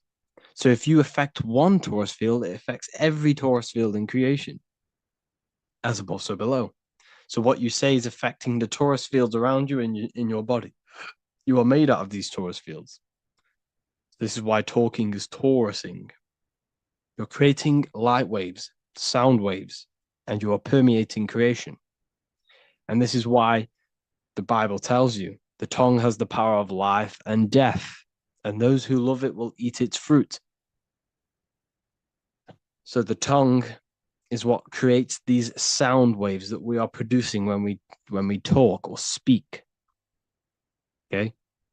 So this is what we are essentially doing, creating sound waves. And these waves are vibrating and they affect the cells in our body and everything. This is why words are swords. This is why the word is within sword. They are swords, they cut, they damage, because frequency is the only thing that can penetrate you without your consent. In the very beginning, the Bible, John 1:1, it says, in the beginning was the Word, and the Word was with God. This is obviously a metaphor. There was no spoken word out of a spoken mouth. It's basically saying God created the world with the use of cymatic frequencies, sound waves. Everything is sound waves, and this is observable. Geometry is the geometric shapes you see in the nature, like petals, how they're all perfect stars or five-pointed stars, or the Fibonacci sequence. This is all an effect of vibrational frequencies. It's all cymatics. Everything is created out of sound. Sound is the creation of the universe. So this is how powerful words are. It's a cymatic frequency. Hello. Hell. When you say hello, you're subconsciously implanting hell into your mind and the people around you's mind. This is why it's casting a spell. Even though you may pick up on it, but your subconscious picks up hell. That is what you're picking up. And that word holds a frequency. The word hell, when you hear the word or see the word, activates thoughts within your subconscious. It activates, it stimulates it. What is everything that resembles hell in your mind? But that goes on within the subconscious without you realizing. Bless. When I bless you, I'm actually saying be less. So you're not blessing someone. You're saying be less. Appreciate. Appreciate. Weekend is when you're weakened. You see, they've casted spells on our cycle of life. The weekend is when you're weekend. You are weakened from the weekdays, when the working days are the weekdays, and the weekend is when you're weakened and you rest. Because in the days, you are in physical or emotional shock, unable to think or react properly. This is the days you're in. You're in a daze in the weekdays. See? Parents are a pair who rents. Because you don't, well, in this, we do own our children, but in the system, we technically don't. You're a pair who rents. Slaughter. They want you to think that slaughter is laughter. You see how it's implanting messages in your subconscious to make these things okay? They want you to think slaughtering is okay. So they put the word laughter in slaughter. I'm telling you, people, the people who made this language are satanic. They are witch. These people are wizards. We're getting ran by wizards, dark occultists, and wizards. That is who we're getting run by. And they've been running for thousands of years, and they know exactly what they're doing. They've covered all aspects. They've covered the language, the frequencies, the music, the food, the water. They control everything. In every aspect of your life, they have some part in it. And it's all occult knowledge through magic. It's all magic. It's all a form of magic. Awake. Awake is an event where the family and friends of a deceased gather before the funeral. That's awake. Why are we talking? Why is the word funeral? Why is death associated with being awake? See how they are planting subconscious messages in you. They want you to feel death. They want you to be the low vibration. And it's the same with mourning. Mourning is an expression of sorrow for someone's death. They're always associating death because these people they're running a death cult. It's a death cult. It's a satanic cult. A job is Hebrew for prosecution. Soldier is a soul dyer. If you go into the army, you're a soul dyer that they just use your soul to die. And then you just wasted your time in physical incarnation. Because you never die. You will never, ever die. Ever. You're eternal. You never, ever die. This body is just a suit. So you're a soul dyer if you go in the soul, if you're a soldier. SOL means soul or sun, because the sun is a soul. Music. So we say music. See, MEU sick. Music. See how it's me, you sick? Music. Me, you sick, because music is frequency, and frequency penetrates your body without your consent. The music we listen to today is making people sick, mentally, emotionally, and physically. What you hear, what you see, goes into the mind, it goes into the body and the spirit. It destroys you. It's hypnotism. Music is hypnotic. It's a form of hypnosis. When you listen to music and you can't think. You can't think. It makes your body move without you even being conscious of it. It's hypnosis. It makes you sick. The right music is good, don't get me wrong, but the music they use today is making you, me and you, sick. And that's another one. When we say things are sick, oh, that's really good. So we say sick. It's another spell that you're casting.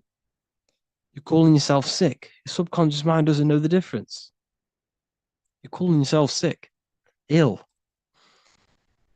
Spellcasters will often use the word abracadabra when spellcasting. This is because the word abracadabra in magic means I create when I speak. Every word you say is molding your mind in some form of way. Not only is it molding your mind, you're casting frequency, you're producing frequency, light waves, sound waves into the ether around you. Okay. This is another good one. Look at the 5 vowels. A, E, I, O, U. They tell you to speak it in this order as well. They teach you this order, this exact order. A, E, I, O, U. I, O, U. Subconscious spell on yourself without you even realizing it. It's a subliminal message that you will not realize, but your subconscious will pick up. We are taught to speak them in the specific arrangement because the last 3 letters have a double meaning. You were never taught how the history of money, how it works, and how to obtain it, because your role in this system is to remain a slave. So they teach you this, A, E, I, O, U, and they do that when you are very, very, very young, because since the age of 7, so from 0 to 7, that is when your subconscious mind is wide open. So when a baby, why do you think they pick up on everything you do? If you say one thing, the next day they're saying it. It's because their subconscious is wide open to programs. Why? Because they're trying to learn what this world is. So their subconscious mind is wide open, taking in everything that you do, everything you say, your body language, the way you handle yourself, the way you talk to other people. They're taking in every little thing you say and do, and making that a program so they can understand this world and the people around them. And at the age of 7, that is when their programs are written for life, and they will basically go off them for the rest of their lives. This is why it's important to look after what you do in front of your children, not just what you say, your body language, the things you eat. They pick up on everything. They're trying to make a sense of the world. From the age of 0 to 7 in school, you learn this. I, O, U. It belittles you. You owe nothing. No one has right over you. This should not be real. There should be no government. We should not have. No one should be over you. Everyone is equal. Everyone is the I. Everyone is God manifested. So we don't owe anyone anything, but it's a spell in your subconscious. Signature. Sign your nature. Sig is sigil. A sigil is a magic. Is a sorry, excuse me. Is a symbol used for magic. A sigil. Sigil nature. So your signature is your sigil. And when you sign that, it gives mental power over you. Once you have put your sigil into that paper, they now have mental power over you. It's magic. It's all a form of magic and brainwashing. Okay. When we say the word we're saying we're trying to use God to manifest that. Okay, because the comes from theo in Greek, which means God.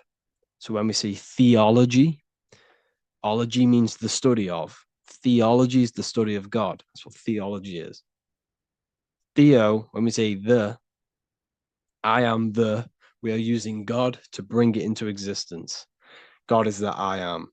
The I behind you, the I am, that's God.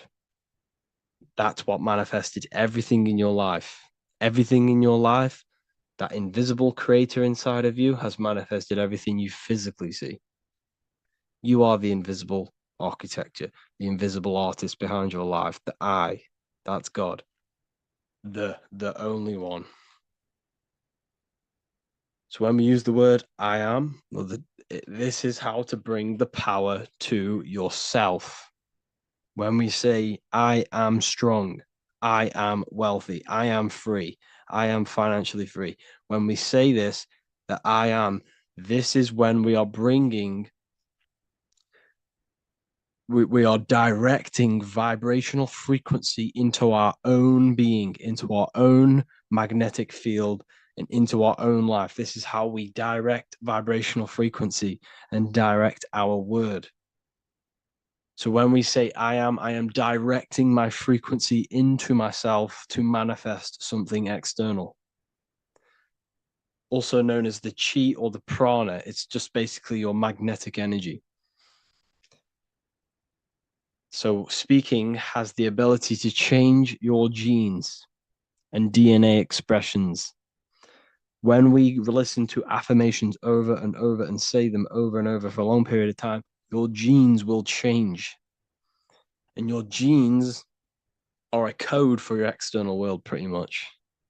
Anything that is written in your genes will manifest into your external world. Okay. All of this is just done by your intentions, thoughts, and what you say. And if you think this is a conspiracy theory was a term invented by the CIA to discredit, confuse, ridicule, and disqualify any alternative information that contradicted the mainstream narrative. That's what a conspiracy theory was. It was created by the CIA for any belief that went against their mainstream narrative. Hollywood, the biggest spell casting scheme cult in the world. Hollywood. I'm going to make a whole lecture on this. Hollywood is Holywood, which comes from a holly tree, which the ancient Phoenicians and magicians used to take the Hollywood, the holy wood. It was called Holywood because it was the best wood to make wands out of and cast spells. That's why they get their name.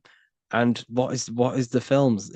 All the films, all the music that comes out of Hollywood, it's all a form of magic, subconscious spells to fill your mind with ideology, fill your mind with this narrative. That's what they're doing through the movies and the music.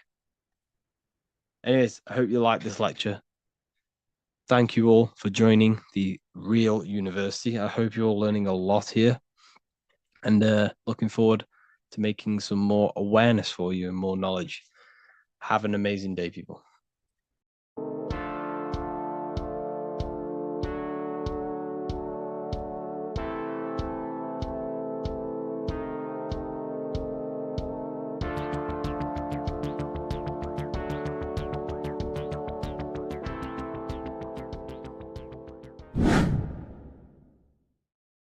What are we all doing, people? Survival wisdom. Today we're going to be breaking down the Bible and its real, true metaphysical meaning.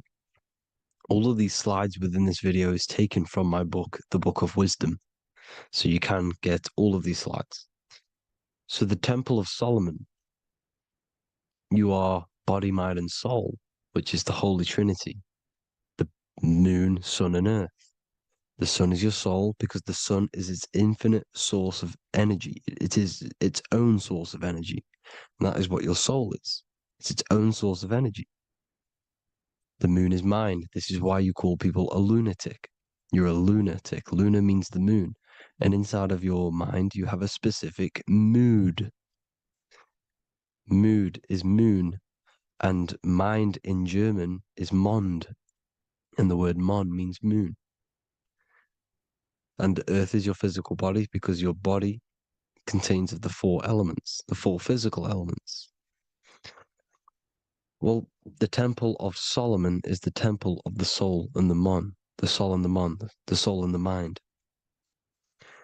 And it's the temple of the Holy Spirit in the Bible. Everything leads back to one singular point in the center of the brain. The brain is not the mind. It's mind over matter. Okay? The brain is the physical manifestation of the mind. The brain is the electrical computer which decodes the light waves given to it by the mind. This is why everything in the body leads back to one singular point. And we'll go over this in a minute. But this is controlling the physical body. This is the within. If you rearrange within, it spells high twin because within you is your twin, your true self. And it's just an entity in the center of the mind. And if you shut your eyes, you can feel it. Your awareness is in the center of the brain. So there's just an empty chamber in the center of the two cherubs, the two brains. They are two separate brains. They're two hemispheres.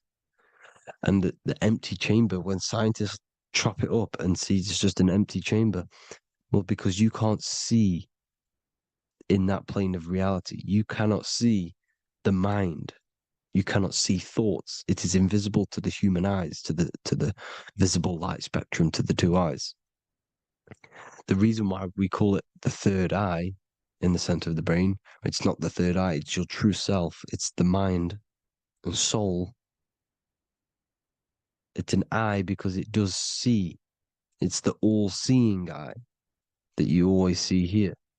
There's some Masonic artwork showing the two pillars, the two cherubs, the two hemispheres of the brain, and the inner eye. This is the eye that sees all things. What do I mean by seeing all things? Not physically. It sees the mind. It's what, because your soul is watching the mind. You can observe the mind. You are not the mind, and if you meditate deeply enough, you can go beyond the mind. It's the all-seeing eye. It sees the mind. It sees what emotions you're feeling. It sees what you're thinking. It sees what you're seeing with the two eyes. It's the all-seeing eye. It sees all things. It's omnipresent. It's everywhere. Because the mind can be anywhere. The mind can switch itself into any place it wants. There is no limitations with the mind. So there is two hemispheres in the brain. And in the Bible, there is a quote saying the most holy place between the two cherubs. The two cherubs is the two hemispheres of the brain, and the most holy place is between them, which is what the Masonic artwork is showing. This is the all-seeing eye, the soul and the mind in the center of the brain. And you will not see this with the two eyes. So when scientists come to seeing the empty chamber in the center of the brain, they wonder because they do not understand the occult side of the world. They do not understand the layers of reality. How the two eyes, everything physical comes from the unseen. Everything seen comes from the unseen. Now, the two hemispheres of the brain play a major role in our lives. The right hemisphere is the artist. The left hemisphere is the scientist. The right hemisphere controls the left side of the body. The left hemisphere controls the right side. So there's a crossover. Now, the right hemisphere is to do with your feminine energy, creativity, unification, metaphors, visualization, intuition. The left hemisphere is to do with sequencing, facts, materialistic details, language, and logic. So they keep us normally trapped within the male aspect of our mind, which is the left hemisphere. You know, if you listen to Spotify, Apple Music, and radio, they're all tuned to 440 hertz, which shuts down the right side of the brain, makes you left brain dominant. And we learn, well, 90% of people learn to write with their right hand. They're taught to learn with their right hand, which is to do with the left brain. You see, so we are being trapped within this left side of the brain, which is all to do with logic, thinking logical, not creative. You know, very analytic. But the right side of the brain is to do with your creativity. So the right side of the brain is perceiving reality as a holistic perception. Now, what do I mean? If you're riding through a woods, for example, if you're riding through a woods, your right hemisphere is seeing the whole woods as one unified woods. The left hemisphere's job is to break down the perception given to it by the right hemisphere and break it down into individual trees. So what am I saying? The right hemisphere is seeing humans and everything in creation as one unified consciousness. The left hemisphere is seeing individual egos. This is why the left hemisphere is the place of the ego, the right hemisphere is to do with the higher self. They're both needed, though. I'm not saying one's better than the other. It's balance. Now, they don't want you to see the unified picture, perception of creation. They want you to think everything is individual, everything is doesn't come from the one, because all things come from the one. And we experience the two in this reality, dualism. In order to understand the one, we have to experience the two to advance. So, anyways, let's get away from the two hemispheres. The right hemisphere, like I said, is to do with the higher self. And this is why in John 21:6, it says, cast the net onto the right-hand side of the boat and you will find fish. Meaning, cast your energy, cast your perception into the right hemisphere of the brain, and you will find God, unification, and higher self. You will see things from a unified perspective. How we are all one, because we are all the same consciousness. The same spark that is in me is in you. This is why I am you and you are me. We are all the all-seeing eyes of God, just split up into individual bodies. We are all made up of the same essence, consciousness. And that consciousness, that mind and soul, is in the center of the brain. You are just in different avatars. And until we see this, we'll forever be divided and conquered. Until we figure this out as a collective consciousness, we will forever be divided and conquered and ruled over. This is why the Bible says, ye are gods. You are the sons of the Most High, because we are. We are the Word made flesh. We are God made flesh. Mark 16:19. So then after the Lord had spoken unto them, he was received up into heaven. Head is heaven, H-E-A, and sat on the right hand of God. God is the consciousness in the center of the brain. Heaven is the head, and the right hand of God is the right hemisphere of the brain, meaning he sees things in unification, creativity, intuition, the higher mind, the higher brain. When Moses crosses the Red Sea is the corpus callosum, moving from the left to the right hemisphere of the brain to see unified perception of reality. Head, H-E-A, heaven, same root word. This is why the ancients always depict God in the center of the brain. Here you see ancient Christian artwork showing God in the center of the brain, the light. Here you see it here. Here you see Ganesh, an Indian god, which is the brain. Here you see the Father, the Son, and the Holy Spirit in the dome, the brain. This is the brain, because you are God made flesh. That's what consciousness is. The upper room where Jesus meets the 12 disciples. It's the upper brain on the upper room. The upper room is the chamber, the empty chamber in the center of the brain. That's the room. And the 12 disciples are the 12 cranial nerves in the brain, which pretty much rule the body, all the cranial nerves.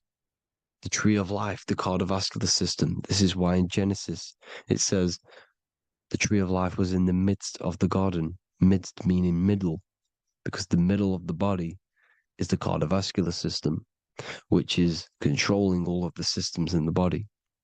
The tree of knowledge of good and evil is the nervous system. It's the spine and brain. This is what's detecting good and evil.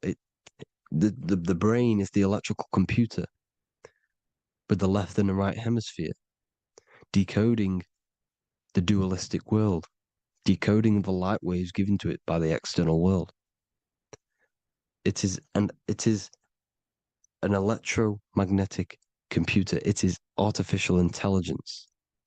It is very intelligent, the brain and the nervous system, the human body as a whole.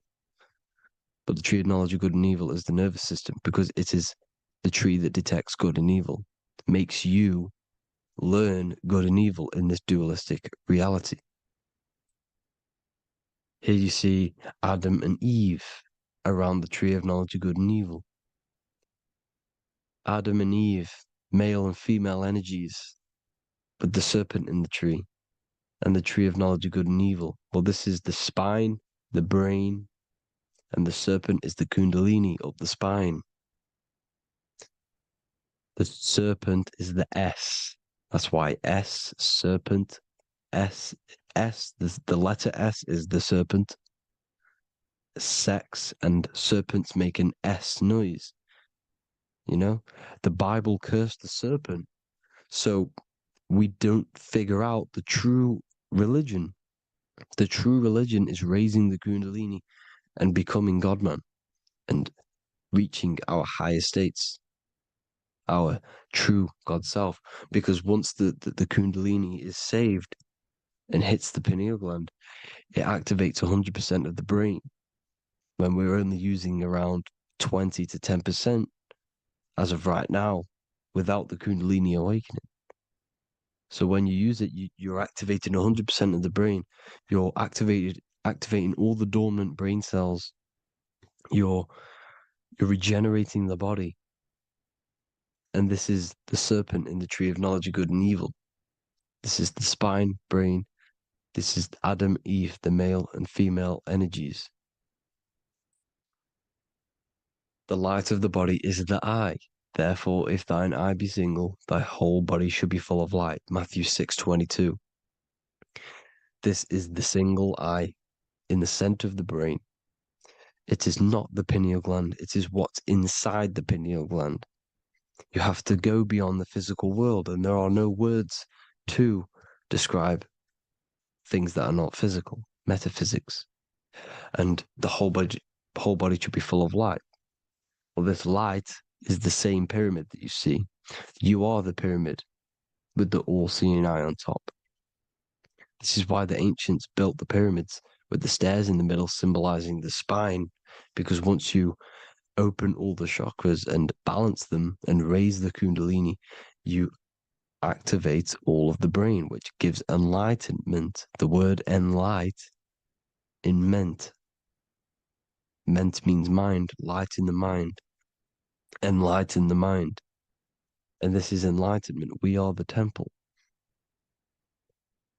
And Jacob called the name of the place Peniel, for I have seen God face to face. Within spells high twin.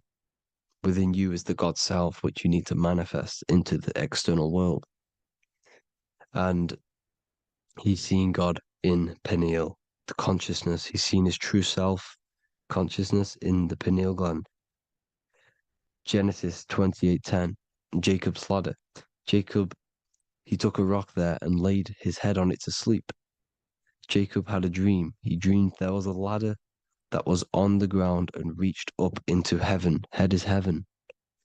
The rock he fell asleep on is the sacrum bone, because he's symbolizing the oil that comes down the spine, hits the sacrum bone and rests there, falls asleep, and it looks up and it sees the ladder to heaven. Because when you raise this oil, you become God-man. You become God in heaven. You can leave the body at will. Do you not know that your body is the temple, that your body is the temple of the Holy Spirit? Corinthians 16:19-20. Or do you not know that your body is the temple of the Holy Spirit within you? Your body is the temple of the Holy Spirit, the soul and the mind within the center of the brain, the temple of Solomon, temple of the soul and the mind. Romans 8:10. Christ is in you. It's not external. When you give where attention goes, energy flows. When you give your energy to external things, your attention, your worship to external things, you're giving energy, meaning it's draining you, and you're feeding something within the astral plane, a mental thought within the astral plane.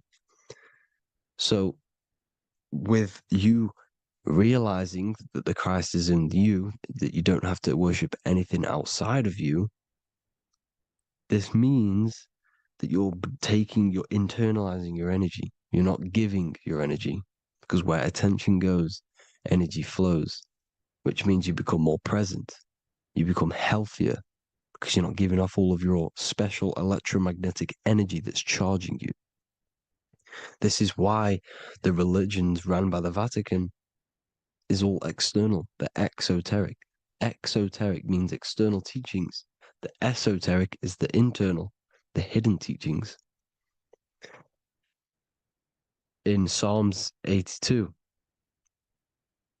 I have said, Ye are gods, and all of you are children of the Most High, because we are the Most High, split up into individual bodies. That's what consciousness is. Consciousness is the Most High, and we have to raise ourselves to the Most High. Brahma, Vishnu, Shiva, the Father, the Son, and the Holy Spirit. Why is it always a trio? It's a trio because it symbolizes us, the soul, mind, and body. The mind is the bridge for the soul to be in the body. What is the soul? It's the life force. It's the watcher. It's the all-seeing eye. The soul sees into different realities, and it gives life to the body of every reality it goes in.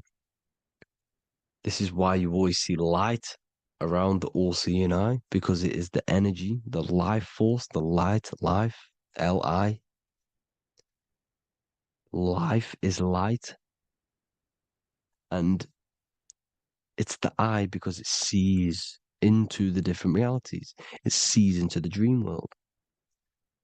When you're going to sleep at night and you dream, it's not a dream. It's another reality.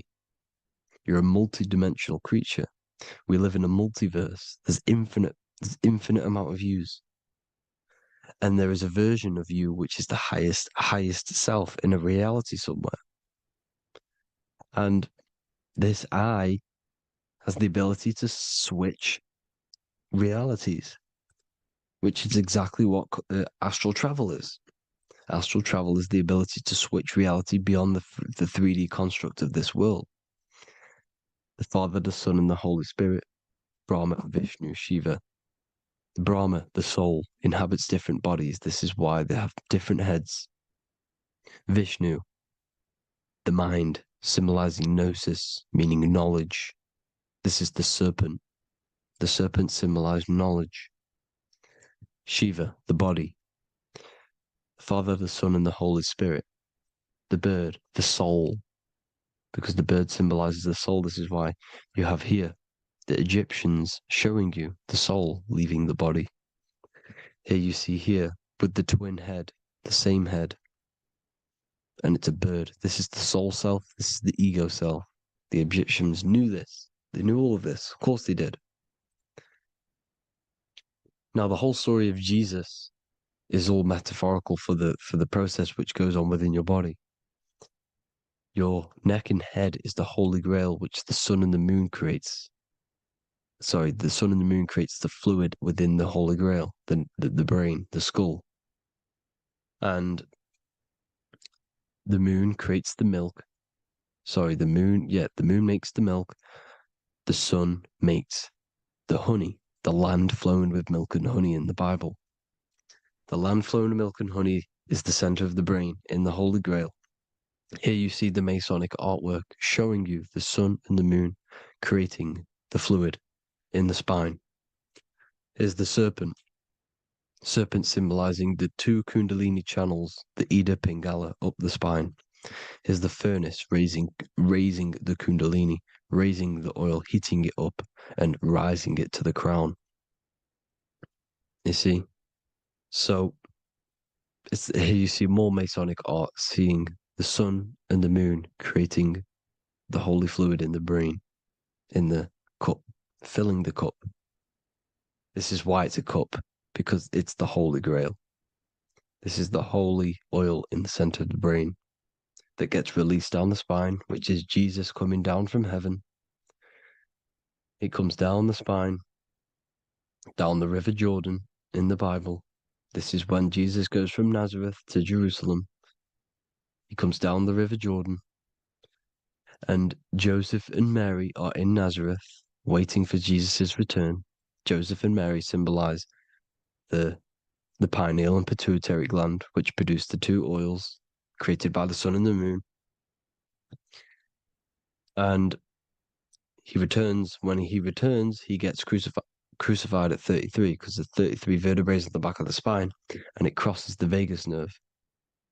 The crucifixion of the oil past 33 vertebrae creates God-man, and it creates your higher self, and it activates 100% of the brain.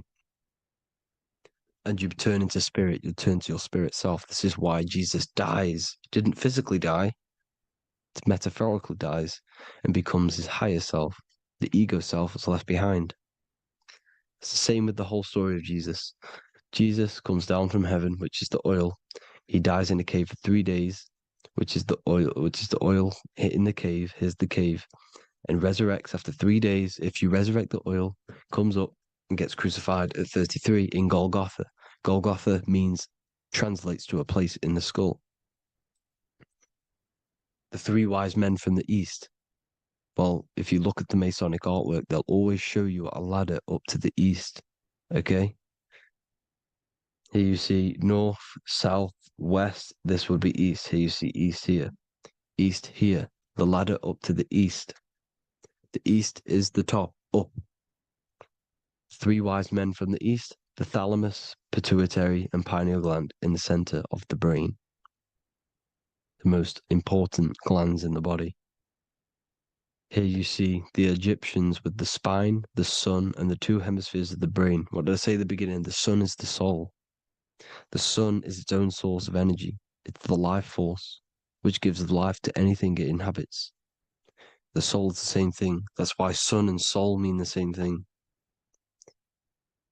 So, what I'm saying is consciousness is God. And this is why when it refers to as God in the Bible, it means your higher self, pretty much. And returning back to this higher self, because God is something that you need to manifest. Consciousness is God, and your body is a reflection of the creation by God. This is why everything in the body corresponds with the stars. The stars rule the body. We are an image of the stars. This body is an image of the whole of creation. Aries rules the head. This is the cerebrum, the ram in the brain. Here's the ram, Aries. And we have something called the cerebrum, Aries, the ram. This is the Lamb of God moving to the higher mind. Taurus, which is the lower brain and neck, the cerebellum, the bull Taurus, the lower mind, and the cerebrum and the cerebellum, the ram and the bull, is what makes you ramble on. Ramble meaning walking. The higher mind and the lower mind working together makes the body ramble. Ramble is what makes you walk along. Thank you to Santos Bonacci. Gemini, the 2 twins, rules the 2 arms, the hands, and the lungs. These are the 2 twins of the body. Sagittarius, the horse, which rules the hips. Hips means hippo. Hippo means horse. Hippopotamus means water horse. Hippo means horse, and this is why we call them hips, because horses have massive hips. Capricorn, the kneecaps. Pisces, the 2 fish, the 2 feet. Then they make us swim. We are an image of the stars, people. Well, the body is anyway. Consciousness is God, and the body is the image of the whole of creation. It's a reflection of the whole creation, as above, so below. 12 systems in the body, 12 cranial nerves for the 12 constellations, 12 cell salts. The body's made out of 12 cell salts. So, this is where it gets kind of deep. This is where we get deep. And he said Jesus was known as the fisher of man. And fisher of man, meaning man does not mean man as in the male. Man means mind. He's the fisher of minds. So the Bible is not patriarchal. It's not patriarchal. Man just means mind, pretty much. So the fisher of mind, man, because he was fishing minds out of this reality into the higher realities. He was teaching people how to leave the body when he walks on water. Walking on water It's the physical, etheric, astral, and mental. These are the different planes of reality. The ether is the either, because the ether is the substance that's on either side, astral and physical. It's the fifth element, is ether. And the fifth element is the water. The same water at the beginning of the Bible when it says, let the firmament divide from the waters above from below. The water symbolizes the ether. It's the base of all physical matter. And the ether symbolized is known as the water. So when you're walking on water, you're walking on the ether, meaning you're leaving the physical body. So when Jesus walks on water and he's teaching Paul to walk on water, Paul becomes scared and falls back into the water. Well, when you astral travel and you become scared when you're projecting, you'll fall back into your body. So he's pretty much saying walking on water is leaving the body, and walking on the ether, because the ether is the veil between the astral, and that's what devil means. Devil has the word veil in it, because the devil is trapping you between one veil, which is this world. They're trapping you in this world, this thin layer of reality. Your dreams are different veils. The ether, the astral, the mental are different veils. Devil is deveil. Deveil. You need to escape being stuck in one reality and live in between realities. And this is when you truly become a multi-dimensional being, because your soul is just the eye. That's what you are. You're just an eye, and you see into different worlds. And it also, when Jesus means the fisher of man, the fisher of minds, he is I truly believe, because of my research, that there is other worlds. It's not just this one. There's higher worlds. There's an infinite amount of you, and you've been in them dreams you call dreams. Them dreams are other realities that you are in.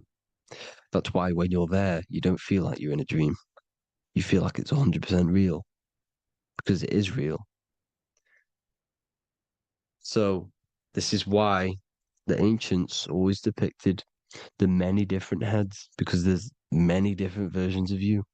And this I, the soul, the watcher, is switching itself into different bodies at all times. Well, when you sleep, when you astral project. And this is what the ancients were doing. They understood the multiverse, and they could switch bodies at will.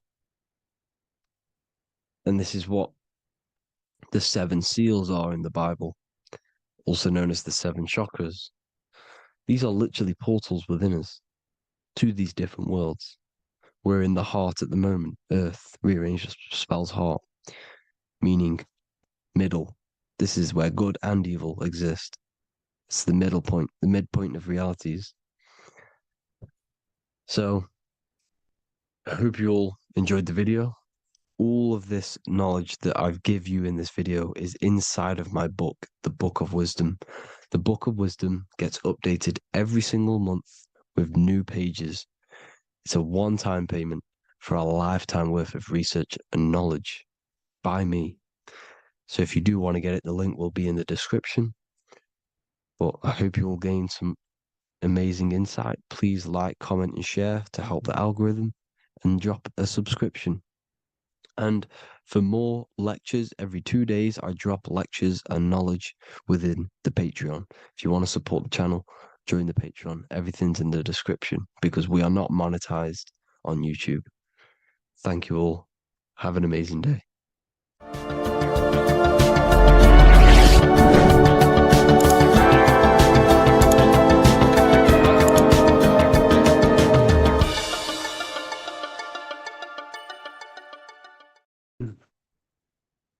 The third eye, or the all-seeing eye. This is an important video because there's a lot of misunderstanding when it comes to the third eye. People tend to think that the third eye is the pineal gland. The pineal gland is not the third eye. It is the radio receiver for our eye. It's not the third eye, it's the first. It's the eye where everything begins. So the pineal gland acts as a radio antenna or a radio receiver because the pineal gland has crystals on it. And crystals are used in your phone, they're used in radios because they pick up and transmit frequency. So the pineal gland is the radio receiver for the higher consciousness, for the thoughts, for the commands that come from within. Before you move your body, it begins mentally in the eye. Before you say something, before you kick a football, it all begins in the eye. What happens above happens below. What you think, you manifest into the body. Whatever you think, your body reacts. You see, this eye is the universal cosmic intelligence, the higher consciousness, which is controlling the physical body. Like I said, you have the Buddhic, mental, astral, etheric plane. This is a page from the brand new Book of Wisdom, Volume 2. You have the Buddhic plane, the nothingness. Then you have the mental plane, infinite potential. This is the I, the singular consciousness. This is the infinite potential within you. The I is where the thoughts are. This is the mental plane. And it is this I which experiencing everything. It's the I behind the body. It's the I behind the thoughts. Yes, the mental plane is the plane of thoughts, but you are the I experiencing the thoughts. You are the I behind the thoughts, behind the emotion, behind the words. Deep, deep down within your being, there is the all-seeing I, which the body obeys. Everything that I says, the body does. This is the I in between the two pillars, or in between the sun and the moon in the Masonic artwork. Sun, masculine, left brain. Moon, feminine, right brain. The all-seeing eye in the middle, consciousness. The I, the order, the intelligence, the infinite potential within you, the creative force within you that can create the good and the bad, the left and the right. So you are either creating negative or good. You're even doing good, which is God, or evil, or the devil, which is do evil. You have this creative ability within you, which is God, the consciousness, and you have the choice to do the devil or the God. So the third eye is the human mind. It's the mind. It's the infinite awareness, infinite potential within you. And when you see it in the triangle, it represents the ethereal plane. This is the ethereal, the triangle. This is the eternal. This is the material. Because the physical plane is the box. It's the square. That's why we say think outside of the box. Because you got to think outside of the box to awaken your divinity. You see, humans have been given the tools to awaken to their true divinity. No other animal on this planet, or whatever you think it is, on the earth, has the ability to have self-awareness. Humans have been given the tools to understand the very, very complex things and understand who we are, and what the universe truly is on a higher level, not just physical. We have the ability to access planes beyond the physical world, which is unlike any other animal. This is why the humans are gods. So when you see the pyramid with the capstone on top, it's cut off, it's separate from the rest of the pyramid. This is the consciousness that is looking through the ether into the material plane. It's like I discussed down here with these planes. This is the I, the mental plane. Your consciousness, your I, is looking through the ether. It materialized through the ether into the physical plane, and you are now the I looking into the material realm. And when you come here, you lose that divinity, but you have to awaken. So you don't lose the divinity, you forget your divinity while you are incarnated in physical. So when you see the triangle with the eye in it, this represents the eye looking through the ether. It's materialized, but it also represents, when you see it's illuminated like this and it's separate, because this is separate from the physical plane. The consciousness within you, the thoughts within you, that intelligence within you, that voice is separate from this physical world. And everything above manifests below. Everything what happens in this realm of consciousness, of thought, manifests into the physical plane. It's separate. So you see the illumination. This represents the awakened self, because the mind is the third eye. So when you have a closed third eye, this just means that your mind has not experienced things other than physical. When you expand your mind, expand your consciousness from having an out-of-body experience or a mystical experience where you had experienced a higher plane of consciousness or a higher level of consciousness, this is now an open third eye, which is an opened mind. It's nothing separate. So when people say, working and opening the third eye by imagination and stuff like that, you're working on your mind. And to open your third eye, you do need to work on imagination, mental discipline, and all of these higher faculties, which we'll go over in another video. So that your mind has higher faculties which you need to work on. Visualization being one of them, imagination, and mental willpower. We'll go over that. But the illuminated eye in a triangle represents the illuminated mind, the awakened mind that has self-consciousness, it's conscious of itself, and it's experienced higher planes of consciousness.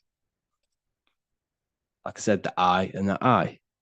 The idea. So when you see I on the beginning of words, it represents that inner self, that inner cosmic intelligence within yourself. That's why you say inside, intelligence, or idea. It's the idea, the I, the all-seeing eye. This is why the Roman numerals, I was one. And what is one? It's one line. The I is also one line. Because we are all the same intelligence with the same consciousness. The universe is one. There is only one being in the universe, which is God. And we are all expressions and fractals of God. We are all manifestations of God. We share the same creative power as God. We all have the ability to bring non-physical thoughts into a physical reality, which is the word made flesh in the Bible. So when you see covering the eye with the 666, this represents the eye stuck in matter, worshipping the physical body, the God in flesh, which is Satan. Satan represents God in flesh, yourself in flesh, because evil love bondage. And everything these artists and actors are doing, they're part of these cults. They're promoting materialism to keep your eye, your consciousness, stuck in three-dimensional awareness. So this is what they're promoting. You see that the hand symbol creates 666, which is your body, the carbon. Your body's created out of carbon. And all life forms are created out of carbon. The I in it, the I in the 666, represents I being in material, keeping the mind in material. Matthew 6:22, the light of the body is the eye. Therefore, if thine eye be single, thy whole body should be full of light. But if thine eye be evil, thy whole body should be full of darkness. You see, this is a very powerful verse. Very powerful verse. The light of the body is the eye. This is the first part of the verse. This is where everything comes from. The mind. The infinite mind. The infinite potential within you. Think of anything in your mind. Nothing is impossible in your mind. As soon as you think of it, it's there. Infinite potential. It's the light of the body, because the mind is what gives life to the body. It manifests its will through the body. It's the light. All the things that the body does happens mentally before it happens physically. Before you move your hand, it is a mental power. Just like when you astral project. When you astral project, you use your mind to move your body. It's mental. If therefore thine eye be single, thy whole body should be full of light. So what does that mean? becoming one with the consciousness within you. The single I, instead of being divided between the left and the right, the masculine and the feminine, instead of being divided between the higher and lower self, when you combine all the aspects of yourself to be balanced and connect with the true self, that's when the whole body should be full of light, which is the good, the enlightenment. But if the I be evil, which means what? Because your I, your consciousness, your mind has the ability to create positive or negative, devil or the God. And when you think negative, what happens? Darkness goes through the body. Every thought has an effect on the body. What you think goes through the body. For example, become erect. What do? You think of being erect, and it happens, the body becomes erect. What happens in the mind happens in the body. So if your I is evil, if you are thinking negative, if you feel negative, you're going to produce negative. Your body will be full of darkness. And this is what the all-seeing eye is. It represents you, your consciousness within you that can create anything in this physical world. So yeah, if you have any questions, make sure to contact me, and I will get it created for the university. Thank you all for joining, and see you in the next one. What if I told you that reincarnation is real and that there is a metaphysical, spiritual science behind this? Most people leave this world just as lost when they entered it. That they carry their fears, attachments, and addictions with them, only to be born again, trapped in the same cycle, repeating the patterns of lifetime after lifetime. This lecture is not just about preparing for death. It's about mastering yourself before death, so you don't take them burdens with you. Because the truth is, whatever addictions, fears, and unresolved emotions you cling to in this life, you carry with you into the next. Unless you break free now. You must master yourself before death. Death is not the end. It is the great passage. But how we transition depends on our mastery of the self. This was symbolized by the Ouroboros, the snake biting its tail. Every ending is a new beginning. It's an infinite cycle of consciousness. Now, your human body is basically an antenna tapped in to a stream of consciousness. Just like a radio is tapped into a specific frequency to play that radio. Your body is basically an antenna, a crystal picking up the consciousness of God. You are on an ever-ending journey, a journey of learning and expansion of the mind into new fields of thought. This was symbolized as the Ouroboros. When you die, it is a new beginning. It's a transitioning, not an ending. Everything is eternal in this universe, as consciousness is formless and constantly transforms into new forms of life. Let's break down the word death. Death contains the word ether. Now, the ether can be found in the word heart or earth. Ether.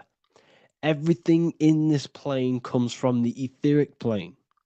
The etheric plane is the barrier between the physical plane and the spiritual plane, the astral plane. The astral plane is the screen that you have in your mind that allows you to imagine a red apple, for example. This is the imaginative plane where thought forms start to take form. Everything begins as a thought, then the thought form becomes an imagination, then energy, then physical. Everything in the physical plane is a shadow of thought. All objects manifested as thought. You came from the astral. You came from the stars. This is why we say reach for the stars. Or this is why you say you are a star. Cis star, miss star, fraud star, stir is star. And when you become famous, you become a superstar and you gain a star on the Hollywood floor. You are a star. The ether. The ether is the infinite energy source which all things come out of and return back to. This is the cycle of life and death, summer and winter, day and night, sleep and awake. The ether is the infinite energy source which all things come from and will return back to. Okay, sorry about that little error. The ether is the boundless source of energy from which all things emerge, to which all things return to. We can see this in the cycle of the sun. The sun does this wave of creation. It rises and it falls. We have the day and the night. The daytime represents our conscious mind when we are alert. The nighttime represents our subconscious mind when we are inside the spiritual realms. The nighttime is spirit, the daytime is matter, spirit and matter, awake and asleep, conscious and subconscious. We see this in the yearly cycle. Summer is life, winter is death. Spring is the morning, summer is midday, autumn is evening, winter is the night. Everything is a macro and a micro cycle of being born out of the ether and returning back from life and death. Life and death is manifested within the cycles of the sun and everything outside of you, as within, so without. This is why we say sleep is the cousin of death. The macrocosm is death, the microcosm is sleep. Every time you go to sleep, you are essentially it's a miniature death. You're entering into spirit and then returning back into matter in the morning when the sun rises. Everything is a reflection of the macrocosm cycles. Preparation for death. The first thing we must do in order to prepare for death, for life after death, in order to stop being reincarnated in this cycle of materialism, in order to progress as a soul, because remember, you are a soul in a body. Just like the sun gives power and life to the earth, your soul gives power and life to your body. When you say I, you're referring to the soul. And your soul can be stuck underneath layers of false identifications. Who you believe yourself to be is merely a collection of subconscious programs running within your mind. Now that's very deep. That is very, very deep. Who you think you are is a part of your thinking mind. Your name, your job, your reputation, your family, your friends. These things are not you. They're all aspects of the thinking mind. What happens if you meditate and you turn off the mind? Then all these things do not exist. You're left with the pure soul, the pure awareness, the pure observation. If you turn off the thinking mind, you're no longer your body, you're no longer your reputation, you're no longer your friends, you're no longer your job and your labels. You are the soul. That's the true you, the observation of the mind, not the thinking mind. The ego is the echo. It's an echo of your true self. The ego is your mind's perception of itself shaped by experiences, trauma, emotions, and beliefs. It is merely an echo of your true soul self. The ego is not you. Your mind is not you. You are the soul. And this is the true self that we must express within our life and we must connect with before we die. Because when we die under the echo, under these false layers of the emotions, the traumas, the experiences, the addictions, the emotional attachments, when we die underneath all of this, when we don't know our true self, the soul is still hidden. The true you is hidden underneath these layers of false identification. We must remove these layers of false identifications. We must remove them.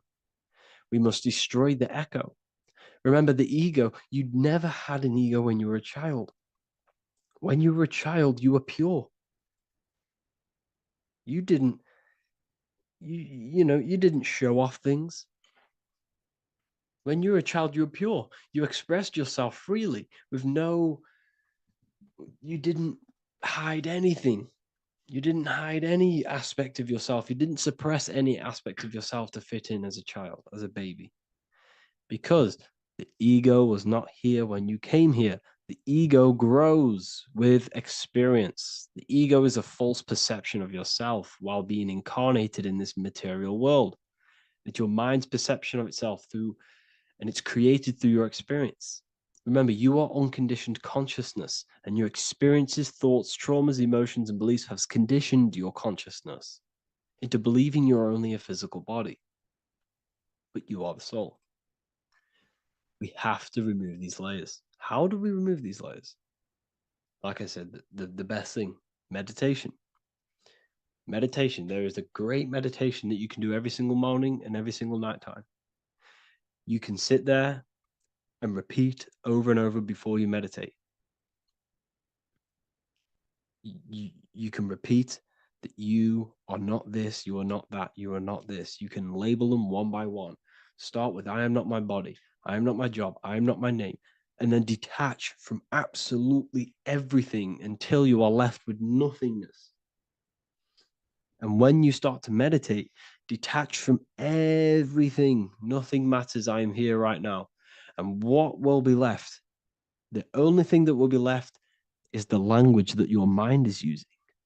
Now, this is very deep. Not many people will tell you this, but I've lingered in meditation many times. And I can tell you from experience that the only thing left once you detach from everything is the language that your mind is attached to. So whether that's English, Italian, French. Once you detach the language of the mind that that little voice in your head's using, you're left with the soul. Once the mind is switched off, you're left with the soul, and you have detached from all of these external things. You're left with the soul. That's you. That's the power. That's the source of all creation, where everything you've ever done has come from. Every thought, every idea has come from your soul. Number two, that's meant to say number two. Sorry about that. Mental addictions and emotional addictions. Okay. These two are very important. Mental addictions, this could be thought patterns. This could be the labels that we've just been talking about. Then you have emotional attachments, which is maybe you're too attached to an external thing. Maybe you're too attached to your phone. Maybe you're too attached to family. Maybe you're too attached to loved ones. Yes, I'm not saying don't love them, but what I'm saying is do not rely on anything in this world to make you happy, to fulfill your emotional needs. Everything is found within you. You must look within, and if you're looking without, if you're trying to find yourself in the outer world, you'll never find yourself. You'll constantly be looking around in loops. Because you cannot find yourself in the outer world. Nothing will give you long-term validation. Seeking validation in the outer world will leave you soulless, leave you feeling empty inside and sad and depressed. You have to find yourself within. You have to detach from everything you are relying on to give you emotional stableness. You have to detach from all. Yes, love your children. Yes, love these people, but do not rely on them. Because everything in this world is temporary. Do not conform to this world. The Bible tells you this. Everything in modern society nurtures the body, but neglects the soul. They keep you addicted to as many things as possible. Smoking, you have to detach. Drugs, you have to detach. Alcohol, detach. You cannot rely on anything. This is why this path is very, very difficult to walk. But I'm showing you the way. These are the things you must do before death. You have to detach from absolutely everything. If you die and your mind and soul is still addicted to these worldly things, then guess what? You're going to reincarnate. You're going to reincarnate because your mind is still thinking about these material earthly things.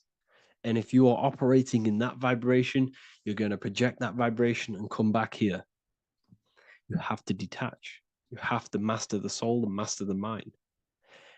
Like I said, the matrix is designed to keep you addicted to as many things as possible. Your phone, food, smoking, drugs, alcohol, clubbing, all of these things.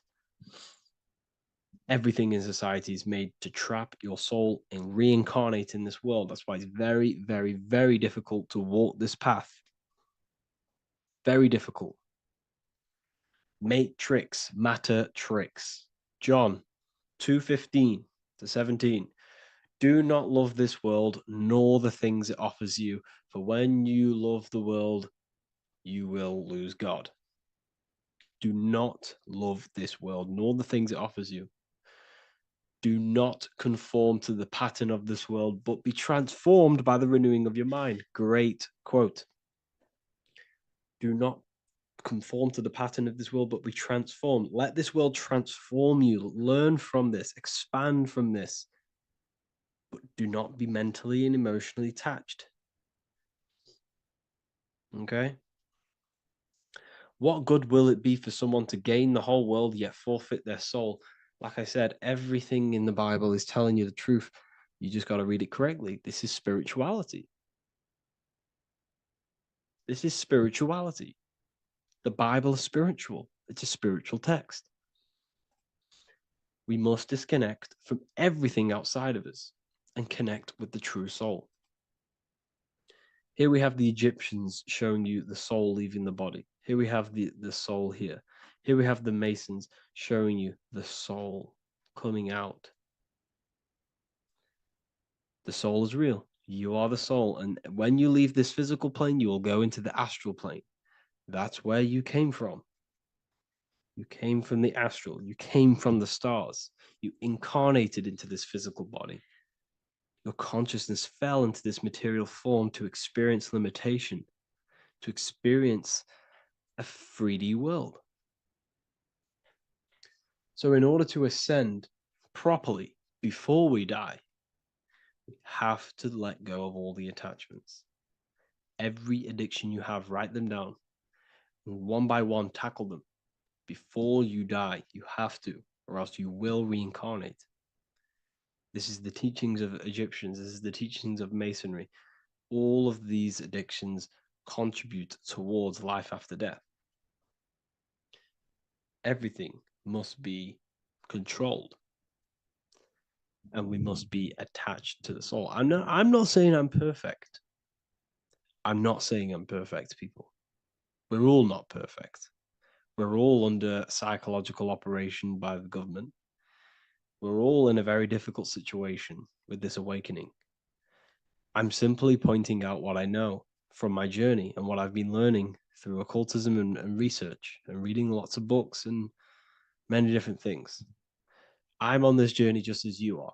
Maybe I'm further. Maybe you're ahead of me. We don't know. But this is what I'm sharing with the world. This is what I'm sharing with my research. And this is what makes sense. It's common sense. Look at everything around you. Everything's made to feed the body, not the soul. So my beautiful watchers and fans and supporters, I appreciate every single one of you, and I hope this video has supported your journey. If you're feeling lost in life, if you're searching for deeper answers, whether you're seeking clarity, looking to expand your studies, or ready for personalized mentoring, this is your chance to connect with me live and receive insights tailored just for you. Start your path to self-mastery and enlightenment inside the world's best esoteric school. Your journey starts now. Tap the link in the description if you want to join Ethereal University, or feel free to check out my books. I thank you all, and I really appreciate for 100,000 subscribers on YouTube. I love every single one of you. Make sure to drop a like, a comment, and subscribe to the channel if you're new. Let me know some ideas for, lectures, anything that you want to know. I can make lectures on them. Just drop it in the comments. I appreciate every single one of you. Take care.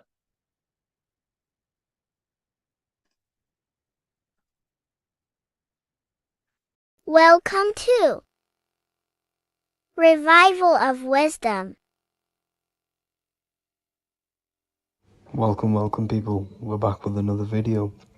Please make sure to hit the like, the subscribe button, and turn on notifications to never miss a video. The Vatican is a giant key from a bird's eye view. and it also contains an 8-pointed star. The Anunnaki Sumerian gods also depicted this 8-pointed star. The sky god Anu from the Anunnaki also uses the 8-pointed star for his symbol. And even Freemasons depict an 8-pointed luminary with a ladder and a key. This is symbolizing the key to ascension up to the 8-pointed star, which is Polaris. Polaris is always depicted as an 8-pointed star.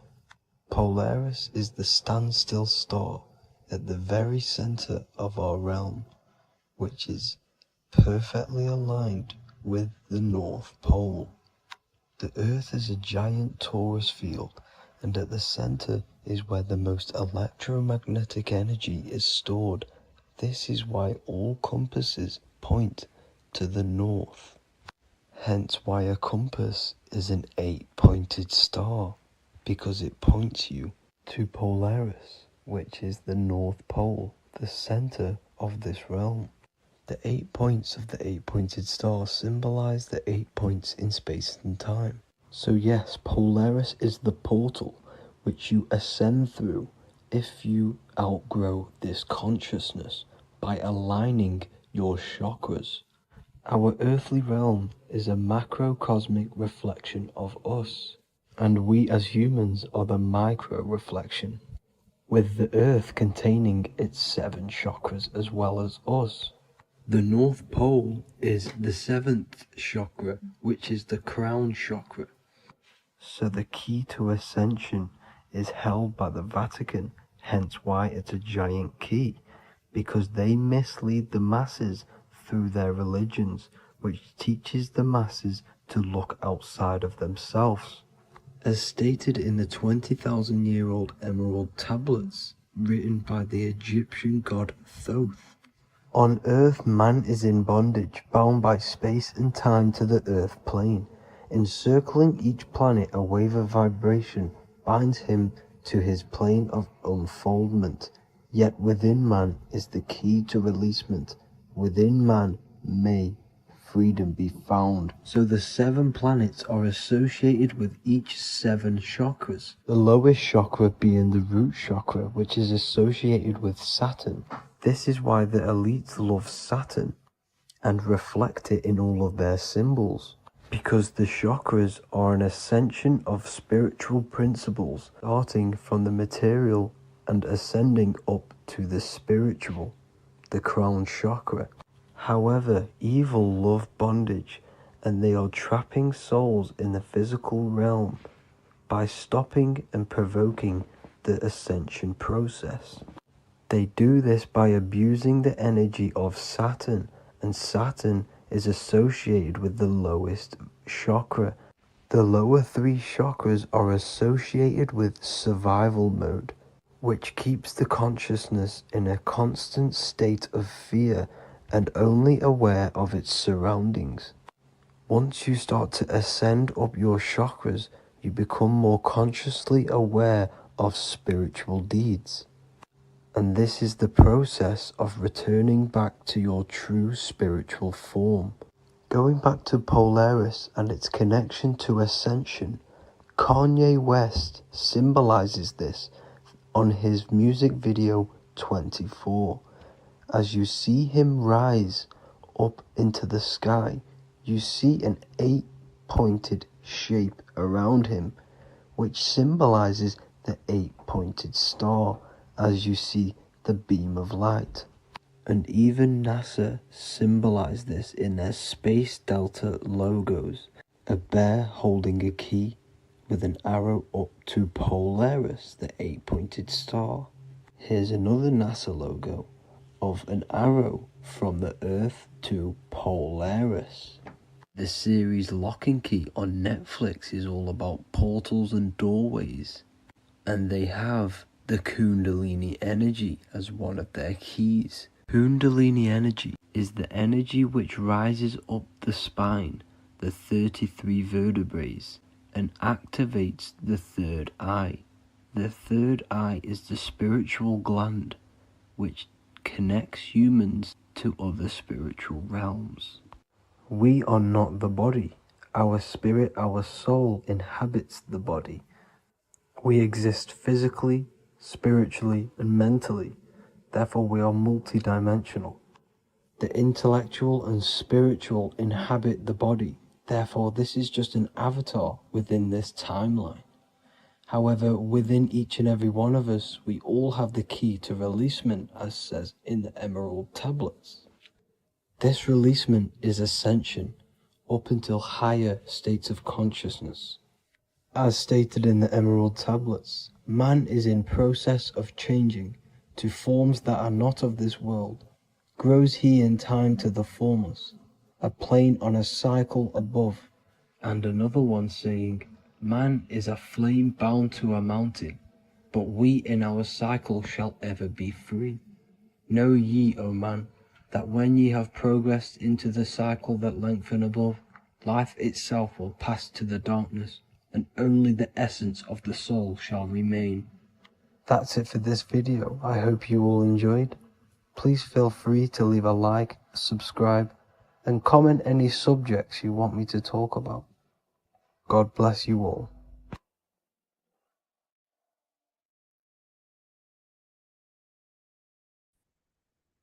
Lesson 2, planes of existence. These planes are all aspects of your mind. They are in you, they are outside of you, as above, so below. The Godhead is the sole purpose. This is how spiritual manifests into physical. This is the process that the universe goes through in creating the physical universe. So it starts with the Godhead, the sole purpose, then the mind, then the astral, then the etheric, then the physical. Then everything is mental. Everything exists in the mind. These dimensions are not separate. They're all dimensions within your mind. They're different vibrational states, pretty much. So the mind is the realm of thoughts. This is where thoughts reside.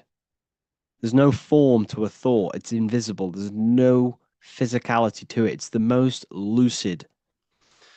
The higher you go, the more lucid it is. The lower you go, the more solid it becomes. Okay? So the mental plane is the most lucidic. So the mental plane is the thought alone. The astral plane is the imagination of the thought. This is where the thought forms manifest into some sort of form. Not physical form, but some sort of form, lucid form. Like dreams. Then it goes to the etheric, then physical plane.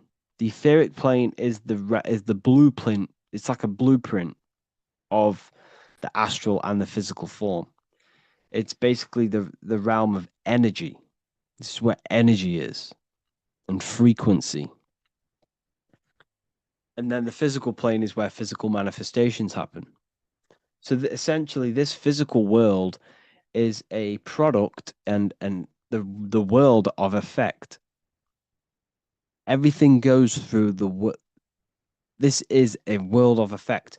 You can't change this world by manipulating it physically. You can, but it's not going to last long. It's not long term. This is where we get the saying as above, so below from. You change the higher planes, you manipulate the lower planes. If you manipulate the astral plane, you manipulate the physical plane. This is a mirror effect. You manipulate the mental plane, you manipulate all of the planes. So these planes are how things manifest into physicality. Everything starts in the mind, then goes through the astral. Now, the higher, middle, and lower astral are the vibrational states of the thought, because remember that the mental plane is the thought alone. So, for example, I'm going to give you an example now. This is a chair. Think of a chair. It's just don't imagine the chair. Just think of the thought of a chair. So you have the thought of a chair in your mind. Then now, imagine that thought. What form does it have? This is the astral plane. This is the imaginational plane. This is where you imagine things. So when you hold something in the screen of your mind, this is astral matter. You're creating out of astral matter. That's what imagination is. Depending on the vibration of that thought that you are manifesting in your imagination, depends whether it goes to the higher, middle, or lower astral. If it's a high vibrational form, high vibrational thought, you create the higher astral plane. This imagination will go into the higher astral. Or if you think of a chair to murder someone on it with spikes and kill someone on it, it will go to the lower astral plane because it's a lower vibrational thought form manifesting. So you got to use these planes to manifest things, to imagine things. You can manipulate the astral plane through astral projection. This is a very, very deep, this is a very occult teaching of astral projection. And that's going to be taught later on in another course because that's not for everyone. But you can still access the astral plane through imagination. And that is how you pretty much get there. You use your conscious mind to project yourself, your consciousness, your awareness into the astral plane. So if you manipulate these higher planes of existence, you manipulate these lower planes. As above, so below. You got to look up. But it all starts in the mind. Use your thoughts correctly. Use your thoughts. Use your imagination. Use your energy. And this will all combine to manifest something physical. Okay? So use these planes to manipulate this physical world, because whatever you do in these planes, you manipulate the lower planes. It's like a mirror. So that is the planes of existence. They all exist inside of you. They're outside of you. They're as above, so below, as within, so without. They are everywhere. They are inside of you. They're not separate. They're all aspects of your mind. You are not breathing correctly. 98% of people only use a third of their lungs capacity, which is shallow breathing, which ages you, lowers your brain capacity, and also lowers your state of consciousness. So it's essential that you breathe consciously on a day-to-day basis, because this is what truly elevates your consciousness. I am going to give you the key for you to raise your consciousness just through breathing alone. Such a simple thing, but yet the most effective way for raising your state of consciousness and becoming more spiritually and mentally advanced. So tune in for this video, and I'm going to show you exactly how to do it and the symbolism behind breathing. Air is more than just air. It carries electromagnetic energy. So now I'm going to give you the science behind this spiritual truth. This invisible force is what sustains all physical life, providing the life force energy essential for existence. Electromagnetism. Everything is fed off electromagnetism. Your body is an electromagnetic battery. Now, we can prove that air carries electromagnetism just by doing a simple test, a simple scientific experiment, by getting liquid oxygen and pouring it between a north and south magnetic pole, two polar opposite magnets.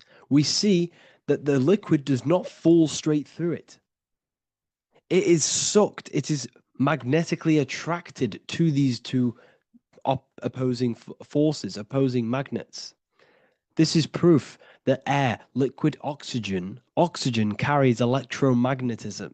When you are breathing electromagnetism, the essential life force behind all living beings. This is known as energy or prana, chi, ether, or spirit. This is all the same thing. Air is not just empty space. It is energy. It is prana. It is life force. It is spirit. It is ether, chi, prana. You are an electromagnetic being. Your consciousness is in direct correlation with your electromagnetic aura or biofield around your body. Your state of consciousness is mirrored within this field around your body. Now, your breath, when you breathe in, you're breathing electromagnetism or life force. Breath is the vital link between the physical and the spiritual, bridging the body with the soul.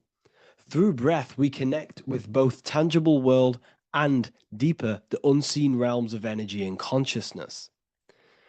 Breathing deeply and properly elevates our consciousness, enhancing the brain's functions, heightening the sensitivity of our five senses.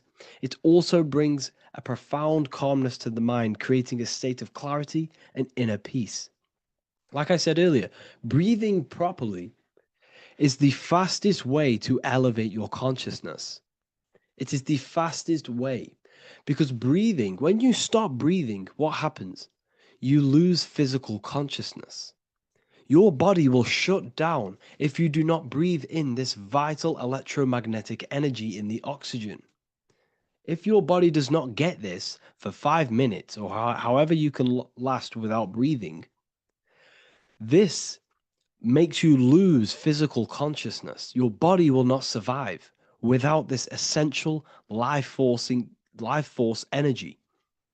Therefore, air is one of the most overlooked things. This is why we see the symbolism of Buddha having a big belly. Why does he have a big belly? Because it's symbolizing breath work, proper spiritual breath work, the certain teachings of breath work, of when you breathe in through the nose, you have to breathe in through the nose. You don't want to breathe in through the mouth because the nose acts as a filter which catches dust particles and filters out the air before it enters the lungs. The mouth does not do that. The nose is for breathing inward. We breathe in through the nose, and when we breathe in, we breathe into our belly, not our lungs. When we breathe into our belly and our belly expands outwards, we are then moving this energy down from the nose down the spinal column. And when we breathe back out, the belly goes in, which is raising the energy up the spinal column, back out through the mouth. This is the true way of breathing, because when we breathe, we are moving energy. We are moving electromagnetic energy. When we breathe in through the nose, the energy travels down the spinal column. And when we breathe out, we are raising this energy back up the spine, some of it going out the mouth and some of it reaching the brain, activating dormant brain cells in the brain. But when we breathe, we need to make sure we are using 100% of our lungs' capacity, because the lungs is what transforms this special energy into consciousness, physical consciousness. So this is why Buddha has a big belly. It's not because he was fat. It's not because he was overweight. It's symbolism. It's symbolism of breath work. So try this. Do this for 2 minutes while you watch this video. Breathe in through the mouth as hard as you can until you no longer can fill any more air into your lungs and belly. Breathe it into your belly, not your lungs. And breathe out through the mouth. Do this for 5 minutes or 2 minutes, however long. I promise you, breath affects your consciousness. You will notice the difference. If you do it quicker, the quicker it'll affect your consciousness and you might go lightheaded. But that lightheaded is you activating your spirit, your energy body. So try this just when watching this video. When you breathe consciously, you are renewing both your energy body and astral body, aligning your consciousness with a higher state. This practice feeds new life force energy into the body, revitalizing and enhancing your overall well-being. Like I said, your brain requires the most amount of oxygen. When we have shallow breathing, this is reducing the brain's capacity. Because when we are not breathing properly, which 98% of people are only using a third of their lungs' capacity, we are essentially only using a third of our consciousness, because your breath is directly correlated to your consciousness. your state of consciousness. When you breathe in through the mouth, out through the mouth, out in through the nose, out through the mouth, consciously and deeply for 5 minutes, you will notice that your senses are more powerful and sensitive. Your brain is quicker.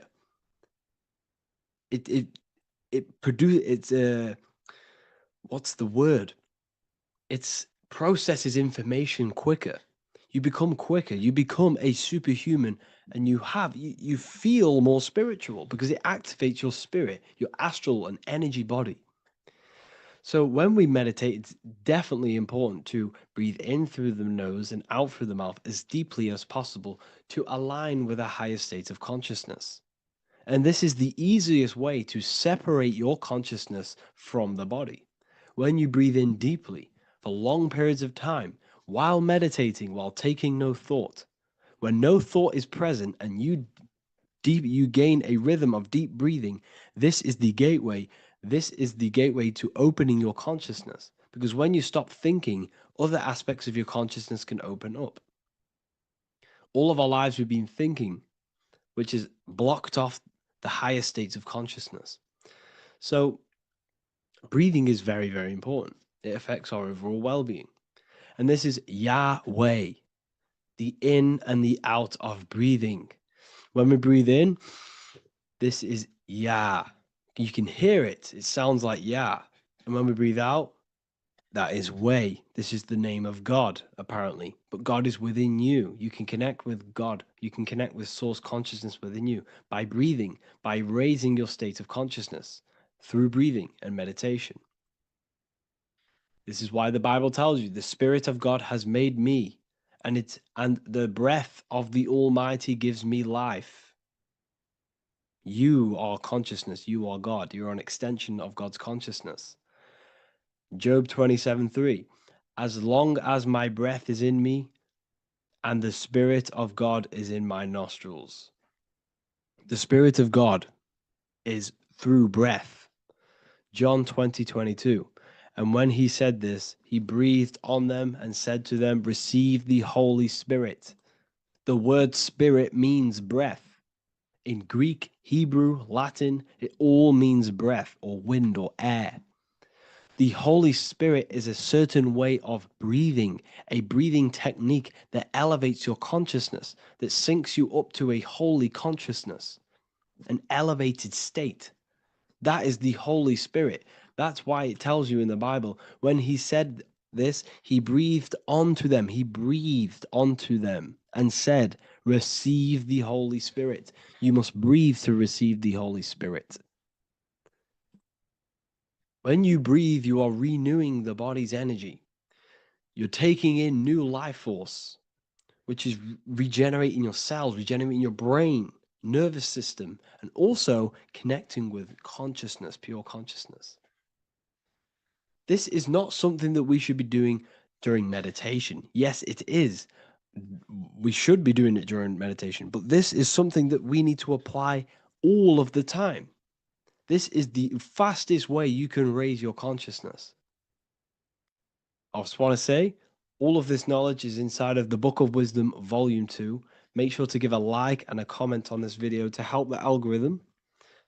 And let me know what you think about the last book or this book if you have read them, to let the new people know what they're looking at with this book. This is truly life-changing, the Volume 2 and Volume 1 is truly life-changing. You can get them in a bundle also. Learn hidden knowledge inside of the Ethereal University. This is where truth seekers belong. I'm not here to try sell you this, but this is the place for truth seekers. And if you are serious about your spiritual journey and serious about gaining knowledge, which gives you the advantage over life, join Ethereal University. This will definitely help you. Thank you for watching this video. Please leave a like and comment. Make sure to give me any suggestions on videos you want me to make in the future. Thank you all.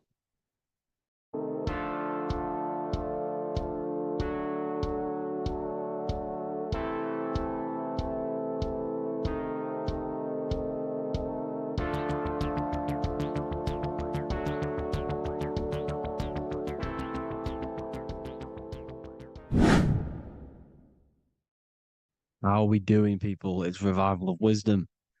We're back today talking about sun worship. Okay? And please enjoy. Sit back and enjoy the video. First thing we need to understand is that the sun is the risen savior. It's the light of the world. Without the sun, we have nothing.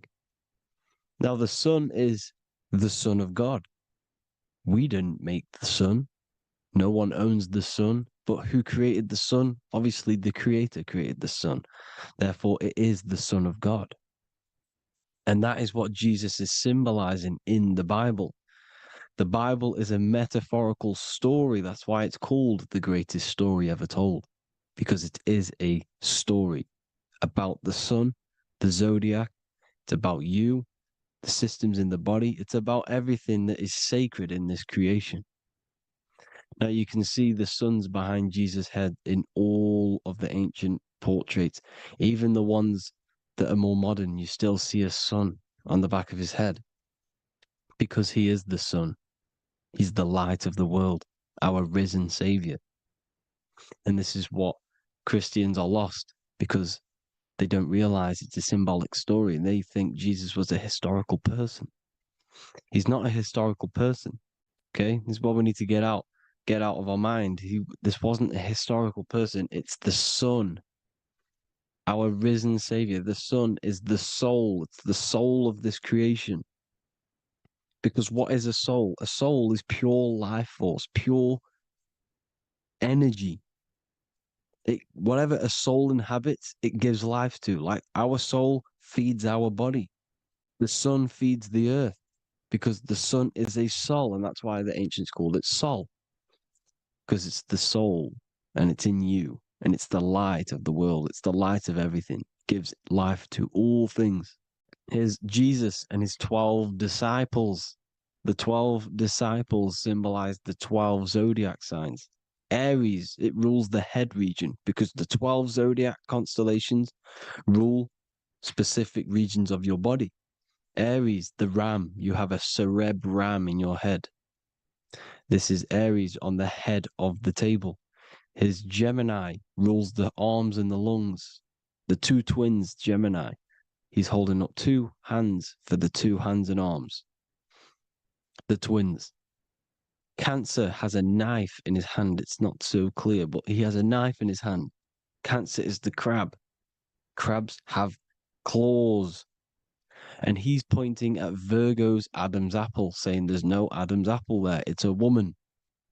Who's the sixth sign? The sixth sign is Virgo, the Virgin, the only woman in the painting. Now notice how there are 3 people in 4 groups for the 4 seasons and for the 3 months and 3 zodiac signs in each season: spring, summer, fall, winter.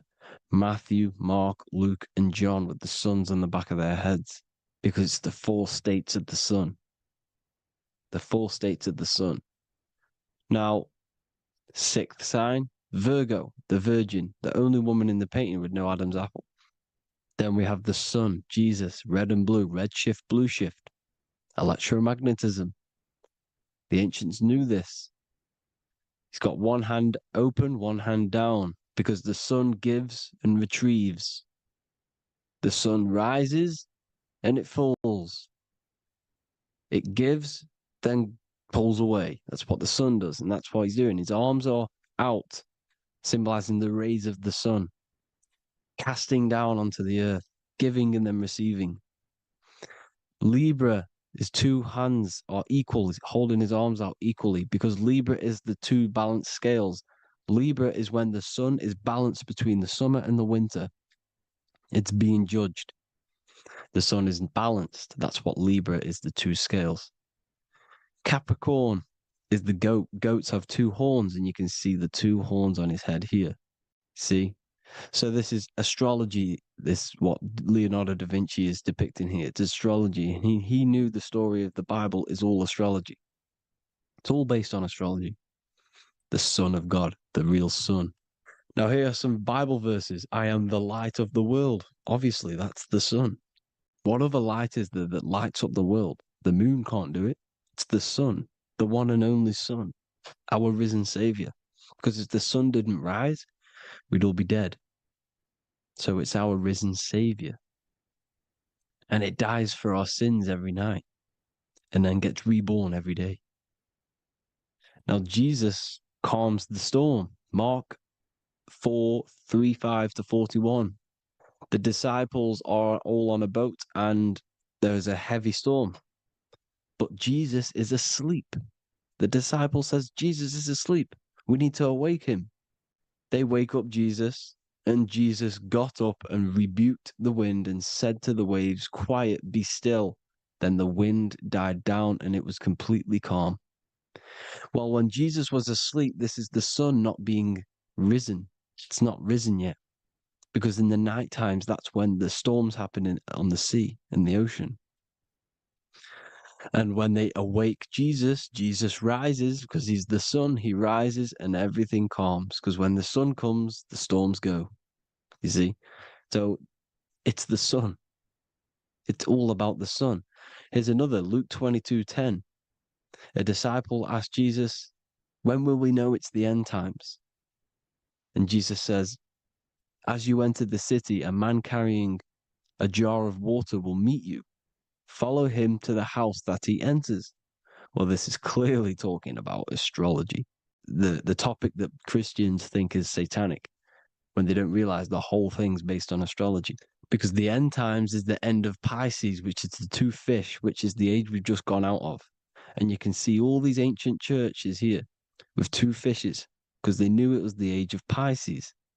There's an ancient photo, ancient artwork with the two fish, Pisces. And the end times, as it talks about in the Bible, and Christians think the world's going to end or something. But no, it's just the end of Pisces. As you enter the city, a man carrying a jar will meet you. Follow him to the house. The house is the zodiac sign that he enters. And the zodiac sign is Aquarius, because that's what it is, a man carrying the water. We know this is astrology because a woman, that is a woman's job in the ancient times. In the ancient times, the woman used to get the water. You would never see a man collecting water back then. That was the woman's job, whilst the man builds the houses, for example. You see, so we know it's talking about astrology because astrology is the man holding the bucket of water. It's the end of Pisces. Now we are in Aquarius. And of course, Luke 24:36, the risen Savior, the sun. Now, the sun is also born on the 25th of December, a virgin, just like Horus, Mithra, Buddha, Krishna, Hermes, and thousands of other gods, all born on the 25th of December. Well, it's because the sun moves 1 degree northward on the 25th of December. And on the 22nd to the 24th, it stays in the same degree because it's moving south. But then on the 22nd, it stays in the same degree on the Southern Crux constellation. And the ancients called this the sun dies on a cross, because the cross is the Crux constellation, the Southern Cross. And it stays on that same degree for 3 days on the cross. The sun dies on a cross, and then on the 25th, moves 1 degree northward, bringing back the summer, the light, the warmth, the growth of crops. And this is the sun being reborn again, a virgin, because it's pure. And here's Mithra, another sun god before Jesus was around, before Christianity. It was Mithraism, and Mithra, Ra is Ra, the sun god, Egypt. It's all about Ra, the sun. You can see the crown of thorns on Jesus's head, symbolizing the rays of the sun. And here are the rays of the sun on the back of Mithra's head. Krishna, the sun. Buddha, the sun. Horus, horizon. All born virgins, all did miracles, all resurrected.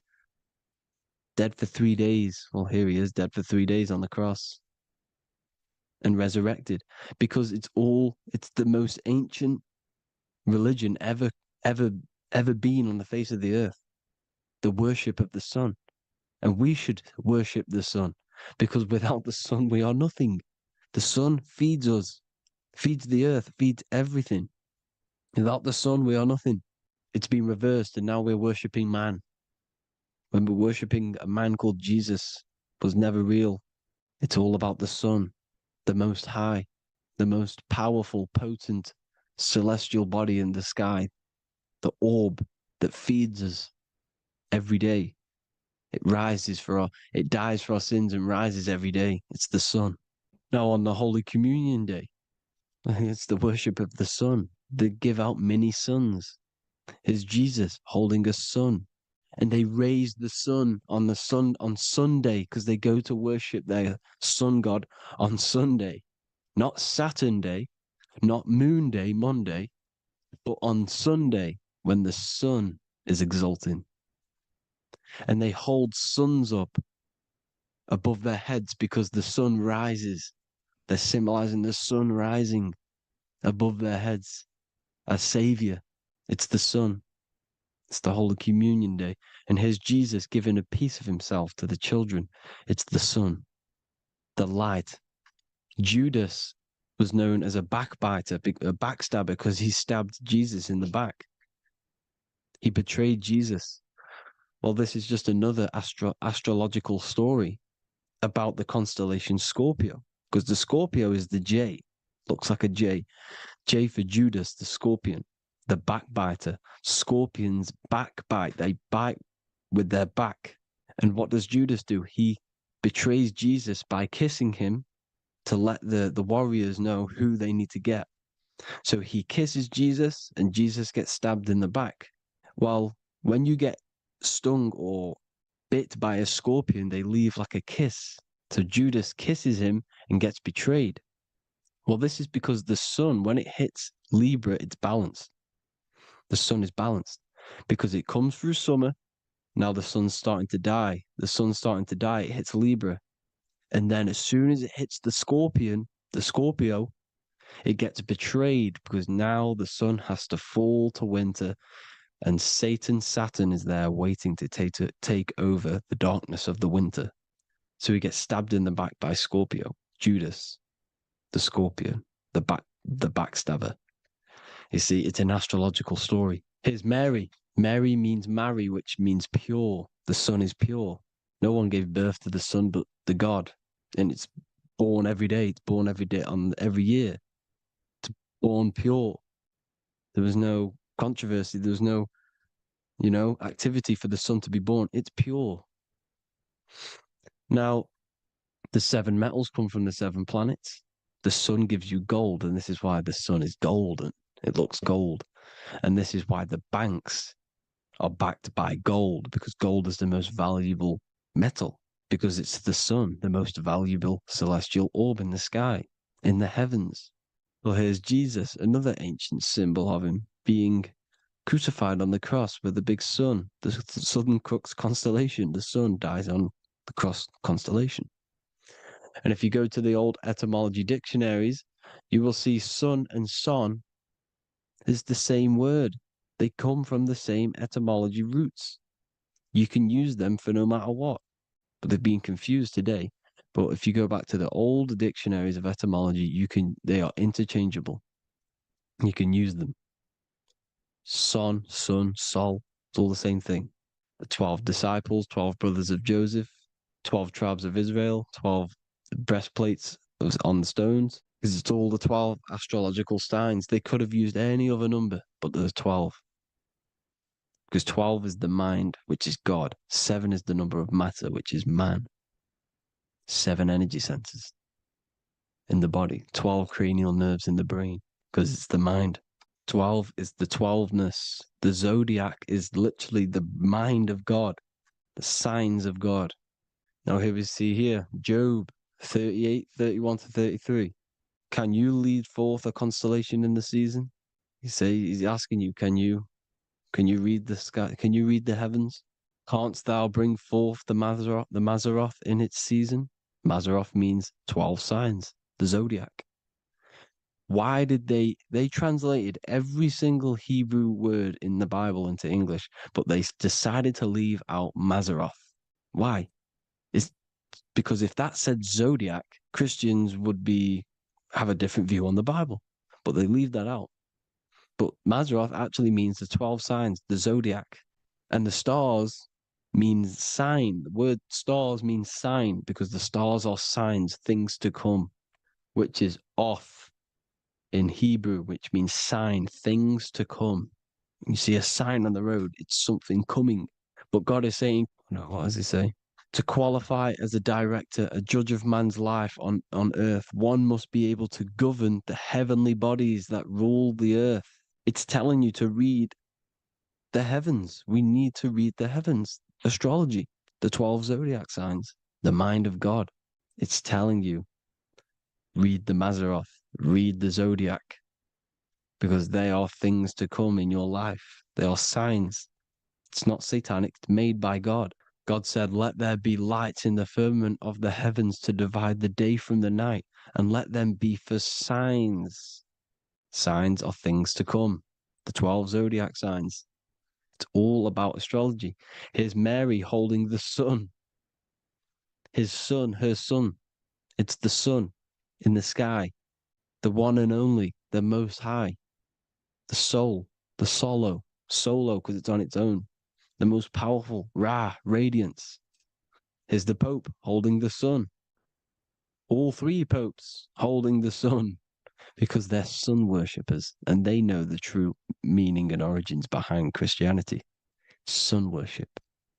Here's the Vatican is a sundial. Yes, this is literally a clock. Your watch is a sundial. It's got 12 sections on it for the 12 zodiac signs. 12 hours, 12 Horuses. Now here you see Jesus walking on water. Well, it's the sun, and here's the beard of the sun. Here's the pyramid of the sun, the illuminated one, the all-seeing eye, the sun. Here's the Ankh. The sun creates these symbols. The ancients knew this. Now, when you see these headdresses, these are actually the days of precession of the sun. Aries, Cancer, Libra. It's all about the sun. Here's some more sun worship going back to Egypt. Ra, Horus, Osiris, and Set. Jesus and Satan is Horus and Set. The sun and Saturn. Saturn rules the winter, Satan. Jesus, the sun, the light of the world, rules the summer, rules the day. Satan's the night. Saturn's the night. The sun is the day. The evil brother, Satan. Well, Horus comes, this is where we get the word hours from. There are 12 Horuses. The sun moves in 12 Horuses, 12 hours. Where's Horus? What hour is it? Where's Horus? His Ra, 12 noon, Ra, radiates, powerful, the most high sun. That's why he has a sun on the top of his head. These are the four states of the sun. Set, sunset. This is why we say sunset, because the sun is setting. His sunset, his Horus, horizon. The Horus is rising, Ra radiating, and the sunset. Then midnight is Osiris. Here's another ancient symbol for the sun, the scarab. Ra, the sun, scarab. It's got the word Ra in it because it's the sun. And here's the sun on top of the scarab with the wings. Because scarabs roll dung up hills and then they'll let it fall down the hill to gain more matter. To gain more bigger, like a snowball effect. And the ancients saw this as a process of the sun because the sun climbs up the hill and then it falls. So they used the scarab to symbolize the process of the sun. The sun climbs and falls. Here's an ancient Egyptian cat cutting off the head of the serpent. Well, the cat is cutting off the head of the serpent, symbolizes the sun cutting off the nighttime. When the sun rises, it cuts off the nighttime. It cuts off the serpent. The serpents represent darkness or evil. Oh, there's some more symbology of the sun and the heavens, the arch, the royal arch, the firmament, the sun inside the firmament. These are all ancient churches, and they all depict the firmament with the sun inside. Is the ancient cosmology, you see, because it's all about the sun. Everything's about the sun because the sun is our orb made for us to sustain life in this, inside of this creation, inside of this firmament, the royal arch of heaven. Here's the Freemasons depicting it. Here's the Masonic royal arch. But you can even see the zodiac signs. Here's Cancer, the checkered board. It's the royal arch of the firmament. Obviously, they don't want to tell you that. You live in space, apparently. Some more sun worship. Here's the beard of the sun on the water. They all have this long beard. And why do they say amen? Amen at the end of every prayer. Amen is a sun god, a creator god. It's all about the sun. So thank you all, people. Hope you all enjoyed. Hope you all gained some knowledge and insight. Please give me a follow, drop a comment, drop a like. Have a good day. Love you all.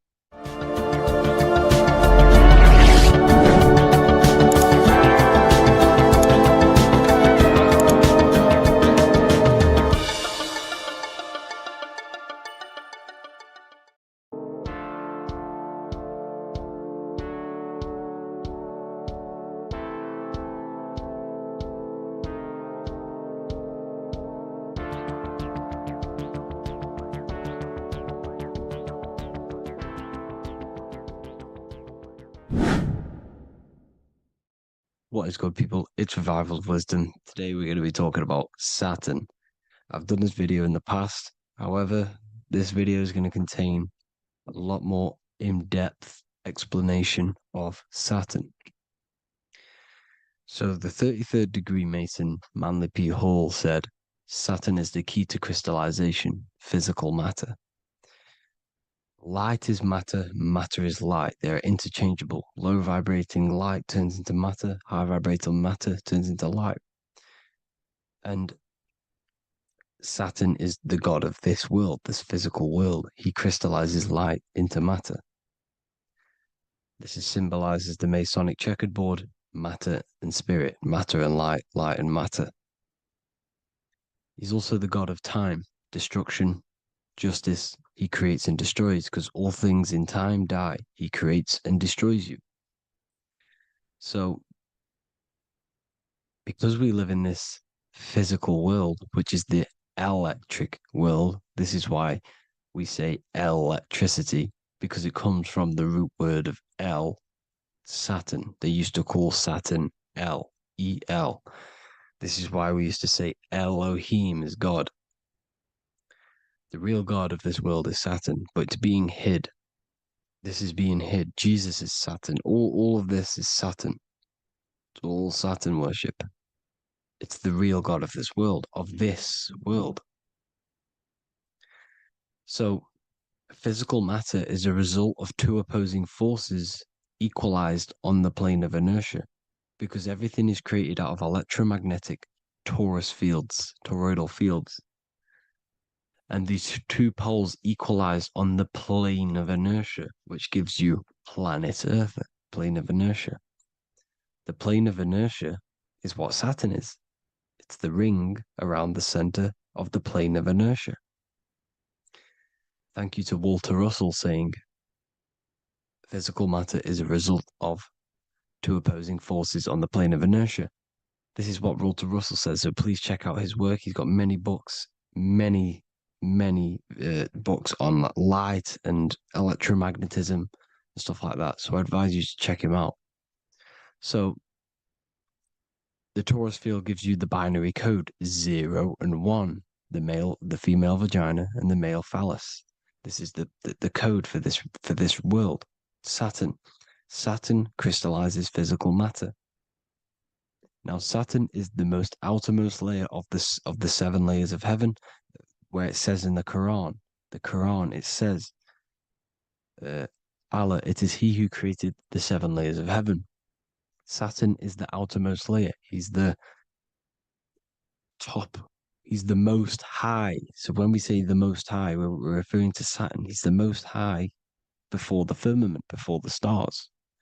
So Saturn is the god of this world. He's the Lord of the Rings. He wears the crown.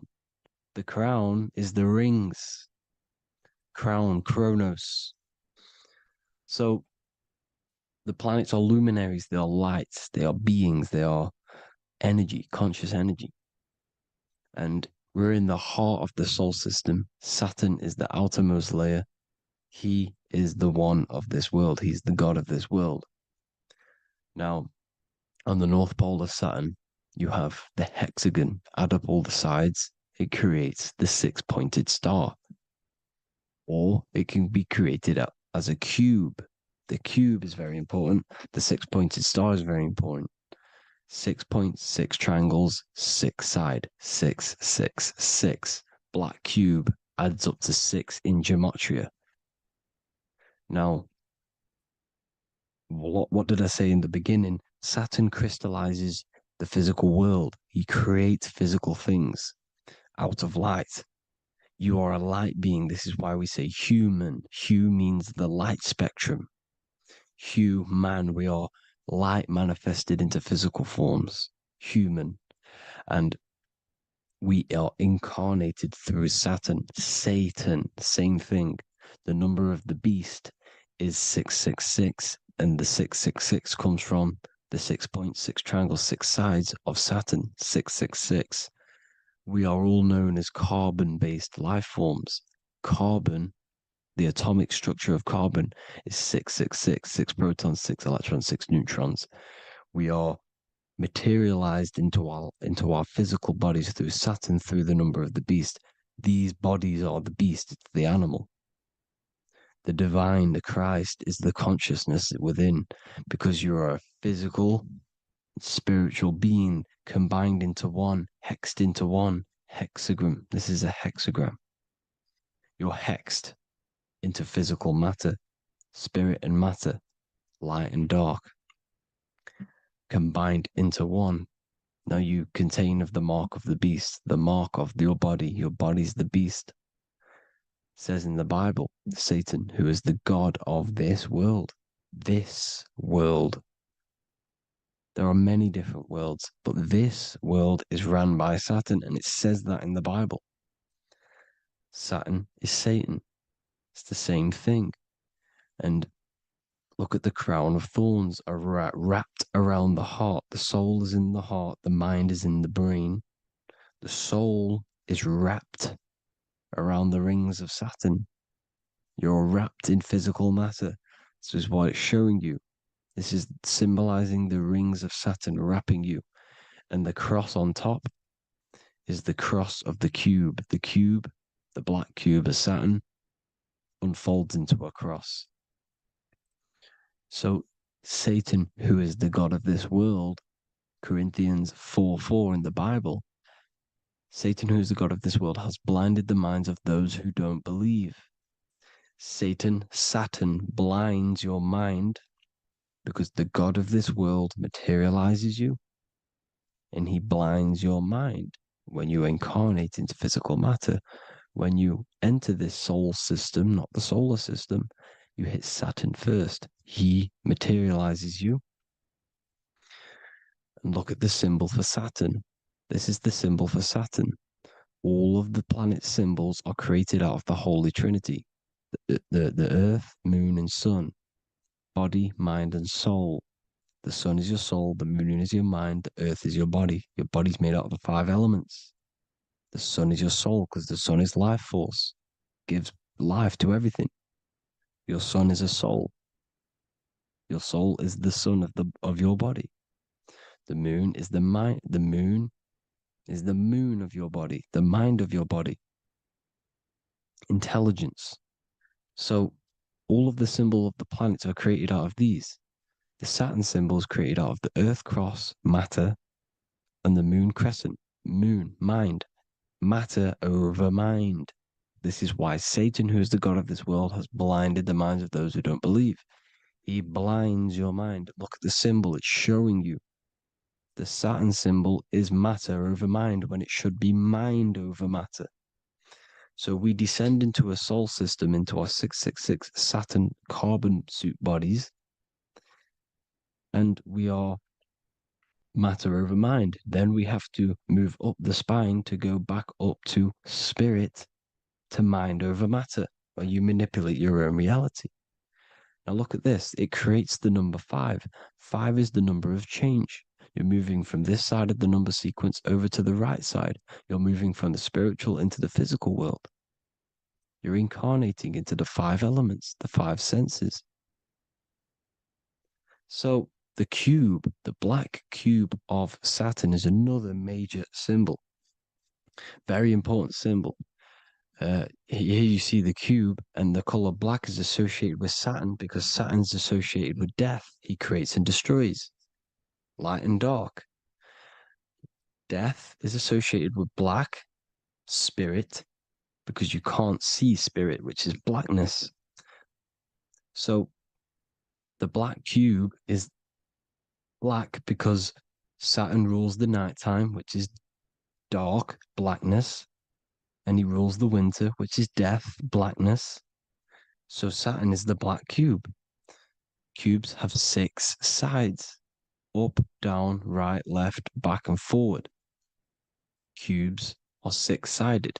Everything is 6-sided inside of this creation because you're incarnating, you're materializing, crystallizing into the cube, the world of the cube. Everything's a cube. Everything's got 6 sides.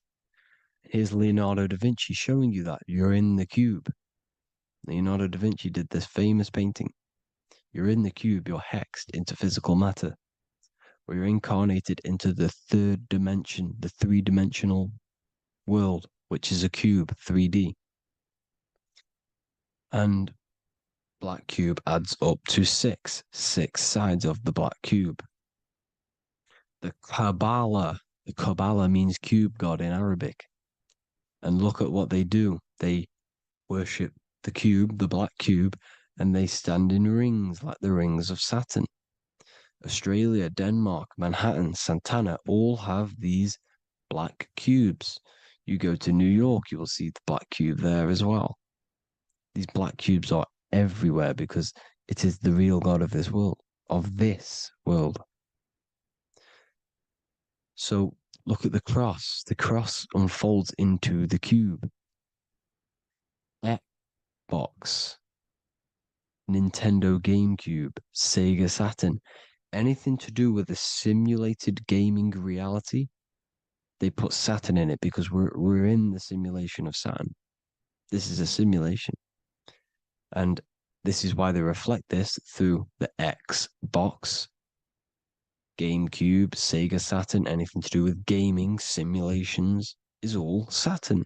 Because we're in the cube of Saturn, the black cube. We're in the GameCube, the Xbox, the Sega Saturn. As above, so below. So they reflect it through the simulations that they create inside of this simulation. Cubes have 8 points for the 8 points of time and space. 8 is the number of time. Everything's cycling, infinity. So look at the cube. The cube is symbolized as in Judaism. The Judees have the black cube. They wrap themselves in a black band and they cover their eyes into blackness. The black cube for the black cube of Saturn. They use the star of Saturn and they worship their god on Saturn Day because it's all Saturn worship. And look how the Saturn god is wrapped around with these thorns or leaves, just like Jesus is wrapped around his heart.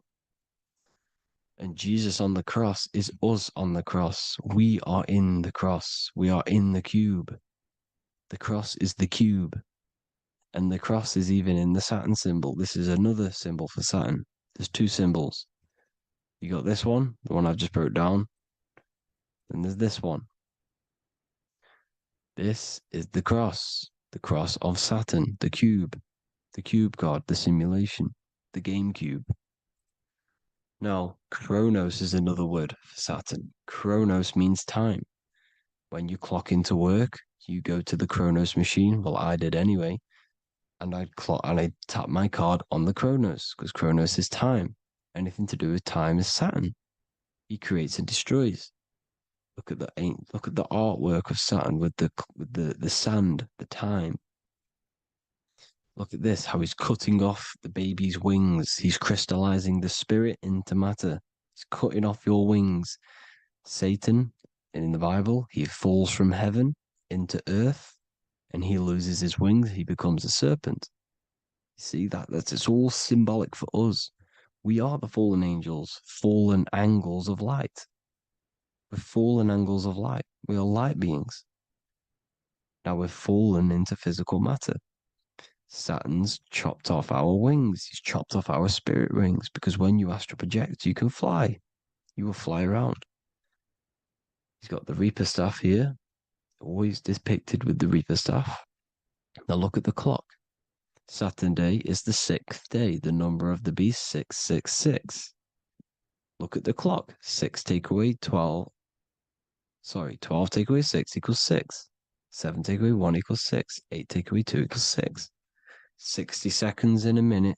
60 minutes in an hour. 24 hours in a day. 2 plus 4 equals 6. That's 666. Everything's 666 because it's time. Saturn. All goes to Saturn. He's the god of time. We're in time now. We're in time. We're in the time, which is God, the god of this world, the god of time. Now look at this. The Reaper is also depicted as the Reaper with the staff, the black cloak, black symbolizing death, spirit. Judges wear black because Saturn is the law. He's the god of this world. He's the law. This is why they wear black cloaks. When you graduate from university, you wear a black cloak and a black cube on your head. You've been hexed. Funerals, you wear black because it's all to do with Saturn, Father Time, Father Crystallization. Now Saturn, here's another one of him cutting off the wings of a child, because he cuts off the wings. He creates and destroys your body. We're in the electrical world. Everything that is electrical vibrates. All vibrations have to come back to a standstill point, which is death. This is why your body dies. Your atoms stop vibrating. Corona. Look at the crown. The crown is the corona. Corona means crown. And look at this is an alcohol brand for beer. You can see the staff of Saturn in the symbol with the moon crescent. Corona, which is the crown, Saturn, the crown on Saturn, the rings. And then you've got the staff. It's all Saturn worship.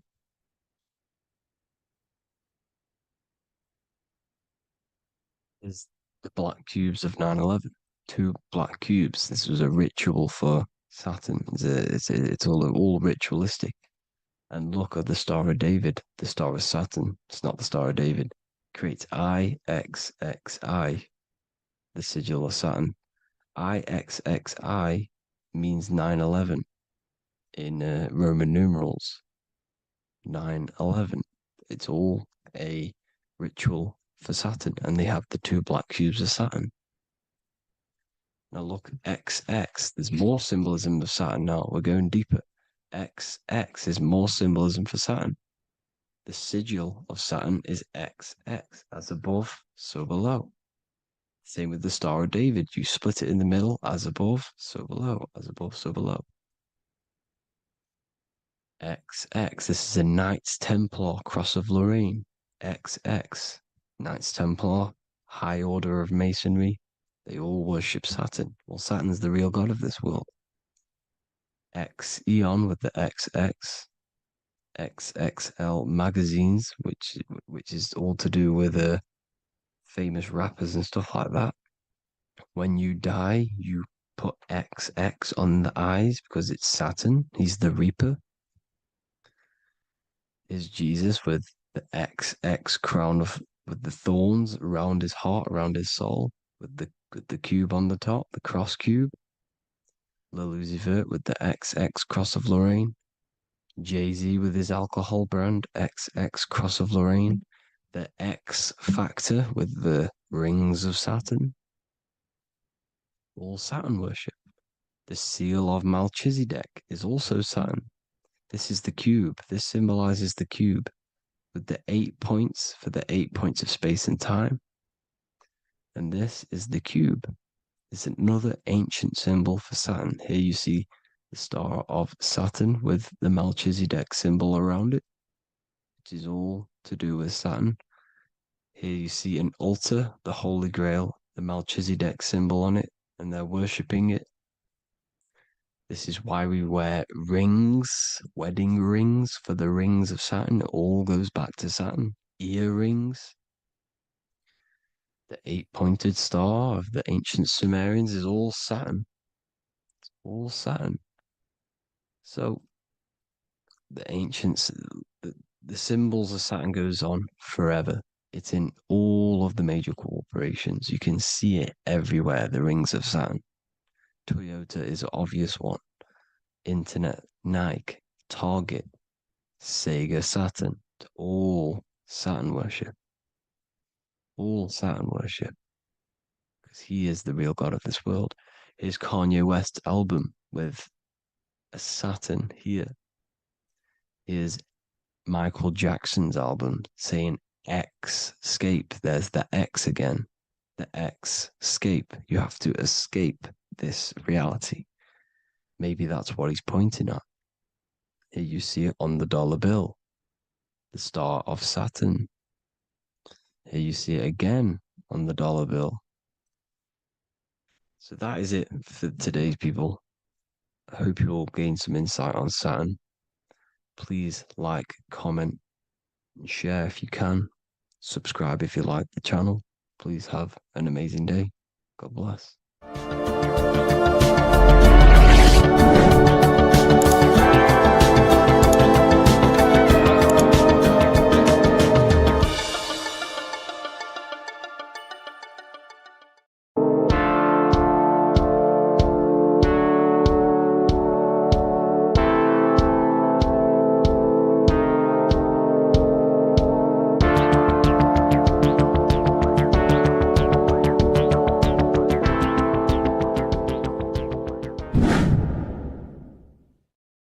Welcome back, people. We're back with another video. Let's jump straight into this. Make sure to tune in till the end because this has got so much information in this video. So sit back and enjoy. So everything's Taurus fields. The Earth's a Taurus field. Everything's Taurus, which is electromagnetic field, electric and magnetic. The center of the Taurus field is where the two opposing forces meet in the center. And this is what creates the plane of inertia, the dielectric plane of inertia. Okay? You got red shift, blue shift, positive, negative, south and north pole, right? This is what the ancients were showing with the tree of life. As you can see here, this is the plane of inertia and this is the Taurus field. Everything consists of this. Everything is a Taurus field. A atom is a Taurus field. Okay, now the inertia is the 0 point. So this plane is a 0 point. It's the balance between two poles. Okay, now this creates matter because matter is two opposing forces in motion equalize. So these two forces coming together is what creates matter on this physical plane. And this is why we can't see the electromagnetic field, because it consists of one of the elements, which is either electric or magnetic. But when they combine together, it's what creates this physical plane, which is physical matter, which is light in motion. Now, everything is one. Don't get confused by duality. Duality is two opposing forces, but them two opposing forces are created by the same substance. It's two aspects of the same substance. So, for example, water and ice are the same thing, you know what I'm trying to say, but it's two aspects of the same substance because all is one. The whole universe is one. All goes back to the one, which is God, the creator, or magnetism, whatever you want to call it, because magnetism pulsates. Electricity has two poles. red shift, blue shift. Okay, so red shift, blue shift is electricity, and electricity vibrates, and all vibration always comes back to a standstill point. But magnetism is what pulsates. This is why your heart pulses. You breathe, which is a pulse. This is the breath of the universe, magnetism. Now, this is why the earth is green, okay? Earth can be spelled heart. If you just move the H to the beginning, it spells heart, okay? Because the heart is the center of the torus field, which is the heart chakra for us humans, okay? We consist of the same field, as you already know. Heart being the center, which is green, which is the center of the 7 colors. The center of the 7 colors. This is the most powerful chakra in your body. People think it's the crown chakra, but it's the heart chakra because it's the center of the torus field. You must align them all and combine them all into one, which is the heart chakra. Now, earth is green. Nature's green. Okay, this is because we live on heart chakra, the plane of inertia. It's the center of the torus field. Okay, and this is what the Egyptians called Isis, which is nature. Nature is balanced, and nature is female, Mother Nature, because it looks after us with the fruit it grows with abundance, and the water. It's a female energy, Mother Nature, and this is the symbolism of an equal, balanced arms. This is the scales, it's balanced. Mother Nature is balanced. This is why the sky is blue, because what comes after the heart chakra? Blue. Sky is blue. We live in Midgard. This is what the ancients called Midgard. You don't have to take this tree literally. It's a metaphor. We live in Midgard, where both positive and negative duality here. Now, Mount Meru. Mount Meru was known as the center of the earth, okay, or known as Hyperborea. And this is the North Pole, the electromagnetic North Pole. But when I say Mount Meru, it's not an actual mountain. They weren't saying there was a real mountain in the center of the earth, a magnetic rock. No. The plane of inertia, okay, there's something called a hyperboloid. That's what it's called, a hyperboloid. And this is the center of the torus field. And this hyperboloid is what is in the shape of a mountain, you see? So if I go to this next one, they say Hyperborea on this map. Why do they call it Hyperborea? Because this is the hyperboloid in the center of the torus field. And this is the electromagnetic mountain, a metaphor. Mountain, what they're metaphorically saying, this is the electromagnetic mountain at the center, the double vortex, the center of the torus field, which is the North Pole. Pole of electromagnetic energy. So this is why they call it Hyperborea. It comes from the word hyperboloid. And the center of the earth is so sacred.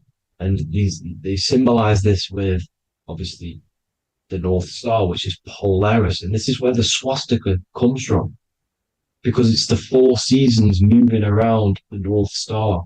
This is the Big Dipper constellation moving around the North Star, which is Polaris. There's that pole again. Pole. Magnetic pole of the torus field.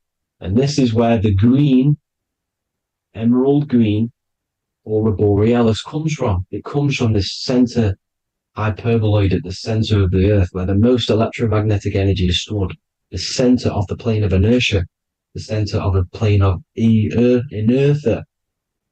This is the all-seeing eye as well. As you can see, they got the sun, the moon. This is the Masonic cosmos, the sun, the moon, and the all-seeing eye, because the eye is Polaris, the eye of the stars. It's all the big eye. Now, the eye means a lot more as well. It's not just that. There's different ways you can interpret symbols. Now, this is the emerald tablets. Deep in Earth's heart lies the flower, the source of the spirit that binds all in its form. Okay? The flower of life is thine own place of thine spirit, and stream through the earth as thine flows through thy form, giving off life to the earth and its children, renewing the spirit from form unto form. This is the North Pole. This is what he's talking about. He's talking about the aura borealis. Aura borealis. It's the earth's aura. Emerald green. Heart chakra. Plane of inertia. Green. Earth. Heart. You see? All related. Now, there's many symbolism of this. So much symbolism of the ancients. The 7 layers of heaven. 7 layers of heaven, which are the 7 planets. Okay? These planets are the solar system. It's the solar system because we are the soul. We are the sun, the soul. And we're inside of a solar system, which is the 7 planets. That's why there's 7 layers of heaven. Okay? The rings of Saturn, the rings of the planets are moving around us. Okay? So, this is what the ancients were depicting in their cosmology. Now, this is the Hebrew cosmology of the earth. This is the Mayan cosmology of the earth. You see, it's all an enclosed system. We live inside of a giant torus field. All is atum. It's what the ancients said, ancient Egyptians said. All is atum. Atoms are torus fields. Don't be tricked by the modern science today with the current model of an atom. It's completely wrong. They're hiding the torus field. They're hiding the electromagnetic field, which is in everything. Absolutely everything is in motion, and motion comes from this field. And you see, this is upside down, but this is I think it's pretty sure it's candles, but the 7 candles, the 7 planets, the 7 Elohim. You see? It all goes back to the stars and the heavens. Now, this is how the earth really works, with the stars on the outside of the cosmic egg, and then the torus field spinning around the sun and the moon, the positive and the negative charge. The sun gives you energy, the moon takes your energy. The moon controls monthly cycles. Moon is mon. This is etymology. Mon, month, money, demon, monster. Stir is star, moon star. We are all stars. Youngster, minister, superstar, Hollywood star. We're all stars. We come from the stars, which is heaven. Our soul comes from the stars. You see?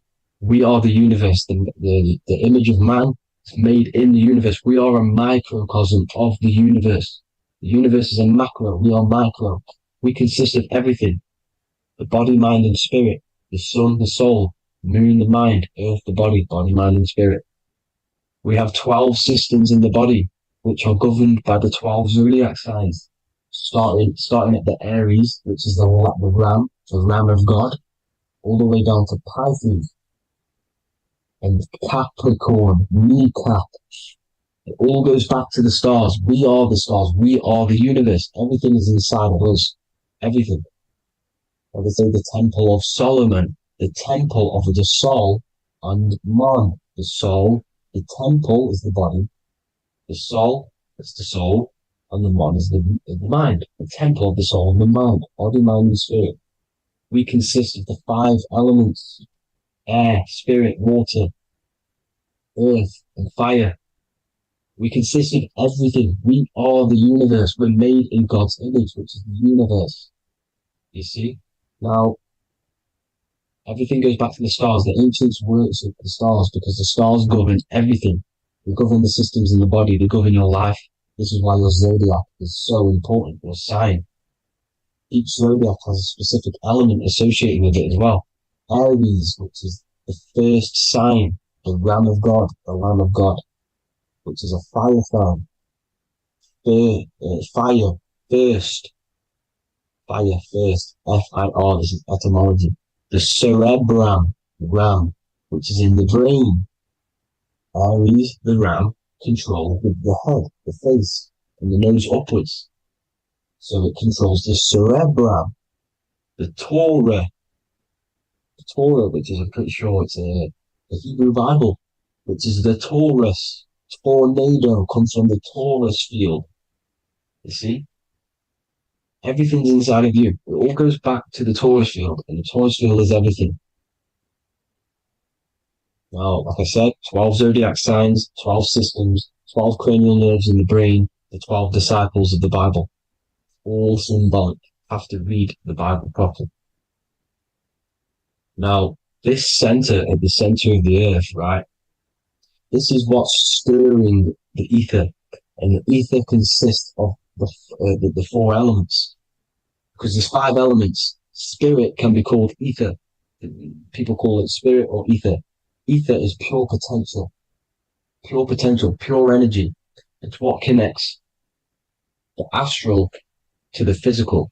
It's the dimension between the physical realm, which we're on, and the astral. So it has pure potential. It's pure energy.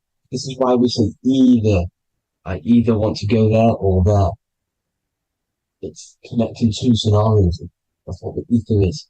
It's connecting the 2 worlds, the astral and the physical. The center is like the cosmic womb. There's a black hole in the center. This is the center of the torus field. This is the womb of creation. This is the womb of creation. And inside of this black womb with the 5 elements, and everything's being stirred around. Everything's in motion. Light is motion. Everything's motion. Now, like I said earlier, light crystallizes into physical matter. They are the same substance. Spirit and matter are the same substance, but different variations, different aspects of the same substance. Low vibrational spirit turns into matter. High vibrational matter turns into spirit. Or light, whatever you want to call it. Matter is light crystallized. This is where we get the 7 metals from. The planets. The planets are light. Specific frequencies and vibrations of light. When these lights, or the planets, materialize, material metals materialize, they turn into the 7 metals. Saturn turns into lead. That's why lead is red. Saturn is red. The sun turns into gold.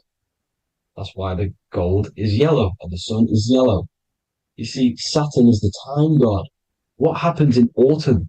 The leaves turn red and they die. This is why Saturn, Satan, time god, the reaper, everything is crystallized till it's death and then reborn again. You see, rust. When things rust, it turns to red.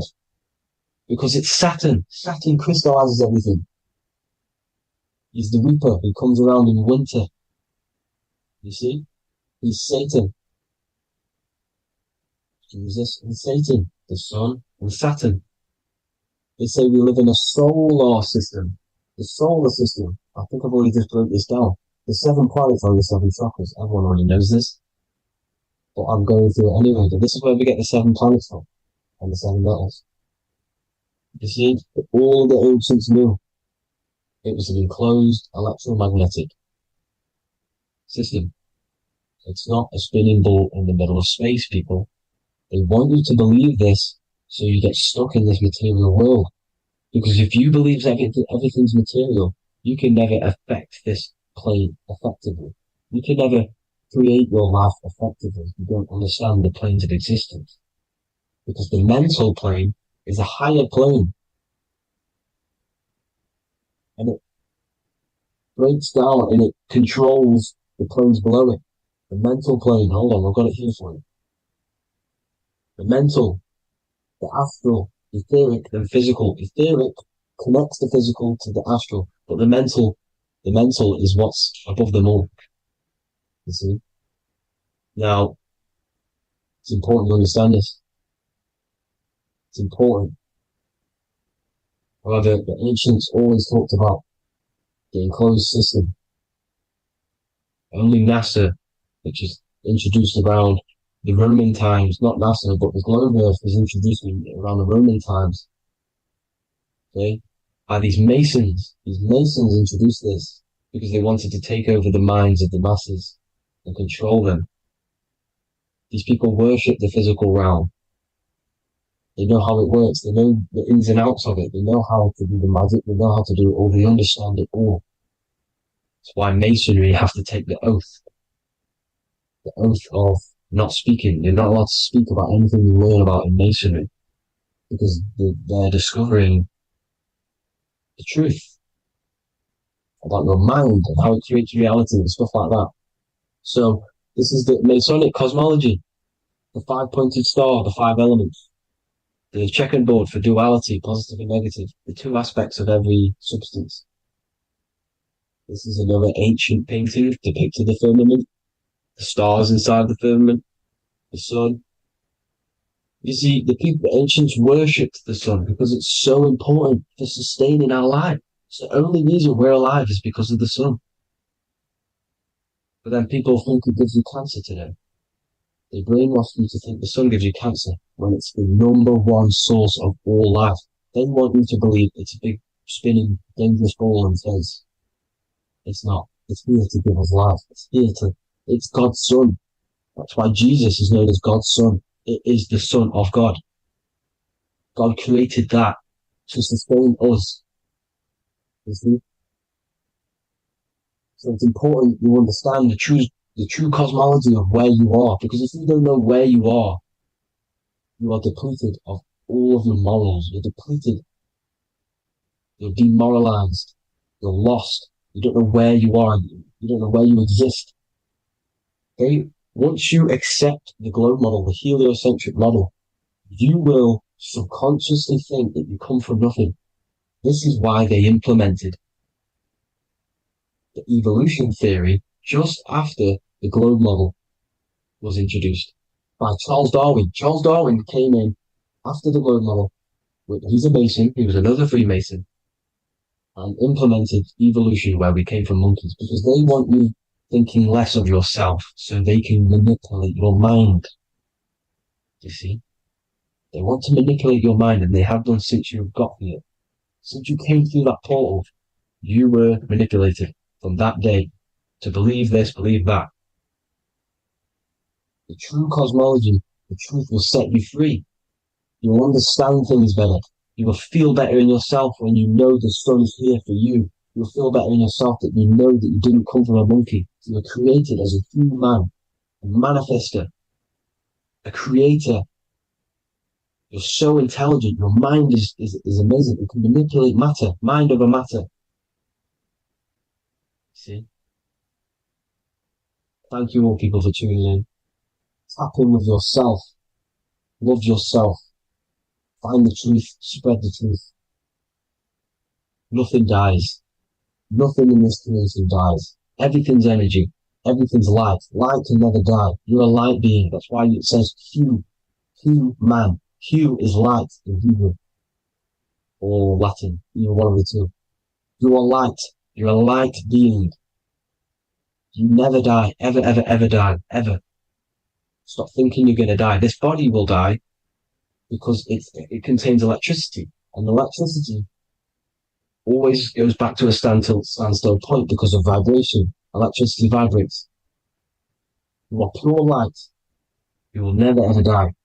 Thank you all people. God bless. Make sure to like, subscribe and share.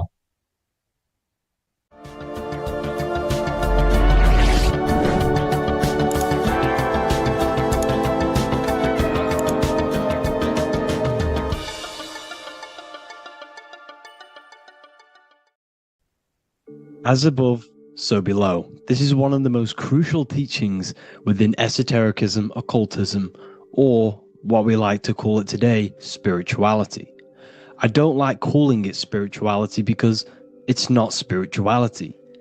I teach human consciousness. I teach the science of you and your consciousness alone and your being. And in order to fully understand you and this world around you, you must understand this number one principle of as above, so below. There is many misconceptions of this, and there is many simple teachings of this, but I'm going to break it down today from the most simplest to the most complex, and you will see the connections between all things. This is the most important lesson you could ever learn, and I'm going to teach it you today. So what you must understand is with the term as above, so below, it applies with everything you see in this world and about yourself. We have something called the macro, which means the bigger scale. On the bigger scale, we have the whole earth. If we look down from the sky on top of rivers, this is what we see. We see this tree pattern. Then on a smaller scale, we see trees have the same pattern. Then we look even closer. We're going smaller and smaller into the leaves of the tree. We see the same pattern. Then we go even more micro into the human brain and look at the human brain cells, and we see the same pattern. This is proof this is a fractal universe, and everything is in the micro is reflected in the macro. As above, so below. As within, so without. On the macro is a reflection of the micro. So now that you understand this, we can go a bit further. A yearly cycle of spring, summer, fall, winter is a macro. A micro is a daily cycle. So a day is a mini year. The summer is the midday. Autumn is the evening. Night is the winter. And spring is the morning. This is a macro, a reflection. We have a miniature cycle of the zodiac every single day. And this cycle is also reflecting the cycle of life and death. We live, we are born, which is the spring. We live, which is the summer. We then age, which is the autumn. And then we die, which is the winter. And then we are reborn again. This is the cycle of life and death. And you do this every single day. You see, death is a macrocosm of sleep. This is why we say sleep is the cousin of death. Because you die every single night. You do this process of life and death every single day. As above, so below. What's in the micro is in the macro. So when you go to sleep, you are essentially dying. And then in the morning when you wake up, you are then born again. This is a fractal cycle that we live in. Everything in this whole world is fractal. Everything applies to as above, so below. We have the sun, we have the moon, we have the day, we have the night. We have the life, we have the death. We have the conscious, we have sleep. As above, so below. We have the conscious mind, because now we're diving into as within, so without. As above, so below more refers to the external world. As within, so without is referring to your inner world and the outer world. What you must understand is about yourself. You exist in two realms. You're an individual. The dual nature of you. You exist in two realms at once. You have an inner world of your thought, emotion. This is the inner world that no one else can see but yourself. And you have an outer world with a physical body which everyone can see. So you exist in two worlds. You have the inner voice, you have the outer physical voice, which I'm speaking to you with now. But I also have an inner voice, which no one can hear, only but me. So you exist in the light and you exist in the darkness. The sun represents your external self, your physical, conscious mind. The moon represents your shadow self, the inner self, the psyche self, the spirit self. There is an as above, so below. The sun is within you. The moon is within you. Everything is within you. Now that you understand as above, so below, what is your body? Your body is a miniature earth. Let me repeat, your body is an earth. Your body is the earth. Okay? Because like I say many times in all of my videos, you are not in the world. The world is you. You are the universe. Your brain is a computer creating this reality. What you see with your eyes is produced in the back of the brain called the visual cortex. You don't look into the world, the brain produces the world. The body produces the world. When you touch something, you're not actually touching something. This is the electrical nervous system. When you touch something, what you feel is actually electrical signals on your nervous system reporting back to your brain. Therefore, when this body dies, you leave the earth because this body is the earth. Okay? As above, so below. You have the mental plane, the astral plane, the etheric plane, and the physical plane. This is essential for understanding reality and the teaching of as above, so below. Everything in this material plane began in the thinking mind. For example, the microphone I'm speaking into, the phone you're watching this video off, or the laptop or iPad. Where did this begin? It didn't begin in the factory. The first ever place this item begun was in the mind of an individual. The invisible realms of mind is where all physical things and physical items begun. Essentially, this physical plane is the effect of the thinking mind. This world is the world of effect. It's the world of outcomes. When you see something, it is already manifest.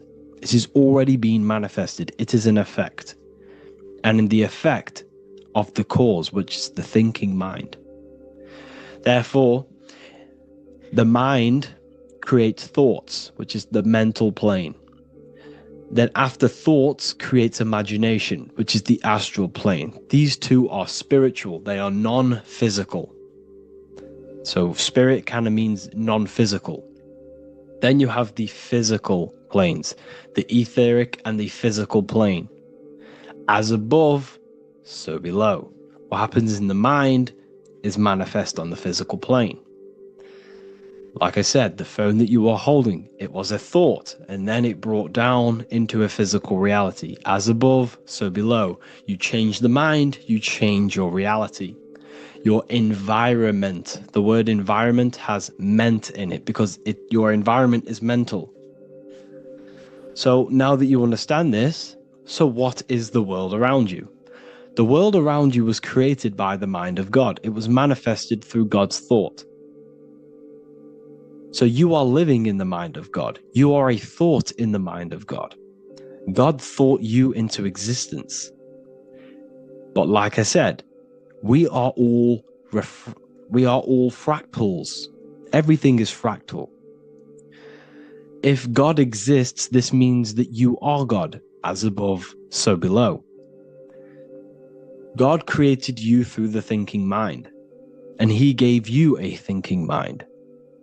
So God created the macrocosm. God created the macro, the whole world. He designed the whole world, the sun, the stars, the moving. He designed this. But then he gave you the thinking mind to design your own life and create your own life in his world. You are a microcosm of God's macrocosm. Just like God thought you into existence and the whole world into existence, you are a microcosm thinking your world, your reality into existence. You see this now? Everything is a reflection. Everything is a mirror. Everything is fractal. So in order for you to change your reality, you must change these higher planes. Your thought and imagination are the two key aspects of creating physical reality. Every object you see around you was begun in these higher planes of the non-physical, and they were brought out of spirit into physical matter through the thinking mind and physical action. So now we're going to get a bit deeper.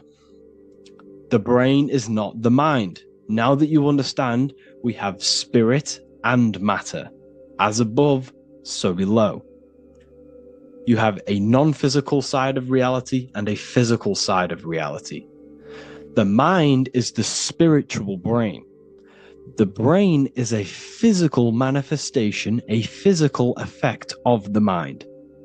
The mind uses the brain to operate in the physical world, and it's the same with the heart. The soul manifests itself physically through the heart. The heart is a physical manifestation of the soul, of the emotion. thought and emotion, the mind and the soul, the brain and the heart, heaven and earth. So you have the inner world and the outer world, the spiritual, non-physical, and the physical.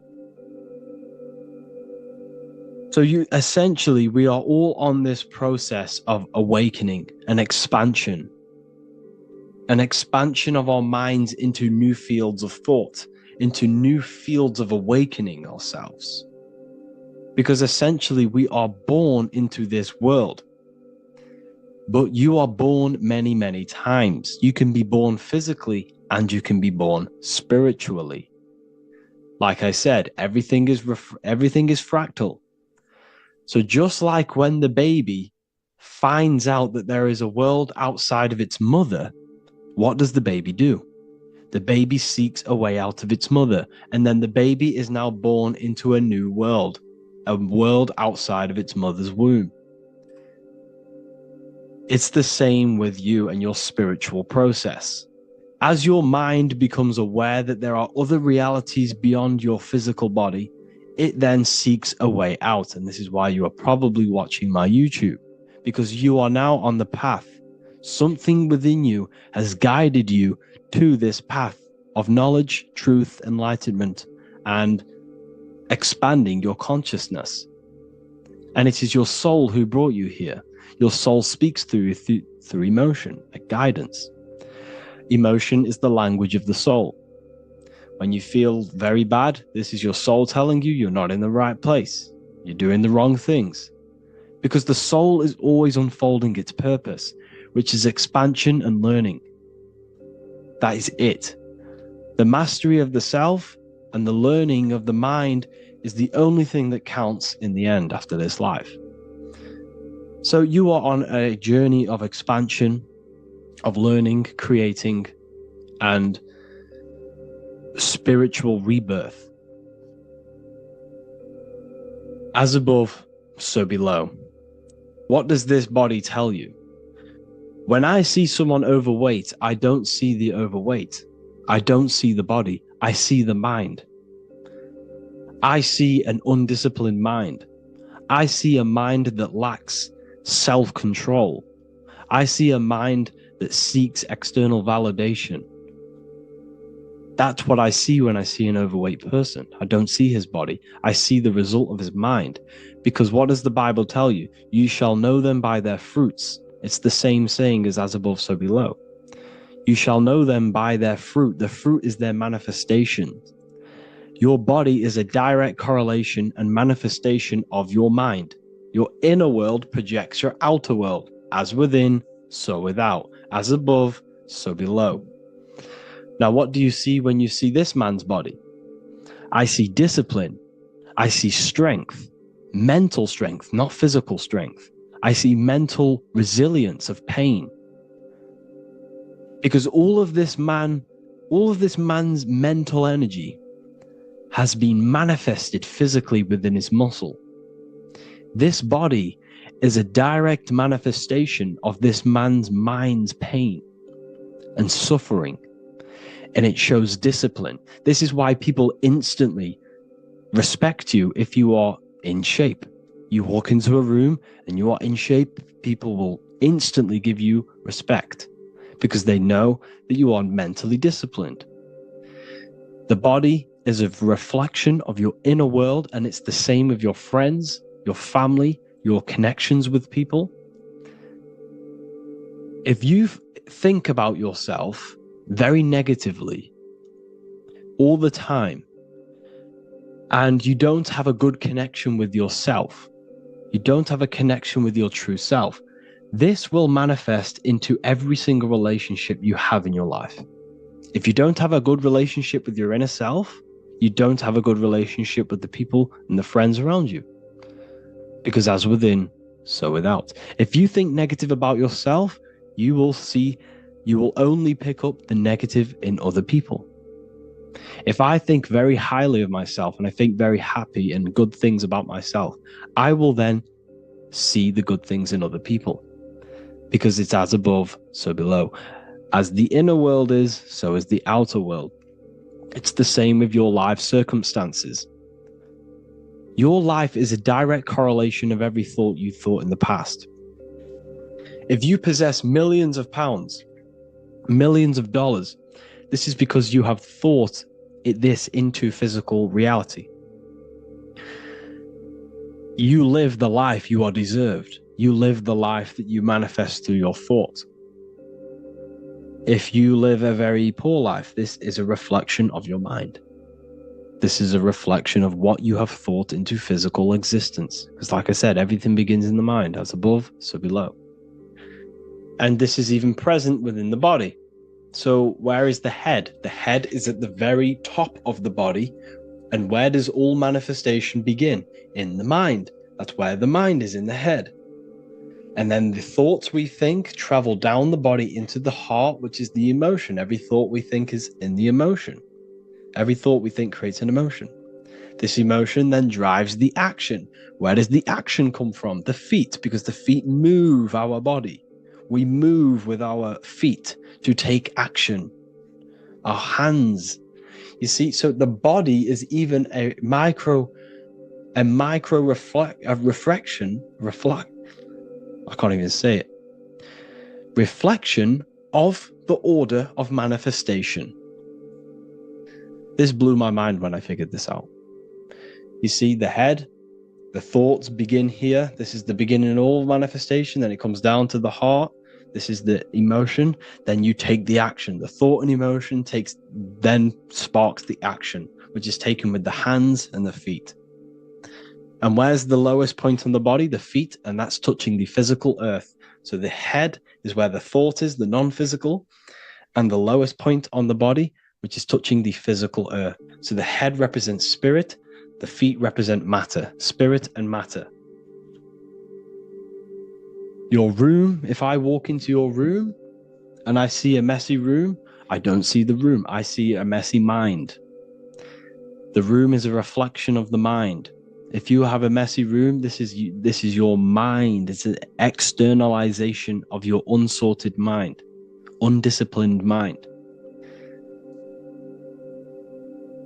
So like I said, we are all God, and we must find the God self within us. And I teach all of this inside the Book of Wisdom, Volume 2. This is not just a book, this is a revolution. This is the beginning of a new age with this book. If you have read it, I congratulate you. You should feel very proud of yourself if you have an open mind. You should feel proud of yourself for watching these videos, because not many people have an open mind. Remember this, people. You are special if you're watching these videos. You have the mind. You have the ability to see through the illusion. And I take my hat off to you. You want to take this to the next step? Read the book.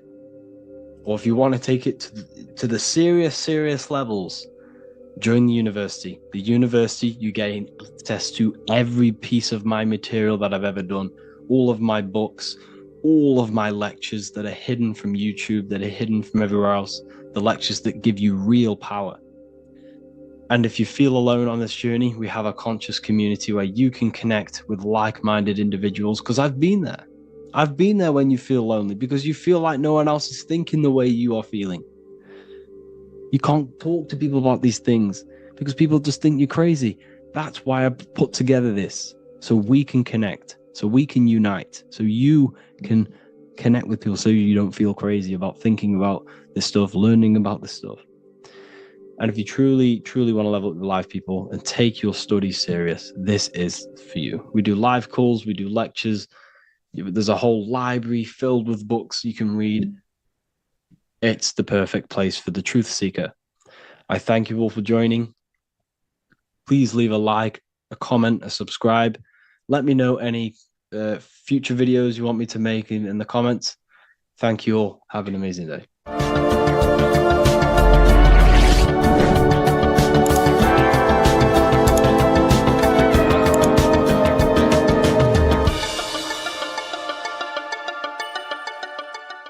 Welcome to Revival of Wisdom.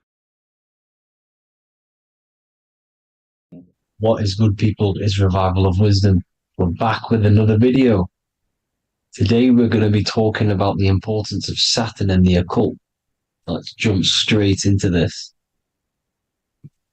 So Saturn is the god of the earth, right? It's the time of God, change, destruction, physical matter. He creates and destroys because the energy of Saturn is the key to crystallization.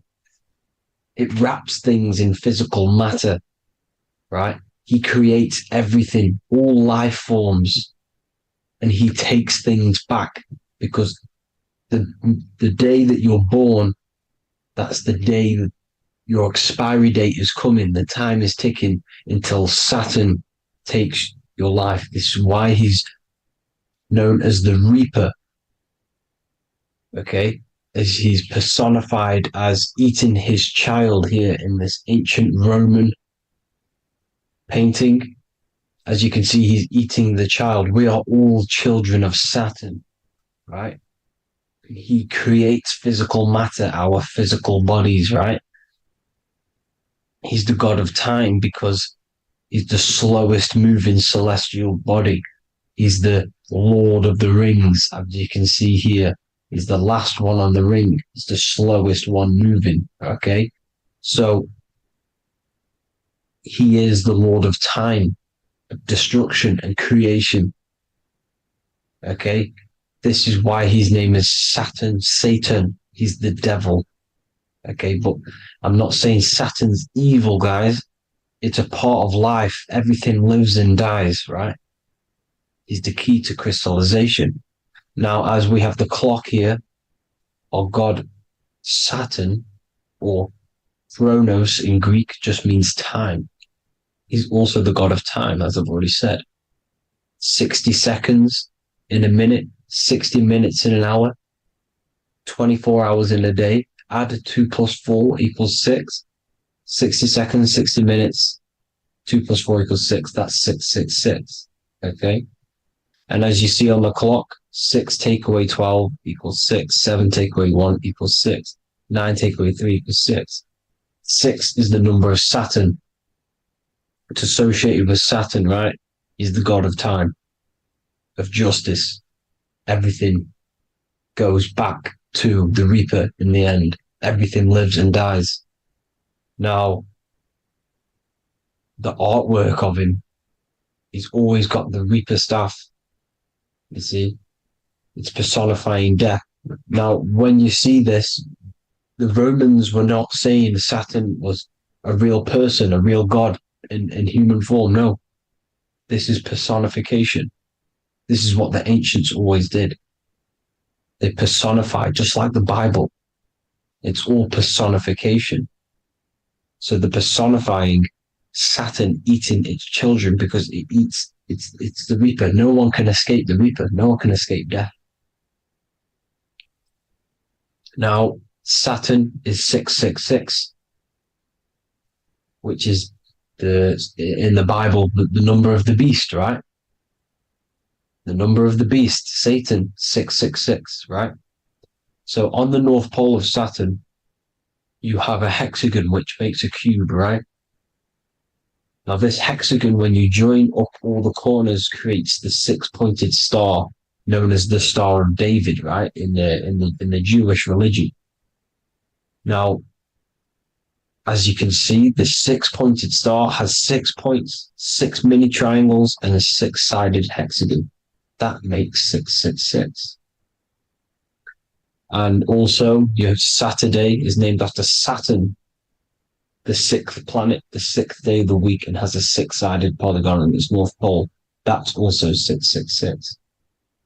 Now, this Star of David, this symbol goes back thousands of years, and it originates from Saturn. It's not the Star of David, right? It originates from Saturn. It symbolizes the physical and spiritual aspect combined into one, which makes us humans, right? Also symbolizes the male and female combined into one. These two sacred energies create the human. we consist of both male and female energy, also known as the seal of Solomon. And we all know if Solomon was a real person, he talks about communicating with 72 demons. He could apparently, in the text, he could communicate with 72 demons, and this is sorcery. This is black magic. Now, this symbol is associated with hexing people. When you place a hex on someone, that is a form of witchcraft, which a hex is just a curse. When you're cursing someone, this is black magic. Now, the black magician would stand in the middle of the symbol and cast his spells onto other people.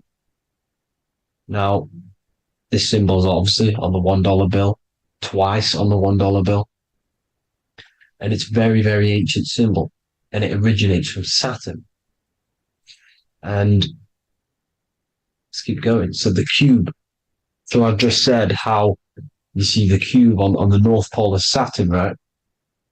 The cube is limited. It's a 3D shape. It symbolizes limitations to the physical 3D dimension, the third dimension, the physical realm which we are in. Now, as you can see, the color associated with Saturn is black, right? Black is infinite potential. Black is the creation of all things. Before there was light. Light is born out of blackness, darkness, okay? Now, black is physical matter. And as you can see, the black cube, black symbolizing physical matter, the cube being limited, as the physical realm that we are in is limited. It's not like the fourth dimension where everything can exist in a thought. The third dimension is limited, right? And this is what Saturn is. It limits you to the 3D 666. Your body limits you to your physical body. Now, these black cubes are placed everywhere. As you can see, Australia, Denmark, Manhattan. There's one in New York. As you can see, the Apple have a cube. The Nintendo GameCube. Trump Tower is a black cube. This is worshipping the energy of Saturn, the god Saturn. Okay, it's not a god, it's a celestial energy. However, it rules over Earth because it pretty much created the physical realm.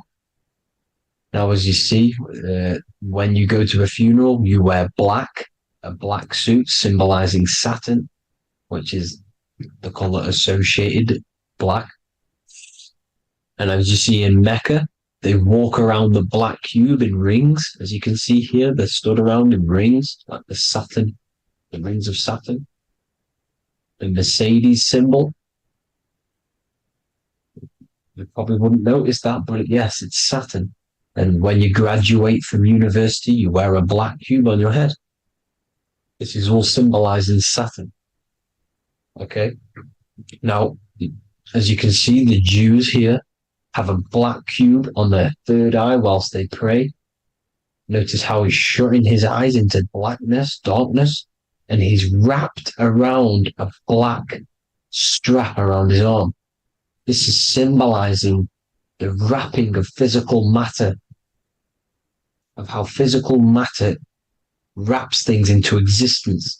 And as we all know, the Star of David is a Jewish symbol. So he has the black cube and the Star of David, right? So all of these religions are secretly worshipping Saturn. Okay, this is all Saturn worship, Kronos, the god of time and destruction, the physical reality. Now, as you can see, it's symbolized everywhere in all major corporations. Pepsi, internet, that's obvious. NASA, of course, NASA. NASA means to deceive in Hebrew. Universal, Walkers, that one's so obvious. Nike, Toyota, so many different ways they symbolize it. You either see the rings of Saturn or the black cube, as I just showed you here, the Nintendo and the Mercedes, right? It's absolutely everywhere. Now, they also use 666 to symbolize it, as I've just broken it down to you. 666, the World Economic Forum. We all know how they're trying to enslave us into this new world agenda. Google Chrome, CERN, Disney, Coca-Cola, Cadbury's, all of these have 666.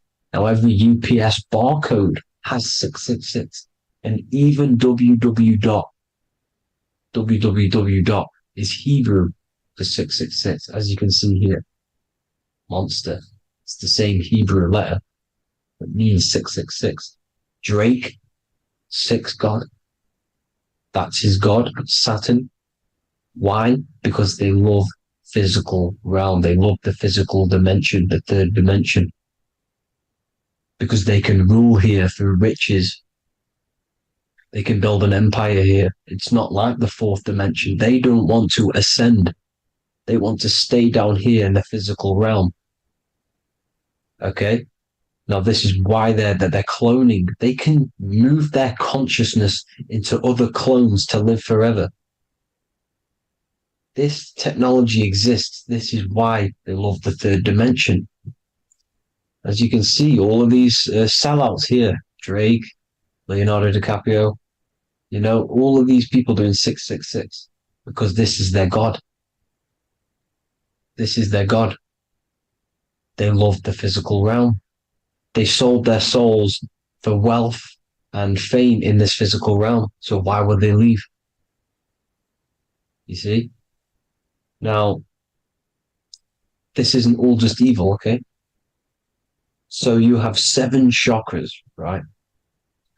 You have 7 days of the week, 7 solfeggio scale notes. These are frequencies, the solfeggio scale. Now, it's called the Saturn moon matrix because the moon symbolizes your mind, because you're created out of the Holy Trinity, which is body, mind, and spirit, right? That's the triangle, the equal triangle, body, mind, and spirit. Now, the 3 main celestial bodies are Earth, Moon, and Sun. The Earth being your physical body, the Moon being your mind, and the Sun is your soul, hence why it's called solar. It's a solar soul. Now, these symbols are alchemical symbols. So when you're doing alchemy, you use these symbols to obviously symbolize what we're talking about. Now, as you can see, these are all the symbols of the planets. Of Saturn is created out of the moon on top, the moon on the bottom and the earth on top, as you can see here.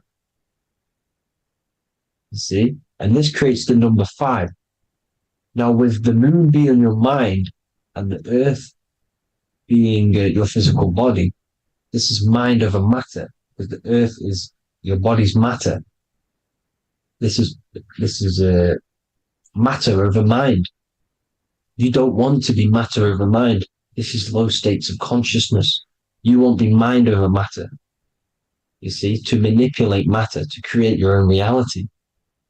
Now, obviously, we all know Saturn is associated with the lowest chakra, which is the root chakra. This is to deal with your animal instincts. When you're down here, you identify as the physical body. You don't know anything spiritual. You're you have a pure physical mind. You don't believe in anything spiritual. This is survival mode, consumption. They want you trapped down here, which is matter over mind. They don't want you to create your own reality, which is mind over matter. You see? Now, that's what Jupiter is. Saturn is the moon on the bottom and the earth on top. But Jupiter is the moon on top with the earth on the bottom. That's mind over matter, you see? So these chakras are an ascension process from spiritual, from matter, physical matter to spiritual. This is the ascension. This is the stairway to heaven. This is Jacob's ladder. You see? Now, the number 5, which is obviously associated with Saturn as well, which create the symbol for Saturn, created the number 5. You have 5 senses, 5 elements, 5 physical elements. As we all know, Saturn crystallizes everything into physical matter out of the 4 elements. 5 fingers and toes, 5 points of man. Okay, the number 5 is the number of justice. Saturn holds things back. He restrains things from you, makes you learn the lesson. Now, 666 is not all evil. 666 is the atomic structure of the carbon atom. 6 protons, 6 electrons, 6 neutrons, right? We are carbon-based life forms. All life forms are based on the bonding properties of the element carbon. Because Saturn crystallizes everything into physical matter. Now, the Masons symbolize this with the checkered boards. They have the black square, which is obviously matter, as I just said, the black cube. And spirit is the white square, because white is eternal light. White and light, you see. Black is physical matter. Now, this is what we are. The point of our soul is to transmute from matter to spirit, but these are interchangeable. This is the constant cycle between spirit and matter, spirit and matter. High vibrational matter turns into spirit. Low vibrational spirit turns into physical matter. You see? Now, we are carbon-based life forms. This is what 666 is, the number of the beast. When I say we, the physical body is the beast. It's the animal. It's the carbon suit to operate in this physical dimension, in this physical realm. See? It's the vehicle used to operate in this physical realm. But your mind isn't from this physical realm, you see? The brain is the physical manifestation of the soul. Okay? So, as you can see here, the spine is an extension of the brain. Everything goes back to the brain. This is literally what your physical body is. You see, this is the nervous system, and everything reports back to the brain, and everything's controlled from this control center. And this spinal column, at the top of the spinal column, is your third eye, which is known as the pineal gland. And this is the seat of consciousness. It's the center of consciousness. That is your true self, pure consciousness. This body is just a physical body. This body is mortal. This body runs out, but your consciousness lives forever. They don't want you knowing this. This is why they keep you down here in your lower chakra. They want you to believe everything is just physical. They don't want you to believe in the spiritual side of reality. Because this way they can manipulate you, right? They want you matter over mind because they know your mind creates reality. They know your mind is the root cause of reality. You manifest your own reality from the inside out. So this is why they control your perception of reality. They control your information in order to manifest their new world order. You, who are ignorant to knowledge and wisdom, you who are ignorant are manifesting their agenda because you accept their information and their perception of this reality. Now, this is why they tell you the globe model, the heliocentric model, to trap you into physical matter. Now, if you understood about this true form of this realm, you'd understand that there's a spiritual side behind everything. The spiritual side, something has to exist. The root cause of reality is higher planes of existence. It happens in the mind before it happens on the physical plane. You see? They don't want you knowing this. They want you matter over mind, which is the symbol for Saturn. Moon over Earth. The Holy Trinity.